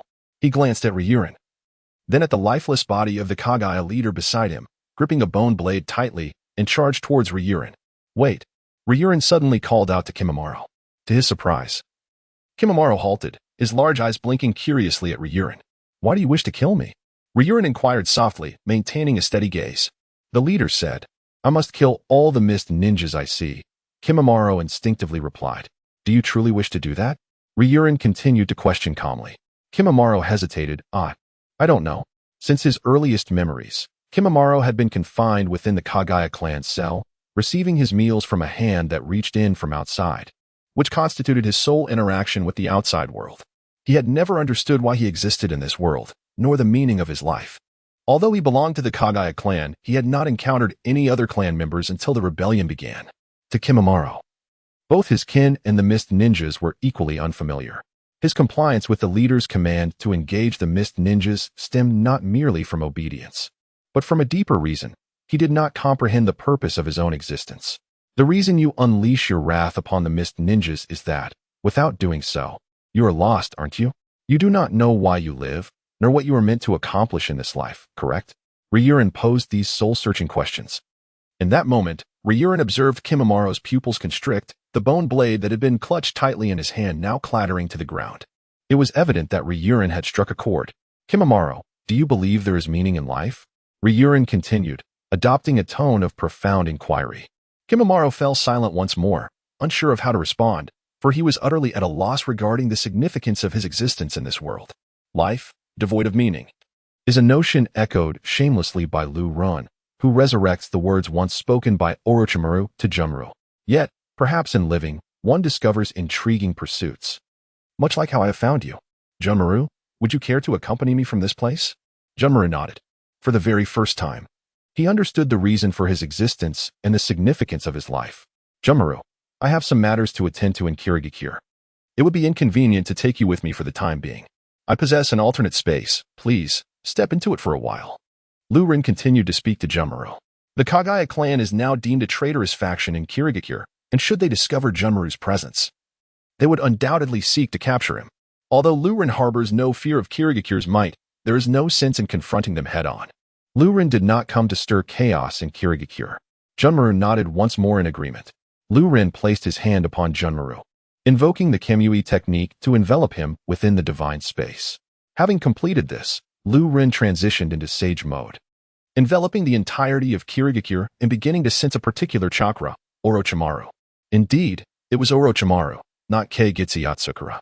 Liu Ren recalled that during the Kagaya clan's rebellion, Orochimaru had also been active within Kirigakure. This presented an opportune moment to confront him. Indeed, Liu Ren sought to challenge Orochimaru. Firstly, ever since Orochimaru had attacked Liu Ren a year prior, they had become adversaries, a fact that required no elaboration. Secondly, Liu Ren desired to visit the Richi cave to acquire the sage techniques contained within. Thirdly, in terms of sheer power, Orochimaru was undeniably a formidable ally.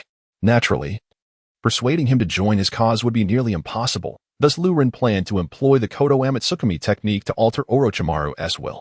Typically, Liu Ren was reluctant to use such an extraordinary ocular technique unless absolutely necessary, as it felt akin to cheating, which diminished the thrill of the encounter.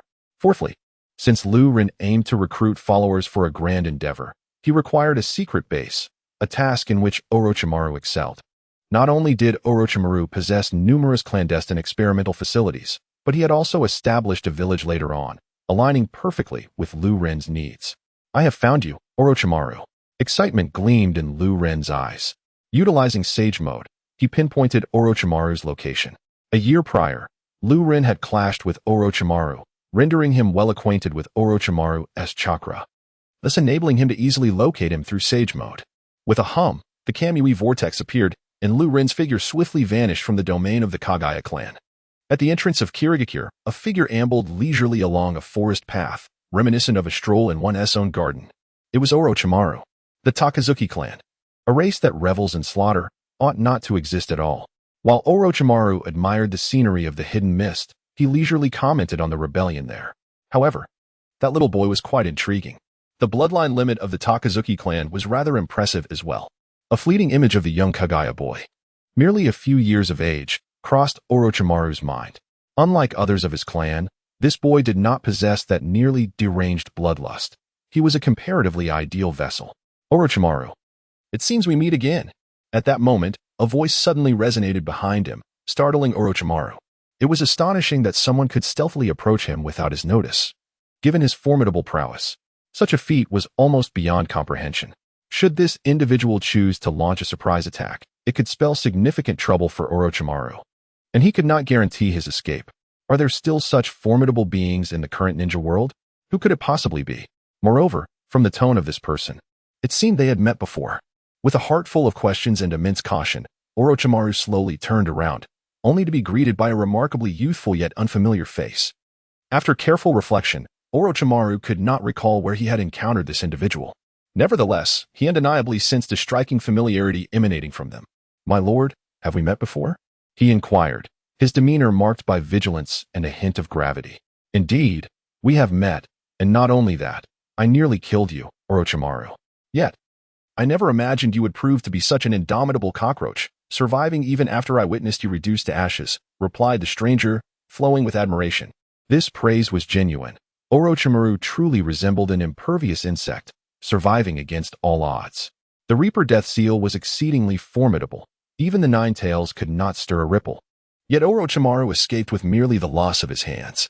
Itachi Uchiha's Tenseigan was no less formidable. What ninja could withstand it? Yet, Orochimaru managed to break free from such a supernatural seal. Tragically, after his escape, Orochimaru was again reduced to nothingness by Itachi's Amaterasu. Surely, that should have been the end. For it was Amaterasu. Yet, Orochimaru ultimately resurrected once more. While this final revival appeared to be somewhat fortuitous, the stranger believed that even if Sasuke had not revived Orochimaru, he would have his own means to achieve resurrection.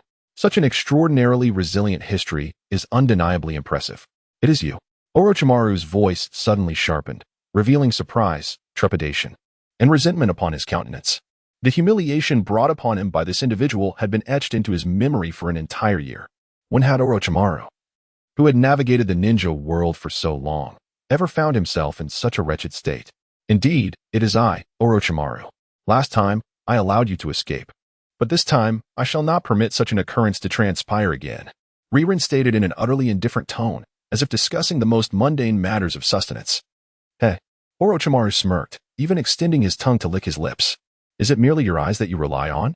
With that utterance, Orochimaru ceased to engage in further trivialities and suddenly opened his mouth wide towards Rinnegan, from which a dark serpent emerged.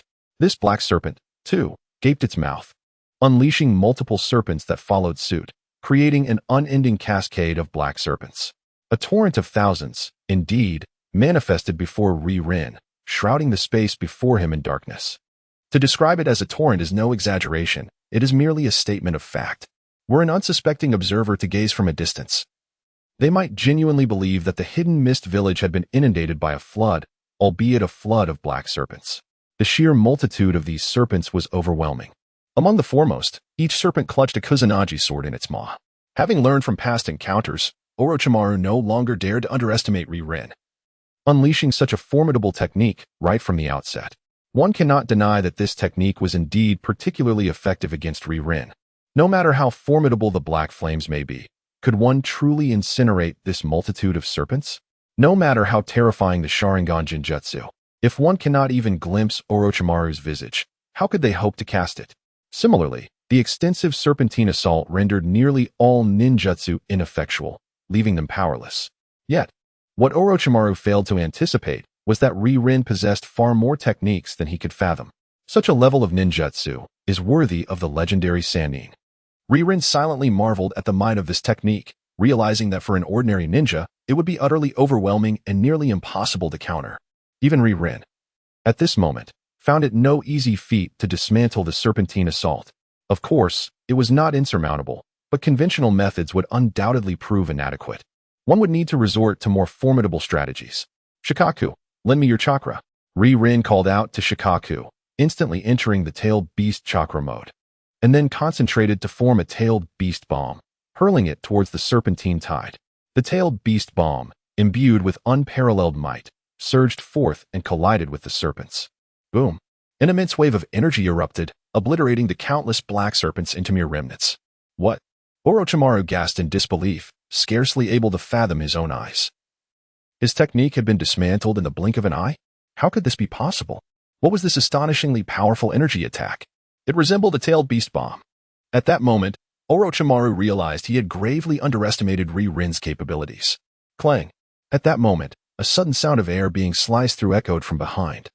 By the time Orochimaru reacted, a chilling blade had already cut through his skin, piercing deep into his flesh. Utilizing the ability of Kamui, the figure of Flowing Blade had silently appeared behind Orochimaru. Flowing Blade drew forth a sword and aimed a lethal strike at Orochimaru's neck. Oh no! A thought flashed through Orochimaru's mind. He realized that evasion was futile at this juncture. Thus, he swiftly extended his right hand. A thick black serpent slithered out from his sleeve, and then, from the serpent's gaping maw, another Orochimaru emerged. At that very moment, Flowing Blade severed the head of Orochimaru's original form. With a thud, it fell directly in front of the newly emerged Orochimaru, their faces mere inches apart. Orochimaru thought, if it were anyone else, that strike would have surely been fatal. Truly, Orochimaru, you possess an abundance of life-preserving techniques. Flowing Blade's voice, laced with a hint of mockery, echoed in Orochimaru's ears. He chuckled, we have only just begun. My arsenal of techniques is beyond your imagination. With a disdainful snort, Orochimaru rose from the ground. On the surface, he feigned indifference towards Flowing Blade, yet in truth, he was immensely wary of him. How had his opponent managed to infiltrate so stealthily? Summoning jutsu. Rising to his feet without a moment's hesitation, Orochimaru bit his finger, quickly formed hand seals, and struck the ground. Boom! A colossal creature materialized before Flowing Blade. It was an enormous azure-purple python, its head towering 2 or 3 times higher than Flowing Blade. Coiling like a small mountain. Even without taking action, its mere presence was suffocating. This was Orochimaru's summoning beast, the 10,000 Snakes. Orochimaru, why have you summoned me? The voice of 10,000 Snakes was imbued with displeasure, coldly rebuking Orochimaru. Do not underestimate this individual. He is quite extraordinary. Moreover, he hails from the Uchiha clan. His genjutsu is exceedingly formidable. Close your eyes quickly. I have never encountered such terrifying illusions. Standing atop the head of 10,000 snakes, Orochimaru spoke with grave seriousness. 10,000 Snakes was no ordinary summoning beast, but a sage serpent from the Dragon Cave, possessing exceptional sensory abilities for sage arts. Even without sight, it could engage in battle effectively. Orochimaru, have you truly been intimidated by this fellow? How unworthy of you! 10,000 Snakes sneered contemptuously. Nevertheless, despite its disdain, 10,000 Snakes promptly closed its eyes. Though it often displayed arrogance in Orochimaru's presence, it was far from foolish. It understood well that any ninja who could instill such fear in Orochimaru was not to be underestimated. After all, the myriad serpents were acutely aware of Orochimaru's capabilities. Otherwise, how could his pride allow him to forge a pact with such a formidable figure? Yet, even someone as powerful as Orochimaru was evidently terrified of the opponent's illusionary techniques, suggesting that these skills were truly fearsome to a remarkable degree. In addition to his illusions, there existed another terrifying ability, fire-based ocular jutsu, which one must also regard with caution. Orochimaru reiterated this warning with a tone of earnestness. To think you have been reduced to such a state of fear. This is truly uncharacteristic of you, Orochimaru. One she remarked in a hoarse voice, adding with conviction, 100 sacrifices, not a single one, must be missing. When have I ever fallen short? Orochimaru replied with a similarly raspy chuckle. Boom. Wan Shi writhed his exaggeratedly massive form and charged towards Liu Ren. At that moment, Liu Ren's mind sparked, and he entered Sage mode, activating his body flicker technique, which allowed him to vanish from sight in an instant. Wan Shi's head struck the ground where Liu Ren had just stood, creating a deep crater. What a coward, too afraid to face me directly. Wan Shi sneered mockingly. In truth, he did not dare to underestimate Liu Ren in the slightest. As the saying goes, a glimpse through a pipe reveals only a fraction of the leopard. Liu Ren's earlier body flicker technique was not something an ordinary person could replicate. Very well, I shall grant your wish. Liu Ren laughed softly and began his advance toward Wan Shi. Having previously marked Wan Shi with the Flying Thunder God technique, he felt no reservations about dominating him now. Seeking death, Wan Shi growled in anger, his colossal form spiraling toward Liu Ren. However, he soon sensed something amiss as Liu Ren's hands began to coalesce an energy sphere that sent shivers down his spine. How could this be? A Rinnegan? Wan Shi's mind reeled, as Orochimaru above him lost his composure. No. It's Sage Art, a super-large Rinnegan. How could he possibly know Jiraiya's signature move? Orochimaru was genuinely perplexed. Did Uchiha Liu Ren possess Sage techniques? When had he entered Sage mode? Was preparation unnecessary for him? No. Those who entered Sage mode must exhibit certain distinctive traits, yet Liu Ren showed no such anomalies. Furthermore, only Minato Namikaze and Jiraiya and Konoha could perform the Rinnegan. When did the Uchiha clan acquire such a technique? Orochimaru was thoroughly bewildered by Liu Ren's prowess. Yet soon, a glint of frenzied excitement flickered in Orochimaru's eyes. The more secrets Liu Ren possessed, the more exhilarated he became. Such a body was an exquisite vessel, a rare find that Orochimaru could scarcely dream of. It surpassed the perfection of the Kagaya clan's young prodigy he had encountered not long ago. Boom! A tremendous wave of tumultuous energy surged forth, accompanied by a terrifying torrent of power. The immense form of the myriad serpents was unexpectedly overturned by the forceful strike of the flowing blade. As it writhed, the earth trembled as though a quake had occurred. The spectacle was nothing short of extraordinary. How could such a formidable entity be felled by a mere ninja with a single blow? This was utterly shattering to the serpent's worldview. Ah, Orochimaru, you scoundrel. Why did you not forewarn me of this person's prowess? You have led me to my doom. Following this, the myriad serpents, filled with both fury and astonishment, hurled a curse at Orochimaru before vanishing in a puff of smoke. Such a hasty retreat. The flowing blade shrugged. This myriad serpent was nothing more than a common thug. A true coward who preys on the weak. Reanimation jutsu. Orochimaru's voice, gravelly yet tinged with excitement, resonated at that moment. The flowing blade instinctively followed the sound and saw the ground before Orochimaru being torn asunder. Two coffins emerged from the depths below. Uchiha flowing blade. This is a newly acquired technique of mine. Orochimaru licked his lips with a hint of renewed confidence. Although the various tactics of Uchiha flowing blade filled Orochimaru with trepidation, he believed that no matter how powerful the opponent, they could not withstand his technique. With infinite chakra and an undying body, he was on a level akin to cheating. Even if the two could only exert 50 to 60% of their strength, it would still be formidable. Clang, clang. The sound of coffin lids opening echoed, revealing two ninjas clad in the attire of the Warring States period within the flowing blade's line of sight. It was Senju Hashirama and his brother. What was happening? Senju Hashirama looked around in confusion, momentarily unable to comprehend the situation. He had clearly perished. Someone has used the reanimation jutsu to summon us. Senju Tobarama was the first to grasp the reality, his brows furrowing in concern. Reanimation jutsu? Tobarama, I warned you long ago against practicing such forbidden techniques. Yet you would not listen, and now it has been used upon us, has it? Senju Hashirama glanced at Senju Tobarama with a hint of resignation. Then his gaze shifted to the young Orochimaru standing behind them. It is you, young man, who has summoned us. Senju Hashirama inquired, fixing his gaze upon Orochimaru. Orochimaru responded. Being referred to as young feels rather peculiar.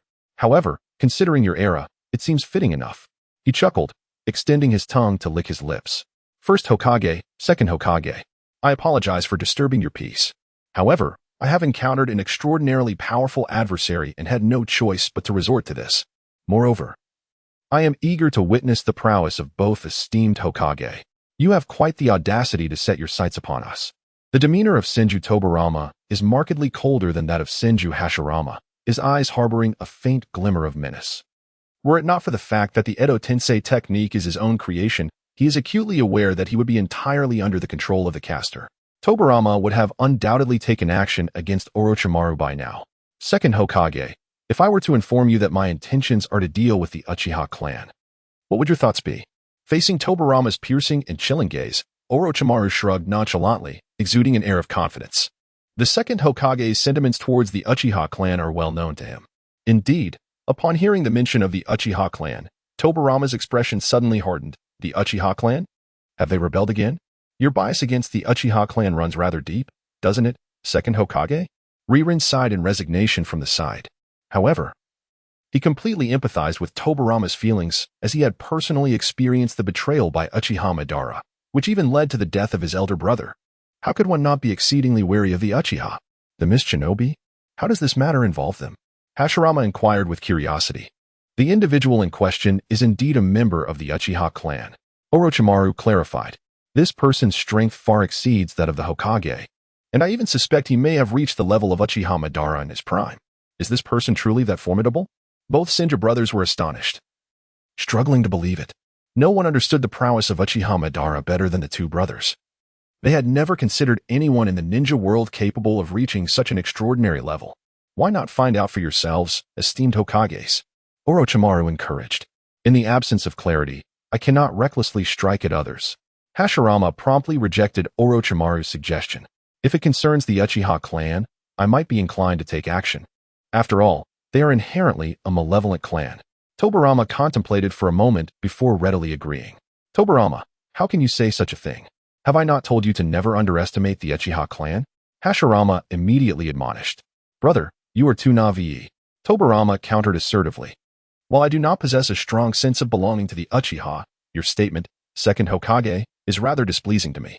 At this moment, Rinnegan furrowed his brow and interjected. He is, after all, of the Uchiha lineage. Hearing someone declare that his clan is inherently evil is hardly pleasant for him. Moreover, it is exceedingly impolite, second Hokage. Rinnegan firmly addressed Tobirama. This tone indeed reflects the Uchiha, and judging by your strength, it seems prudent to eliminate you. Tobirama began to approach Rinnegan. Tobirama, I sincerely apologize, first Hokage, but since you refuse to comply, I must erase your personality. As Senju Hashirama's words trailed off, he was abruptly interrupted by Orochimaru. Simultaneously, Orochimaru produced a kunai inscribed with intricate seals and plunged it into the back of Hashirama's skull. Instantly, Hashirama fell silent, rendered entirely a puppet under Orochimaru's control. Although this maneuver diminished Hashirama's combat prowess, it was an unavoidable circumstance, for he refused to take action. Water style, water breaking wave.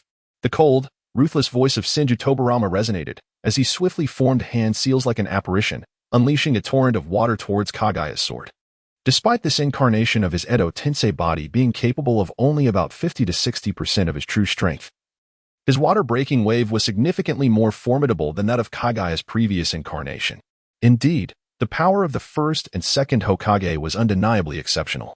With a sharp sound, the water stream he expelled pierced through Kagaya's body with alarming ease. How could it be so simple? At the moment Tobirama struck, he was taken aback. Was this truly a ninja of Uchiha Madara's caliber? Was it truly that effortless? Orochimaru, too, was astonished. Kagaya's strength should not have allowed for such a straightforward hit. Yet in the next instant, both Tobirama and Orochimaru's expressions shifted dramatically. Kagaya had suddenly transformed into an ethereal shadow, the water stream passing harmlessly through him, inflicting no damage whatsoever. A genjutsu? When did this occur? Tobirama's heart raced with realization. Kamui. At that moment, Kagaya abruptly turned to face Tobirama, initiating a long-range Kamui attack. With a sickening crunch, Tobirama's head was severed cleanly from his body. What? Orochimaru's eyes widened in disbelief. What technique had Uchiha Kagaya employed to so effortlessly decapitate the second Hokage? This Uchiha Kagaya possessed such a terrifying secret technique? Tsukuyami, Amaterasu. Tail Beast Bomb, Supergiant Rinnegan. Orochimaru had witnessed countless formidable techniques from Kagaya, believing he had truly grasped Kagaya's capabilities. Yet, the reality proved far more alarming. Kagaya had yet to unleash even greater powers. What an aberration! How could such potent and bizarre techniques seem to emerge one after another? Had that mysterious method been directed at him, would his head have met the same fate? In that moment, Orochimaru felt a profound sense of trepidation towards Kagaya. Initially, he thought that summoning the first and second Hokages would suffice to confront Kagaya. However, who could have anticipated that the second Hokage would be so inexplicably decapitated upon engagement? If the second Hokage had been a living being, this would imply that Kaguya had effectively executed him in an instant. Fortunately, the Edo Tensei body could recover from damage, alleviating concerns about the second Hokage's demise. In that moment, Orochimaru's trepidation towards Ryun reached an apex, leaving him utterly cautious. He swiftly controlled Senju Tobirama, propelling him towards Ryun. Whoosh! Ryun flicked his wrist, hurling a flying Thunder God Kunai at the headless body of Senju Tobirama, activating the Flying Thunder God technique, causing him to vanish instantaneously. He flawlessly evaded the attack from Senju Hashirama. The Flying Thunder God! Orochimaru nearly exclaimed. Could Uchiha Ryun wield the Flying Thunder God technique as well? As Orochimaru watched in astonishment, Ryun appeared before Senju Tobirama in an instant, extending his hand and resting it upon Tobirama's shoulder. Given that Tobirama had just lost his head and was in the midst of regeneration, he was devoid of any capacity for resistance, leaving him vulnerable to Ryun's actions. It was futile. No matter the damage inflicted upon the reanimated body, it would automatically restore itself, an exercise in futility, Orochimaru mused coldly. Kaminari. Ryun focused his gaze on Tobirama, unleashing the close-range Kamui, resulting in a vortex of space emerging. Senju Tobirama, having regained half of his head, was entirely consumed by the Kamui space, vanishing as if he had never existed. Naturally, the Kamui space was vast and under Ryun's control. He did not transfer Tobirama next to Jinmaru. However, Senju Tobirama was not a senseless killer. Even if placed near Jinmaru, there would be no imminent danger. Second Hokage, dealt with. Ryun clapped his hands, as if he had merely accomplished a trivial task. In truth, it was indeed so, just 2 Kamui and 1 Flying Thunder God technique, nothing more. It truly did not require much exertion. Is this a space-time ninjutsu? Orochimaru felt a numbing sensation wash over him. Uchiha Ryun had once again executed an extraordinarily grotesque technique. The second Hokage, whom Orochimaru had held in high regard, was thus transferred to another realm. Orochimaru immediately sensed that he had completely lost control over Senju Tobirama. No, more precisely, he could no longer feel the contractual connection to Senju Tobirama. However, even if he still retained some control, it would be ineffective, for Tobirama could not breach the spatial barrier to emerge once more. Now, only Senju Hashirama remained. Would release. Crack. Under Orochimaru's command, Senju Hashirama clapped his hands. Snap. The ground beneath Ryun began to tremble, as branches of wood erupted from the earth one after another, spiraling towards Ryun like venomous serpents. Even in this weakened state, Senju Hashirama's wood release was incomparably more formidable than the techniques utilized by Obito in the past. The two were not even in the same league.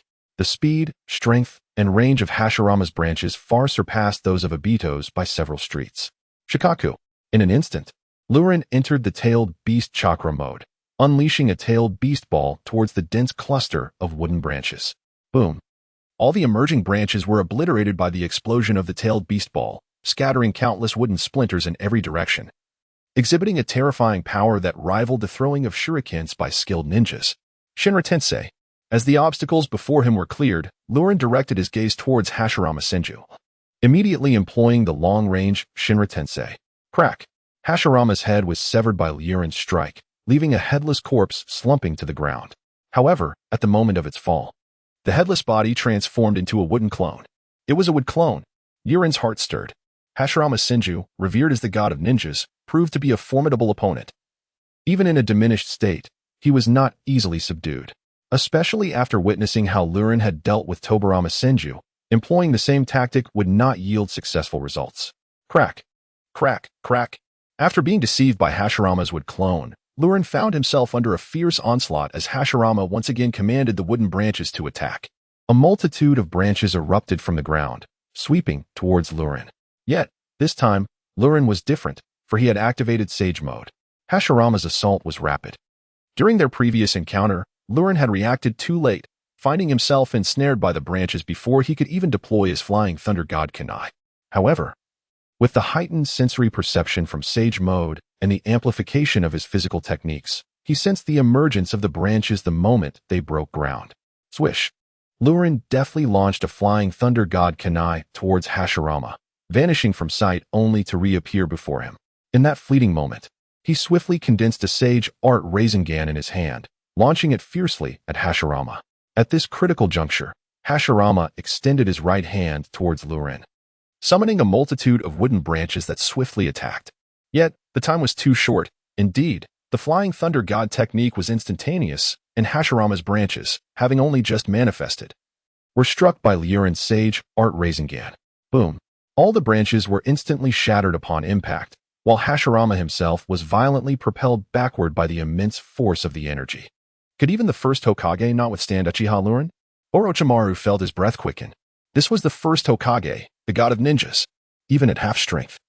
He was not someone to be trifled with. Clap. Hashirama quickly regained his footing, clapping his palms together as several wooden dragons emerged, spiraling towards Liu Ren with fierce intent. They were truly three immensely powerful beasts, capable of wreaking monumental destruction with the slightest movement. Boom, boom, boom. In a moment, the earth trembled violently, with one pit after another appearing and numerous fissures continuously cracking open, creating a truly terrifying spectacle.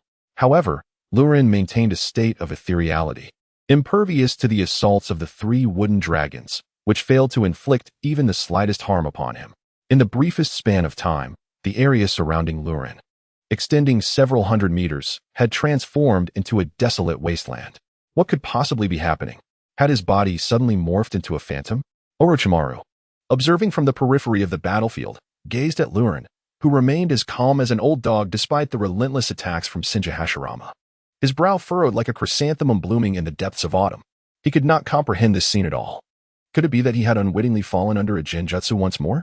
But that seemed implausible, ever since Liu Ren had ruthlessly defeated him in the Tsukuyomi realm. Orochimaru had refrained from meeting Liu Ren's gaze. Since Liu Ren's appearance, he had not exchanged any eye contact with him. Logically, he should not be ensnared by an illusion. Yet, how could the opponent suddenly become ethereal? Was it yet another of his extraordinary techniques? Orochimaru felt as though his mind was becoming increasingly burdened. The myriad of techniques displayed by Liu Ren transcended his comprehension. Boom. The wooden dragons continued their relentless assault on Liu Ren, who appeared utterly oblivious. Executing his instant body technique and charging towards Senju Hashirama, he disregarded all attacks from the wooden dragons and advanced straight to Hashirama's side. Naturally, throughout this endeavor, he maintained his ethereal state, allowing him to move unimpeded, though he could not initiate an attack. However, his ocular technique remained unaffected. Amaterasu. As Liu Ren's Sharingan pivoted towards Senju Hashirama, an inferno of terrifying black flames erupted upon Hashirama's body. Clap. Hashirama clapped his hands, would release. Crack, crack, crack. Numerous wooden branches erupted forth from his body, forcefully dispelling all of the black flames. Liu Ren's formidable strike failed to impact Hashirama in any significant manner. Nonetheless, it was not without consequence. At the very least, this maneuver created a moment of distraction for Hashirama, granting Liu Ren a brief opportunity. Chidori stream.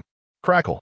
A torrent of lightning intertwined to form a vast net, cascading from above and relentlessly striking toward Hashirama. Crack. Crack. At that instant, a plethora of wooden branches surged forth around Hashirama, creating an impenetrable defense in an instant. All the lightning from the Chidori stream was thwarted by this overwhelming barrier of wooden branches, inflicting no damage upon Hashirama. Even with the temporary advantage granted by Amaterasu, the result remained unchanged. Truly, Senju Hashirama was formidable. The legendary pillar of the ninja world proved to be a challenging adversary, prompting Liu Ren to silently commend him in his heart. Clap. At this moment, Senju Hashirama forcefully clapped his hands together, invoking the wood release, birth of the trees. With a thunderous crack, the ground began to tremble violently, as tree after tree erupted from the earth, growing densely and rapidly. In the blink of an eye, a vast forest emerged. Moreover, each tree within this woodland was not stationary. They twisted and coiled like venomous serpents, intertwining with one another. They formed an immense net. Everything ensnared within this net would be mercilessly crushed and suffocated by the multitude of trees, reduced to a mere pulp, without exception. Impressive indeed, the first Hokage. However, as the forest continued to expand, a voice suddenly resonated behind Senju Hashirama. What? When did this happen? Both Senju Hashirama and Orochimaru were taken aback, astonished at how this individual had escaped from the clutches of the birth of the trees. They had not perceived a single hint of this occurrence. In the face of such a formidable attack as the birth of the trees, the technique of the Flying Thunder God could not be utilized to evade, as during the transfer, the entity of the technique would be tangible. Thus, it would inevitably be ensnared and annihilated by the multitude of trees. Maintaining a phantasmal state was equally futile, for the strangulation of the birth of the trees persisted without issue for several minutes. Yet, the individual had cleverly evaded using the flying thunder god technique. But how did he manage to launch the kunai amidst a dense forest? This brings to light the fact that, through relentless combat, the individual's tactical acumen had significantly improved. The inability to launch the kunai was not a novel predicament. Hence, to resolve this issue, he had previously dispatched a shadow clone. This clone remained hidden in the shadows, equipped with a kunai marked with the flying thunder god, able to move freely while remaining outside the fray. Consequently, the problem of launching the kunai was naturally resolved. Thus, when the birth of the trees commenced and countless trees burst forth from the ground, the individual swiftly employed the flying thunder god technique to teleport out of the forest in an instant. Subsequently, he utilized the space-time ninjutsu to silently appear behind Senju Hashirama. This is bad. The moment the voice rang out, Senju Hashirama instinctively sensed danger and prepared to react. However, crack, his head was severed by an inexplicable force. Previously, Senju Hashirama had thwarted the long-range attack with a wood clone, but this time, caught off guard, he fell victim to the unexpected assault. Thud. In the next moment, Senju Hashirama's headless corpse collapsed to the ground. The individual replicated his approach, and while Hashirama's reanimated body had yet to regain its composure, he swiftly utilized the space-time ninjutsu to transfer him into his own dimension. Although the process was somewhat complicated, Senju Hashirama was effectively dealt with. Orochimaru. So swift? Was Senju Hashirama truly so swiftly dispatched? Especially under the circumstances of summoning the divine tree?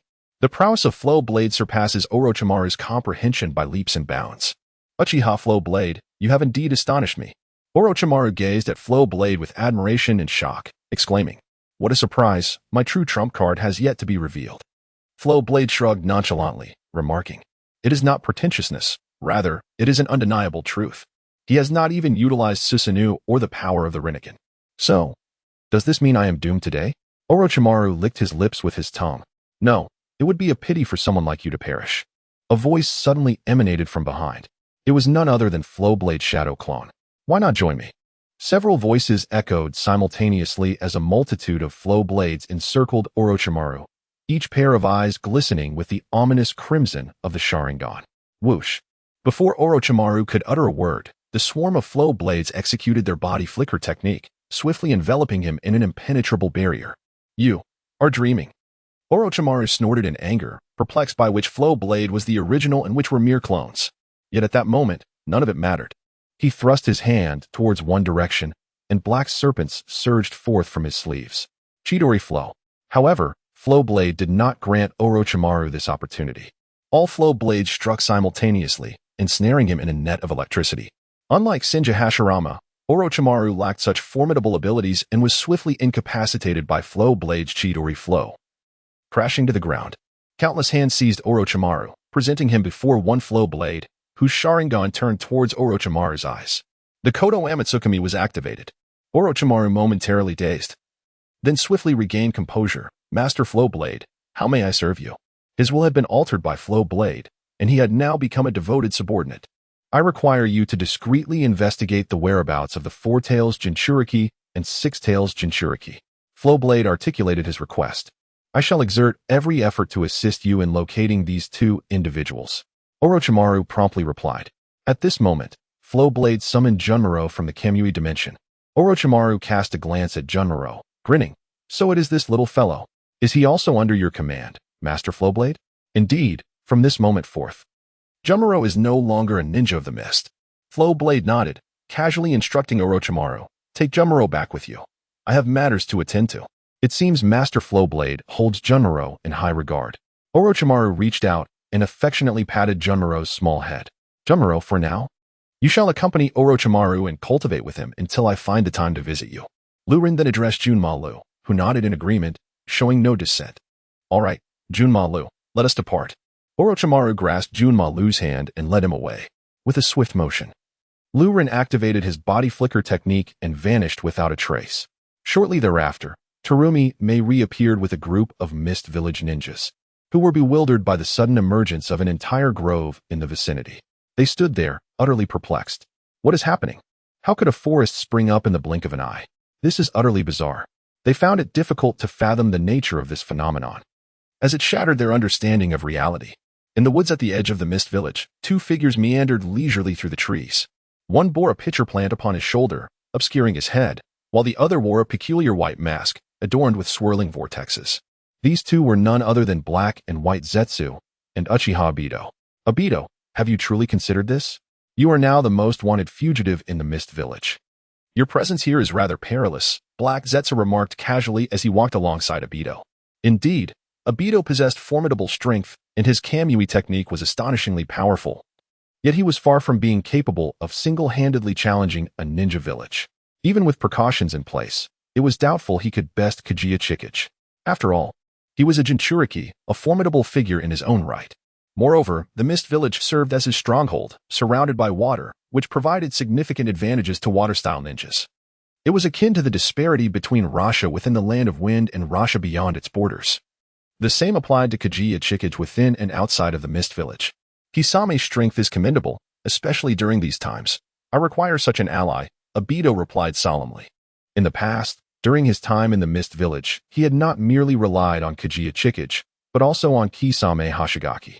The distinction lay in the fact that Kaguya Chikage was a puppet controlled by Obito through illusion, while Kisame was a subordinate indoctrinated by the Moon Eye Plan. Following Qing's dispelling of the illusion on Kaguya Chikage, his memories were restored, subsequently exposing Kisame's true identity. He was swiftly apprehended by the Mist Village and imprisoned in the dungeon. Obito's current venture into the Mist Village was to extract Kisame. The Moon Eye Plan was far too grand for Obito to execute single-handedly. He required external support. Although White Zetsu were numerous, their strength was appallingly weak. Aside from Akatsuki and Black Zetsu, none were worthy of note. While they could be useful for gathering intelligence, little else could be expected from them. Obito could not possibly involve himself in every endeavor. Kisame was his first true confidant, not merely a controlled pawn, but a genuine ally who embraced the Moon Eye Plan. Obito places significant importance on this matter. His insistence on taking Kisame Hashigaki stems from the perceived threat posed by that Uchiha. Suddenly, Black and White Zetsu recalled something and interjected. Concurrently, the image of the individual who had mercilessly assaulted Obito in the Rain Village surfaced in Black and White Zetsu's mind. Obito's voice was laced with irritation. That person, though formidable, does not intimidate me. When it comes to a confrontation, the outcome remains uncertain. How could Obito admit that his eagerness to take Kisame away was significantly influenced by the threat posed by Uchiha Shursui? Black Zetsu chose not to confront Obito, merely stating, according to intelligence, Kisame is currently imprisoned in the Umbu's dungeon, and with someone attempting to assassinate Kurama Shikamaru, it presents an opportune moment for action. Obito. Even now, there are attempts to assassinate Kurama Shikamaru? Obito replied with a hint of mockery. Under Obito's influence, Kurama Shikamaru had committed numerous atrocities, and assassination attempts had been relentless. Although the truth had been revealed, Kurama had already amassed a multitude of enemies, with many doubting the claims of his being controlled, dismissing them as mere excuses. Very well. Let us commence our actions, Obito responded, and with that, he was drawn into the swirling vortex of Kamui, vanishing from sight. After parting ways with Orochimaru, Shursui immediately entered Sage Mode, extending his senses throughout the entirety of the hidden Mist Village to detect Kurama Shikamaru's chakra. However, the results of his sensing proved to be somewhat surprising. Of course, he had successfully detected Kurama's chakra. That aspect was quite smooth. However, Shursui simultaneously sensed several other chakras that were unexpected. One belonged to Yahiko and Konan, who had initially come to inquire about Obito's whereabouts. Shursui instinctively thought they would have left the mist by now, considering he had been occupied for a considerable duration. After all, Yahiko should have completed his business by now. Yet, to Shursui's astonishment, they had not departed and were instead still in the company of Kurama Shikamaru. The other unexpected chakra belonged to Obito. As for Shursui's other target, Kisame Hashigaki, he had no prior knowledge of this individual's chakra and would have to investigate gradually. Both Kurama Shikamaru and the duo of Yahiko and Konan appeared to be in an activated state of chakra. Surrounding them were additional chakras also in a heightened state. Could it be that they were embroiled in a battle? Shursui speculated quietly. With such significant events unfolding in the mist, it was indeed peculiar that Kurama Shikamaru had not made an appearance. He must have been preoccupied with some pressing issue. Today, the hidden mist was evidently far from tranquil. Liu Ren could not help but exclaim inwardly, as a swirling vortex of space materialized in his pupils, drawing him in and rendering him invisible. In the next instant, he silently emerged in a vacant area outside the Mizukage building, concealed in the shadow of a wall. As he surveyed the scene, his expectations were confirmed. Kirigan Yuzura, Yahiko, and Konan were engaged in battle with several others.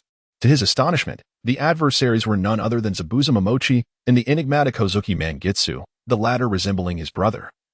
Hozuki Suigetsu, in both appearance and skill with the sword, the Kubikira Bocho. What could have prompted Zabuza and Mangitsu to confront Kirigan Yuzura?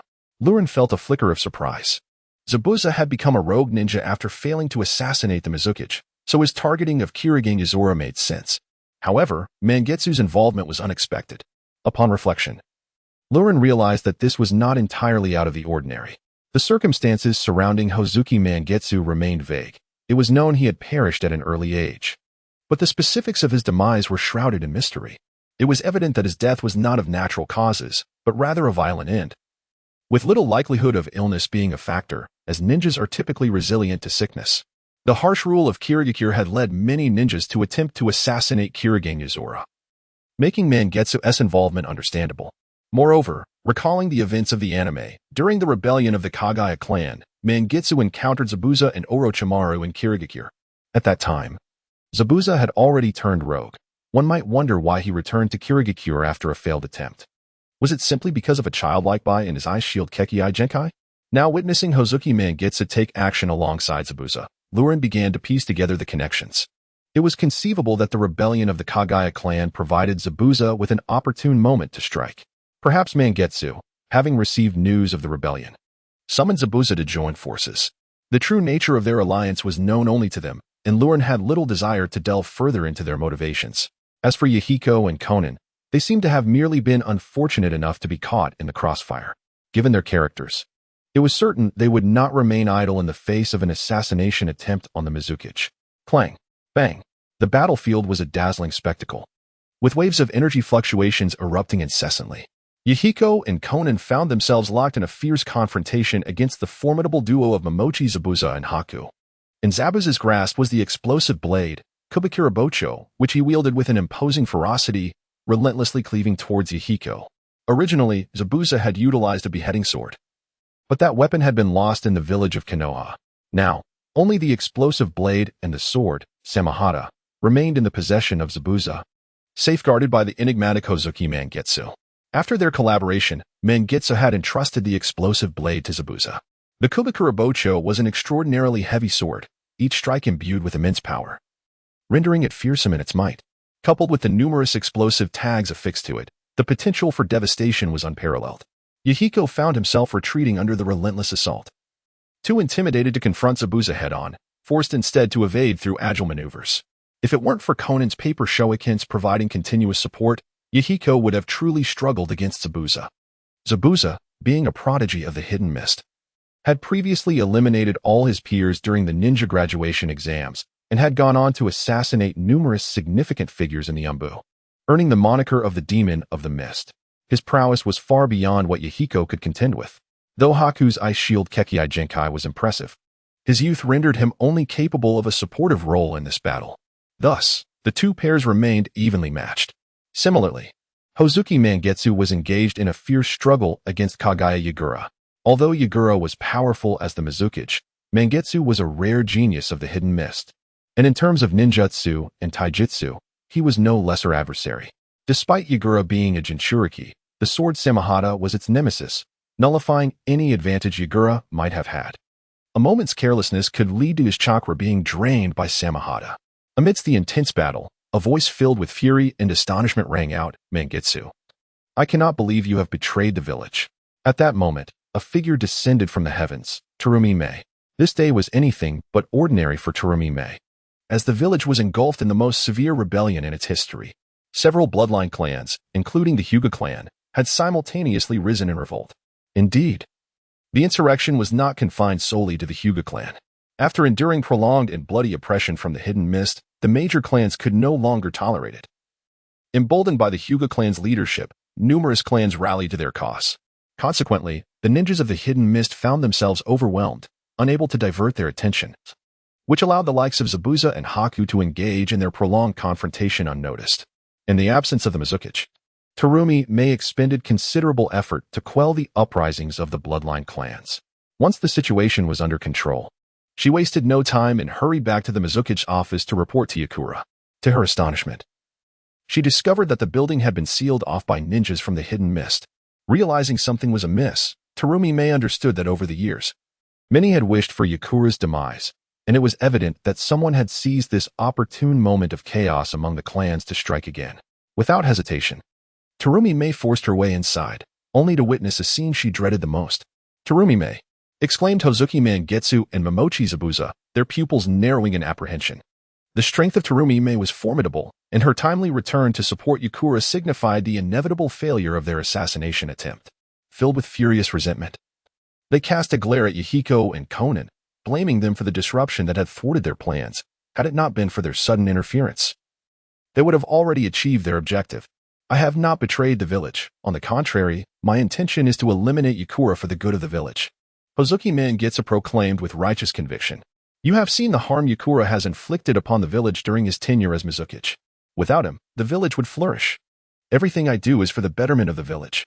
Yakura is under the control of Uchiha Obito. The truth of this matter has been made clear," Terumi Mei interjected, furrowing her brow as she explained to Hozuki Mangetsu. "I do not trust you or anyone else. I only trust my own eyes," Mangetsu retorted with a disdainful snort. "Terumi Mei, enough of this. Subdue this traitor," Yakura commanded in a low, firm tone. What more could Terumi Mei say? Her hands swiftly formed seals, and she unleashed Water Style, Water Dragon Bullet Technique. With a resounding roar, a water dragon materialized instantaneously, propelled by an intense and formidable force toward Hozuki Mangetsu. In response, Mangetsu abruptly cast his sword to the ground and began forming seals as well, his speed matching that of Terumi Mei's. With a crash, another water dragon swiftly took form, colliding fiercely with Terumi Mei's water dragon. Boom! The two water dragons collided violently in midair, ultimately dissipating into nothingness. A solemn expression briefly crossed Terumi Mei's face. Gokuchi Yachiyo truly lived up to his reputation as a genius of the Mist Village. Despite battling against Kaido Maki for such an extended period, he still possessed this level of strength. Conventional techniques, it seemed, would scarcely suffice to vanquish Gokuchi Yachiyo. "Gokuchi Yachiyo, if you remain obstinate, I shall not hold back any longer," Terumi Mei admonished him with a grave countenance. "At this juncture, did I have any other options?" Gokuchi Yachiyo snorted coldly, extending his hand to grasp the shark skin tightly. He then executed the body flicker technique, swiftly charging towards Terumi Mei. "Leave my Ahiko and Konan to me," Gokuchi Yachiyo declared, as he leisurely made his way towards the battlefield of the two. Since Mayahiko and Konan were his guests, it was only fitting that he ensured their safety now that he had the strength to spare. Mayahiko and Konan, not wishing to overshadow their host, exchanged no further words and each activated their body flicker technique to withdraw from the fray. Gokuchi Yachiyo continued to approach Momochi Zabuza with steady determination. Zabuza's face bore a resolute expression. He understood that the situation was dire, for he was far from a match for Gokuchi Yachiyo. Yet, at this moment, he had no choice but to fight with all he had. With a clash, Zabuza swung his explosive blade towards Gokuchi Yachiyo. Meanwhile, Haku unleashed a flurry of ice needles at Gokuchi Yachiyo. However, with a mere thought, Gokuchi Yachiyo entered his tailed beast mode, enveloped in a blazing red chakra cloak. The ice needles struck the cloak as if merely scratching the surface, instantly melting upon contact, inflicting no harm whatsoever.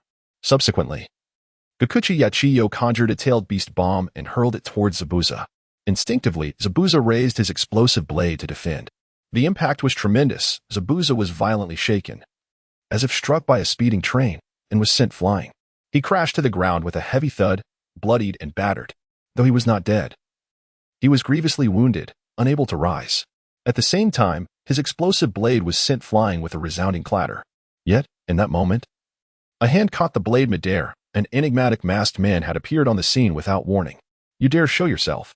Gokuchi Yachiyo exclaimed, turning to face him, his eyes widening in shock, radiating a palpable aura of menace. "Uchiha Obito," he uttered, almost syllable by syllable. The newcomer was indeed Uchiha Obito. What a surprise. I only intended to take Kasame Hashigaki, yet here I am witnessing such a splendid spectacle. Obito remarked with a glint of amusement in his gaze as he scrutinized Gokuchi Yachiyo. "You are Uchiha Madara?" Terumi Mei gasped, suddenly startled, her attention shifting entirely from Gato Maki to Obito with a palpable sense of foreboding. Meanwhile, Gato Maki felt a twinge of surprise. Could it be that Kikuchi Yachiyo and the others had spoken the truth?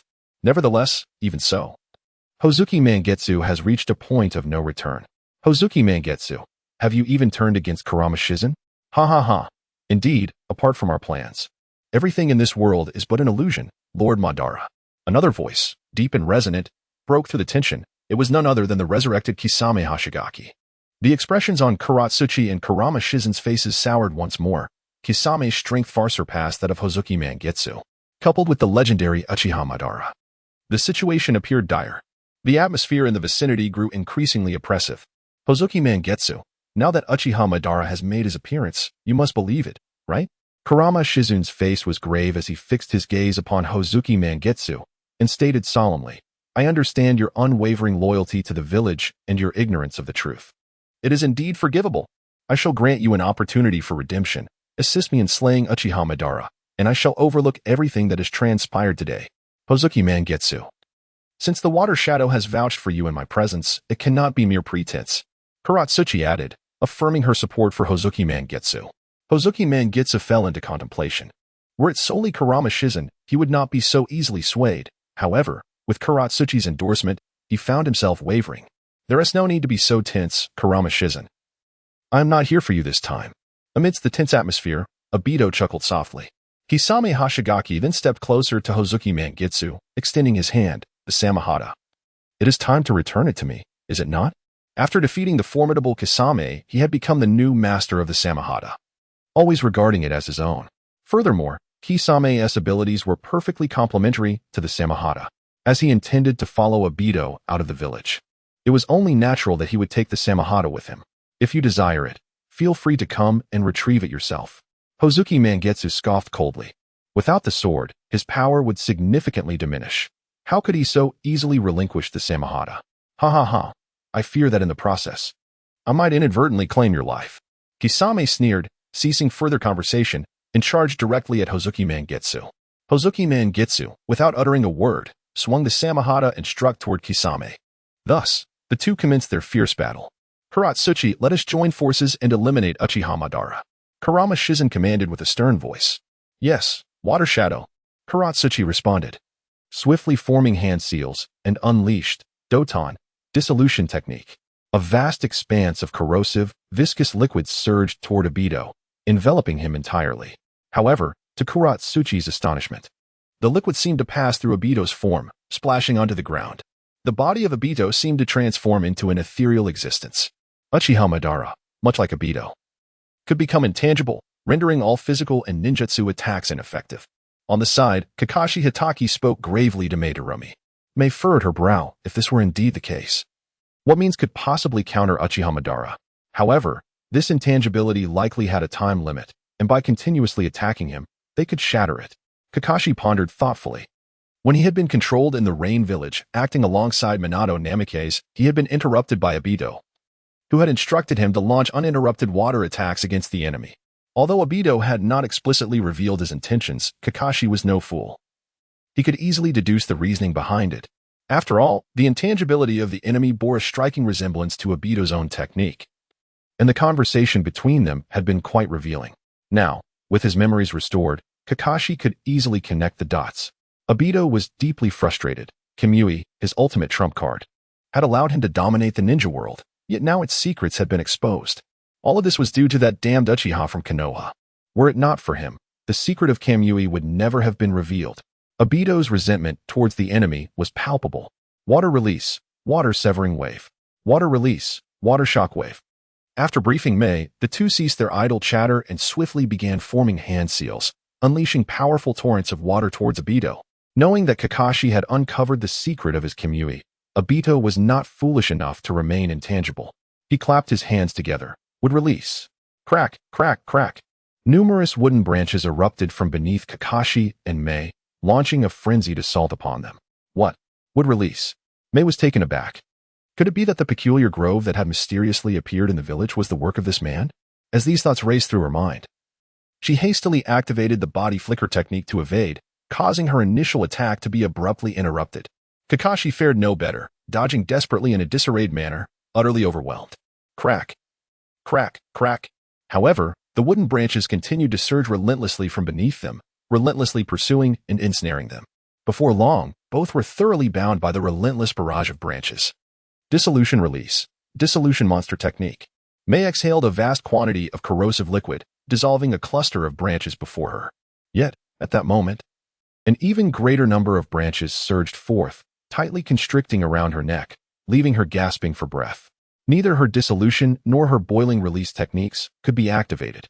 As for Kakashi, he instantly entered the tailed beast mode, a surge of deep crimson chakra enveloping him as he struggled desperately. However, wood release inherently countered tailed beast chakra, and even in this state, Kakashi found himself unable to break free. The esteemed Uchiha, a formidable force and prodigy of the hidden mist, was effortlessly subdued by Obito Uchiha. This exemplifies the formidable power of wood release. It is a force that transcends the existing hierarchy of the shinobi world, representing an entirely different echelon of might. Though Obito's wood release pales in comparison to that of Hashirama Senju, it remains overwhelmingly dominant against ordinary ninjas.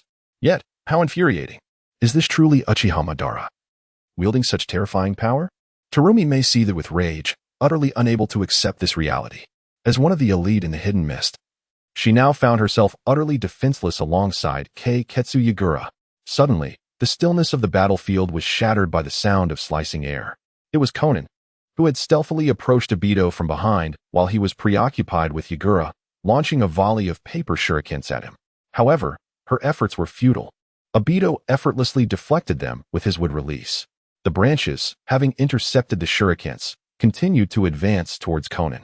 Fortunately, she evaded swiftly, otherwise, she would have inevitably fallen into Obito's grasp. Konan, do you not care for Yahiko? Obito chuckled, controlling the branches to attack Yahiko. Konan's expression shifted dramatically as she hurriedly descended to shield Yahiko from the oncoming branches, only to be ensnared with little difficulty.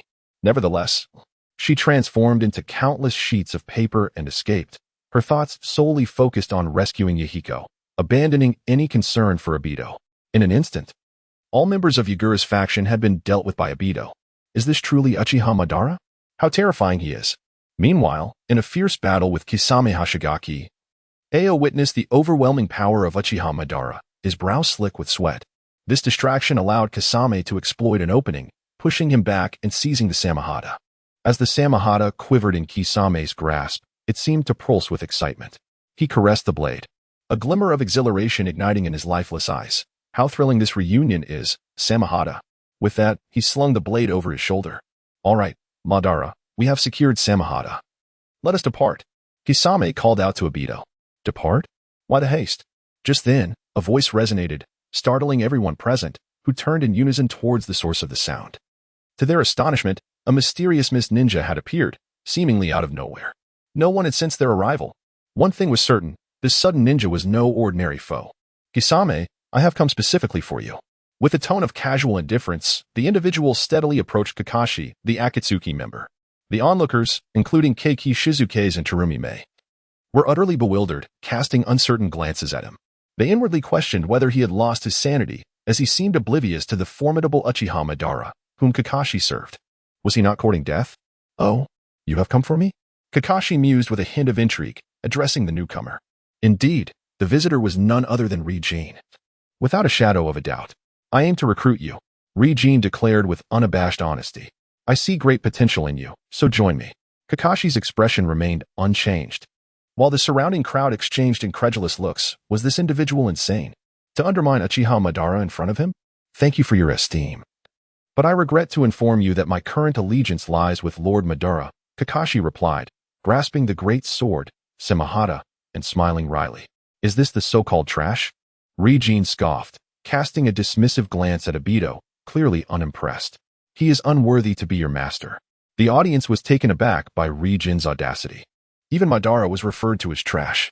Surely, this man must be deranged. Lord Madara, it appears someone dares to belittle you. Kakashi chuckled, reveling in the unusual circumstance. However, his mirth quickly faded as he suddenly adopted a cold demeanor, drawing Samahata and advancing towards Rinnegan. Allow me to eliminate this lunatic for you, Lord Madara. Let us not waste time. Obito, with a cool demeanor, retorted to Kakashi, his gaze fixated on Rinnegan. For reasons unknown, as soon as this mist ninja appeared, Obito felt an uncanny familiarity towards him. Kakashi continued his deliberate approach towards Rinnegan, and an overwhelming aura emanated from him as he swung Samehada fiercely in Rinnegan's direction. Kakashi, known as the Tailless, possessed an extraordinary chakra reserve, making him formidable beyond ordinary techniques. In an instant, Rinnegan entered Sage mode, unleashing a torrent of lightning towards Kakashi, Chidori Stream. Crackling sounds resonated as an electric net descended from the heavens, ensnaring Kakashi completely. The force of the lightning knocked him to the ground, causing Samehada to clatter away, leaving him incapacitated and devoid of combat power. What a powerful lightning release technique! Keiki Shizuke's and Terumi Mei's pupils dilated in astonishment. The might of Rinnegan's Chidori Stream was indeed alarming, even for them. It is him. Could it be him? Terumi Mei pondered, recalling a moment when a mysterious lightning user had single-handedly defeated several members of the Kagaya clan. Could this be the same individual? When did the hidden mist acquire such a remarkable figure? To everyone's astonishment, Obito was equally taken aback by the ease with which the mysterious individual defeated Kisame, showcasing an overwhelming prowess. Yet, if this were merely a lightning release jutsu, Obito did not regard it as a significant threat. He emitted a cold snort and clapped his palms together. Wood release. Crack, crack, crack. A multitude of wooden branches surged forth rapidly from beneath the feet of Flowing Blade, piercing and constricting with ferocity. However, Flowing Blade's figure vanished in a most peculiar manner, seemingly disappearing from the spot. Of course, he had employed his usual tactic, having previously created a shadow clone. This clone, armed with the Flying Thunder God Kanai, allowed Flowing Blade to teleport to any desired location at will. Divine Might. Not only that, but upon relocating, Flowing Blade wasted no time, unleashing a long-range Divine Might against Obito. Snap! A strange sound echoed, akin to the severing of an object. Simultaneously, a bizarre shriek rang out. Ah, it hurts. My head is gone.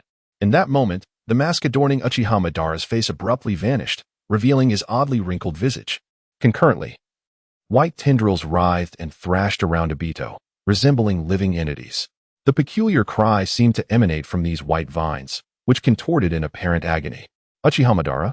At this instant, everyone witnessed Obito's true countenance, their expressions filled with disbelief, for he was unmistakably a mere child. Nonsense, Uchiha Madara. It is you. It is you again.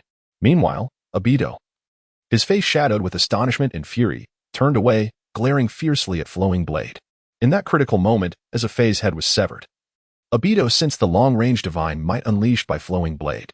Although Flowing Blade's appearance had altered, Obito was convinced that there could be no third individual capable of wielding the divine might ocular technique in the ninja world. This person must undoubtedly be the Uchiha from Konoha. Obito had always donned a Fei's white zetsu, akin to wearing a bulletproof vest. Thus Flowing Blade refrained from employing Amaterasu against him. The target was not Obito, but a Fei. Consequently, after Flowing Blade teleported using the Flying Thunder God, he directly unleashed a long-range divine might upon Obito. This long-range divine might, a spatial ocular technique, could be perceived as spatial slicing. Even Obito's white zetsu would not provide protection. Divine Might could sever a Fei along with Obito entirely. However, Obito was not so easily vanquished. At the critical moment when a Fei's head was severed, he adeptly halted his attack against Flowing Blade and entered a phasing state, thus evading the tragic fate of losing his own head. Alas, a Fei suffered the brunt of it, having his head precisely severed by Flowing Blade, effectively shielding Obito from disaster. Despite this, Obito was drenched in cold sweat. He clearly did not witness any kunai being thrown by the Flowing Blade. So how did the opponent manage to evade his attack? The ability to instantaneously escape from a would-release assault without him even realizing it could only point to the Flying Thunder God technique. Could it be that the opponent had preemptively established a Flying Thunder God mark somewhere? It seemed that way. Obito's heart sank, and his expression grew exceedingly grave. If this were the case, then the Flowing Blade would pose even greater difficulty for him. How are you, Akatsuki? Obito inquired in a low voice. For an ordinary person, losing their head would mean certain death, but Akatsuki was not human. He was composed of white, vine-like entities. Obito could not ascertain whether Akatsuki had perished under that lethal strike. After all, Akatsuki's physiological structure was entirely unlike that of a human. Akatsuki showed no response. Leaving Obito uncertain of his fate, though he sensed a faint ripple of chakra emanating from him. This was perhaps the only solace in the situation. However, it was disheartening to realize that, given Akatsuki's current state, he could no longer utilize wood release. Uchiha Madara, I did not expect to meet you so soon again. The flowing blade stated, casually walking to stand opposite Obito amidst the gazes of the onlookers. Oh, I misspoke. It should be Mr. Impersonator of Uchiha Madara, he added. At that moment, anyone with a modicum of sense would recognize that the Uchiha Madara before them was an imposter. In response to the flowing blade's mockery, Obito merely snorted coldly, refraining from retorting. Having lost his wood release capabilities, he was now even less a match for the flowing blade. How did you come to be here? Who are you? And what is your purpose? Obito's eyes fixed intently on the flowing blade as he questioned him in a deep tone. Previously, Obito's plans in the Land of Mist had been thwarted by the flowing blade, and now his attempt to capture Kisame had also been disrupted. Was this individual specifically targeting him? But why? He could not recall ever offending anyone from his own clan. Nor did he remember such a figure existing within the Uchiha clan. As Obito posed his questions, the others present also gazed intently at the flowing blade. Their curiosity piqued to the utmost regarding this individual. The strength of the one impersonating Uchiha Madara was evident to all, bordering on the absurd. Yet, upon his appearance, he had somehow managed to inflict a significant setback upon Uchiha Madara.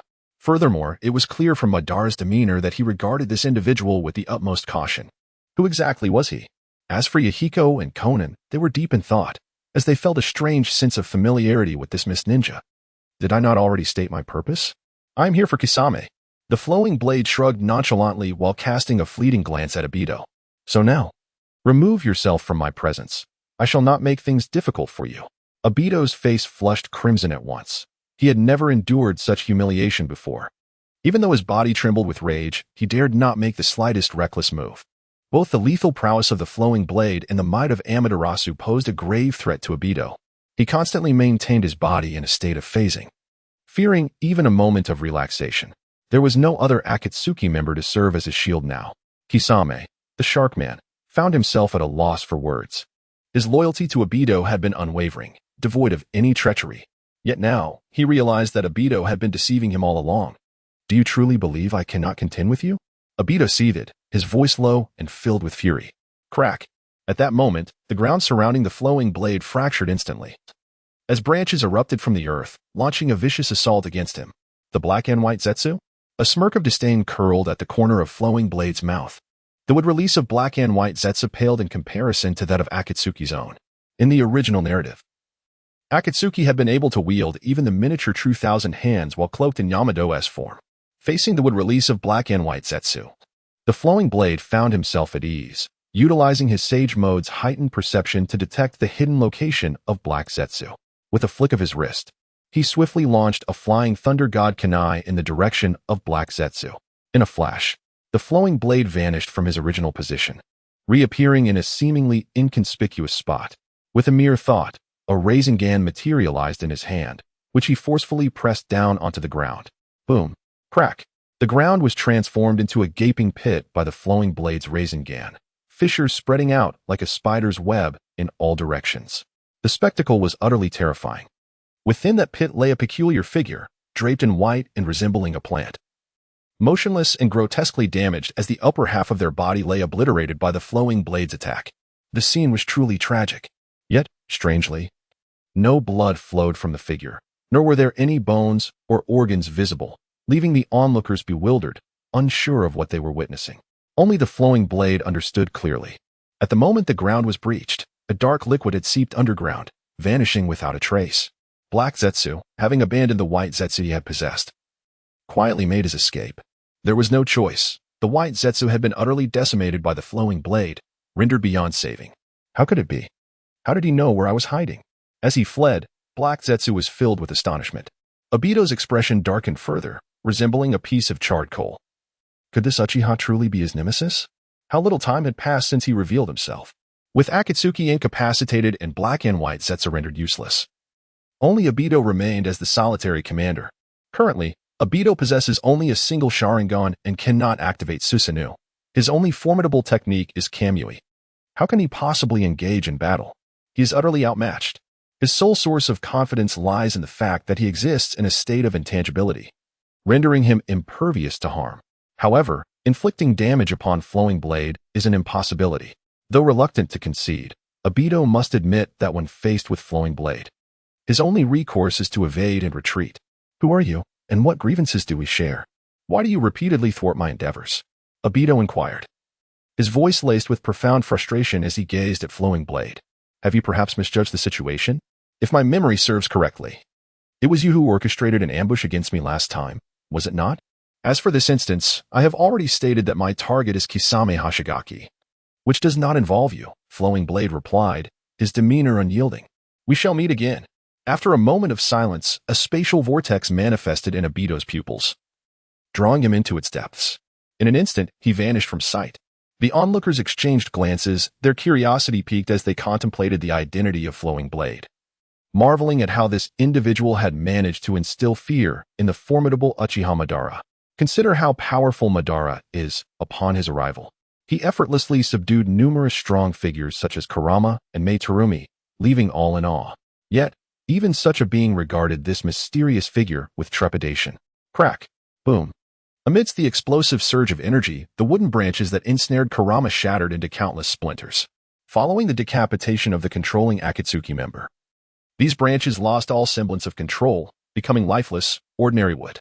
Naturally, Kurama broke free with little effort and promptly liberated Meitarumi and the similarly captured Yuhiko.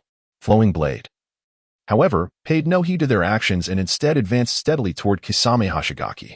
Kisame, being a unique individual, had regained some of his combat prowess after a period of adjustment. He pointed the Samahata at Flowing Blade and declared, I do not care who you are. Just do not interfere with my intentions, or I will kill you. First, you cannot achieve that, Flowing Blade replied, dismissing the threat with calm indifference as he regarded Kisame's vacant gaze. Second, do you not desire to uncover the truth of this world? This entire existence is but an illusion, devoid of any so-called truth. I have lost all hope in this fabricated reality, so do not harbor any delusions of obtaining anything from me.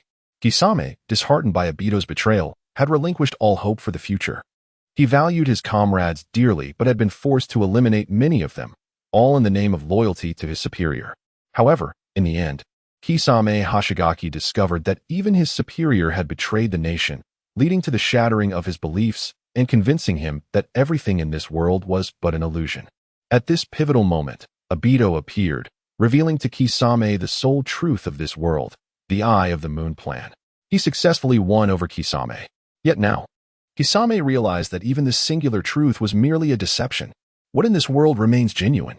Follow me, and I shall help you unveil the layers of deception, allowing you to perceive the true nature of this ninja realm. If there is anyone in this world who truly understands this, it would be me, wouldn't it? The grip of the Samahata in Kisame's hands loosened, for it was indeed as Obito had stated. He was uncertain whether this individual comprehended the true essence of the ninja world, yet he was undoubtedly the most plausible candidate. Furthermore, having already grown disenchanted with this illusory world, what harm could there be in following me? What do you truly care about? At worst, it would merely be another instance of deceit. Kisame fell silent for a moment before sheathing the Samahata. Very well, even if it means being deceived. I would prefer to be misled by someone like you. Excellent. Then come with me, Obito nodded appreciatively. I will reveal to you the true visage of this ninja world. None of you shall leave. A chilling voice rang out as Kajutsu Yagura and Terumi Mei approached, encircling Obito as if preparing for battle.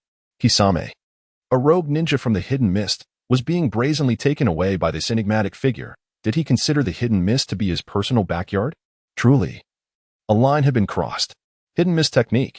Kajutsu Yagura swiftly formed hand seals, conjuring an intense fog that enveloped the area for several kilometers around the Mizukage building in an instant. As Obito surveyed his surroundings, all he could see was a vast expanse of white, rendering visibility nearly non-existent. Even with the Sharingan, he felt blind in this thick mist. Moreover, due to the Hidden Mist village's unique geography, surrounded by water and saturated with humidity, it was nearly impossible for him to disperse the fog using ninjutsu. Fortunately, however, Obito was not without recourse. Once he entered Sage mode, his enhanced perception would be akin to thermal imaging, allowing him to see through the mist as if it were non-existent. Indeed, I intend to take Kisame Hashigaki with me, but not at this moment. Kajutsu Yagura, I have come not only for Kisame but also for you. Obito turned his gaze towards Kajutsu Yagura, a gentle smile gracing his lips. That smile, though seemingly benign, tightened Yagura's heart in an instant. Could this person possibly be unaffected by the mist? Yagura's expression suddenly turned cold as he stealthily approached Obito amidst the fog. Then he swung his unique weapon, a hook-like apparatus adorned with a flower, forcefully striking towards Liu Ren. Crack. Yet, Liu Ren remained remarkably composed, effortlessly grasping the hook weapon of Guqiao Itsong with a single hand. What? Guqiao Itsong was taken aback, realizing that Liu Ren appeared entirely unfazed by his mist concealment technique. It was utterly ineffective. How could this be? Guqiao Itsong's astonishment stemmed not only from the failure of his technique, but also from the sheer strength exhibited by Liu Ren. With just a simple grip, Guqiao Itsong felt as if his hook was ensnared by a pair of colossal iron pincers, immovable. He attempted to retract it, but it remained firmly held. A flicker of alarm crossed Guqiao Itsong's mind, prompting him to cease his chatter. From behind him emerged a massive coral tail, sweeping toward Liu Ren with ferocity. Spiraling sphere. With a shift of thought, Liu Ren conjured a sage art spiraling sphere in the palm of his left hand, pressing it directly against the coral tail without hesitation. Crack. The coral tail was obliterated by Liu Ren's attack, and Guqiao Itsong himself was sent flying by the tremendous force, rolling several times upon the ground. Whoosh. In a mere exchange, Guqiao Itsong had been struck away by Liu Ren. Swiftly, Liu Ren wasted no time, activating his body flicker technique to charge once more at Guqiao Itsong. Water mirror technique. Before Guqiao Itsong, a dense fog suddenly revealed a vacuum space, and a mirror materialized within Liu Ren's line of sight. In the next moment, another Liu Ren emerged from the water mirror, hurtling towards him. Having witnessed such techniques in Naruto, Liu Ren was aware that Guqiao Itsong's water mirror technique could create a mirror image capable of executing identical ninjutsu with equal prowess. This move was undeniably formidable. However, for Liu Ren, it was quite easily countered. He could not believe that the water mirror technique could replicate ninjutsu, yet also mimic bloodline limits. Kamui. Crack. The newly manifested mirror image of Liu Ren was decapitated, collapsing to the ground as a headless corpse. Clang. Following this, Liu Ren enacted the same technique against Guqiao Itsong's water mirror, which shattered into fragments instantly. In summary, Guqiao Itsong's water mirror technique was utterly dismantled the moment it was invoked. What kind of ability is this? Could it be his ocular technique? Guqiao Itsong's pupils constricted sharply, filled with profound trepidation towards Liu Ren. He had previously witnessed Liu Ren use this very technique to severely wound Uchiha Madara, not only revealing his true form but also stripping him of his would-release powers. Experiencing its potency firsthand only deepened his apprehension. Therefore, Guqiao Itsong dared not exhibit even a hint of carelessness. As soon as the water mirror was destroyed, he immediately commanded the fog to fill the previously vacant space. The surroundings were once again engulfed by a vast, dense fog, obscuring the vision of both himself and Rinnegan. Having previously been under Obito's control, Keiki Yagura had gained some experience in dealing with the Sharingan. This hidden mist technique could be considered a natural counter to it. Although the thick mist seemed to pose no challenge to the individual before him, it would at least prevent the opponent from casting illusions upon him, wouldn't it? Amidst the immense fog, Rinnegan charged once more towards Keiki Yagura. Unaffected by the mist, Keiki Yagura perceived the scene with utmost clarity. He realized that Rinnegan was no ordinary ninja, and conventional methods were utterly insufficient against him. Thus, with a mere thought, he entered a semi-tailed beast transformation. At that moment, his entire being was infused with a deep crimson chakra from the three-tailed beast, three tails swaying behind him, though he largely retained his human form. In this state, Keiki Yagura's power surged tremendously, enabling him to unleash tailed beast bombs. While the beast's cloak afforded him substantial protection against most assaults, rendering him quite formidable. As Rinnegan approached Keiki Yagura, the latter delivered a powerful punch directed at Rinnegan. The force was so immense that it left Rinnegan gasping for breath, far exceeding the strength he could currently muster. Naturally, Rinnegan was not foolish enough to engage Keiki Yagura in a direct clash. Moreover, he knew that should he be struck, coral would likely sprout from his body instantaneously. Rinnegan transformed from solid to ethereal, automatically entering a phantasmal state. Keiki Yagura's fist swiftly connected with where Rinnegan had been, but before he could rejoice, he was left astonished to find that his fist had passed right through Rinnegan's form. Caught off guard, Keiki Yagura was taken aback as Rinnegan traversed through him, positioning himself behind. This sudden maneuver left Keiki Yagura alarmed. His back was exposed, leaving him vulnerable to any attack from his opponent, which he could not counter. Fortunately, the protection of the tailed beast's cloak alleviated his concerns. However, Rinnegan refrained from launching any attack against Keiki Yagura. He understood that conventional strikes would inflict no damage due to the protection of the tailed beast's cloak, rendering such efforts futile. Furthermore, the Amaterasu, a technique capable of countering his opponent, was rendered ineffective by the thick fog. Thanks to the unique geography of the land of water and Keiki Yagura's deliberate actions, the density of the mist was utterly staggering, making it nearly impossible to discern one's south opponent even at close range. Of course, visibility was not completely obstructed, but rather blurred as if obscured by a mosaic, greatly hindering the use of Amaterasu. He could not accurately gauge the distance between himself and his opponent. Nevertheless, this very obscurity afforded Rinnegan an opportunity. Hungry Ghost Path. Rinnegan's eyes shifted from the Crimson Sharingan to the Rinnegan, and he pressed both hands against Keiki Yagura's back. Indeed, Rinnegan had invoked the power of the Rinnegan. Beneath such a dense fog, it hardly matters if the white absolute lurks within, for the adversary would be utterly incapable of perceiving anything. Not to mention the white absolute, even the renowned mist ninja Terumi Mei would undoubtedly fail to discern the subtle shifts within his pupils. After all, if she could navigate through the thick mist, it is certain that she employs a unique sensing technique. Her vision cannot remain entirely unimpeded. However, even if we entertain the notion that her sight is indeed unaffected, it is of little consequence. Liu Ren deliberately utilizes the body of Kajutsun Yagura to obscure Terumi Mei's view. He has been relentlessly tracking Terumi Mei's position using Sage Mode. It is as simple as aligning 3 points in a straight line. With a sudden intake of breath, under the power of the Hungry Ghost Path, the tail beast chakra within Kajutsun Yagura seemed to be devoured whole, merging seamlessly into Liu Ren's being. The tailed beast cloak upon him visibly diminished, vanishing entirely in the blink of an eye, akin to how the reanimated pain had drained the cloak from Killer Bee effortlessly. Curse be it, how could this happen? The chakra was completely siphoned away. What sorcery is this? Kajutsun Yagura was utterly astounded. With a resounding crash, Liu Ren, uninterested in providing further explanations to Kajutsun Yagura, seized his hands and forcefully slammed him to the ground. Water Shadow. Terumi Mei gasped in astonishment upon witnessing Kajutsun Yagura's swift defeat at Liu Ren's hands.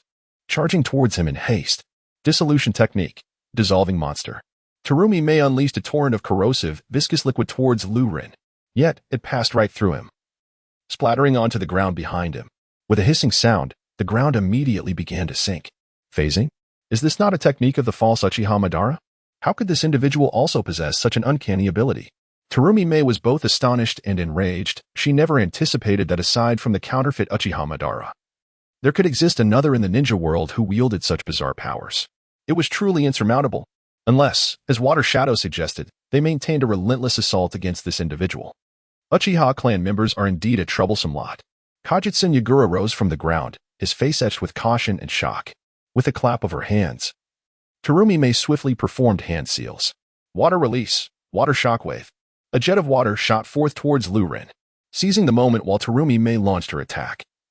Kajutsun Yagura executed the body flicker technique, swiftly maneuvering to the side, also directing a stream of water towards Liu Ren.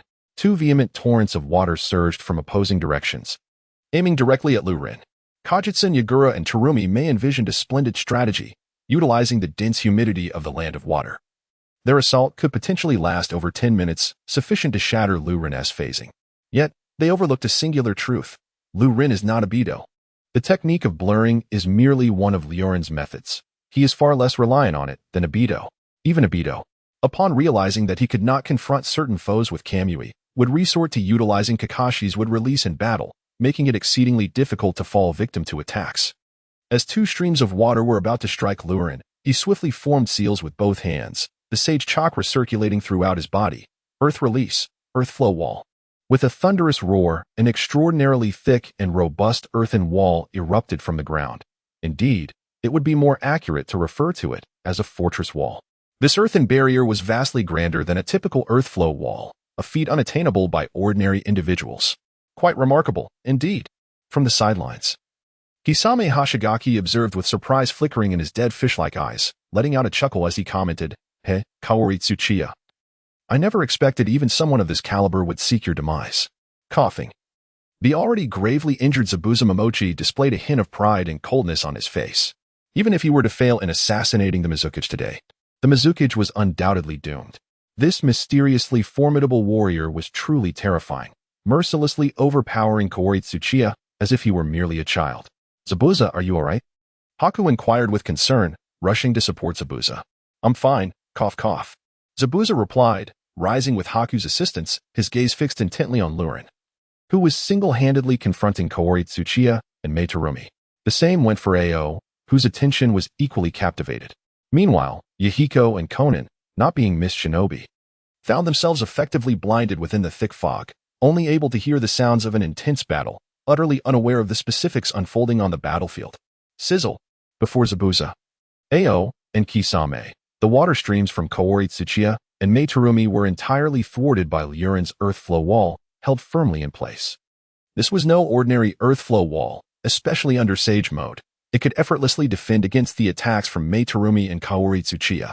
Furthermore, the moment the wall obscured the opponent's line of sight, Liu Ren silently utilized the Flying Thunder God technique to shift his position, instantly appearing behind Meitarumi through Kamui's spatial transfer. Chidori Stream. Just as Meitarumi was launching a full-on assault against Liu Ren, she suddenly heard a voice behind her, causing her heart to sink in alarm. The peculiar teleportation technique was utterly terrifying. Crack! At that instant, bolts of lightning descended from above, striking Meitarumi directly. She let out a muffled groan. Collapsing to the ground, her entire body paralyzed and devoid of combat capability. If not for Liu Ren's restraint and not wanting to spill blood, deliberately sparing Meitarumi, she would have already met her end. Meitarumi, Goju Shirtsong could not help but exclaim in alarm. If Terumi Mei were to perish, the village would suffer an immeasurable loss. How could one afford to be distracted at such a critical moment? Yet, no sooner had Goju Shirtsong uttered that thought than a voice suddenly echoed behind him. It was none other than the shadow clone of Flowing Blade. What? Goju Shirtsong's heart tightened. He had clearly seen the enemy standing beside Terumi Mei. How could there be another behind him? In an instant, he comprehended that while the enemy was engaged with Terumi Mei, a clone had also been dispatched to confront him. Crack. But at that moment, it was far too late for any reaction. Goju Shirtsong was struck down by a few bolts of lightning, rendered utterly immobile, like meat on a chopping block. Vulnerable and helpless, after effortlessly subduing both Goju Shirtsong and Terumi Mei, Flowing Blade approached leisurely, step by step, until he stood before Goju Shirtsong. Goju Shirtsong fixed his gaze upon Flowing Blade, his eyes filled with deep trepidation and reluctance. He was uncertain of what Flowing Blade intended to do. But regardless of his actions, he possessed no power to resist. "Are you going to kill him?" asked Kisame Hashigaki, observing with keen interest, seemingly treating the battle as mere entertainment. "No, I have no such intention." Flowing Blade's words relieved Goju Shirtsong momentarily. However, Flowing Blade's next statement caused the tension in Goju Shirtsong to return. "I merely intend to extract the three tails from within Goju Shirtsong." Kisame Hashigaki. What the hell? Doesn't that equate to killing Goju Shirtsong? Once the tailed beast is extracted, the Jinchuriki is doomed. Upon hearing Flowing Blade's words, Terumi Mei was driven to the brink of despair, fully aware that she had lost her combat ability and could offer no assistance.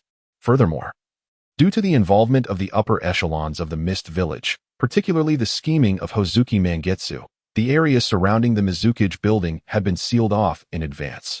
Thus, the other shinobi in the village would be unable to come to their aid. She could only watch helplessly as the Mizukage faced death at this man's hands. Meanwhile, Hozuki Mangetsu, intent on assassinating Goju Shirtsong, felt a change in his expression, a glint of cold light flashing in his eyes. He indeed wished to eliminate Goju Shirtsong. But the three tails could not fall into the hands of outsiders. Mangetsu's intent to assassinate the Mizukage was not merely rhetoric, it was genuine. This individual must be stopped. A fierce light flickered in Mangetsu's eyes. However, the mysterious man's strength was overwhelming, and the dense fog summoned by Goju Shirtsong seemed ineffective against him. Hesitant to act recklessly, Hozuki Mangetsu pondered for a moment before making a decision. He activated the water transformation technique, silently transforming himself into a puddle of water.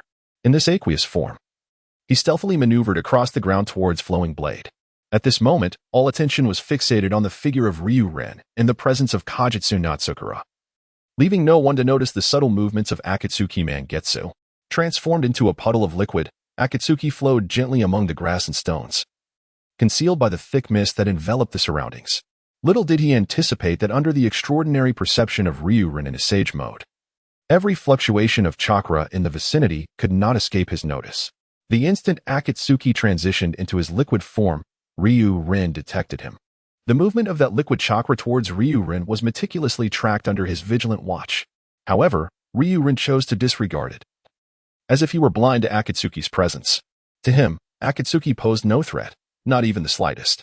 Continuing with his own endeavors, Liu Ren tore open the clothing of Kajitsun Yatsukura, revealing the sealing technique inscribed on his abdomen.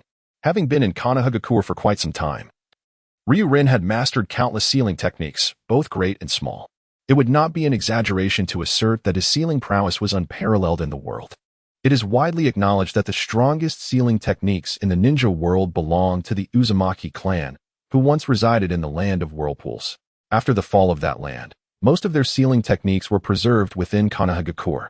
After all, the Uzumaki clan was a distant relative of the Senju clan, and the bond between the land of whirlpools and Konoha was indeed profound. Even during times of war, many Uzumaki members discreetly sought refuge in Konoha, living under assumed identities. Among them was Kushina Uzumaki, who married the talented ninja known as the Yellow Flash of Konoha, a fact that requires no further elaboration. The sealing techniques originally belonging to the land of whirlpools that were preserved in Konoha had long ago been thoroughly studied by Liu Ren. In the entire ninja world, who could rival Liu Ren's expertise in sealing techniques? With just a cursory glance, he discerned the sealing techniques on Kajitsun Yatsukura's body. This sealing technique was merely a variant of the Uzumaki clan's methods. After all these years, was the ninja world still relying on the legacies of the land of whirlpools, devoid of innovation? Liu Ren chuckled softly at the thought.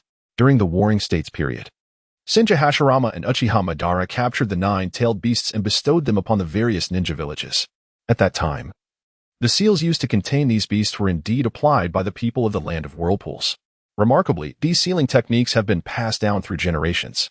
Given this reality, Liu Ren found it even easier to unravel the seals. After a brief study, he had already formulated a method to break them. Do not look at me with such apprehension. You will not perish, I assure you, Liu Ren said with a gentle smile towards Kajitsun Yatsukura, refraining from further words as he commenced the process of unbinding the seals on him. Kajitsun Yatsukura began to struggle desperately, yet having lost his combat capabilities, he could not stir even a ripple under Liu Ren's grasp. With a swift motion, Liu Ren struck the abdomen of Kajitsun Yatsukura, initiating his performance. Suddenly, the movement of Liu Ren came to an abrupt halt. Behind him, a mass of liquid silently coalesced from the ground, gradually taking on a humanoid shape. It was Kagaya Manzuki. Terumi Mei was both astonished and elated, as if she had glimpsed a final glimmer of hope. In truth, at that moment, Kagaya Manzuki had indeed become the sole lifeline for the hidden mist. Kagaya Manzuki stealthily approached Liu Ren, unnoticed even by her as a mist ninja, let alone by outsiders. Although Kisame Hashigaki had spotted Kagaya Manzuki, he chose not to alert Liu Ren. Instead, his dead fish-like eyes sparkled with intrigue. I wonder if you can withstand Kagaya Manzuki's technique, he mused with great anticipation. Zabuza Momochi's face contorted with a struggle. He was no fool and quickly grasped Kagaya Manzuki's intentions. However, he too refrained from warning Liu Ren. The motive behind this second assassination attempt on the water shadow was more complex, yet ultimately, Zabuza wished for the hidden mist to prosper. The loss of the tailed beast was not something he desired to witness. Success. Under the gaze of all, Kagaya Manzuki had materialized behind Liu Ren, a flicker of joy crossing his face. He then extended his hands, forming a modern pistol gesture with his fingers, aiming at Liu Ren's head. This was the unique offensive secret technique of the Kagaya clan, the water iron cannon technique. At that moment, Terumi Mei, Kisame Hashigaki, and Zabuza Momochi felt their hearts involuntarily race. The moment of life and death was imminent. Crack. Just then, several bolts of lightning suddenly struck around Kagaya Manzuki, sending him crashing to the ground. He lay there, helpless and immobile, resembling a jelly-like substance. The Kagaya clan, particularly, had a profound fear of lightning. How infuriating. Terumi Mei slammed her thigh in frustration. By this point, it became evident to her that the opponent had detected Kagaya Manzuki's presence from the very beginning. But how had they accomplished that? Even she had been completely oblivious before Kagaya Manzuki revealed himself. Failure? This truly caught me off guard, yet not entirely. Kisame Hashigaki murmured to himself in disbelief. After effortlessly neutralizing Kagaya Manzuki, no one else dared to impede Liu Ren. With a few swift strikes upon the body of Yagura, Liu Ren forcefully dispelled the seals upon him. In that instant, a formidable and overwhelming pressure enveloped everyone's hearts, instilling a sense of dread akin to a colossal stone pressing upon their chests, making even the act of breathing seem arduous. Amidst this stifling and maddening pressure, a terrifying wave of energy radiated from Yagura's being. From the mouth of Kaiyuzu Yachikura emanated a sound of utmost anguish. A gray claw emerged from his abdomen, swiftly followed by another claw, and then a head. The beast within Kaiyuzu Yachikura was unleashed. A deep, ferocious roar erupted from that head, as if a lifetime of suppressed rage and brutality was being unleashed in a single breath. The three tails had been set free. Kagayame's eyes glazed over as she gazed at the rampaging creature, her brow furrowed like a chrysanthemum blooming in the depths of autumn. Koizumi Mangitsu's countenance was equally grim. The very scenario he dreaded had come to fruition.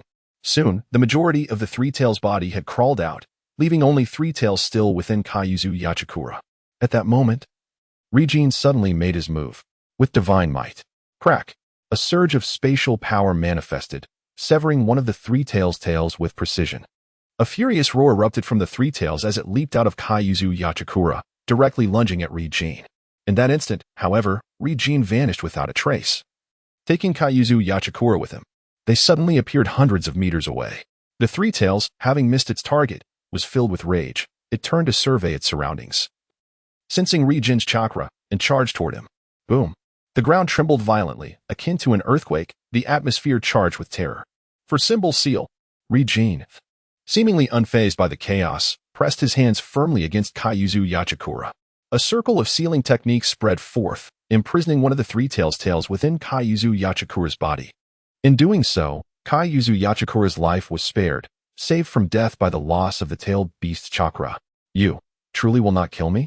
Kaiyuzu Yachikura exclaimed in astonishment. When the seal had been forcefully broken, he had believed his demise was imminent. Who would have thought that in an instant? This individual would sever one of the Three Tails' tails solely to extend his own life? Previously, Rinnegan's assertion that he would not kill him had been met with disbelief. But now, the ironclad reality lay before him. Kaiyuzu Yachikura was at a loss for words. Rinnegan paid him no mind, steadily advancing toward the Three Tails, which loomed like a colossal beast, rendered insignificant as if it were merely a trivial creature.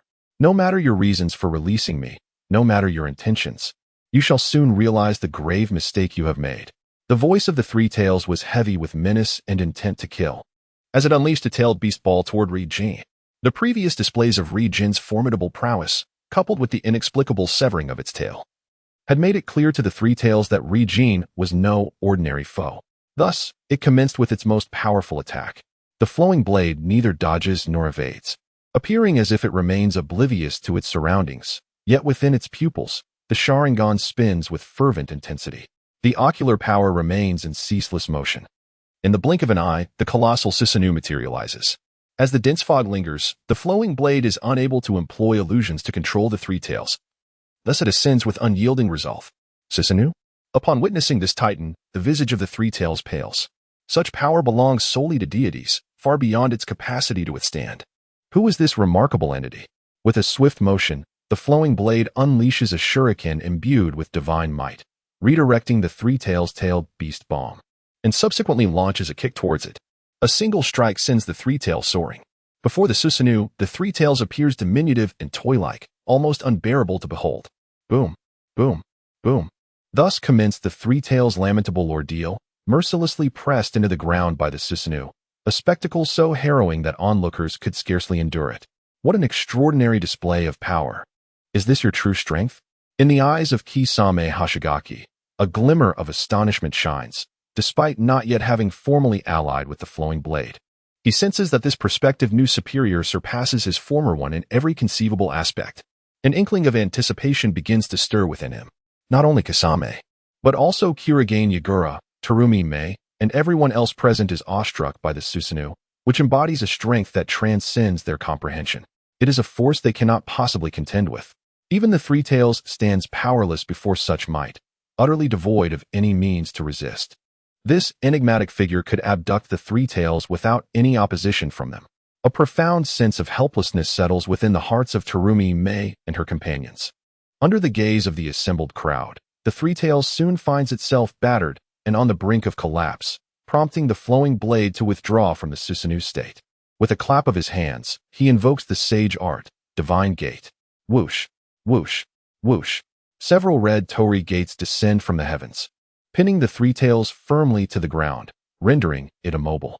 After executing this feat, the flowing blade casually brushes off his hands, as if he has merely accomplished a trivial task, exuding an air of effortless composure. In half an hour, I shall return the three tails to you. Whether you choose to believe it or not, I have no interest in abducting it, he declares nonchalantly to Kurigane Yagura and the others. To this proclamation, Kurigane Yagura and his peers find themselves somewhat convinced. They have witnessed the flowing blade's extraordinary abilities firsthand.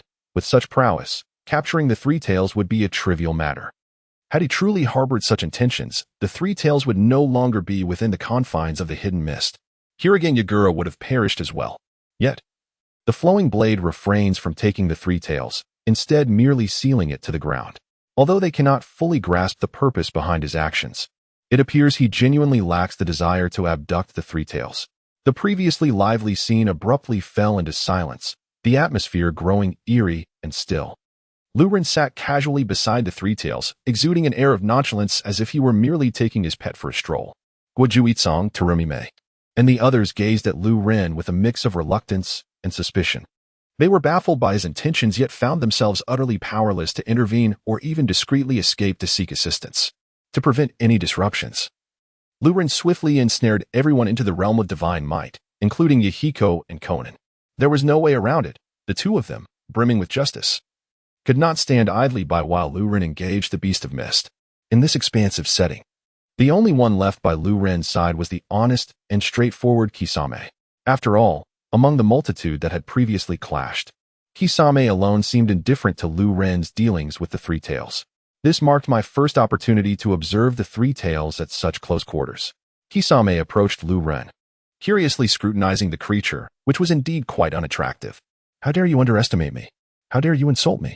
The proud three tails roared in anger, casting a disdainful glare at Kisame. "What is there to be so arrogant about, you wretched beast?" Kisame retorted dismissively. With Obito having controlled the Jinchuriki and Liu Ren now tormenting the three tails, the creature's might and intimidation had long since evaporated in Kisame's eyes. However, this esteemed individual, why do you not simply take the three tails away, but instead choose to seal it here? Kisame inquired with genuine interest. "If I told you, you wouldn't comprehend." Liu Ren shrugged. Kisame chose not to press further, standing quietly with his sword on his back, patiently awaiting Liu Ren's next move. Ding! The location of Isabu has been generated. It was only half an hour later that a notification echoed in Liu Ren's mind, prompting him to rise, brushing off his attire. With a mere thought, those he had captured in the realm of divine might were released all at once.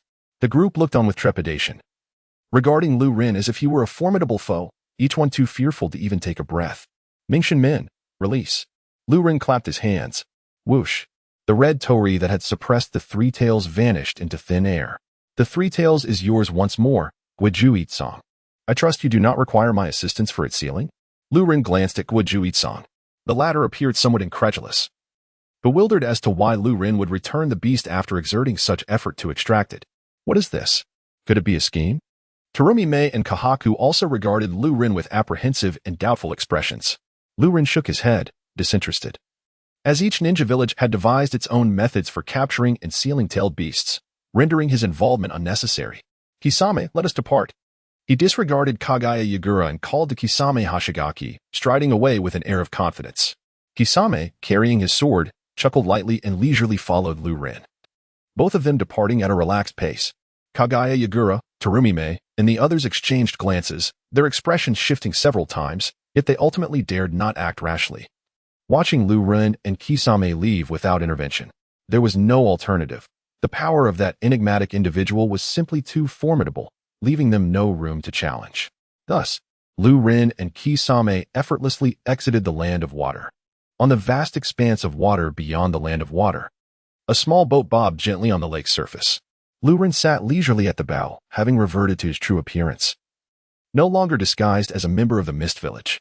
Kisame, meanwhile, managed the boat, occasionally glancing at Liu Ren, his dead fish-like eyes filled with astonishment. It was hard to believe that Lord Liu Ren was so youthful, resembling the impostor of Uchiha Madara in his youth. Both Uchiha Liu Ren and the pretender to Madara were, in essence, mere children. Kisame, I am aware you have many questions. Feel free to inquire, Liu Ren stated calmly. Unaffected by Kisame's admiration. I indeed have numerous questions, Kisame replied, finally at ease after holding his thoughts for so long. Firstly, I am curious about that false Uchiha Madara. Who exactly is he? He goes by the name Uchiha Obito, merely a pitiful member of the Uchiha clan deceived by others. Liu Ren succinctly clarified Obito's identity. Is he merely a pawn for someone else? Kisame asked, astonished. Indeed, even someone as formidable as Uchiha Obito is but a tool in the hands of another. The puppeteer behind Obito must be of considerable caliber, Liu Ren continued, revealing the intricate web of manipulation. Not only is Obito a pawn, but even the mastermind behind him is merely a pawn to someone else. Liu Ren's next statement left Kisame utterly speechless. The ninja world is far too convoluted. He is merely a pawn of a pawn, Kisame exclaimed. Must the honest be so easily deceived? Then, Lord Liu Ren. What, pray tell, is the true nature of the ninja world that you spoke of earlier? Kisame inquired earnestly after a brief pause. Kisame, Obito once mentioned the Moon Eye plan to you, did he not? Liu Ren countered casually. Kisame was taken aback, not expecting that such a clandestine matter would be known to Liu Ren. Based on this alone, it was evident that Liu Ren's perspective transcended that of Uchiha Obito, to ensnare the entire shinobi world in an illusion, thereby constructing a realm where everyone experiences fulfillment and happiness, is an ideology that I shall refrain from critiquing, for each individual possesses their own standards of judgment. Yet, what Obito remains oblivious to is that the Moon's Eye plan is, in essence, a colossal deception. The fate awaiting those entrapped in the illusion is none other than death, a transformation into grotesque beings, half human, half plant, having their chakra completely drained. These are the very abominations, entwined in white vines, that Obito embodies, along with the creature beside him, adorned with a carnivorous plant atop its head. Kisame, taken aback, gasped in horror. The Moon's Eye plan, which he once fervently believed in, revealed itself to be so terrifying? What, then, is the truth behind the Moon's Eye plan? After digesting this astonishing revelation for a moment, Kisame turned to Suigetsu and inquired, what is the essence of the Moon's Eye plan? It is merely the desperate endeavor of a devoted son within the shinobi realm, striving to resurrect his mother. Those ensnared by the illusion will be reduced to mere husks, their chakra siphoned by an ancient woman who has slumbered for millennia. Subsequently, that woman shall return to life. This is the true nature of the Moon's Eye plan. Is it truly as sinister as that? Kisame pondered for a considerable while before shaking his head and releasing a long sigh, drenched in cold sweat. Had he genuinely aided Obito in realizing the Moon's Eye plan, it would imply that he had become an accomplice in the destruction of the entire shinobi world. Even if he deemed this world to be illusory, he had no desire to engage in such extreme actions. Lord Suigetsu, what of your intentions? Kisame turned to Suigetsu, his demeanor serious. What is your purpose, or what do you require of me? It is quite simple at this stage. I merely need you to investigate the whereabouts of two individuals, Suigetsu replied with a shrug. Clearly, the identities of these two were not trivial. Kisame refrained from pressing further. Indeed, they are not. One is the Jinchuriki of the Four Tails, and the other, the Jinchuriki of the Six Tails, Suigetsu confirmed with a nod. You seek Yujito? That individual has defected from the village for many years, and the Four Tails Jinchuriki? If memory serves, they too have gone rogue, correct? Locating these two will not be a simple endeavor. However, since you have commanded it, I shall exert my utmost efforts, Kisame assured, demonstrating his reliability. Given Suigetsu's comprehensive understanding of Kisame's character from the Naruto series, he felt entirely at ease in trusting this task to him. Once Kisame commits to allegiance, he would undoubtedly remain loyal. Fear not, for you are not alone in this endeavor. Orochimaru is also in my service, Suigetsu remarked casually. Truly, Lord Suigetsu. You have even managed to enlist one of the legendary Sannin from Konoha, Kisame exclaimed with admiration. At this moment, Liu Ren produced a black rod and handed it to Kisame Hoshigaki, saying, in the future, should there be anything you wish to discuss, infuse your chakra into this, and I shall sense it. This black rod was crafted by Liu Ren using the Rinnegan, akin to how Nagato controlled the 6 paths of pain. Kisame, without uttering another word, promptly accepted the rod. Meanwhile, a spatial vortex manifested in Liu Ren's eyes, and he was swiftly drawn into it, vanishing completely. On the vast expanse of water, another small boat floated. A middle-aged man, pale as a ghost and devoid of any color in his complexion, was leisurely rowing. At the bow of the boat sat a boy with white hair, his demeanor markedly introverted. The boy curled up, occasionally glancing at the surrounding waters with a hint of curiosity, for he had never before encountered the ocean. These two were none other than Liu Ren's newly acquired subordinates, Orochimaru and Kintsuchi. Orochimaru, could you enlighten me on how you came to meet our esteemed master? Orochimaru, while maneuvering the boat, inquired with a tinge of curiosity. Kin turned his head, looking perplexed. I'm not quite sure. I just suddenly found myself in the presence of our master. For Kin, it truly was a rather abrupt encounter. The clan leader had summoned him back, and in a haze, he had ended up following Liu Ren. It appears that Lord Liu Ren has specifically chosen you, Orochimaru remarked with a glimmer in his eyes. Considering Kin's potential, this did not seem too surprising. Suddenly, as they conversed, a spatial vortex appeared before them, and Liu Ren emerged from within. How careless of me. I forgot to give Orochimaru the black rod earlier. Thankfully, he hadn't ventured too far, and I sensed him with Sage Mode. Otherwise, it would have taken considerable effort to locate them, Liu Ren mused internally. Lord Liu Ren. Upon his arrival, Kin, who had been huddled at the bow, immediately stood upright, as if seeing a pillar of support in Liu Ren. After all, for Kin, who had been confined since childhood, Liu Ren was the first person to truly comprehend him. This sensation was utterly unparalleled. Liu Ren reached out and gently caressed Kin's chubby cheek, finding it surprisingly pleasant. Does Lord Liu Ren have any instructions? Orochimaru inquired languidly from the side. Orochimaru, I require a secret base, Liu Ren stated after a moment of contemplation, unreservedly assigning this task to Orochimaru. Having undergone a change in will through the manipulation of the Kodo Amatsukami, Orochimaru was now unwaveringly loyal to Liu Ren, accepting his request without hesitation. This is simple. I have already established several secret experimental bases. Lord Liu Ren may choose any one of them, Orochimaru replied, proceeding to detail the specifics of his current bases to Liu Ren. Regarding the island, Liu Ren made his decision with scarcely a moment's hesitation. The reason was simple. The base on that island was sufficiently clandestine, and the vast expanse of water surrounding it served as a natural barrier and isolation zone. This held true not only for ordinary ninjas but also for the likes of White Zetsu. While White Zetsu could conceal himself beneath the earth, he could hardly remain hidden beneath the water's surface. Return and make the necessary arrangements. That place will henceforth be our secret base. No problem, Orochimaru readily replied. By the way, the Akatsuki's Kisame Hashigaki is now also under my command, and I have entrusted him with the same mission. Liu Ren exchanged a brief greeting with Orochimaru to ensure they would be familiar with each other when they next met, preventing any unforeseen conflicts. Kisame Hashigaki. Is he the one with the remarkable chakra reserves? Orochimaru licked his lips, clearly having heard of Kisame's reputation. After giving Orochimaru a few additional instructions, Liu Ren produced 2 black rods and handed one to both Orochimaru and Kimimaro, explaining their usage before departing with the use of Kamui. Reflecting on the gains from this excursion to the Mist Village, not only had they successfully established a checkpoint at the location of IWA, but they had also recruited Orochimaru, Kisame, and Kimimaro. It could be said that the rewards were abundant, and Liu Ren was thoroughly satisfied. In the secret base beneath the Kannabi Bridge, Obito was engrossed in studying a scroll, with numerous other scrolls haphazardly strewn about his feet. How complex. Damn it. How did Madara manage the transplant back then? Obito exclaimed in frustration, slapping his forehead. Not far ahead of him stood a raised platform formed from Earth-style jutsu, atop which lay a headless corpse of White Zetsu. Undoubtedly, it was the unfortunate Obito. Despite not being human, after Liu Ren severed his head, he had yet to perish. However, though he remained alive, he was utterly incapacitated, able only to intermittently convey disjointed thoughts.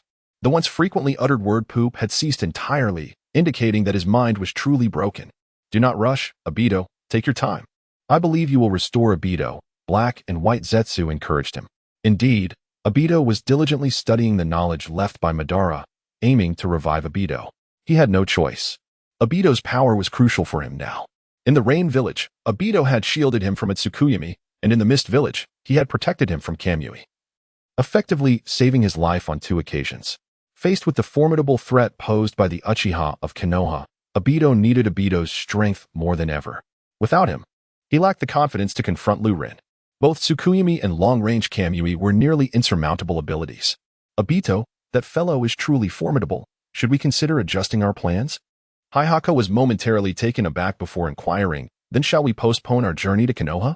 According to the intelligence, the Jinchuriki of Konoha, Kushina Izumaki, was already with child, and it seemed that her time to give birth was approaching soon. Obito planned to seize this opportunity to create chaos in Konoha. Furthermore, Obito was in search of the wielder of the Rinnegan, and the most crucial aspect was to gain their endorsement of their ideology.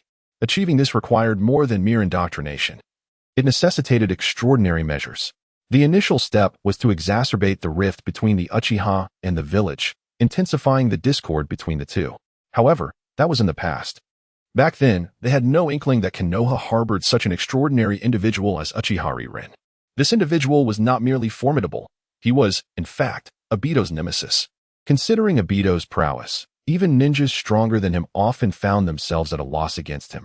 Yet this particular individual possessed numerous methods to inflict harm upon Obito. The threat he posed was indeed monumental. There's no need. We shall proceed as originally planned. Obito declared with a stubborn expression. Yet, Obito, it matters not. I have made my decision to implant a Rinnegan for myself. He stated solemnly, his countenance grave. In truth, Obito had not initially intended to undergo the Rinnegan implantation himself. He had been seeking a member of the Uchiha clan for the task. After all, the one who received the Rinnegan would ultimately bear the sacred mission of resurrecting Madara. In simpler terms, it meant sacrificing one's own life to restore Madara's. Although Obito greatly aligned with Madara's Eye of the Moon plan, he would not recklessly sacrifice his life for Madara, particularly when other options remained. However, the threat posed by Ren had become exceedingly daunting. Even if Obito managed to heal Kakashi, he lacked the confidence to defeat Ren. Thus, after much deliberation, Obito resolved to pursue a compromise. He would implant a Rinnegan in himself to augment his strength, while simultaneously searching for a suitable Uchiha member for another implantation, thereby shouldering the mission of resurrecting Madara. This approach would significantly enhance his own power without delaying their plans, truly a win-win situation. Meanwhile, in Konoha, Ren had stealthily returned to the village, having utilized the Kamui technique after wandering around Kirigakure. He seized the opportunity to quietly replace his shadow clone, ensuring that, given his current abilities, everything was executed flawlessly without any hint of flaw. None had detected his presence. Upon dispelling the shadow clone, its memories flooded into Ren's mind, leaving him somewhat speechless. Jiraiya's personally signed Paradise of Affection? I merely acted on a whim that day. I never imagined Jiraiya would remember. Ren was quite taken aback. Earlier that morning, during his patrol, he had encountered Jiraiya, who had mysteriously summoned him aside with a mischievous grin, presenting him with a book, the magnum opus of the renowned author and the most popular writer in the ninja world, Jiraiya, complete with his autograph. Jiraiya has also promised that if he produces any subsequent series in the future, he will set aside a copy for Ren. It must be said that Jiraiya is quite considerate of his loyal fans. Upon obtaining the Paradise of Affection, his shadow clone immediately delved into its pages. The associated memories were, in turn, relayed back to Ren's original self. This book is truly excruciatingly dull. It lacks any semblance of intrigue. After sifting through the clone's recollections, Ren couldn't help but inwardly scoff, lamenting how he had anticipated it for so long, only to be met with such disappointment. One can only conclude that the minds of people in this era remain excessively naive and conservative. If Jiraiya's book were to be introduced into the modern society of Ren's previous life, it would not even face censorship online. Yet, here it is deemed a forbidden tome. Shaking his head to dispel these chaotic thoughts, Ren resumed his patrol within Konoha. Due to the delays caused by the Mist Village group, he had only managed to traverse half the village before the end of his shift arrived. 5 o'clock marks the end of the workday, and there is certainly no mandatory overtime. How delightful, Ren mused. After parting ways with his comrades, he chose not to train at the usual training grounds, but instead wandered to the central square of the village. There, a girl stood with a hint of excitement and shyness, glancing around as if waiting for someone. A smile involuntarily crept across Ren's lips, and his steps lightened as he approached her. When did you arrive? Have you been waiting long? No, I just got here. Ren began to stroll through Konoha with Kurenai, their pairing evoking envy in many a single soul. Particularly, the second Hokage, belonging to the Sarutobi clan, felt his heart struck by 1,000 daggers. Alas, he could only silently retreat to a deserted corner, nursing his wounded spirit, for he could never compete with Ren. After meandering around Konoha with Kurenai, the two shared a meal before heading to the training grounds, where they exerted themselves in vigorous practice. Thus, a fulfilling day came to a close. The following day, as the first light of dawn broke, Ren awoke promptly, summoned by his internal biological clock. Without uttering a word, he immediately began forming hand seals, shadow clone technique. With a resounding bang, another Ren materialized before him. World's handsomest guy. I leave the household affairs to you. I'm off to frolic in the mist. Go forth, world's most beautiful man, the clone nodded. You need not worry about home. As long as the sky doesn't fall, I can handle anything. With that, a swirling vortex of space-time appeared, and Ren's original self vanished from the room. Almost simultaneously, outside the Mizukage building in the mist, Ren reappeared without a sound. Thanks to this remarkably extraordinary spatial teleportation technique, his arrival stirred not a soul. Ding! A new sign-in location has been detected, the site of Isabu. Shall we proceed with the sign-in? A familiar and comforting notification echoed in my mind. Sign in. There was no room for hesitation. Ding. Congratulations, host. You have successfully signed in and received the reward of Isabu Chakra. With this notification, a small Isabu materialized within the body of Ryuru. Shikaku? Isabu? Two astonished voices resonated within Ryuru. Whether it was Shikaku, the longtime resident who had become intimately familiar with Ryuru, or Isabu, the new arrival, both were momentarily bewildered upon seeing each other, utterly perplexed by the situation. Bagua seal. However, this was fortuitous. Before Isabu could escape from within Ryuru, a Bagua seal was swiftly imposed upon it, sealing Isabu within. Someone is approaching. The mist ninjas reacted swiftly. But fortunately, my movements were equally rapid. A thought flashed through Ryuru's mind as the Kamui vortex appeared, causing him to vanish in an instant. By the time the ninjas from the mist arrived, Ryuru had already departed from their territory. Yet, Ryuru did not return to Konoha immediately. Instead, he sought out a desolate location to properly greet his new tenant, Isabu, ensuring that this tailed beast was sufficiently subdued before returning to Konoha. With Isabu's chakra secured, the next target was the Dragon's Cave Sage technique. After spending a day in Konoha, Ryuru, utilizing the Flying Thunder God technique he had previously inscribed on Manda, clearly sensed the location of the Dragon's Cave. He then used Kamui to instantaneously appear at the Dragon's Cave for sign-in. By the time the Sage Serpents of the Dragon's Cave were roused and arrived, Ryuru had already accomplished his mission and slipped away, leaving nothing but question marks behind. Following the Dragon's Cave, the next sign-in location was undoubtedly Sunagakure. Thus, Sunagakure transformed into Ryuru's personal garden. The very first thing Ryuru did each morning was to sprint to Sunagakure to clock in. Thanks to his ability to appear and vanish without a trace through Kamui, combined with the heightened perception afforded by his sage techniques, more than 2 months passed without Sunagakure ever detecting this unexpected guest.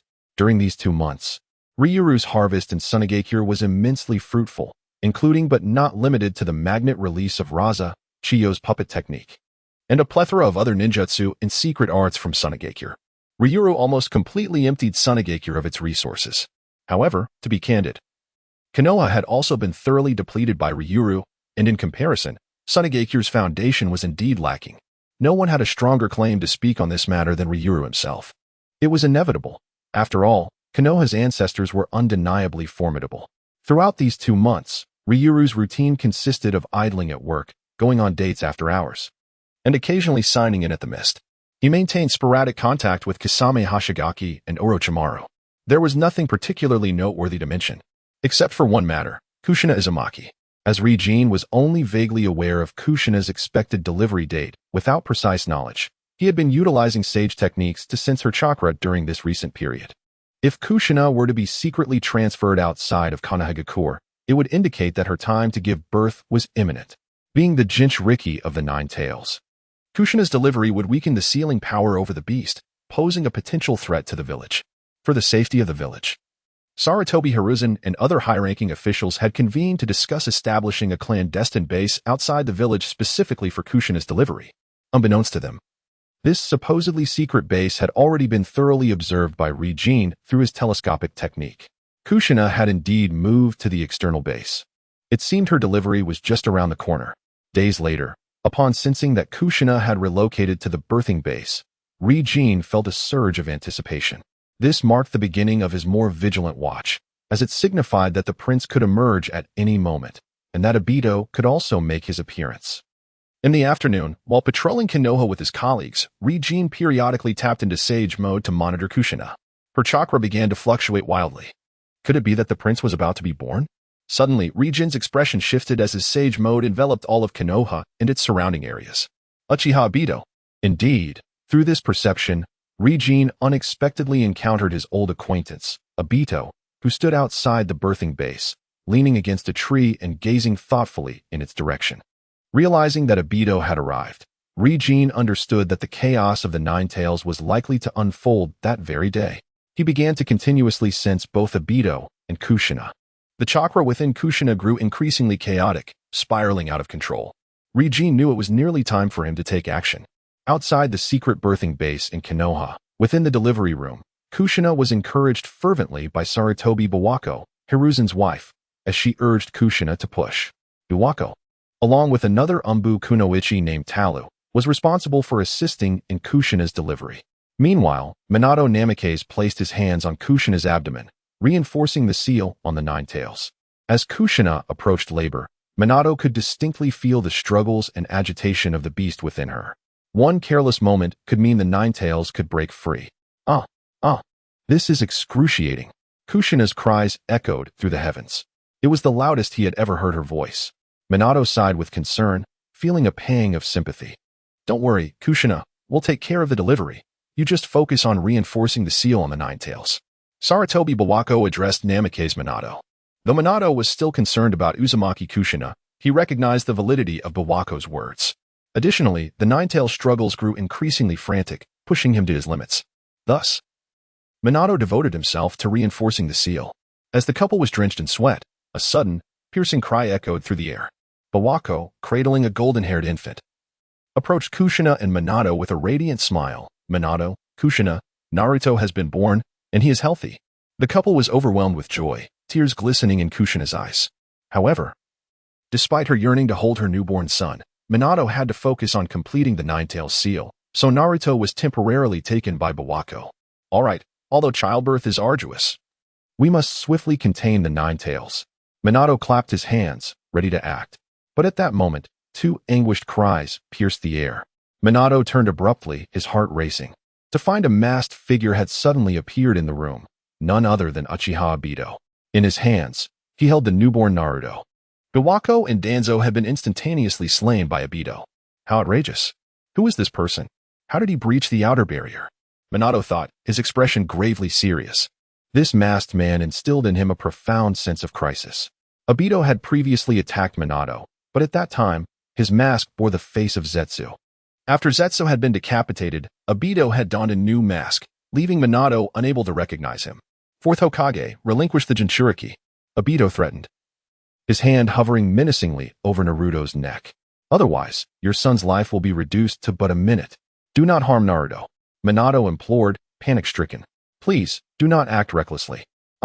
Kushina cried out in pain as the Nine Tails began thrashing violently within her. This was dire. The seal was still incomplete. Minato's brows furrowed deeply. It seemed misfortune had compounded upon him. Which should he prioritize, the seal of the Nine Tails or the safety of his son, Naruto? Yet Obito offered Minato no time for contemplation. Coldly declaring, I said, relinquish the Jinchuriki, or do you not value your son's life? With that, he flung Naruto into the air. In a flash of yellow light, Minato utilized the Flying Thunder God technique to catch Naruto. Truly deserving of the title Yellow Flash, but what would happen next? Obito grinned sinisterly, swinging his right hand forcefully. Suddenly, smoke began to billow from the swaddling cloth in Minato's grasp. It turned out that Obito had stealthily affixed an explosive tag to Naruto's blanket while seizing him. Moments ago, he had ignited the explosive tag, in order to prevent the explosion from affecting Uzumaki Kushina. Minato Namikaze had no choice but to utilize the Flying Thunder God technique to teleport Naruto away. Within the room, only Obito and Uzumaki Kushina remained. The Jinchuriki of the Nine Tails. Now, no one can save you. Obito approached Kushina, placing a hand upon her. A swirling vortex of space materialized, enveloping them both, before they vanished from sight. Almost simultaneously, in another concealed location, a spatial vortex reappeared, ejecting Obito and Kushina. Utilizing the terrain and sealing techniques he had long prepared, Obito firmly restrained Uzumaki Kushina. Who are you, and what do you intend to do? The bound Kushina fixed her gaze on Obito, her tone grave. I intend to extract the Nine Tails from within you, and then destroy Konoha. There was a hint of madness in Obito's voice. Do you have any idea how long I have awaited this moment? Kushina's expression shifted dramatically. Yet, in her current state, she felt like a lamb awaiting slaughter, utterly powerless to alter her fate. Even Minato had been deceived by this masked man and could do nothing to thwart him. A profound sense of helplessness and despair engulfed Kushina. Those eyes, you are. The nine tails within Kushina sensed Obito's Sharingan and Rinnegan, taken aback. However, at that moment, Obito's Sharingan abruptly spun, and the nine tails was instantly under his control. Arise, nine tails, emerge. He began to command the beast, forcefully assaulting the seal. The seal within Kushina had already weakened to its limits, and with Minato unable to reinforce it in time, it was soon shattered by the nine tails' onslaught. Kushina could not suppress a cry of agony, her entire being feeling as though it were being torn asunder. A torrent of nine tails chakra erupted from her, coalescing into a form reminiscent of Naruto's future tailed beast mode, and the chakra grew increasingly potent. Within Kushina's abdomen, a transparent nine tails, composed of deep crimson chakra, burst forth. Almost immediately, that transparent form began to solidify. The nine tails had officially broken free from the seal, surging out from within Kushina. A cruel smile crept onto Obito's lips. Hidden beneath his mask, go forth, directly to Konoha. Annihilate this village. He commanded the nine tails casually, then turned away, as if leading a pet on an outing. Apologies, but compared to Konoha, I find this place far more to my liking. Just then, a chilling voice broke the silence, suddenly resonating. Who goes there? Obito was startled, swiftly spinning around to see an unfamiliar ninja, who had appeared unnoticed, standing leisurely behind him. A ninja from Konoha? It is indeed remarkable that one could arrive here so silently and unannounced. Obito found himself astonished. With his current prowess, the individual had appeared behind him without his awareness. Clearly not an ordinary person. He began to scrutinize the newcomer, who was an extraordinarily youthful ninja. For reasons unknown, despite never having encountered this individual before, he felt an inexplicable sense of familiarity. However, the stranger wore casual attire and bore no forehead protector, making it impossible to ascertain his village. The most plausible assumption was that he hailed from Konoha. The Rinnegan? The young ninja, Liu Ren, immediately noticed the distinctive eye nestled within Obito's eye socket. Yet, his surprise was fleeting. After all, he himself possessed this ocular power, and while Obito had but one, he had a complete pair. Who was to fear whom? As for the ninja of Konoha, your time has come to an end, Obito stated nonchalantly. He then dispatched a mental command to the nine tails. Boom! The colossal creature, towering several meters, sprang forth in a few agile leaps to stand before Liu Ren. It raised its massive claw and brought it crashing down upon him. Liu Ren stood resolutely in place, not flinching, merely removing his sunglasses to gaze at the nine tails. Kodo Amatsukami. In that instant, the pupils of his eyes transformed into a vivid crimson hue, activating the powerful ocular technique which swiftly enveloped Obito's genjutsu, ensnaring the nine tails in its thrall. The beast's claw halted mere inches above Liu Ren's head.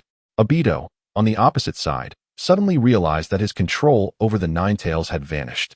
Sleep, Liu Ren commanded casually. The nine tails, akin to a well-trained pet, complied without hesitation, collapsing to the ground and closing its eyes, sinking into a deep, blissful slumber. Despite Obito's frantic attempts to regain control, he was met with futility, helplessly watching as his prized creature slipped from his grasp. Impossible. This cannot be. Obito's composure shattered. It's you. Once again, it's you. His voice, laced with agitation, resonated as he finally comprehended the identity of Liu Ren. At that moment, he felt an overwhelming urge to retaliate. Reflecting on his past interactions, he pondered why this individual, related to him by blood, persistently opposed him. From the machinations against Nagato and Amigakure, to those in Kirigakure, and now this. It felt as though this person was an unshakable shadow, clinging to him relentlessly. In his fury, Obito found himself bewildered. Why do you persist in opposing me? Who are you? He fixed his gaze upon Liu Ren, his voice a low growl. If I were to claim that I am not your adversary, but rather that our encounters are mere coincidences, would you believe me? Liu Ren pondered for a moment before responding earnestly. He spoke the truth. The previous two encounters were indeed pure chance, 100% so. As for this occasion, Obito's plan to unleash the Nine Tails fortuitously provided an opportunity for Rinnegan to establish a sign and location, allowing him to take advantage of Obito's favorable circumstances. However, it cannot be deemed a complete coincidence. Rinnegan was indeed utilizing Obito to his own ends. After all, Rinnegan had no desire to create chaos within the Hidden Leaf Village, as establishing a sign and location would require a considerable duration of half an hour. which was hardly appropriate in such a setting. He could not simply guard the Ninetales and engage in battle against the entire village for that length of time, could he? The location chosen by Obito to release the Ninetales was outside the village, sufficiently concealed, making it almost tailor-made for Rinnegan. Thus, he graciously accepted the opportunity. "Do you think I would believe your nonsense?" Obito fumed, clearly offended, as if he thought Rinnegan had taken him for a fool. It was a perfect moment to settle both old and new scores. He was not afraid of him now. A glint of determination flashed in Obito's eyes. "Just because you possess an extra Rinnegan?" Rinnegan replied nonchalantly. "How could you possibly comprehend the true power of the Rinnegan?" Obito scoffed, extending his hand toward Rinnegan. Invoking the technique of universal pull, a sudden force emerged, enveloping Rinnegan. How could he possibly fall for such a trick? In a flash, Rinnegan utilized the Flying Thunder God technique to appear behind Obito. With a mere thought, he unleashed his lightning release chakra, manifesting the Chidori. Crackling sounds erupted as a web of electricity descended upon Obito. Unperturbed, Obito turned to face the attack, allowing the lightning to pass through his form. Casting a sidelong glance at Rinnegan. "Spare me. Such techniques are utterly ineffective against me." Shrugging, Rinnegan retracted his Chidori. "Thus, our exchanges seem rather pointless." "Do they not? After all, we cannot truly eliminate one another." Had Obito lacked the Rinnegan, Rinnegan's Chidori would indeed have posed a significant threat. With Rinnegan's current abilities, bolstered by Sage techniques and tailed Beast Chakra, he could unleash consecutive strikes for several minutes without issue. However, now that Obito possessed the Rinnegan, he could effortlessly absorb all that energy. As for physical attacks, Obito could repel them as well. Could Rinnegan employ the Divine Tree to control Obito? Obito himself was a member of the Uchiha clan and had previously fallen victim to Rinnegan's Tsukuyomi, thus he remained perpetually on guard against him, avoiding direct eye contact to prevent giving Rinnegan an opportunity. Nevertheless, Rinnegan's absolute strength currently surpassed that of Obito, and his arsenal of techniques was far broader, making it not impossible to defeat him.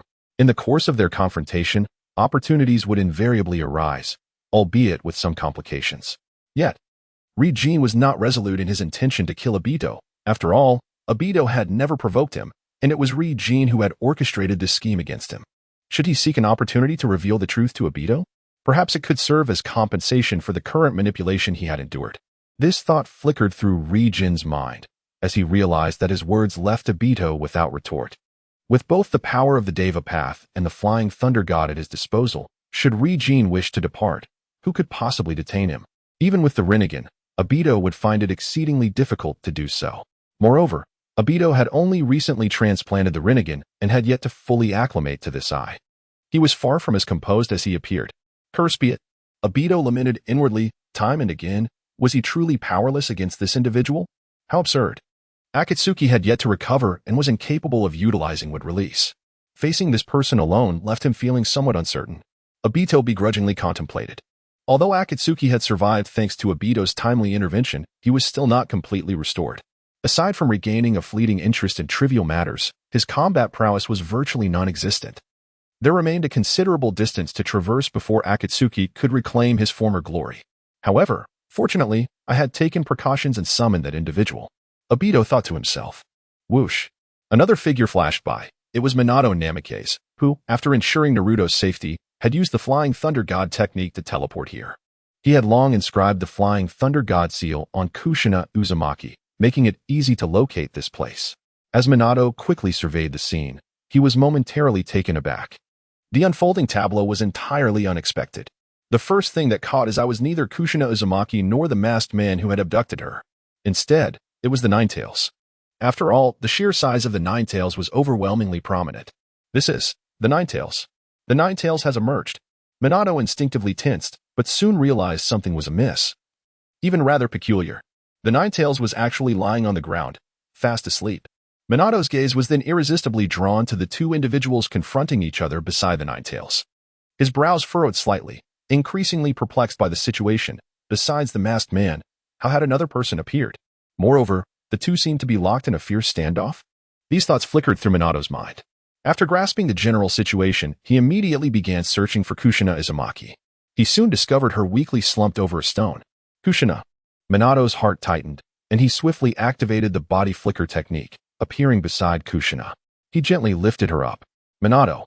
Kushina Uzumaki spoke in a voice weak and frail. While she was still alive, she was on the verge of death, barely clinging to life. she would likely not last much longer. Do not speak, Kushina. Minato, filled with anguish, cradled her in his arms, then executed the Flying Thunder God technique, vanishing from sight. Whoosh. In the next moment, Minato, holding Kushina Uzumaki, appeared in the Konoha hospital, hastily rushing toward the infirmary. Lord Hokage. Lady Kushina. The hospital was soon thrown into a flurry of activity. Minato, without waiting for the medical ninja to arrive, swiftly entrusted Kushina to an assistant of a medical ninja. For the situation was dire. In a hurried tone, it was conveyed that Kushina had sustained grave injuries, and the Ninetales had escaped. Urgent assistance was imperative. With that, Minato Namikaze utilized the Flying Thunder God technique to materialize within the office of the Hokage. Without a moment to spare, he burst through the door. Minato, the third Hokage, engrossed in his paperwork while smoking his pipe, was taken aback by Minato's sudden arrival, his expression shifting to one of grave concern. The day marked the birth of Uzumaki Kushina, a moment of profound significance for Minato. It was inconceivable for him to be here. A sense of dread washed over Hiruzen Sarutobi. Could it be that the Ninetales had caused a calamity? Third Hokage, someone has interfered. The Ninetales has escaped. Right outside the birthing facility, Minato spoke urgently to Hiruzen. Nanny? An unexpected turn of events. Hiruzen exclaimed, his brows knitting together in alarm. Resembling a wilting chrysanthemum in late autumn, the Ninetales, the most powerful among the tailed beasts, posed a dire threat to the village. With the situation reported, Minato could not afford to wait for further instructions. He once again vanished using the Flying Thunder God technique. Outside Konoha, near the birthing facility, two figures were entangled in a fierce struggle. Obito and Uchiha Flowing Blade clashed with their respective ninja tools, locked in a relentless duel. In the heat of combat, their kunai collided with a sharp clang, sending sparks flying. In that moment, Obito's form solidified. Amaterasu. Flowing Blade unleashed this formidable ocular technique upon Obito. In an instant, black flames enveloped Obito. Previously, during their encounter in the Rain Village, Flowing Blade had used this very technique to leave Obito in a dire situation. Had it not been for Zetsu's intervention, Obito might have perished. Yet now, faced with the same attack, Obito remained unruffled, exhibiting an extraordinary calmness. Shinra Tensei. A repulsive force manifested, instantly rebuffing the black flames. What would have been an inescapable fate for Obito was swiftly averted. Kamui. This move had not caught Flowing Blade off guard. Seizing the opportunity while Obito countered the Amaterasu with his Rinnegan, he unleashed a long-range Kamui. However, regrettably, this technique, which had once bestowed a profound lesson upon Obito, failed to yield the desired effect now. In an instant, Obito slipped into a state of intangibility. The spatial severance of the long-range Kamui could not be executed instantaneously, much like Kakashi's earlier attempt to sever Daidar's arm. Even after the technique was initiated, there remained a brief period of efficacy. Of course, at that time, Kakashi had yet to fully master the Sharingan, which was a significant contributing factor. The remote manifestation of Kamui, fundamentally a form of severance, indeed necessitates a process. As the possessor of this ocular technique, Rinnegan holds the most authoritative perspective. His cutting speed surpasses that of Kakashi by a considerable margin, yet it pales in comparison to the instantaneous emergence of Amaterasu. Moreover, Obito has previously encountered this technique in the Hidden Mist Village, thus he has fortified his defenses. Hence, upon sensing fluctuations in the surrounding space, he promptly entered a state of intangibility. At this juncture, the remote Kamui can no longer inflict harm upon Obito. Witnessing the once formidable techniques that had posed threats to him rendered ineffective, a smug expression emerged on Obito's face. Your techniques are of no use to me now. Is that so? Rinnegan raised an eyebrow. Undeterred, how can you be so certain that I possess no additional techniques? Obito's smile faltered slightly. Having clashed with Rinnegan on multiple occasions, he had always found Rinnegan to handle each encounter with effortless grace, delivering unexpected surprises each time. The extent of Rinnegan's capabilities remained an enigma to Obito. Although Rinnegan's current prowess was indeed astonishing, far exceeding that of an ordinary individual. Should he unveil new techniques, Obito would not be surprised. Thus, he remained vigilant. No matter how many techniques you possess, they are futile. Obito scoffed coldly. Even if Rinnegan had more tricks up his sleeve, the powers of Kamui and the Rinnegan were not to be underestimated. If not for the condition of Zetsu, even Rinnegan's potential arsenal would not instill fear in him. In a flash, the figure of Minato Namikaze, having ensured the safety of Kushina Uzumaki and reported the urgent situation, reappeared utilizing the Flying Thunder God technique. The presence of Minato elicited little concern from either Rinnegan or Obito. Obito was too preoccupied to regard Minato, while Rinnegan had no intention of engaging with him. His sole objective was to allow the Ninetales to rest undisturbed for half an hour. As long as Minato refrained from interfering, Rinnegan would not act against him.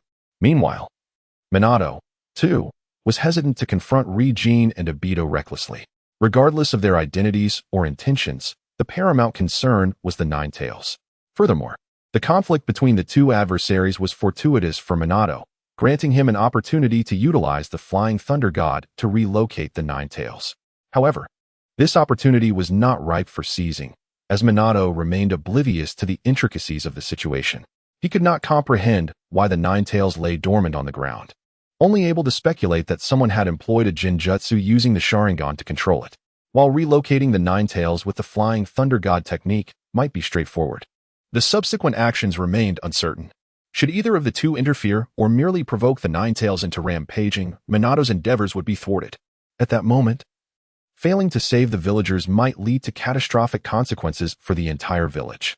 Therefore, Minato Namikaze must await the arrival of Sarutobi Hiruzen and his reinforcements.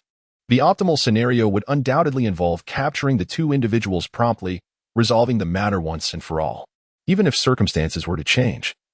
The Flying Thunder God technique would allow for the swift relocation of the Ninetales.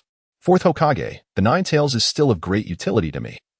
I advise you to refrain from any dubious intentions, such as secretly relocating the Ninetales. However, if your sole desire is to reclaim a portion of its chakra to save your wife's life, I can fully comprehend and would not take issue with it.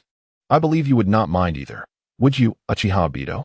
The revelation of Obito's identity was a striking blow. How infuriating. Obito could not suppress his anger. His expression behind the mask contorted in dismay. The last time his true visage was exposed in front of Rinnegan, a fellow Uchiha. He feared that his identity would be recognized. Indeed, that fear had materialized.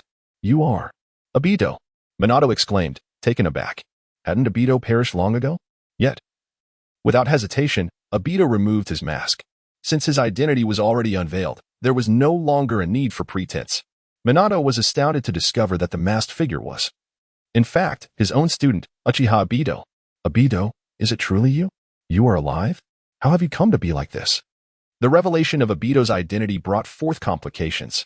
From the depths of the forest, Kagaya's black and white Zetsu emerged from behind a tree, with white Zetsu speaking first. There is indeed a slight complication, however, it is hardly significant.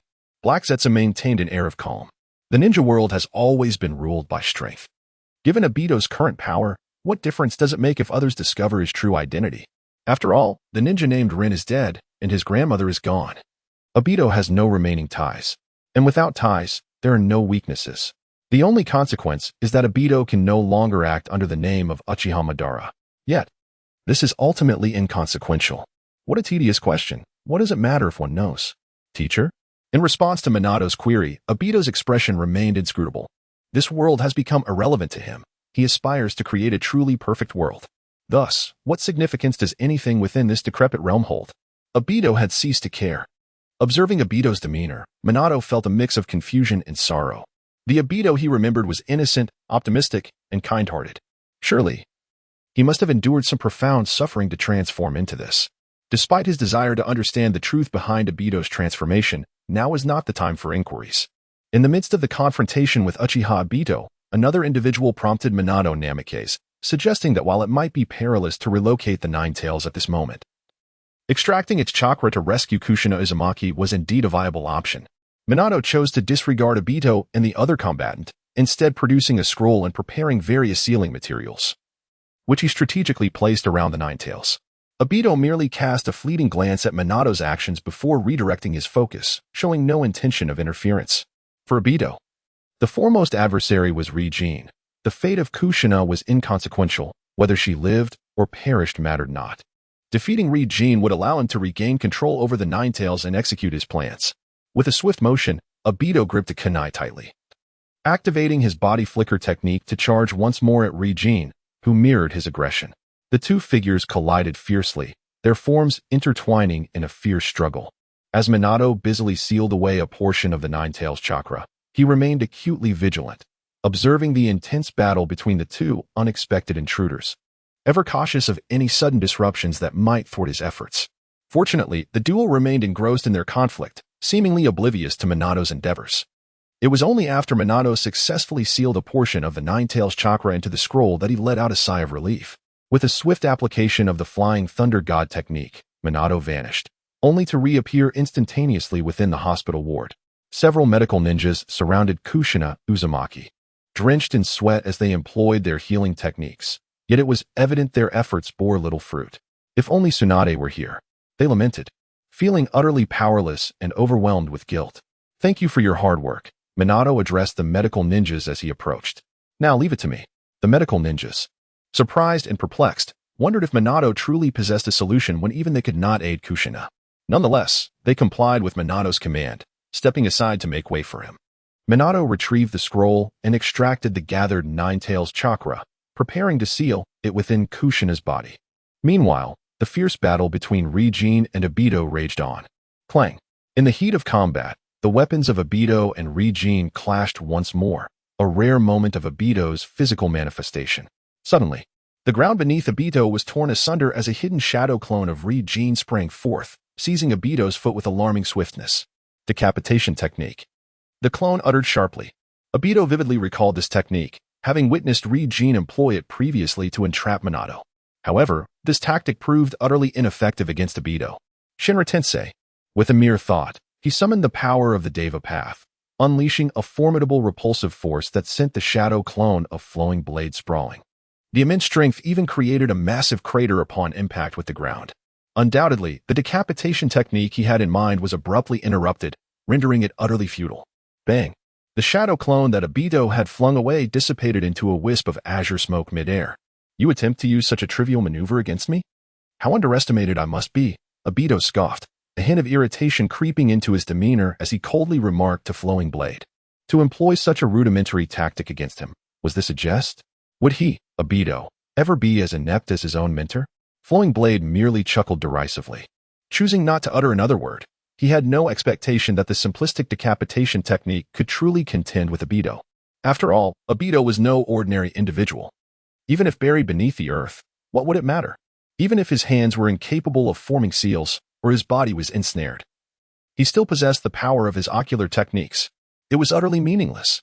Flowing Blade had merely used the decapitation technique as a guise. In reality, he had inscribed a Flying Thunder God technique upon Obito, and it had been a success.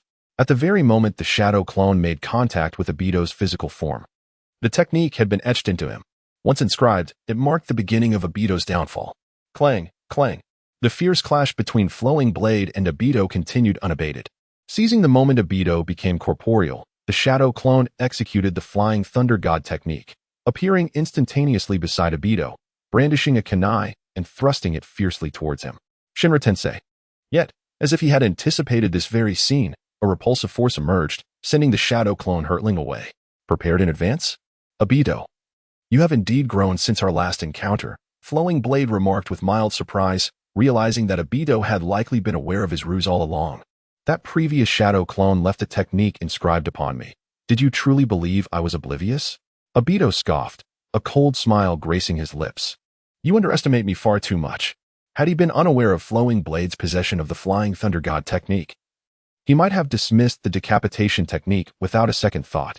However, Obito was already cognizant of this skill. How could he not remain vigilant and observant upon contact with his adversary? It could only be said that Flowing Blade's prowess was overwhelming. Obito had consistently avoided physical engagement with him, yet ultimately fell prey to it. Nonetheless, even so, Obito did not take it to heart. What did it matter if he was ensnared? With Kamui and the Rinnegan, inflicting harm upon him through the Flying Thunder God was no simple feat. Bang, bang, bang. The two resumed their intense battle, colliding once more before being forcefully repelled. Suddenly, a multitude of fine needles descended from the sky, raining down upon Flowing Blade with relentless fervor. The multitude of fine needles was so densely clustered that, at a glance, it appeared as though a dark cloud were swiftly approaching. In an instant, this ominous cloud descended upon Liu Ren's forehead like a heavy weight. Magnetic sand iron? Could it be the work of the scorpion of the red sand? At that moment, a flicker of astonishment and surprise crossed Liu Ren's eyes. There was no mistaking the countless fine needles as magnetic sand iron. Having already mastered magnetic sand gold, he could not be mistaken. So, who else in the ninja world could wield magnetic sand iron? Only the scorpion of the red sand could do so. But when did this individual ally himself with Obito? Such thoughts flitted through Liu Ren's mind, but there was no time for contemplation. A playful smile danced across his features as he summoned forth his magnetic sand gold. A massive golden sand suddenly coalesced above his head, forming a protective barrier. Sizzling sounds erupted as all the needles of sand iron were thwarted by Liu Ren's golden sand. What? Magnetic sand gold. Obito nearly expended his Sharingan and Rinnegan in disbelief, utterly astounded by the sight before him. Indeed, he had anticipated that this individual would surprise him yet again. However, he could scarcely believe that this person could also wield the magnetic techniques of the scorpion. It was unfathomable. At that moment, an ancient voice resonated, and a hunchback ninja emerged with a swift body flicker. His voice was filled with incredulity and shock. This individual was none other than the scorpion of the red sand, a collaborator in Obito's plan to obliterate Konoha. Floating beside the scorpion was the puppet of the third Kazekage. Given the immense threat posed by Liu Ren, combined with the fact that Akatsuki had not adhered to the planned recovery, even with the transplantation of the Rinnegan, Obito remained uneasy. After all, while the Rinnegan was powerful, he had yet to fully master or adapt to it. It was not the original owner's eyes. Thus, he sought a partner for assistance. After gathering intelligence from White Zetsu, who was spread throughout the ninja world, Obito had chosen the scorpion of the red sand as his target. The reasoning was simple. The scorpion could counter Liu Ren's formidable techniques. Whether through his puppet mechanisms or magnetic sand iron, the scorpion could unleash relentless attacks on Liu Ren for over 5 minutes. All Obito needed to do was ensure that he confiscated Liu Ren's flying thunder god kunai beforehand. Therefore, throughout the battle with Liu Ren, Obito had subtly and deliberately gathered all of Liu Ren's flying thunder god kunai, intending to deny him the opportunity to teleport when the scorpion launched his assault. Over the years, the scorpion had roamed the ninja world, seeking out unique individuals to craft puppets, and Liu Ren was undoubtedly the perfect candidate. Thus, Obito and the scorpion of the red sand joyfully forged their alliance. When Obito created an opportunity for the scorpion, he would remain hidden in the shadows, poised to strike Liu Ren with a sudden and devastating blow. Under the influence of the opponent's illusions, Amaterasu, and distant divine authority, he decisively shattered the opponent's divine prowess. However, while ideals may be splendid, reality often proves to be harsh and unforgiving. Obito's meticulous calculations failed to foresee that Flow Blade could also wield magnetic escape. How can you also possess magnetic escape? The red sand scorpion, with a black cloth concealing his mouth and nose, revealed only a pair of eyes, his voice rasping like that of an aged man. Yet, Flow Blade understood that this form was merely a puppet of the red sand scorpion with his true self, Fei Lu Hu, hidden within. Of course, it was evident that the red sand scorpion himself had long since become a puppet. This was a given. It was taught to me by Raza, Flow Blade declared earnestly. Strictly speaking, he wasn't lying. His magnetic escape was indeed learned through the system from Raza. Obito, you are quite right. If this person were to be made into a puppet, it would become the most exquisite work of art in the world. The red sand scorpion disregarded Flow Blade's jest and addressed Obito beside him. Quickly, step aside and do not expose yourself to this individual's gaze. It is perilous. Obito warned the red sand scorpion with a serious expression. Haha, Obito, you're overly alarmist, the red sand scorpion scoffed, dismissing further dialogue and continuing to unleash a fierce assault of countless threads against Flow Blade. Yet, it proved futile, as all were thwarted by Flow Blade's golden sand defense. Moreover, divine authority. Crack. The body of the red sand scorpion, in the form of Fei Lu Hu, was cleaved in two by Flow Blade. Baka. That fool. How foolish. I warned him, yet he recklessly exposed himself. He is truly courting death. Obito fumed, unable to restrain his expletives. The red sand scorpion was indeed a useless ally, utterly unreliable. Such a formidable trump card, reduced to ineffectiveness and swiftly dispatched. Crack. However, Obito did not anticipate that at that very moment, the corpse of the red sand scorpion would explode, and a figure emerged from within. No, more accurately, it was a child. Obito paused in astonishment, realizing that the red sand scorpion he had encountered was merely a puppet. The true essence of the red sand scorpion had been concealed within the puppet all along. Yet why was the red sand scorpion a child? The age simply did not align. A flurry of questions raced through Obito's mind, but now was not the time to delve into such inquiries. Swish, swish, swish. As the true form of the red sand scorpion revealed itself, He immediately summoned several puppets to encircle him. A wave of terror washed over him. What had just transpired? His ocular technique? How terrifying. If the red sand scorpion had sweat glands, he would undoubtedly be drenched in cold sweat. It seemed Obito's earlier claims about this individual were not exaggerated in the slightest. I shall see just how formidable your magnetic escape truly is. The scorpion of the red sand let out a cold snort, his 10 fingers glowing with chakra threads as he manipulated the third Kazekage puppet, unleashing a storm of fine needles towards the flowing blade. Magnet release against magnet release. This suits my intentions perfectly. Flowing blade clapped his hands together, summoning a wall of sand to shield himself. Simultaneously, he conjured a barrage of sand gold needles that shot towards the scorpion of the red sand. Such prowess. The scorpion of the red sand felt a surge of alarm. This person's magnet release seemed even more formidable than that of Raza. Faced with the relentless downpour of sand gold needles, the scorpion could not afford to be careless, quickly gathering a mass of sand to protect himself. However, the scorpion's skills ultimately paled in comparison to Flowing Blade's. While Flowing Blade could instantly control his defenses, the scorpion struggled to match his speed. Before his sandy barrier could fully take shape, riddled with gaps, numerous sand gold needles had already pierced through. In a moment of desperation, the scorpion directed another puppet to shield himself. Clang! In an instant, the puppet was riddled with holes, utterly destroyed. Swiftly seizing the opportunity created by the fallen puppet, the scorpion executed several body flicker techniques, narrowly evading Flowing Blade's assault. In this first direct confrontation, the scorpion of the red sand was thoroughly defeated. Do not confront him head-on. Find the right moment to assist me. He is not someone who can be dealt with alone. Obito called out to the scorpion, drawing from hard-earned experience. Be silent. The scorpion, proud as he was, refused to let Obito dictate his actions, retorting angrily, my methods are beyond your comprehension. Frustration surged within Obito. The scorpion truly was a troublesome ally. The strength of this opponent was beyond even his capabilities, and the scorpion's arrogance was excessive. Boom. At that moment, immense hands formed from the swirling sand gold, lunging directly at the scorpion of the red sand. His puppet attacks were rendered laughable in the face of such magnet release. Meanwhile, the scorpion found himself dodging left and right under the onslaught of the massive hands, hastily directing the third Kazekage to counterattack, but his efforts yielded little success. The magnet release he employed was not his own, but executed through the puppet, and in comparison to Flowing Blade, it fell woefully short. Seeing this, Obito shook his head, refraining from making any snide remarks, and charged towards Flowing Blade with a kunai in hand. To him, the massive hands of sand gold were mere illusions, exerting no real threat.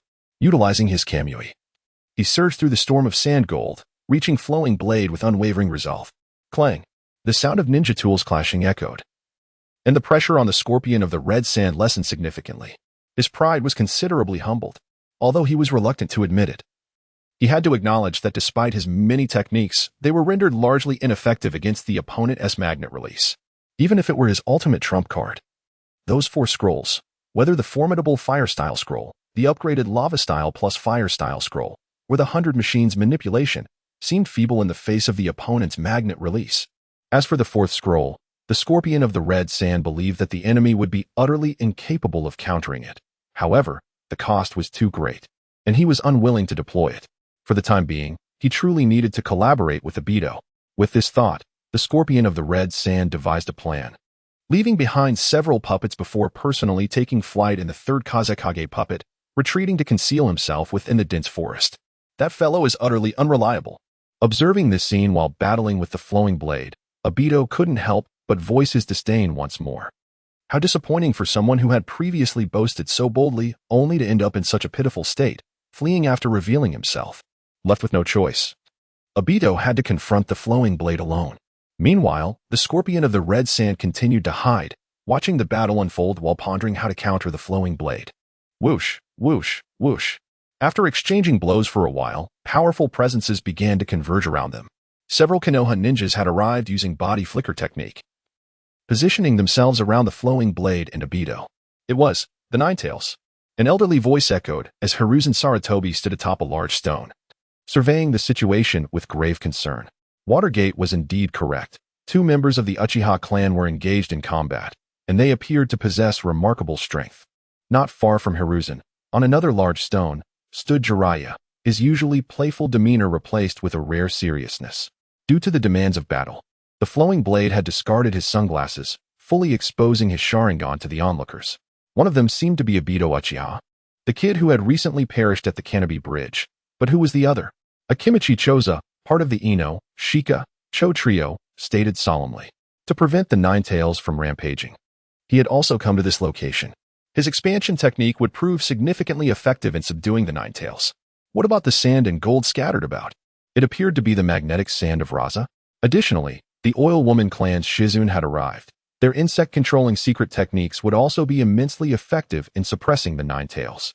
Having heard the third Hokage's summons regarding the theft of the Nine Tails, they rushed over without delay. However, the scene before them exuded an air of strangeness. Besides these elite Konoha warriors, numerous members of Root and the Umbu were also present. The assembly that Konoha had mobilized for the Nine Tails was indeed quite extravagant. As for the Uchiha clan, they wished to assist Konoha, but were sternly rebuffed by Hiruzen Sarutobi. The stance of other high-ranking officials, including department leaders and Hokage advisors, was unanimously aligned. The reason was simple. The assailants who attacked Kushina were Uchiha. The upper echelons of Konoha harbor profound distrust towards the Uchiha clan concerning this matter. Who can ascertain whether this incident is not a covert conspiracy orchestrated by the Uchiha? To be candid, the leadership of Konoha possesses justifiable reasons to suspect the Uchiha clan. After all, the mastermind is indeed one of their own. Logically speaking, the Uchiha clan undeniably bears suspicion. Furthermore, they have ample motivation to engage in such actions, to control the Nine Tails and incite rebellion. Not only is the Uchiha clan barred from participating in this operation, but they are also being clandestinely monitored by the village. Clang. Despite the arrival of numerous Konoha ninjas, both Flowing Blade and Obito remained unfazed, as if oblivious to their presence, engrossed in their own skirmish. Whoosh. It was not until Minato Namikaze utilized the Flying Thunder God technique to return, appearing beside Hiruzen Sarutobi, that the dynamics shifted. Minato, how is Kushina? Hiruzen casually inquired. Thank heavens, Kushina is safe, Minato exclaimed, overwhelmed with relief, stealing a glance at Flowing Blade. Whether intentional or not, he had indeed been prompted by this individual to save Kushina's life. That's a relief. Jiraiya interjected, now that the Nine Tails lies dormant, Minato, you should transfer it away using the Flying Thunder God. We shall handle these two. Understood, Sensei.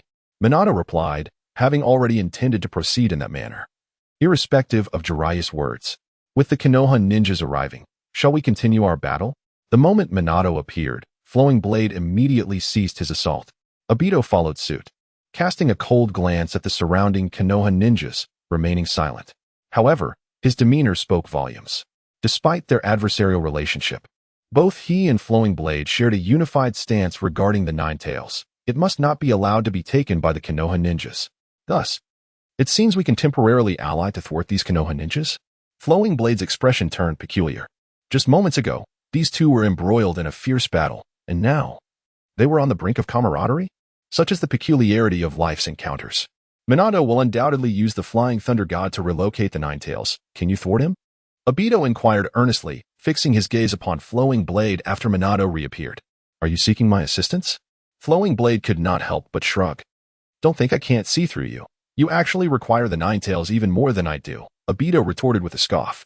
In the face of urgency, Flowing Blade refrained from further trivialities. With a thought, he struck the ground forcefully with both hands. Magnet release, sand gold. Instantly, the earth around them began to ripple with an immense force, as a swirling mass of golden sand suddenly materialized around the Nine Tails. It swiftly expanded, forming a circular cover that enveloped the colossal form of the Nine Tails within the golden shield. Magnet release. This Uchiha can truly wield magnet release. Sarutobi Hiruzen nearly popped his eyes out in astonishment, his face awash with disbelief. The Uchiha, proficient in magnet release and gold dust, was an absurdity beyond measure. Could it be that this Uchiha had an exceedingly close connection with Rasha? Not only Sarutobi, but also Jiraiya, Akimichi Choza, and other Leaf ninjas were rendered speechless in shock. What? The expression on Namikaze Minato's face was nothing short of spectacular. He had just conferred with Jiraiya, deciding to employ the Flying Thunder God technique to relocate the Nine Tails, only to be met with a harsh reality. Before they could even spring into action, the Nine Tails had already been sealed away using magnet release. For the moment, the Nine Tails could be disregarded. Capturing these two individuals was paramount. Sarutobi resolved this with an authoritative tone, asserting that these two were the focal point. Defeating them would render the need to relocate the Ninetales unnecessary. Conversely, even if they managed to move the Ninetales, failing to stop these two would result in its inevitable reclamation. Such a scenario was utterly pointless. Of course, the Leaf Ninjas believed the latter possibility was exceedingly unlikely. If a force of this magnitude from the Leaf Village couldn't subdue these two Uchiha, their high-ranking officials might as well hang themselves in despair. The teacher was right. Capturing these two should be the priority. Jiraiya nodded in agreement and promptly leaped down. Third Hokage, I will assist the teacher. You and the others must maintain the perimeter. Should the Ninetales go on a rampage, it will be up to you. Minato also stepped forward. Wait, the third Hokage called out to Minato. If the Ninetales truly goes berserk, you would be of greater use than I. Let Jiraiya and me handle them. The master and disciple solemnly approached Obito and Kakashi. Sarutobi Hiruzen, Jiraiya? You certainly hold us in high regard, Obito remarked, casting a disdainful glance at the approaching duo, a hint of mockery in his voice. Once, during his time in Konoha, these two were towering figures, the absolute elite. Yet now, Obito regarded them with indifference. One each? Kakashi shrugged at Obito, his demeanor as composed as ever, showing no concern for Sarutobi and his disciple. When did I ever claim I would fight alongside you? Obito scoffed, a cold laugh escaping his lips. Simultaneously, a ring of spatial whirlpools appeared in his Sharingan, drawing him into their depths. Obito's figure vanished completely before the astonished eyes of the gathered Leaf Ninjas. That was the space-time ninjutsu. The ninjas from Konoha were momentarily taken aback, their expressions turning grave. Such a dojutsu was of a far superior caliber, far more troublesome than ordinary eye techniques. And the threat level posed by Uchiha Obito surged in their minds. No wonder. It was this space-time ninjutsu that enabled Obito to breach the barrier and abduct Kushina. As the fleeting figure of Minato Namikaze finally grasped the situation, he observed the unfolding drama. You truly lack decorum, Obito, he remarked. We had agreed to engage in a delightful encounter, yet you chose to flee first. Nevertheless, Obito had astutely identified the vulnerability of the situation. At this moment, Rinnegan indeed required the Ninetales more than Obito did. Did he escape? Jiraiya pondered for a brief moment before turning to his companion, Sarutobi Hiruzen. Allow me to handle him, Sensei, he proposed. Hiruzen nodded in acquiescence, offering no objections. As one of the legendary three, Jiraiya possessed formidable strength, making the confrontation with an Uchiha seem trivial, even if the Uchiha in question was particularly formidable. Moreover, Hiruzen was present to oversee the encounter. I am not in the mood to play games with you right now, Rinnegan stated, his expression devoid of emotion. With a mere thought, he transitioned into Sage Mode, the Sage Mode of my Bokuzen.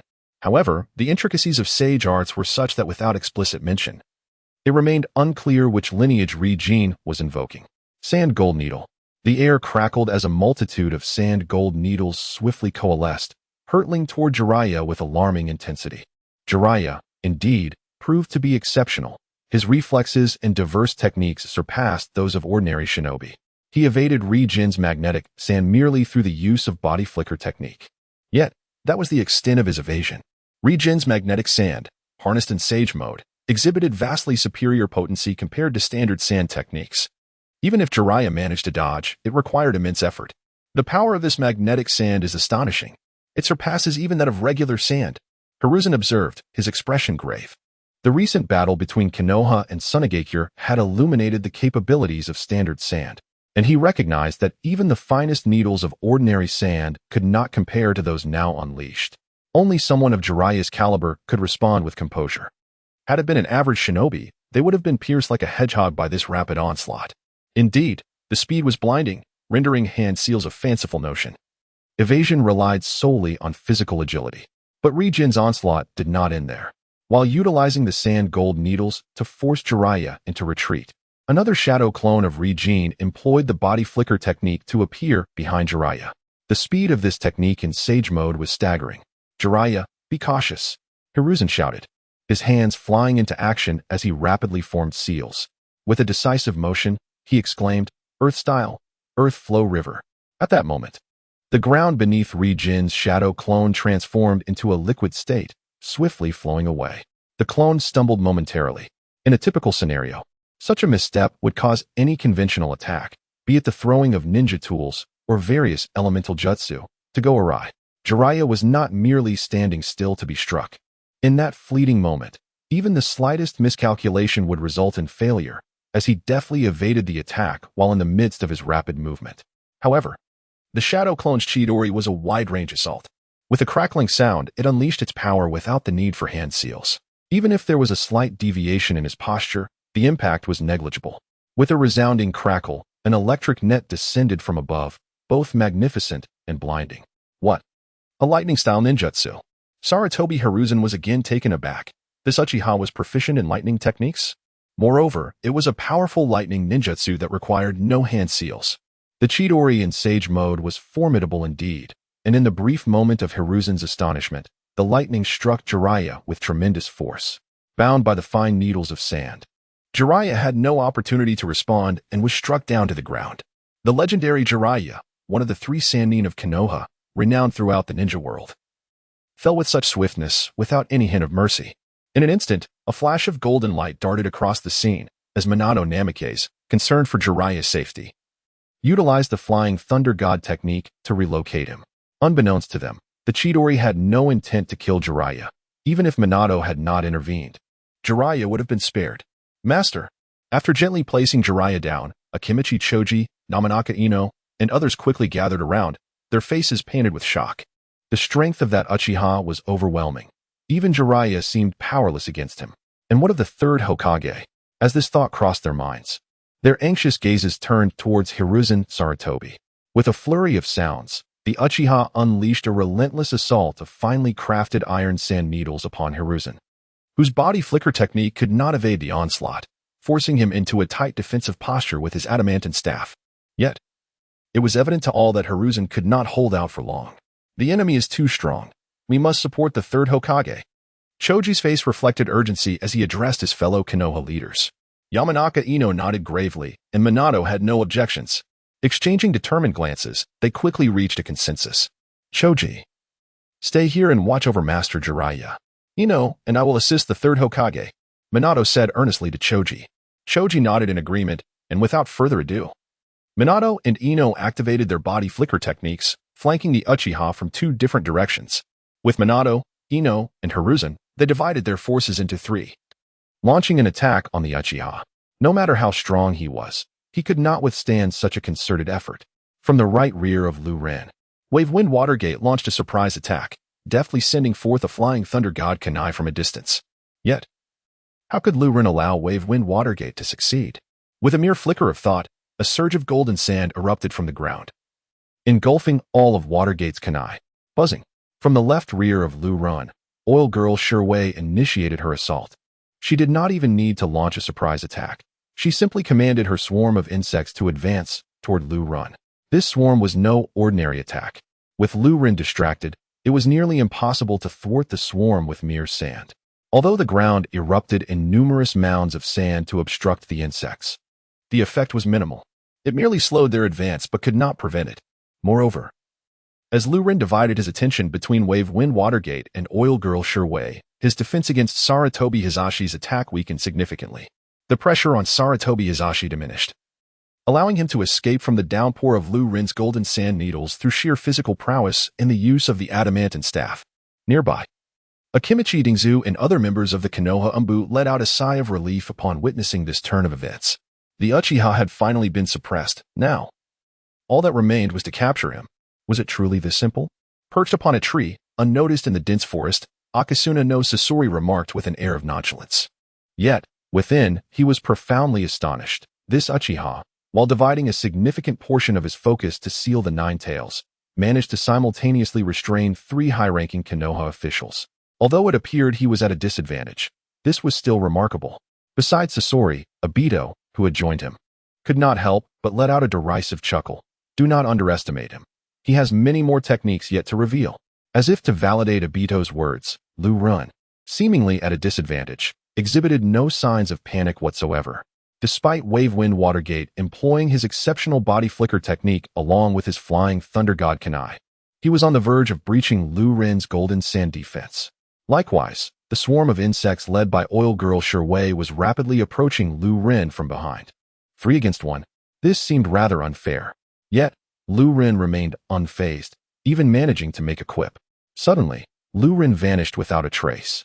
His disappearance was so swift and silent that Wave Wind Watergate, Sarutobi Hizashi, and Oil Girl Sherway, all elite shinobi of Konoha, though not sensory-type ninjas, could sense the flow of chakra in battle.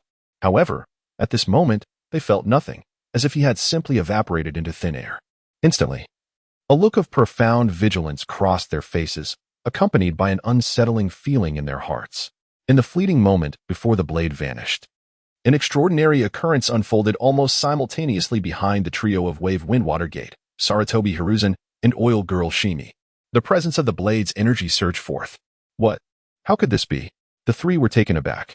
How could their adversary execute such a terrifying instant teleportation? Surely, even Wave Wind Watergate's Flying Thunder God technique could not rival this. They were oblivious to the fact that the blade indeed employed the Flying Thunder God technique. Moreover, it was not merely that. As they sensed the energy behind them, they witnessed the same astonishing scene manifest simultaneously with the other two individuals. This meant that this person possessed not only the formidable teleportation akin to the Flying Thunder God, but also the Shadow Clone technique. The Shadow Clone technique was a forbidden art of the Leaf Village, known only to the fourth Hokage, Wave Wind Watergate. The teleportation was termed Suspected Flying Thunder God because none present had observed the blade deploying the Flying Thunder God Kanai or leaving behind its signature markings. Apart from that, the technique bore an uncanny resemblance to the Flying Thunder God. What on earth was happening? Initially, as the situation seemed to improve, Akimichi Choza, who had been gradually gaining the upper hand against Uchiha, nearly popped his eyes out in astonishment. It was one thing for the Uchiha to wield magnet release and lightning release, but to also master the Shadow Clone technique? Was this not an exaggeration? What was this teleportation technique? On the other hand, Daidar's expression remained impassive, yet internally, he felt an immense threat and pressure. As a puppet master, he feared close combat the most. The blade's teleportation technique was indeed his nemesis. It was only after a moment of bewilderment that Obito grasped the situation, his face illuminating with admiration, concealing the Flying Thunder God Kanai within the sand. A brilliant tactic. Obito surmised accurately. The blade appeared to be leveraging the gold sand against Sarutobi Hiruzen and the others, while in reality, he had stealthily transferred the Flying Thunder God Kanai behind the three, concealed within the sand. Then, three blades simultaneously struck, appearing instantaneously behind Wave Wind Watergate and his companions. Chidori Stream, Chidori Stream, Chidori Stream. Resounded the powerful voices of the three blades in unison. Crackle. Three intensely potent electric nets descended upon the trio, enveloping them from above. Whoosh. Wave Wind Watergate executed a Flying Thunder God escape, vanishing without a trace in an instant, untouched by harm. However, Sarutobi Hiruzen and Oil Girl Shimi lacked such means. They were instantaneously ensnared by the electric nets. After all, the blade's teleportation combined with the instantaneous Chidori Stream technique was not easily dispelled. It could be said that no hand seal technique could react in time. Vajra Prison. Yet Sarutobi Hiruzen was no novice. At that moment, he hurled his Vajra Rui staff. And with a resounding bang, azure smoke erupted. A singular Vajra rod unexpectedly split into several Vajra rods, aligning themselves side by side to form a protective barrier resembling a wooden raft above Sarutobi Hiruzen's head, effectively shielding him from the onslaught of the lightning technique. Unfortunately, the unfortunate Oil Girl, Shizune, was directly struck by the Chidori flow and, in that fleeting moment of impact, she inexplicably erupted into a swarm of insects. It turned out that she was merely a bug clone. Indeed, the elite ninjas of Konoha each possessed their own unique skills. Amidst the tense atmosphere, Sarutobi Hiruzen's deep and resonant voice resonated through the air. While the Sara demon defended him from the Chidori flow, he drew forth a massive shuriken and launched it towards the adversary. Remarkably, Sarutobi Hiruzen had struck gold. The adversary had chosen to confront him with his true form. Compared to the other two, this opponent could swiftly deal with him. Bang! The enormous shuriken erupted in a cloud of azure smoke, transforming into a torrential downpour of shurikens, darkening the sky as they cascaded down upon the foe. To Sarutobi Hiruzen's astonishment, the adversary did not evade or retreat, but charged headlong into the deluge of shurikens. Hiruzen's brow furrowed in disbelief, as this action defied all logic. In that fleeting moment, he found himself at a loss to comprehend why the opponent would willingly rush towards the barrage of shurikens. Such a maneuver appeared utterly reckless. The distance between them was minimal, and with the speed of the shadow clone shurikens, they swiftly pierced the body of the adversary. Yet, astonishingly, no harm befell him. The shuriken simply passed through his form as if he were but an illusion. In mere moments, all the shadow clones had completely traversed the adversary's body. And before Sarutobi Hiruzen could react, the foe stood right beside him. Rinnegan. A cerulean sphere of chakra materialized in the adversary's hand, radiating an immense wave of energy. Rinnegan. The sheer shock of recognition flooded Sarutobi Hiruzen once more. The Rinnegan was an A-rank technique, notoriously difficult to master, known only to a select few in Konoha, namely Minato, Namikaze, and Jiraiya. How could this Uchiha, who lacked the Sharingan's ability to replicate such techniques, possibly wield it? Boom. Just as the astonishment flickered through Sarutobi Hiruzen's mind, he was struck directly by the adversary's Rinnegan, pressed firmly against his body. The two parties were already in such close proximity that Sarutobi Hiruzen was momentarily deceived by the ethereal might of Flowing Blade, causing a delay in his reaction. He was struck directly. A gasp escaped him as he coughed up blood, sent sprawling by the force of Flowing Blade, rolling several times upon the ground. At that very moment, the Saruma who had taken Hiruzen's place to shield against Flowing Blade's thousand birds also reverted to its original form, crashing heavily to the ground and kneeling. Although it possessed the indestructible body, it was not immune to the electric shock, and thus it too succumbed to its knees. The third. A cry of alarm rang out, and then Sarutobi Hiruzen disappeared without a trace. It was evident that Namikaze Minato had utilized the Flying Thunder God technique to relocate Hiruzen. In the next instant, Minato's figure appeared beside Akimichi Choza, where he gently placed Hiruzen on the ground next to Jiraiya. Observing the two unconscious and grievously injured mentors, Choza and Minato exchanged glances, their expressions grave and filled with concern. How much time had passed? Both the third Hokage and Jiraiya had sustained severe injuries from their adversary. Had it not been for Minato and Aburame Shibi's special abilities, they too would have surely met the same fate as Hiruzen. No, Aburame Shibi. The two shared a knowing look, recognizing the same determination reflected in each other's eyes, to assist Shibi. Without further ado, they activated their body flicker technique and surged toward the battlefield. At that moment, Flowing Blade was relentlessly assaulting Shibi, who was desperately evading while attempting to command the swarm of insects for a counterattack. It was important to note that this time, Shibi was not merely a clone but his true self. Upon realizing the previous Shibi was merely a decoy, Flowing Blade immediately utilized his enhanced sensory perception in Sage mode to locate Shibi's genuine form. Subsequently, he launched an attack against Shibi's true self. Having learned from prior encounters, Shibi was not about to let his guard down. As he defended himself, he enveloped himself in a dense swarm of insects, akin to being shrouded within a black tornado. No one could approach him. Should that Uchiha dare to come near, they would undoubtedly be consumed by countless insects. However, had Shibi been privy to the swift manner in which Hiruzen was defeated, he would not have harbored such thoughts. Indeed, Flowing Blade resorted to his familiar tactics. Yet they remained highly effective as he once again delivered the Flying Thunder God Kanai through the sand and gold, placing it directly in front of Shibi. It was indeed in front, not behind, for such a move would be unwise. With a protective layer of insects surrounding him, if Shibi were to teleport outside of the swarm, the Thousand Birds technique would be rendered ineffective against him. After all, the Chidori flow releases lightning release chakra outward from the body, centering around the user, and cannot achieve the long-range strikes akin to the Divine Sword Thunder technique. This means he must approach Oil Girl Shirway, but doing so would place him within the swarm of insects. Once he attacks, he would be unable to phase out and would inevitably be subjected to the swarm's assault. Thus, in this scenario, the Chidori flow is not the optimal choice. Liu Ren opted for a more suitable method, Genjutsu. While in a phasing state, Liu Ren is unable to utilize offensive ninjutsu. However, employing ocular techniques poses no problem whatsoever. Furthermore, at this moment, the use of Genjutsu served Liu Ren's ulterior motives. In the instant Liu Ren vanished, Oil Girl Shirway perceived a sudden blur before him, and was startled as a face appeared abruptly close to his own, nearly touching it. Then, the Sharingan in his eyes shifted. Oil Girl Shirway had no time to react before Liu Ren seized control of him. However, Liu Ren did not rush to emerge. Instead, he implanted a command in Oil Girl Shirway's mind, instructing him to manipulate the vast swarm of insects to swirl around him incessantly, forming an even denser and more formidable tornado. Simultaneously, he emitted several chilling screams that echoed eerily, suggesting he was suffering severe harm. What was happening? What on earth had transpired? Guofeng Shuimin and Xiao Dao Dingzu instinctively halted, their gazes fixed on the massive whirl of insects. Their expressions shifted dramatically, filled with concern and astonishment. Was it possible that even Oil Girl Sherway's insect manipulation technique could not contend with this Uchiha? As Bluffing Shuimin and his companion's vision was entirely obscured by the insect tornado, they were left oblivious to the events occurring within. They had no idea of Oil Girl Sherway's current condition, only deducing from the violent turmoil of the tornado and Sherway's agonized cries that his situation was dire.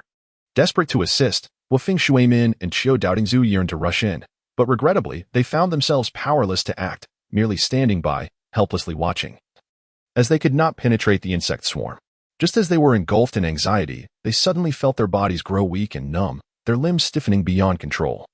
And they collapsed to the ground. I am poisoned, Bluffing Shuimin and Qiu Doubtingzhu realized simultaneously. But how had they been poisoned? What had caused it? They were utterly perplexed. Just as they fell, the chaotic insect tornado before them vanished in an instant, revealing the figures of Oil Girl Sherway and the Uchiha before Bluffing Shuimin and Qiu Doubtingzhu. To their astonishment, Oil Girl Sherway stood obediently beside the Uchiha, resembling a loyal servant. It turned out that Sherway had been ensnared by Genjutsu. At this moment, both Wave Wind Minato and Akimichi Dingza finally came to a profound realization. They had been poisoned, all due to the venomous insects controlled by Oil Woman Sherway. To be more precise, it was that Uchiha who orchestrated this manipulation through Oil Woman Sherway. The anguished cries from the swarm earlier were deliberately elicited by the Uchiha's control over Oil Woman Sherway. The intention was to divert the attention of Wave Wind Minato and his companion, allowing the venomous insects to incapacitate them silently and stealthily. Indeed, both Minato and Dingza fell victim to this cunning ploy. The insects were minuscule, easily dispersing into small groups that were difficult to detect with the naked eye. And their chakra levels were exceedingly faint, making them nearly imperceptible. In a state of complete distraction, even someone as formidable as Wave Wind Minato could not withstand the onslaught. What meticulous planning! Even as an adversary, Minato could not help but admire this strategy inwardly, the means by which the opponent infiltrated the swarm unscathed, as well as the tactical brilliance in utilizing Oil Woman Sherway against them, were truly remarkable. Was Wave Wind Minato defeated in such a manner? Hidden in the shadows, the Scorpion of the Red Sand found himself momentarily stunned. This was Wave Wind Minato, a master of the Flying Thunder God technique, who had long been invincible. The ninja world had yet to hear of anyone who had bested him. Yet now, even this undefeated legend had succumbed to the hands of that Uchiha. Scorpion now felt a profound apprehension towards Flowblade. This individual was simply too powerful. Such strength was not only evident in his seemingly endless array of extraordinary abilities and boundless chakra, but also in his tactical acumen. An enemy of this caliber could truly be described as terrifying. It was no wonder that the bearer of the Rinnegan beside him held such trepidation towards this opponent. Hokage-sama! Hokage-sama! The surroundings erupted with cries of alarm, as the Umbu ninjas, who had been lurking in the shadows, could no longer remain idle, each employing the body flicker technique to rush forward. They encircled Flowblade entirely. Yet, even so, they were drenched in sweat, hardly daring to act recklessly. This Uchiha was nothing short of a monster. How long had it been since they had appeared? Lord Jiraiya had fallen, the third Hokage had fallen. Lord Oil Woman Sherway had fallen, and Akimichi Dingza had also fallen. Most critically, the indomitable symbol of Konoha, the legendary fourth Hokage Wave Wind Minato, had likewise been defeated. And all this occurred while the Nine-Tailed Seal was still maintained by the adversary. The spirits of Konoha's Umbu ninjas were on the brink of collapse. Despite their numerical superiority, it was not they who surrounded Flowblade. It was Flowblade who encircled them alone. So, do you truly wish to engage me? Flowblade's gaze swept over the Konoha ninjas, a cold smirk escaping his lips as he spoke softly. The ninjas around him felt a sudden tightening in their stomachs, their breath stalling, with some even instinctively taking a step back. The pressure emanating from Flowblade was simply overwhelming. Leave with Wave Wind Watergate and the others at once. Liu Ren coldly commanded the surrounding ninjas. The leader of the Umbu, after a brief moment of contemplation, signaled with a gesture. They were on high alert, cautiously lifting the bodies of several high-ranking Konoha officials from the ground before swiftly utilizing the body flicker technique to depart from the scene. These individuals were not foolish. The situation had escalated far beyond their control. Their priority was not to engage the enigmatic Uchiha, whose extraordinary combat prowess left them with little chance of survival. What mattered most was to bring the Hokage and other critical high-ranking officials back to the village for medical attention. Their lives were paramount. Swish, swish, swish. The Umbu members hurriedly returned to Konoha, bearing the bodies of the fallen officials. In the blink of an eye, the once crowded scene had become desolate. Aside from a few hidden Umbu ninjas observing the situation, there were also the lurking Sasori of the Red Sand and Uchiha Obito. Uchiha Madara. No. It should be Uchiha Obito. At this moment, Sasori produced a small vial and handed it to Uchiha Obito. While observing Liu Ren's various techniques during the battle with the high-ranking Konoha ninjas, he had been contemplating strategies to counteract. Finally, a plan had emerged. What is this? Uchiha Obito inquired, puzzled as he examined the vial. An antidote, Sasori replied casually. Obito's eyes brightened instantly. You intend to use poison against him? I can unleash toxic gas upon him. Sasori nodded affirmatively. Obito's eyes sparkled with intrigue. It was indeed a clever idea, given Liu Ren's mastery of magnetism. Most of Sasori's techniques had been rendered ineffective. However, gas was a different matter entirely. Even with Liu Ren's magnetic abilities, it could infiltrate through the slightest openings. As long as they could confine their opponent within a specific area, Sasori could envelop him in poison. In doing so, they could potentially overcome the opponent's formidable abilities. Sasori's plan was fundamentally sound, yet it hinged critically on Obito's cooperation to contain the Uchiha within a designated range. Should the adversary utilize their phasing ability to escape the toxic zone, even the most potent poison would prove futile. Hence, Sasori had provided the antidote to Obito early on, preparing for the necessity of his assistance in restraining the Uchiha. Obito understood this logic well and concurred with the approach, for he could not conceive of a more effective strategy against Liu Ren at this moment. The only concern lies in the Flying Thunder God technique. Even I cannot obstruct it. He previously buried several kunai associated with this technique in the sand, and we must first locate those kunai. With a furrowed brow, Obito remarked. If the kunai were visible on the surface, he could easily retrieve them amidst the chaos of battle. However, if they were concealed beneath the sand by flowing blade, it would pose a significant challenge. Those kunai? There is no need for concern, Red Sand Scorpion assured. At that moment, a layer of sand flowed towards him like a stream, revealing several kunai of the Flying Thunder God. It turned out that during the fierce battle between Flowing Blade and the Leaf Ninjas, Red Sand Scorpion was not idle. While observing the conflict, he discreetly employed his magnetism to transfer all the kunai buried in the sand by Flowing Blade. Upon witnessing this, Obito utilized his Kamui technique to transport the kunai into the Kamui dimension. I have scanned the entire area using my magnetism. Aside from these kunai, there are no others. Red Sand Scorpion stated earnestly. His magnetism was inherently a technique for controlling sand, allowing him to create subtle vibrations in the sand particles across the entire battlefield. Thus, locating the kunai buried by Flowing Blade was not particularly difficult. Well done, Scorpion. I will confront him first. You look for an opportunity. Obito declared as he stowed away the antidote, casually acknowledging Red Sand Scorpion before activating his body flicker technique and darting towards Flowing Blade. Clang, clang. Soon, the sound of metal clashing filled the air as Obito engaged Flowing Blade in a fiercely intense battle. However, Flowing Blade remained in sage mode, significantly amplifying his strength beyond measure, leaving Obito struggling to keep up. Without the capabilities of Kamui or the Rinnegan, even 10 Obitos would be no match for Flowing Blade. This is absurd. After all this time, this fellow shows no signs of fatigue. Is his chakra infinite? Red Sand Scorpion thought with growing alarm. Little did he know that Flowing Blade's chakra had already been largely depleted. Unlike Obito, who possessed a portion of White Zetsu cells, granting him a far greater chakra reserve. Flowing Blade's chakra was now akin to that of an ordinary Jonin. Yet, he could continuously draw upon the chakra of the tailed beasts within him. It is noteworthy that Flowing Blade presently functioned as a perfect Jinchuriki, which meant he possessed complete control over the tailed beast's chakra. To put it plainly, his command over the chakra of the tailed beast was entirely at his discretion, regardless of the level he wished to achieve. The two tailed beasts within him would cooperate unconditionally. Flowing Blade could easily draw upon chakra from within, replenishing his reserves without manifesting a chakra cloak on his exterior.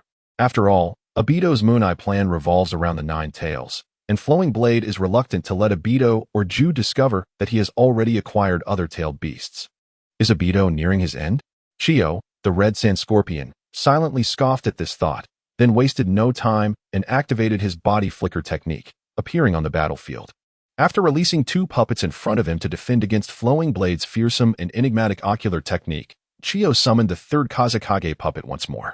However, this time, he did not command the Kazekage puppet to utilize magnetic release. Rather, he opted for a physical assault. Crack! The sound of mechanisms whirring and colliding filled the air as the third Kazekage puppet's arms multiplied into hundreds of limbs, each wielding a sharp blade, fiercely lunging toward Flowing Blade. The sheer number of arms was comparable to Orochimaru's multiple snake hands technique. Flowing Blade merely cast a nonchalant glance at Chiyo, his expression remaining unchanged. He swiftly employed his magnetic release to manipulate a mass of sand that erupted forth to counter the onslaught of limbs. Shinra Tensei. At that moment, Obito unexpectedly coordinated from the side, unleashing a Shinra Tensei that caused the sand Flowing Blade had conjured to be repelled, creating a weakness in what was initially an impeccable defense. Hiss, hiss, hiss. Thanks to this, most of Chiyo's limbs were thwarted by the sand. Yet dozens of arms still managed to circumvent the sandy defense and pierce toward Flowing Blade. Naturally, Flowing Blade entered a state of intangibility. All the limbs passed through his body, embedding themselves into the ground behind him. Hiss, hiss, hiss.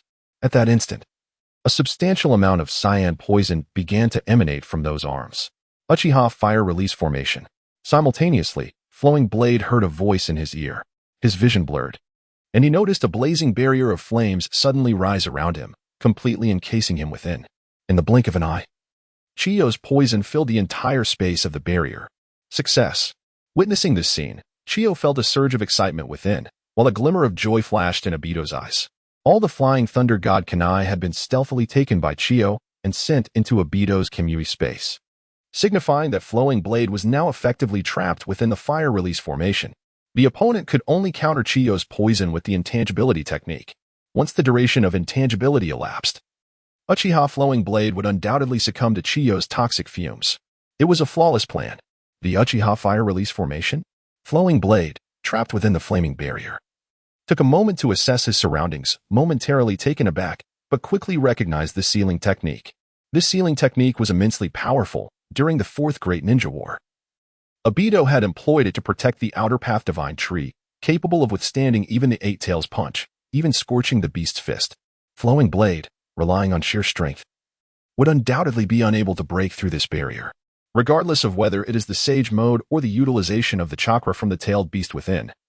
It is undeniable that none can rival the formidable strength of the Eight Tails. Moreover, there was truly no need for Liu Ren to resort to such measures.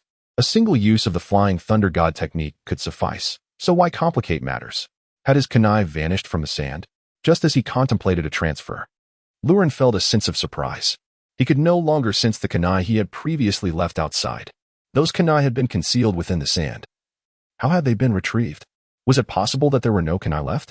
Observing Liu Ren's mild astonishment, Obito could not help but speak with a hint of smugness. After enduring numerous defeats at the hands of this adversary, he finally had a moment of triumph. Indeed, it was somewhat unexpected that the kunai had been stealthily taken by them. I commend you for that.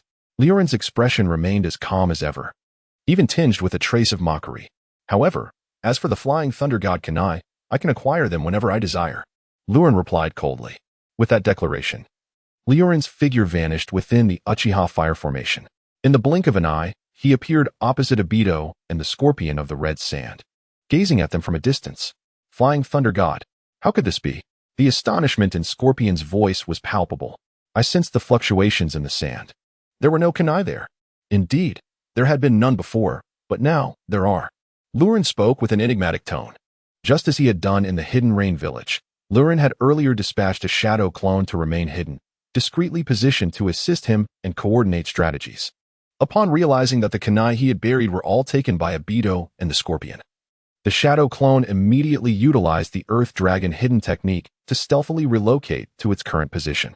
Naturally, the shadow clone possessed the Flying Thunder God kunai, which went without saying. The expressions of Obito and Scorpion turned grim. They found themselves utterly incapable of restraining the opponent's Flying Thunder God. How could this battle continue? No amount of techniques would prove effective. Scorpion, you should not have intervened in this matter. Liu Ren directed his gaze towards Scorpion, his eyes flashing with a chilling light. He resolved to eliminate Scorpion first, then leisurely deal with Obito. Otherwise, this individual would constantly be a nuisance. While he posed no lethal threat to Liu Ren, he was undeniably bothersome. A sense of foreboding surged within Scorpion as he sensed the impending danger. Then he witnessed Liu Ren unleash the body flicker technique, charging towards him. With a flurry of movements, Scorpion began to manipulate the third Kazekage puppet, launching a barrage of diverse attacks at Liu Ren. Iron sand needles, iron sand spears, iron sand cubes, and more. Liu Ren, undeterred, directly harnessed the power of Kamui to relentlessly pursue the scorpion of the red sand. Now in sage mode, Liu Ren's body flicker technique surpassed that of the scorpion, enabling him to penetrate layer after layer of obstacles, swiftly approaching his adversary. A sense of impending doom weighed heavily on the scorpion's heart, escalating to a palpable threat to his very existence. This was dire. The scorpion was on the brink of defeat. Obito too wore a grave expression. Once Liu Ren, utilizing Kamui, closed the distance to the scorpion without any visual obstructions. The latter would be utterly exposed to Liu Ren's gaze, sealing his fate. Neither Kamui nor the Amaterasu was within the scorpion's capacity to withstand. The scorpion was acutely aware of this. Liu Ren's terrifying abilities had been discussed during their earlier collaboration, and the lesson learned from Philly lingered vividly in his mind. How could he afford to be careless? Yet now, confronted by this formidable foe, all his techniques seemed futile. The opponent could reach him in mere minutes. What to do? He had no choice but to gamble everything. Gritting his teeth, the scorpion made the difficult decision to deploy his final scroll. At this juncture, no other options remained. Once he resolved this, the 4 scrolls affixed to his back automatically aligned with the 4th scroll. Simultaneously, the chakra puppet strings that had once danced between his fingers vanished, replaced by a peculiar white string that appeared somewhat otherworldly. At the other end of this string was a puppet that manifested as a ghostly shadow. Just as the scorpion released the puppet contained within the 4th scroll, Liu Ren, having breached all barriers with his intangibility, arrived at the scorpion's side. He intended to employ his ocular technique against the scorpion, but a shadow lunged directly at him. What is this? Liu Ren was momentarily taken aback. He had no recollection of the scorpion possessing such a bizarre puppet. Before he could fully comprehend this revelation, the shadow puppet leapt towards him. In that instant, an overwhelming sense of danger surged through him. The shadow puppet actually passed through Liu Ren's body, delving deep into his very soul. A soul attack. The shadow was a spiritual entity. Liu Ren was taken aback. Indeed, he was utterly astonished. Ever since he bound himself to the sign-in system and acquired countless powerful techniques and hidden cards, he had considered himself unrivaled within the ninja world, both in terms of shinobi and ninjutsu. No matter how formidable his opponents were, he remained composed and unruffled. He never anticipated that one day he would encounter a technique that would leave him in profound shock. A direct assault on the soul? Scorpion, have you activated a cheat? And a rather substantial one at that. Yet, after the initial astonishment, Liu Ren swiftly regained his composure.